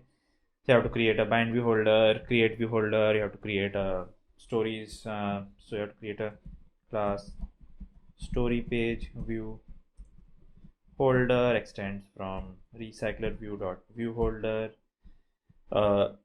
make it constructor whatever. It will contain story page view holder, and first argument here would be of which type? Of image type. Okay. Get all that stuff ready. We need to implement these two things. Then we need to implement the callback. We'll create class story diff callback extends from diff util.item callback of type image, right? Make it constructor invocation, implement members, pretty similar again.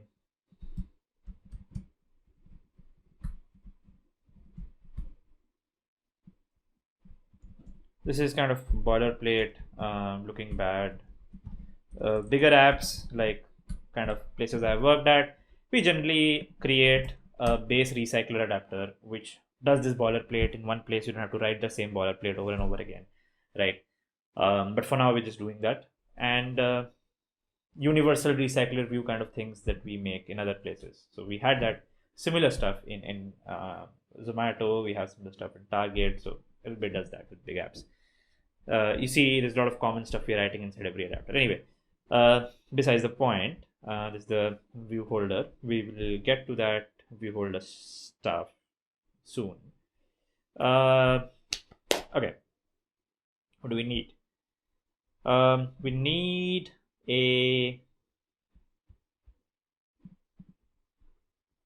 pager items. We need a page item story. Make it frame layout. Pretty simple. It's just gonna have an image view.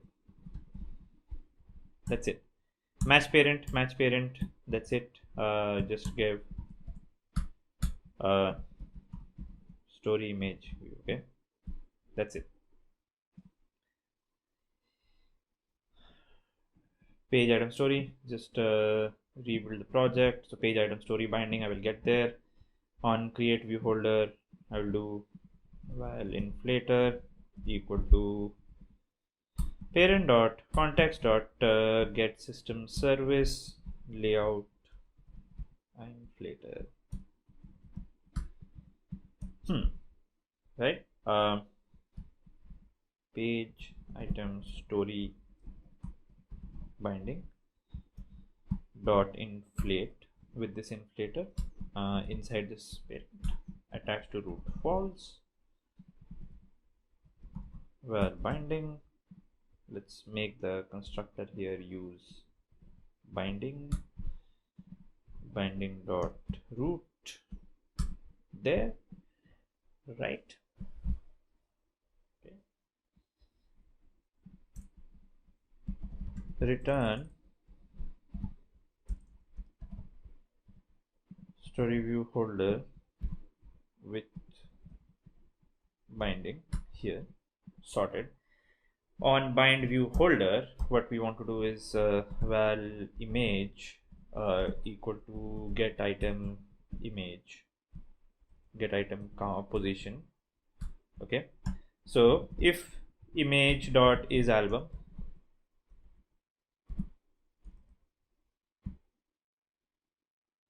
I think I've got a wrong image here. Not this image. It is supposed to be the Imgur image. All sorted. If image dot is album,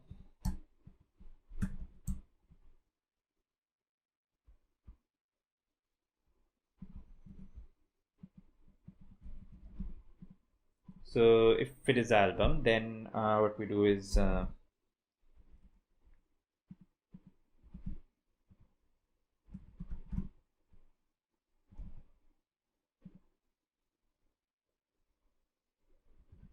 image dot images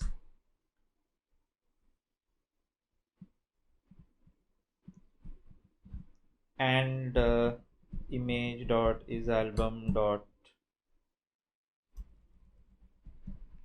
images count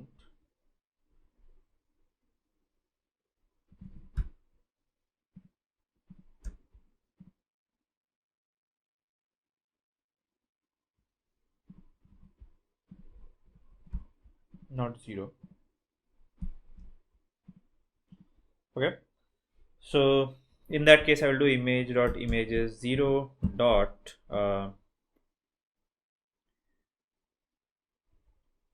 link, I think, right? Yep.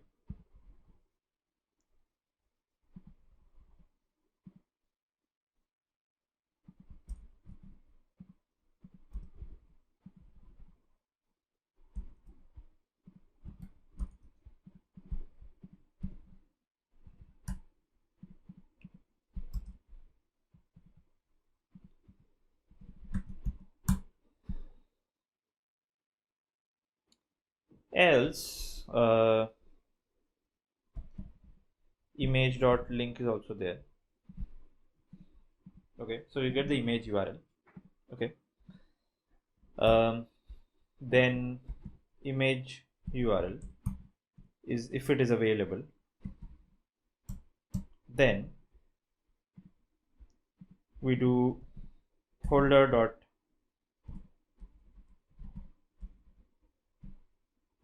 binding. How to create val binding here, holder dot binding dot story image view dot load img URL. Okay, so we'll load that image there. Okay, if it is available to us. Cool. The story will get loaded or something like that. Makes sense. This is my story page adapter. I can page through that, and then we'll see how this works out. We go to that activity. Okay, so we create a story view model now. So the story activity, now we create a new view model, story view model, which extends from view model, give it a constructor. Just like any other view model, you need the repo. So just copy this and I will change the stuff. So instead of tags, we need images, which is going to be of type image. It's going to be good image. Okay, great. Fetch tag gallery I will just do, and I'll have to pass a tag name of type string. Then we'll do images dot post value repo dot get. Oh, I have not added that stuff here. So suspend fun get tag gallery, tag name of type string, returns list of images. How do we do that? Val response equal to API dot get tag gallery with that tag name, and return response dot body dot data dot items, right? So that's how we get it.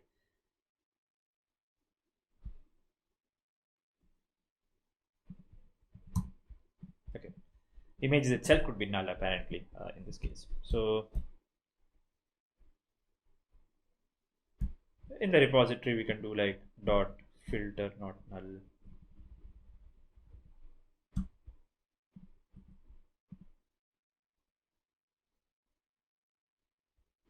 get. Cool.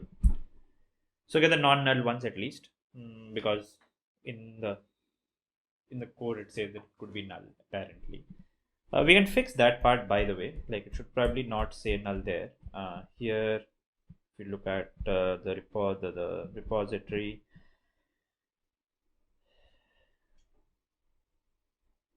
get tag gallery, tag response contains data tag images. Probably should not be null here.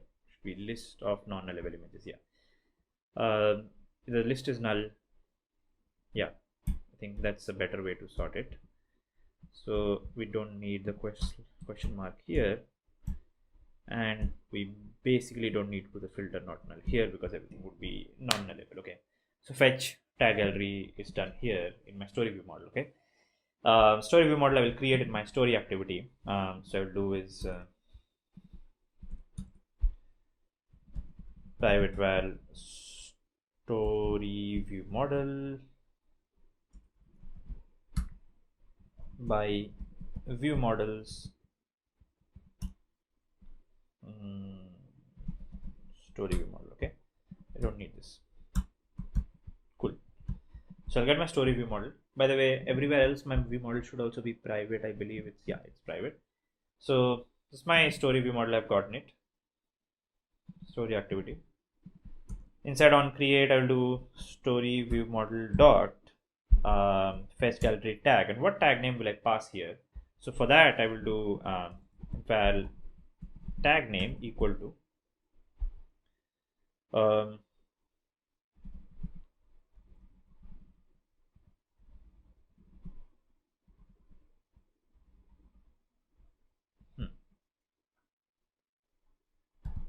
intent dot arguments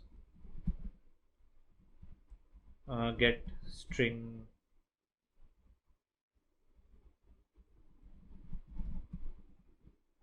extra and pass tag here. Okay, so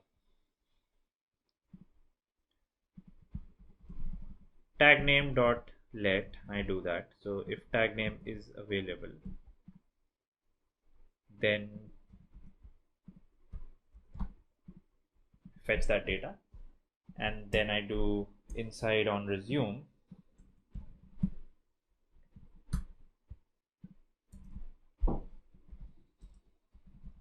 story view model dot images dot observe on this the images are available. Then what all do I need to do is that by the way, you can use bindings here as well. So just set content view like this, we can do val private late init var binding is going to be of type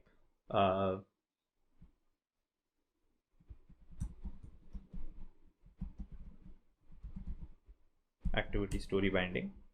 Okay, we can do binding equal to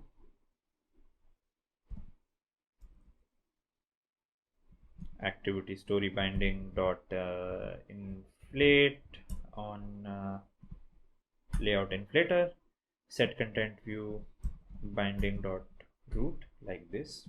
Okay, great.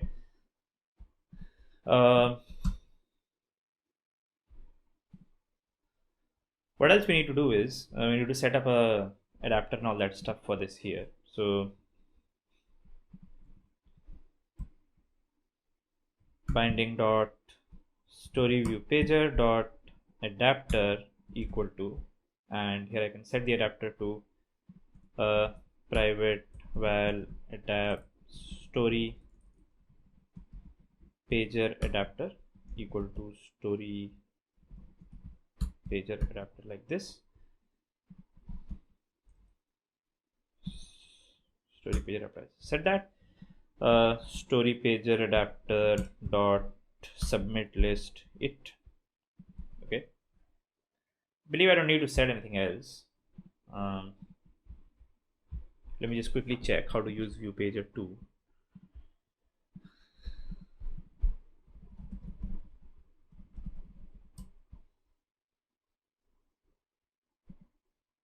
The Ray Wendelich article, we can check that out as well. Let's Where's the code? Where's the code? So bogus. Add a view pager here, and then what we need to do, view pager, we just need to add the pager adapter. We don't need to do anything else, it seems like. Okay, so cool. Let's just run our code and see if that works. Oh, by the way, it will not work directly like this. Will not be able to get this tag name, so I'll have to pass this tag name. So how do I pass this tag name?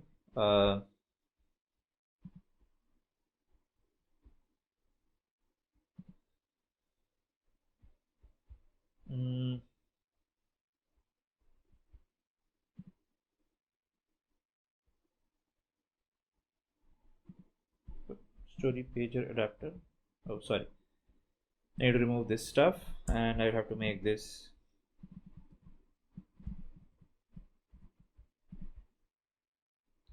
there. The other thing is that start activity stuff that I had inside my adapter here. I have to pass this.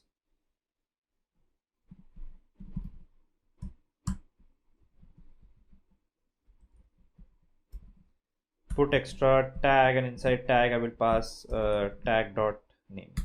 Okay. So I pass the tag name inside the intent here. I receive that in my story activity here. When I receive that, I start fetching a particular tag gallery accordingly. I believe this should start working.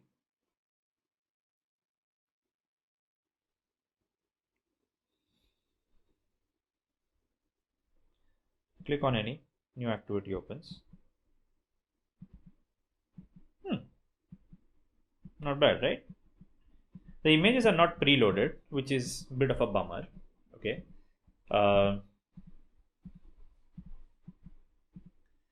So if we just log all the image URLs, so if it does not end with JPG, we can not show it or stuff like that as well. So I just do image URL stuff here. So in my story pager adapter, in my binding, let's just say I add another text view here at wrap content, give a gravity of center bottom, image URL text view, let's just call it that, and here I will just do folder dot binding dot image URL text view dot text equal to image URL. I'll get to know which ones are not loaded and why it's not loaded actually. So auto scroll as well, we'll get to that as well soon.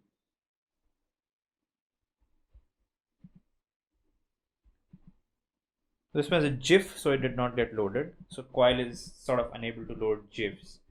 Can coil load GIFs? Let's check. So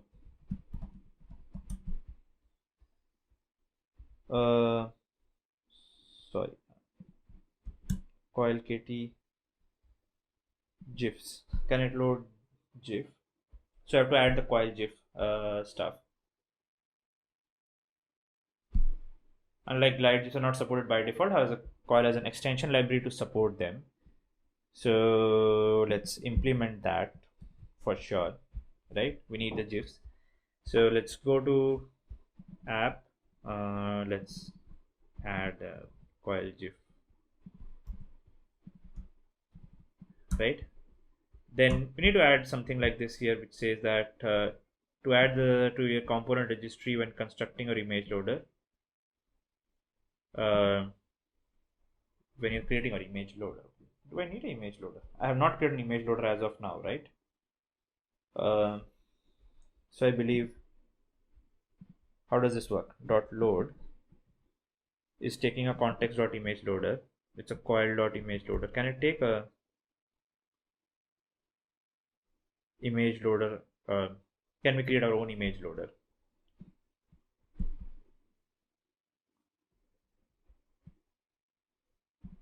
This does not use the GIF image loader, so I'll have to add the GIF image loader everywhere, I believe.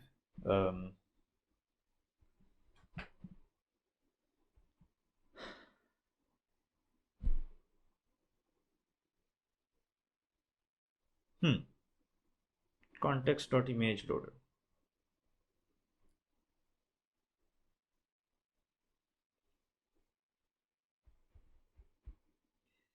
Instead of this, we can add our own extension for this.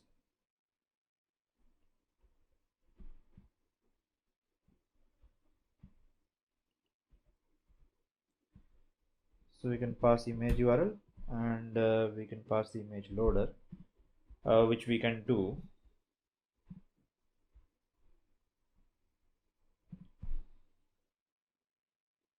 So that's kind of where stuff like dependency injection is sort of useful, right?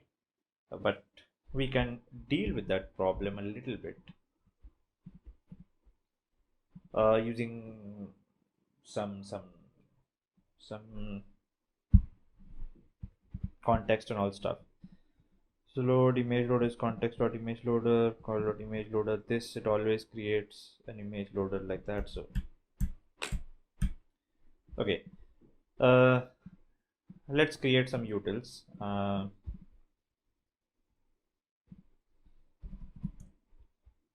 Let's create an image loader. I'll create an object here. Okay, so interesting. So I'll do is private var image loader of coil type.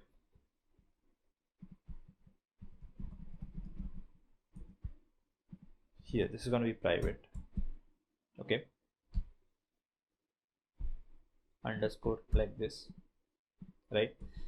Then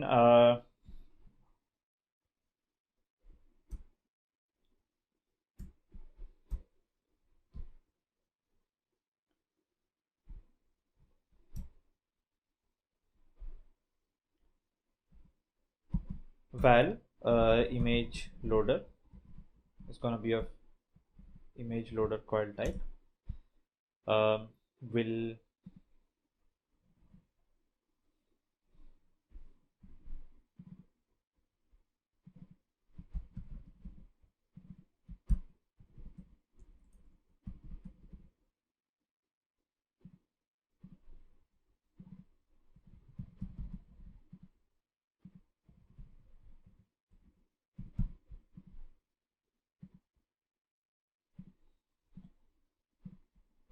it'll create a get function like this.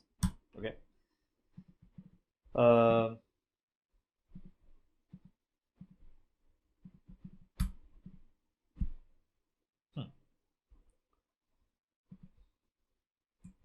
let's just call it coil image loader, by the way. Okay, private var just call it image loader, which is going to be of image loader type. Fun get pass a context. Okay, so if image loader equal to null, then we do image loader equal to coil dot image loader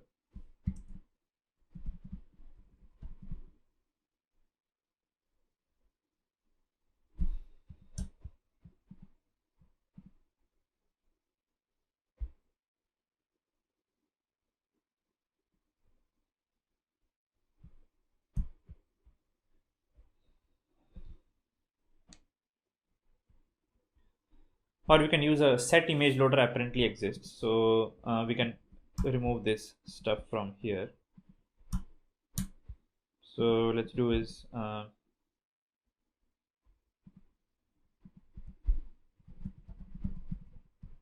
imguram app extends android.application. Cool. In manifest application, give a name imguram app. Okay, so in imguram app, I will do is on create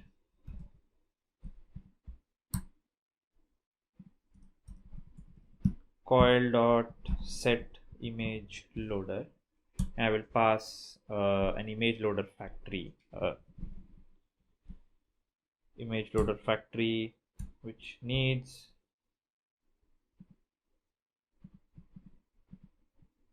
new image loader, something like that. So I can do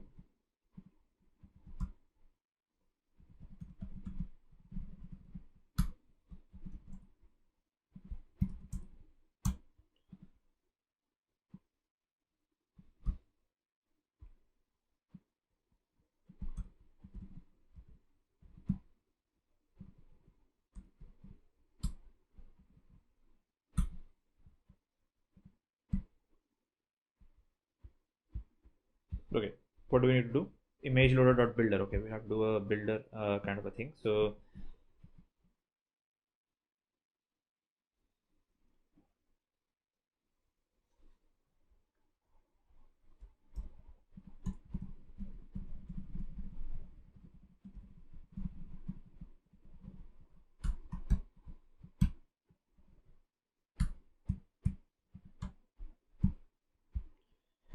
dot component registry, and I can just write this stuff here.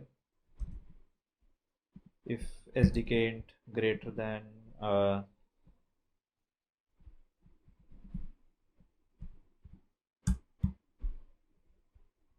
28 is what?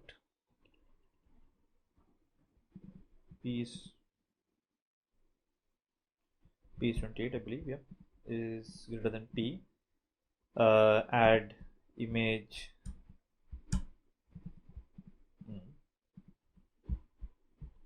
Somehow it's not working out.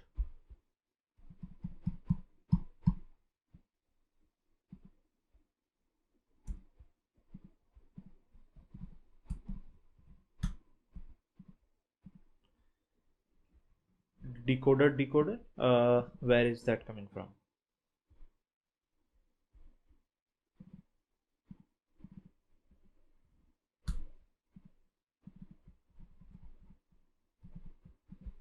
Okay, where do I get GIF decoder and all that stuff from?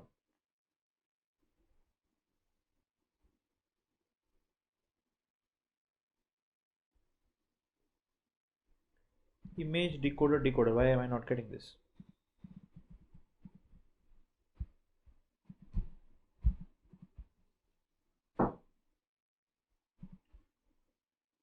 Do I not have a target SDK of 28 or above? I do have. Okay, image decoder import and GIF decoder import. Cool. So if greater than 28, then image decoder and else GIF decoder. This is only available in 28, so cool. That's my image loader builder, and image loader builder.build I have done. So I've set the image loader when the activity is created. So it should be able to decode GIFs automatically then, I believe, because like this, what this function says is that set the image loader factory that will be used to create a singleton image loader. The factory is guaranteed to be called at the most once. Node factory will take precedence over an application that implements image loader factory. Okay, set image loader. Do that. Okay. Got makes sense. And let's start. So apparently we can add application can image loader factory, we can implement there as well. It seems like if it does so we can put all that stuff here, and then in on create we can do coil.set image loader, this.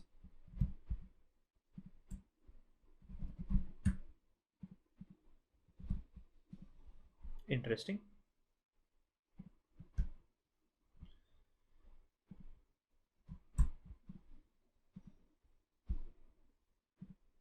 Okay, this should allow us to decode GIF images that coil is allowing via this method. Let's see if that works.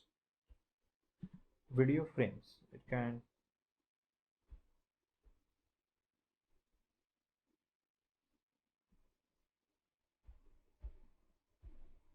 Okay. Something crashed. Okay, something crashed. Let's see.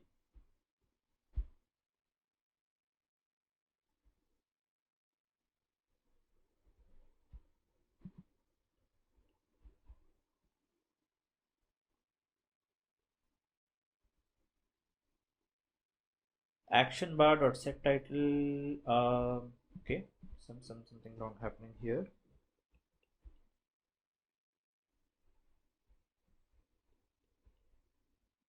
Instead of action bar with nav controller, I don't know. Maybe I just need to uninstall this.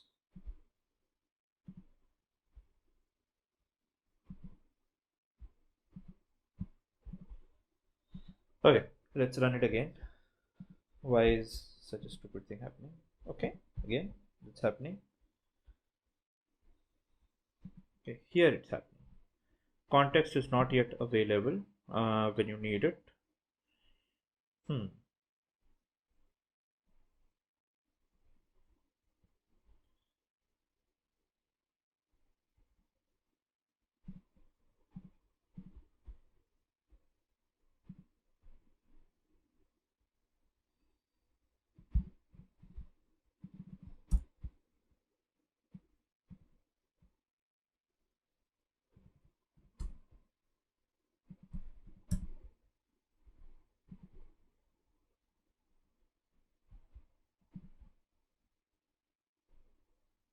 Okay, that works, I believe.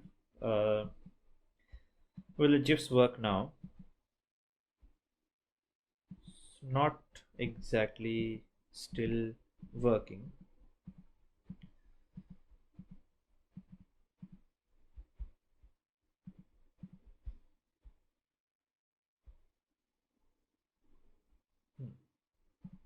Should have added the GIF decoder here. Remove this probably and not implement this, and put all of that stuff here.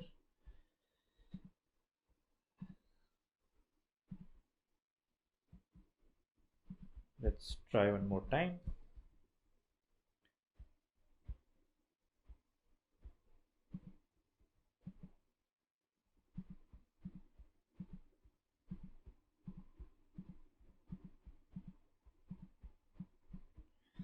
There's a lot of MP4s which obviously are not working.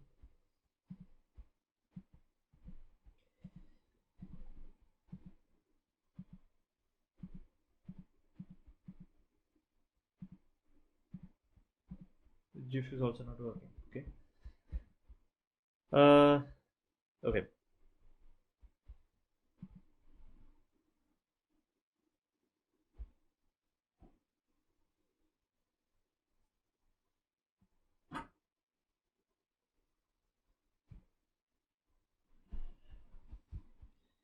Let's try something else then. Let's try one more thing. Instead of doing this image loader.builder, if I just use this for a second, set image loader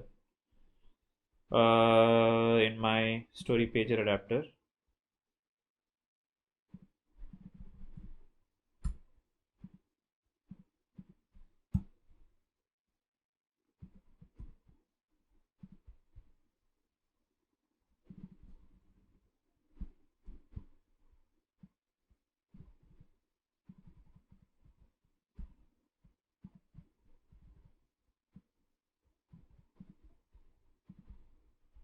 Let's try this one out.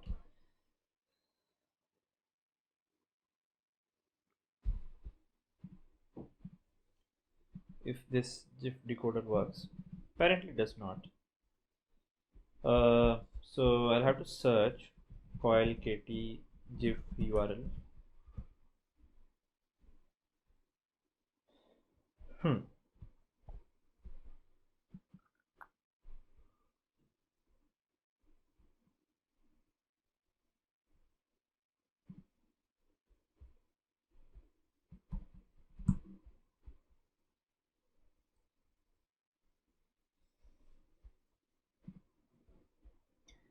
One of the problems that you face if you use like a more newer library, because Glide does work with GIFs kind of properly. Here it's saying it is giving a bit of a trouble. Can I set the type here or something? This obviously did not work, so check that. Image loader, builder is there. URI is there. Interesting. So coil KT not loading GIF from URL. Let's see if we have.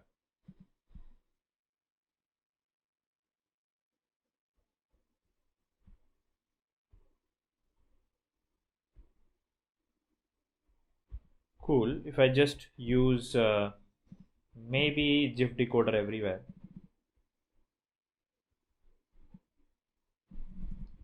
Okay.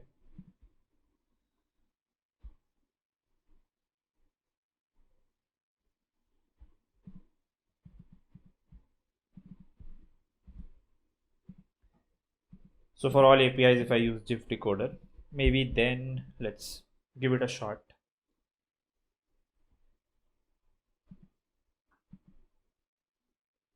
Still not working.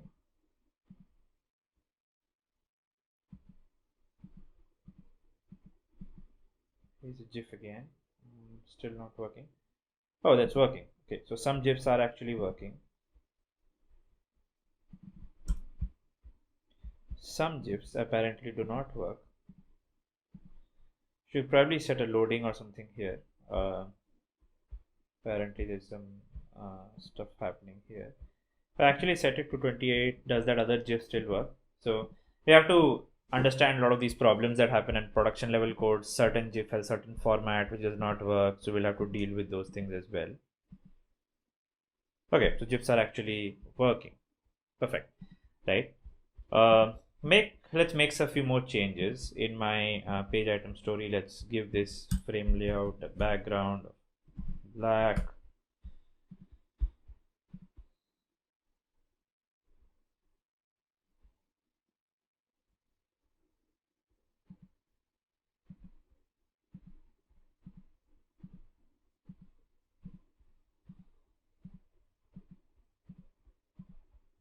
Cool.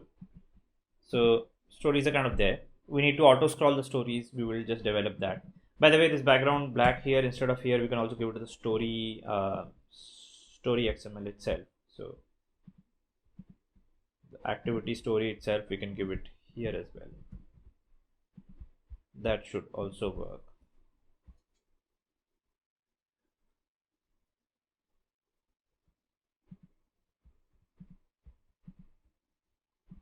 Okay. We need to create that bar for sliding and all of that stuff. So let's do that next after this. Now we have basically a idea of the stories working, feed working, quite a lot of the stuff working, right? We need to create proper error handling, maybe add some dependency injection in our code to make it look more professional. But for now, basic stuff is all working for what we set out to build. Okay, a few more things that we can do is we can actually cache the data so that when we are loading stuff, so that that loading is a little smoother, and when you go here, then these are less of them are empty and all of that stuff. So let's do that. So first of all, let's go with the layout and the story head, this stuff. Let's actually give it a background, by the way.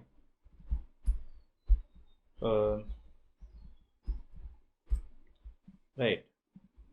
So the circle shapes are correctly can be seen when we start loading them. Right. So they had this gray kind of thing beforehand. You can use a different color as well, or you can circle through the colors as well, and all of those things. Next, how to kind of preload stuff. So if you look at coil preloading, so I think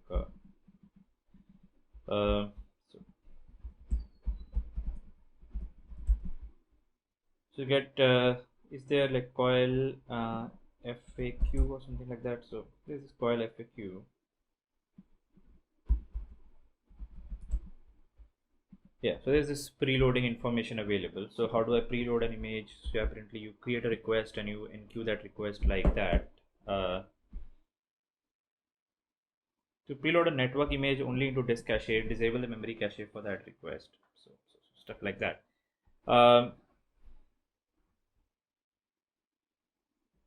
What we can do here for those cases is let's go to story activity before we submit that list here. So it dot for each we can do is that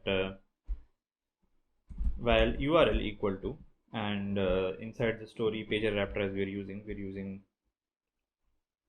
image URL. Oh, not the story page adapter, sorry, story activity, story. So not here, my bad, not here. In the home activity, right, and in the feed activity, feed fragment. So in all of these things, so home activity, the storage recycle adapter, we are using this, correct? So inside the home activity, let's do it dot for each URL equal to this, right, for each tag basically, right? Then let's copy this stuff from here. So while request equal to image request dot builder, context we can pass this, data we can pass the URL here. In fact, we can just pass this as f, just directly pass this, remove the URL. Size, okay, so size we have to pass some size here, then we have to build, and then we have to do coil dot image loader for this context dot enqueue this. Okay, now size, what is the size that we should pass here? So the size here is supposed to be each story size. So the story heads, let's give them a size 60 dp 60 dp. So let's go to the dimensions, right? Let's go to values and dimensions, and let's add a dimension, story head image size, okay, and give it 60 dp here. Cool, nice little size. Let's add that here, story head image size, story head image size in both cases. So that's the size. So here you have to pass that size value here. So what size value can I pass? Resources dot get dimension pixel size r dot dimen dot same thing. Okay, the requested width or height as per that size. Okay, so we can do that. Perfect. More preloading with the feed fragment as well. So in the feed fragment also, let's do feed fragment here. So it dot for each here, then in the feed recycle adapter we're using this thing, right? So with the image you're doing this, so just paste the request stuff here, image request dot builder. The data we will actually pass this here into the data. Size for this case has to be a little different. I'll just get to that. I have to pass require context and coil dot image loader require context like that. Okay, so what should be the size here in this case? So in this case, the size we can do is the width of the recycler view. So with the width of the recycler view could be binding dot feed recycler view dot width. Okay, so we can use that width as a size parameter, or yeah. Okay, so let's go ahead with that and see what caching gives us. So does caching give us something better?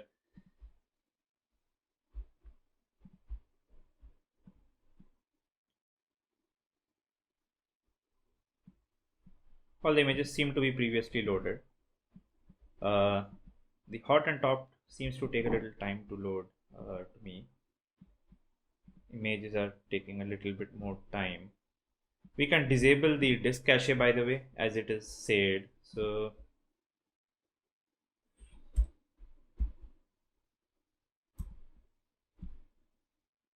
disk cache policy, I think what they have said is do memory cache policy disabled. Oh, if you just want to download to the disk, or if you don't want to download to the disk and all, so we can set up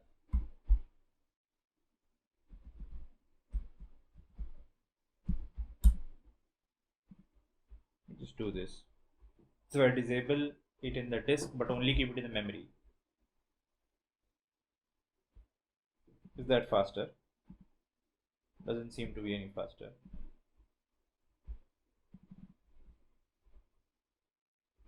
But anyway, probably nothing better. So one more thing we can do here is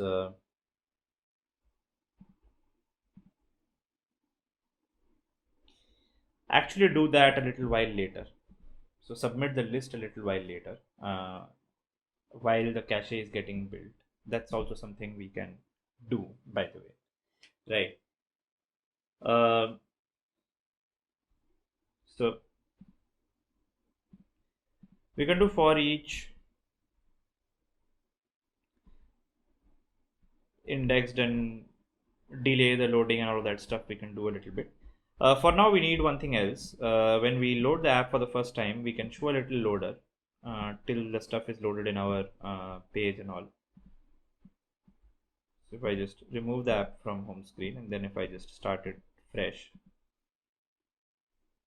takes a bit of time to load, right? So we can add a loader and all that stuff in our screen. That could be a useful thing to add, by the way. And we can add that swipe to refresh thing. So if you pull down here, it'll just refresh itself and all that stuff. So that is something we can add, swipe to refresh. Good. But I think for now it looks great. We need to add that animation that when you click on that, it should go to the next image. While it goes to the next image, by the way, these images are also not cached. So if you want to cache these images, probably we might want to do something about that as well. So to cache these images, just to cache probably the next image only, what we can do with this adapter, story pager adapter here, is that this is the image of first position. If I want to just cache for the next image, private fun cache next, and pass the position. Okay, so we can call cache next and pass position here like this. So val image would be get item of the next position.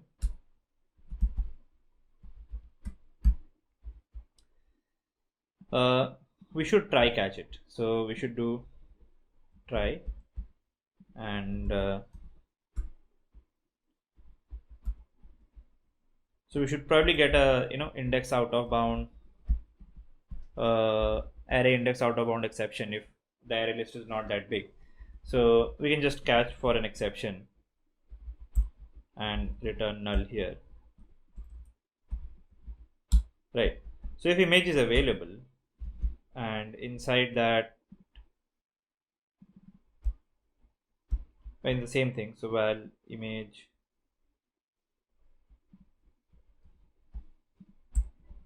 sort of like this.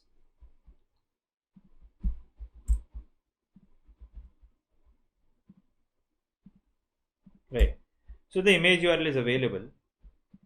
Then in that case, I'll just do is cache the next item using the similar stuff that we used here.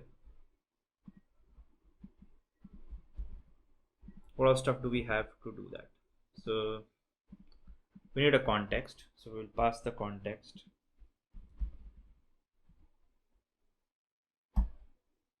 So how do we pass a context? We can pass folder.story image view. We can pass that as a context.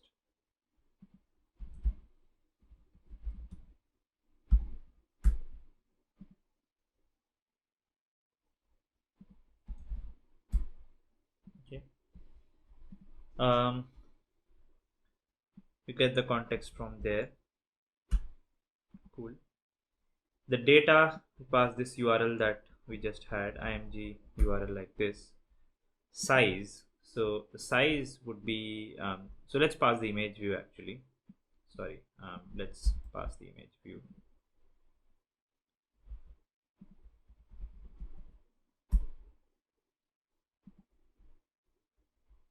The next image would be of the same width actually. So I will do image view dot context here, and I will do image view dot width here, and here I will also do image view dot context. Okay, so I'll cache the next image every time I fetch an image.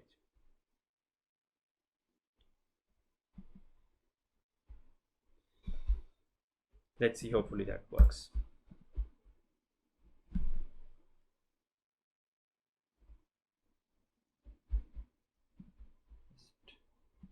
Stop it, run it again. Okay, so we open an story. We should really definitely add the loader here, but before that we open a story.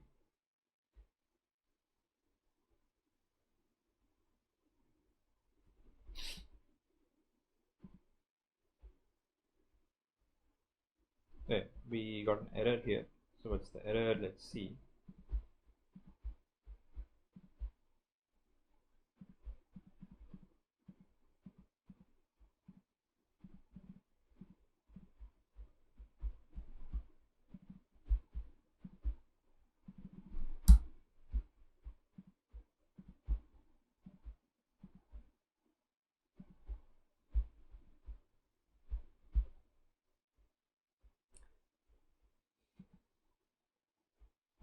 Width and height must be greater than 0, it's what it says. Okay, let's not pass the size then, let's pass the whole thing. Apparently image size coming out to be 0 in this case.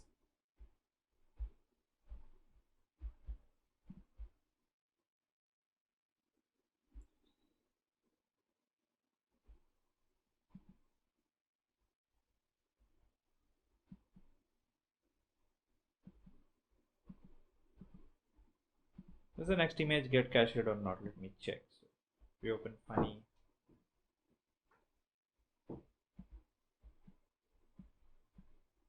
Hasn't been cached if I see.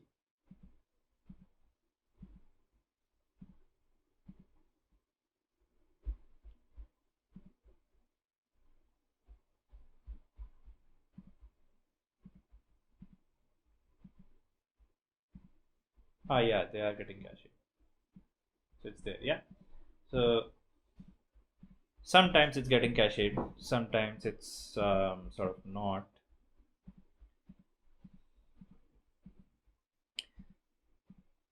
Depending on whether it's able to load the image or not. But if it is able to load the image, then at least the next image kind of gets cached. Okay, that's cool. I think the next image gets cached here. At least when you're swiping through images, the next image at least is sort of loaded. Cool. I'd say not bad, right? Stuff here is also sort of cached. Top.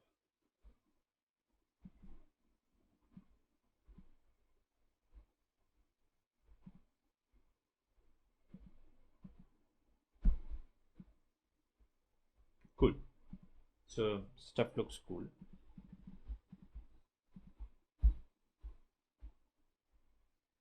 You can run the profiler also, by the way, on your app when it is running, and might take some time for the profiler to load. I have so many things load on my laptop, but you can check like the memory usage and what network calls are happening from your device when this stuff is happening. Okay, so right now it's taking a bit of time to load the profiler, but it should work otherwise. So cool. I think we got that working. The next part would be to animating that header at the top of the view, which we would love to do.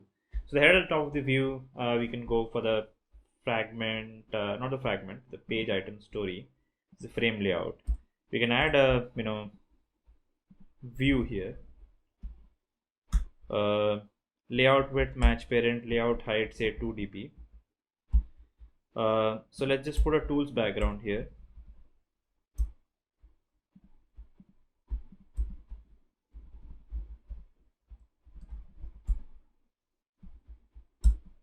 Yeah, so I got this view.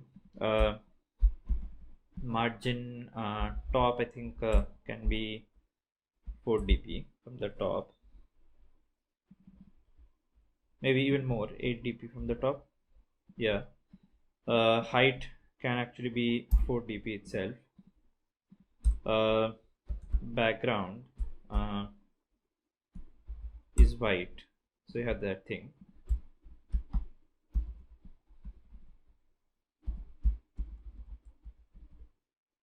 Color white. I'm gonna add another color. So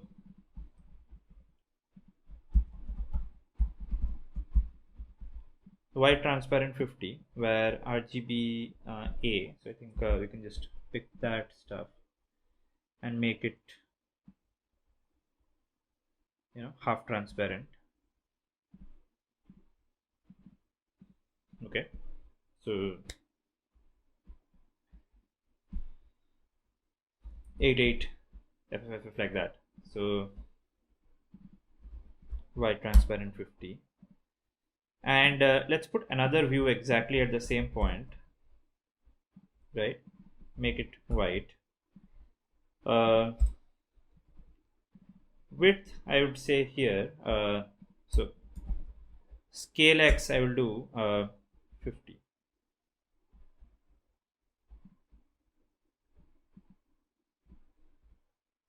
So, sorry, 0.5. It should be 0.5. Okay, and layout gravity left. Why is the layout gravity thing not working?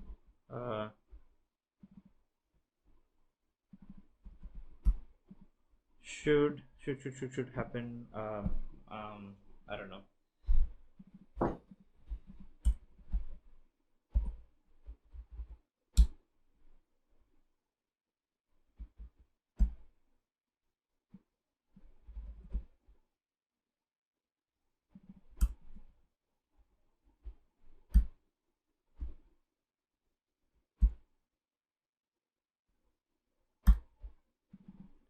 So do the translation and scale and stuff like that around here.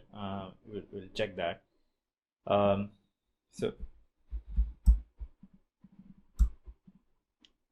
yep. So let's just give this an ID.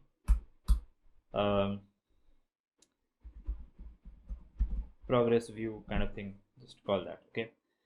So the progress view, I would want to do a transition for 5 seconds or something like that, and then make it grow. So let's try and achieve that thing, by the way.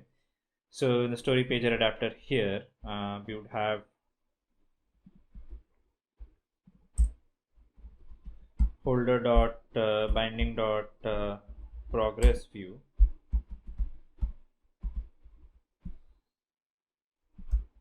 So how to set a transition? So let's see, Android set transition.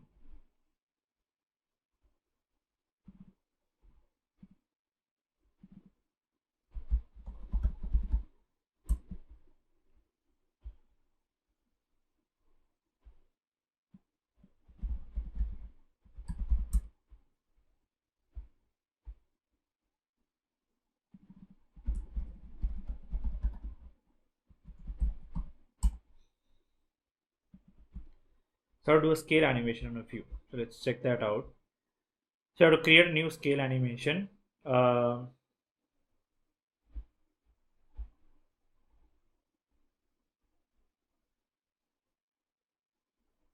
start animation or something like that.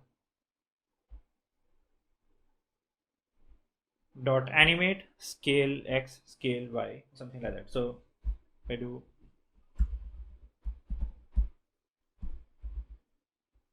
animate dot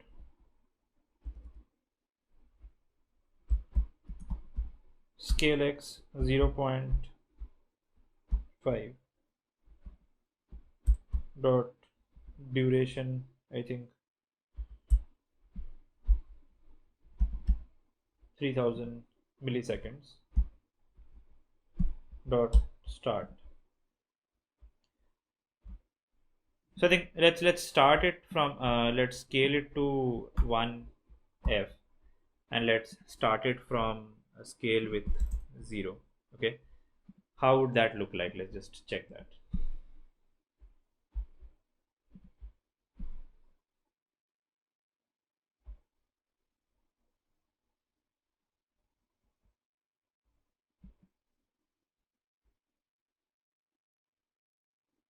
Great, right? So every image we come to transitions like this.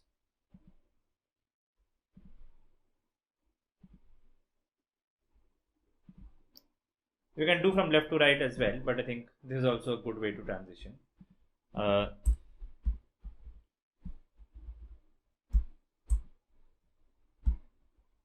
Set duration, and there is a interpolator and alpha and a lot of those things.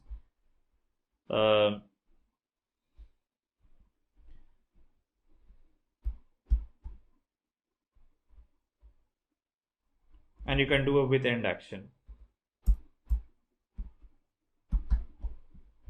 With end action, you can run something. We can basically go to the next page or something like that, right? So you can check those kind of things if you want to. Or we can do something. We can do something is actually keep this stuff.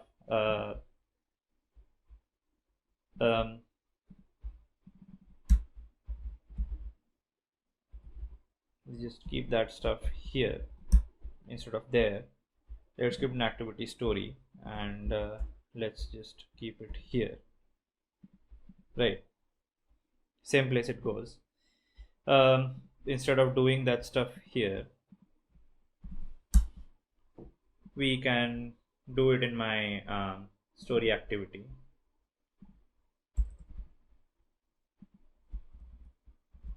Binding dot progress view dot animate like this, and we can do it for every page change like that. We can do.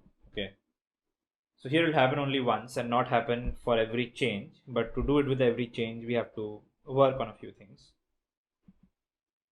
So it'll happen once, it's not happen after that. So we open a new activity, then it happens.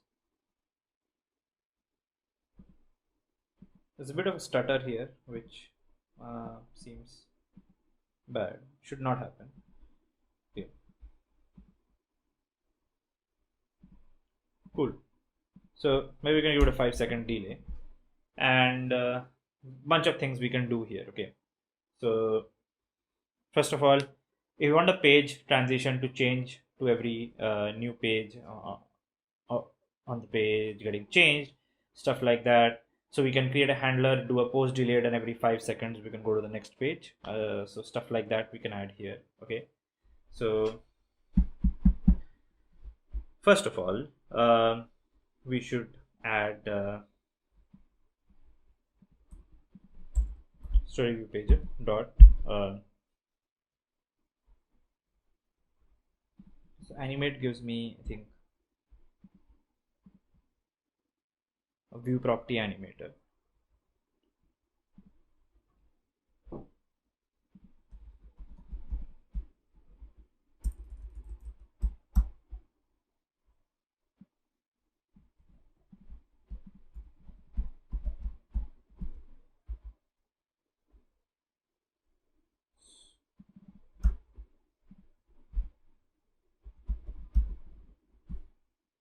You can register a on page changed callback, and we can add a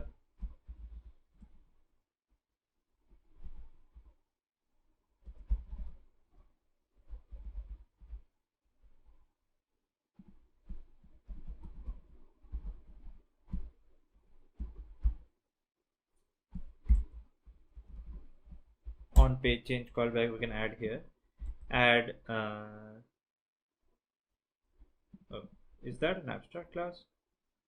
Oh, it's an abstract class, so you can't do it like this. We can't actually inherit two classes, so that's fine. We can do object that inherits from this.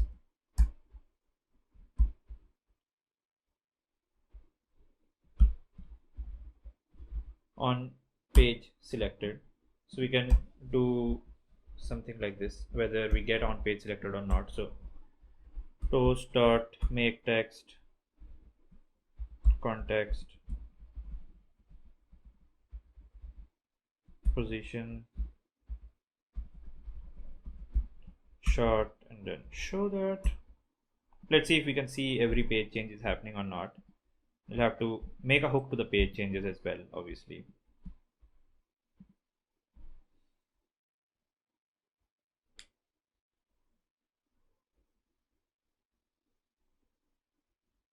Let's open this.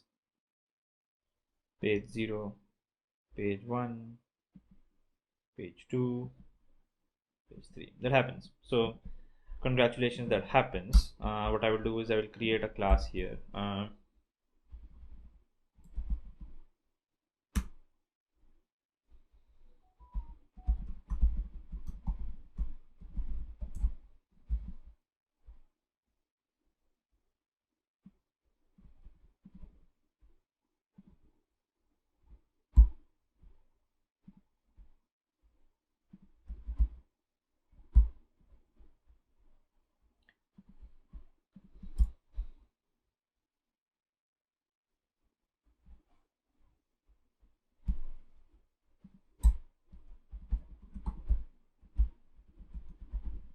Parallel page change callback equal to, I can just do story page change callback like this, right? And or I can even in fact do an object here. So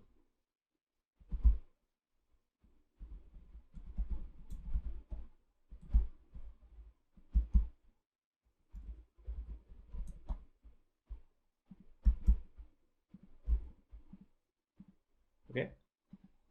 So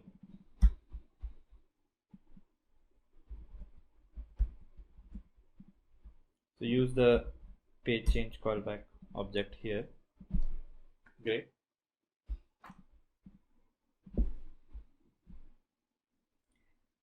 So on page change, we can actually do is take this stuff on every page change.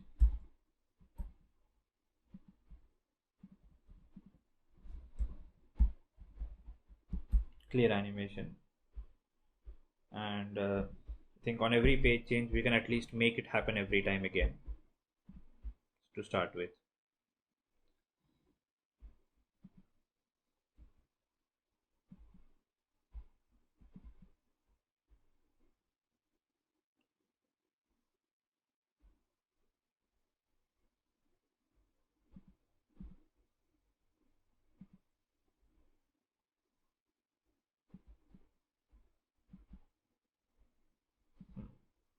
So wait a second.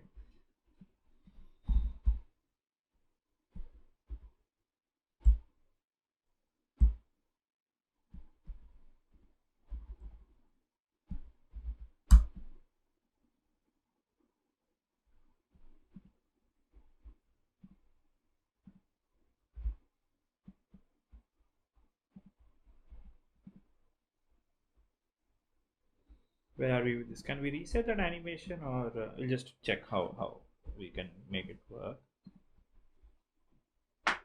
That did not work. Can't reset that animation like this.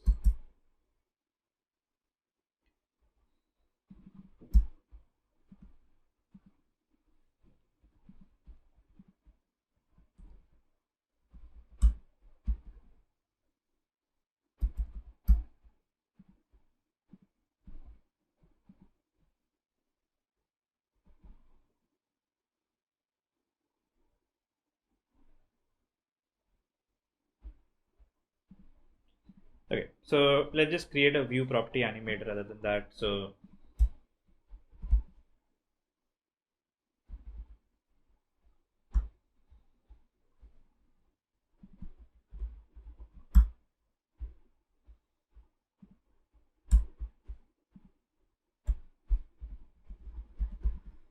private lateinit var view property animator. Okay, and I will do is view property animator equal to view property animator and put binding dot progress view inside that. What I can't do is seems to be,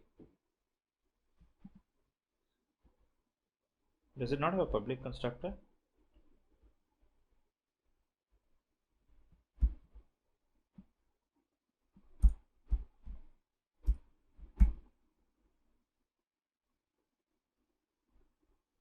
Well, apparently you can do that. So what you can do is binding dot progress view dot animate. Okay, so view property animator, probably we can do something about this.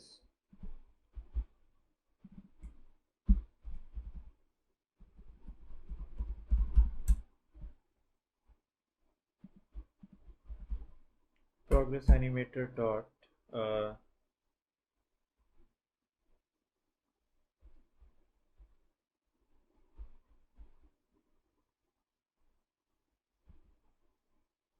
cancel, and then progress animator dot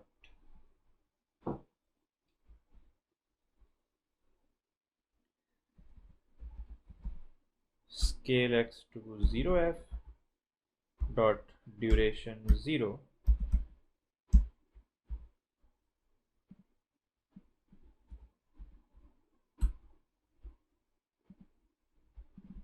set duration 0 dot start, and then scale x to 1f, set duration for 5 seconds, and start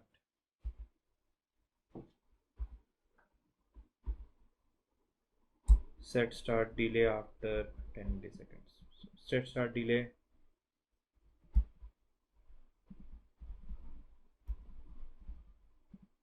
dot start. Okay, let's just see if that works or not.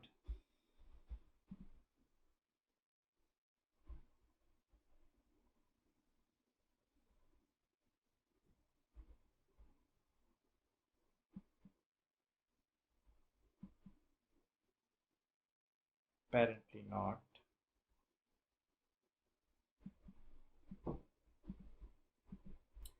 So I'll probably put the scale x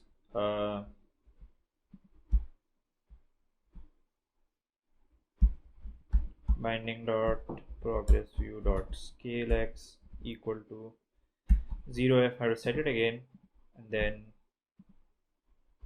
so you can chuck this stuff.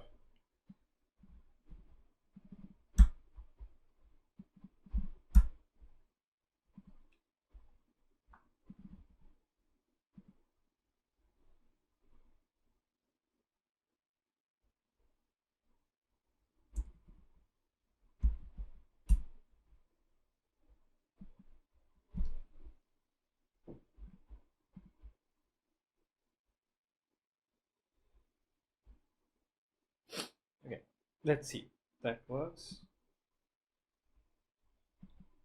That works perfectly. So every time I change the page, it starts from 0 like this, which is fantastic, obviously.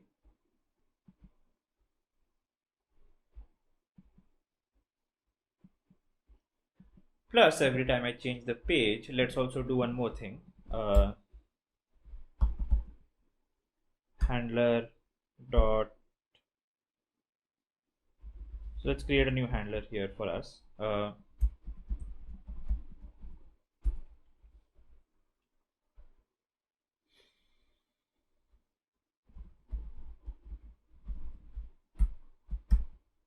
So create a new handler.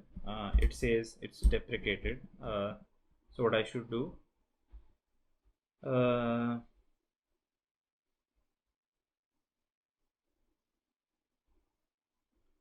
Okay, we can pass the get main looper. Cool. So we got the handler. Let's create a runnable.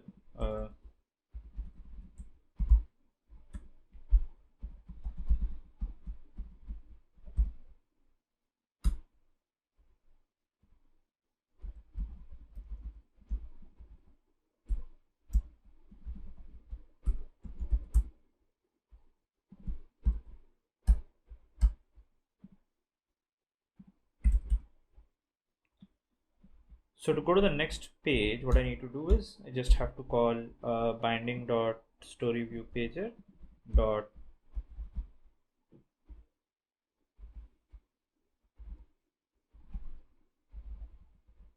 current item plus plus. Okay, so that's the next page runnable. Okay, what we do is that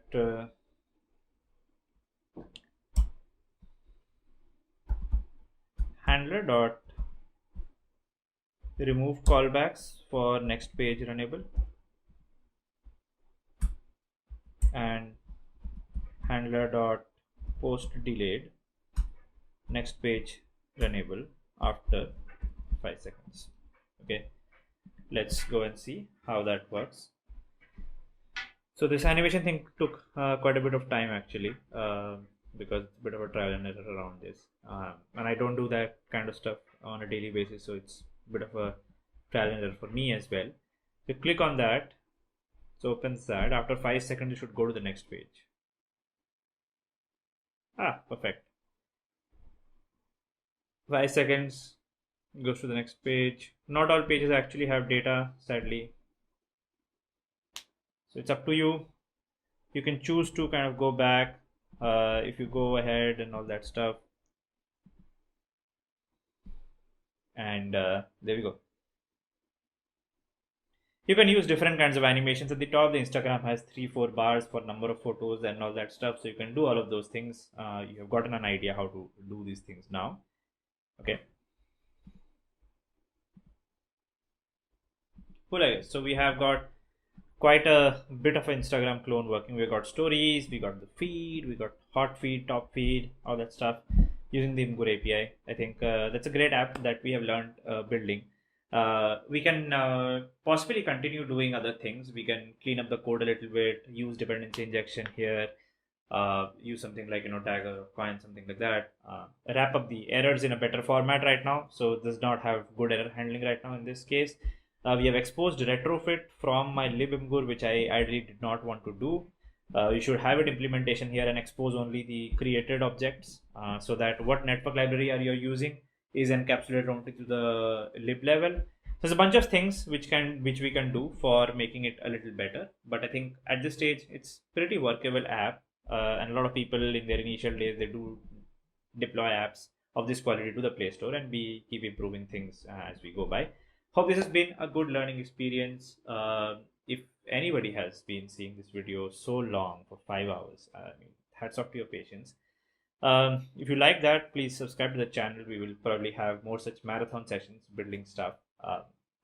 And really, like, if you have watched all of these 5-6 hours of content, please do mention in the comments that you have. Okay, I'd love to talk to you.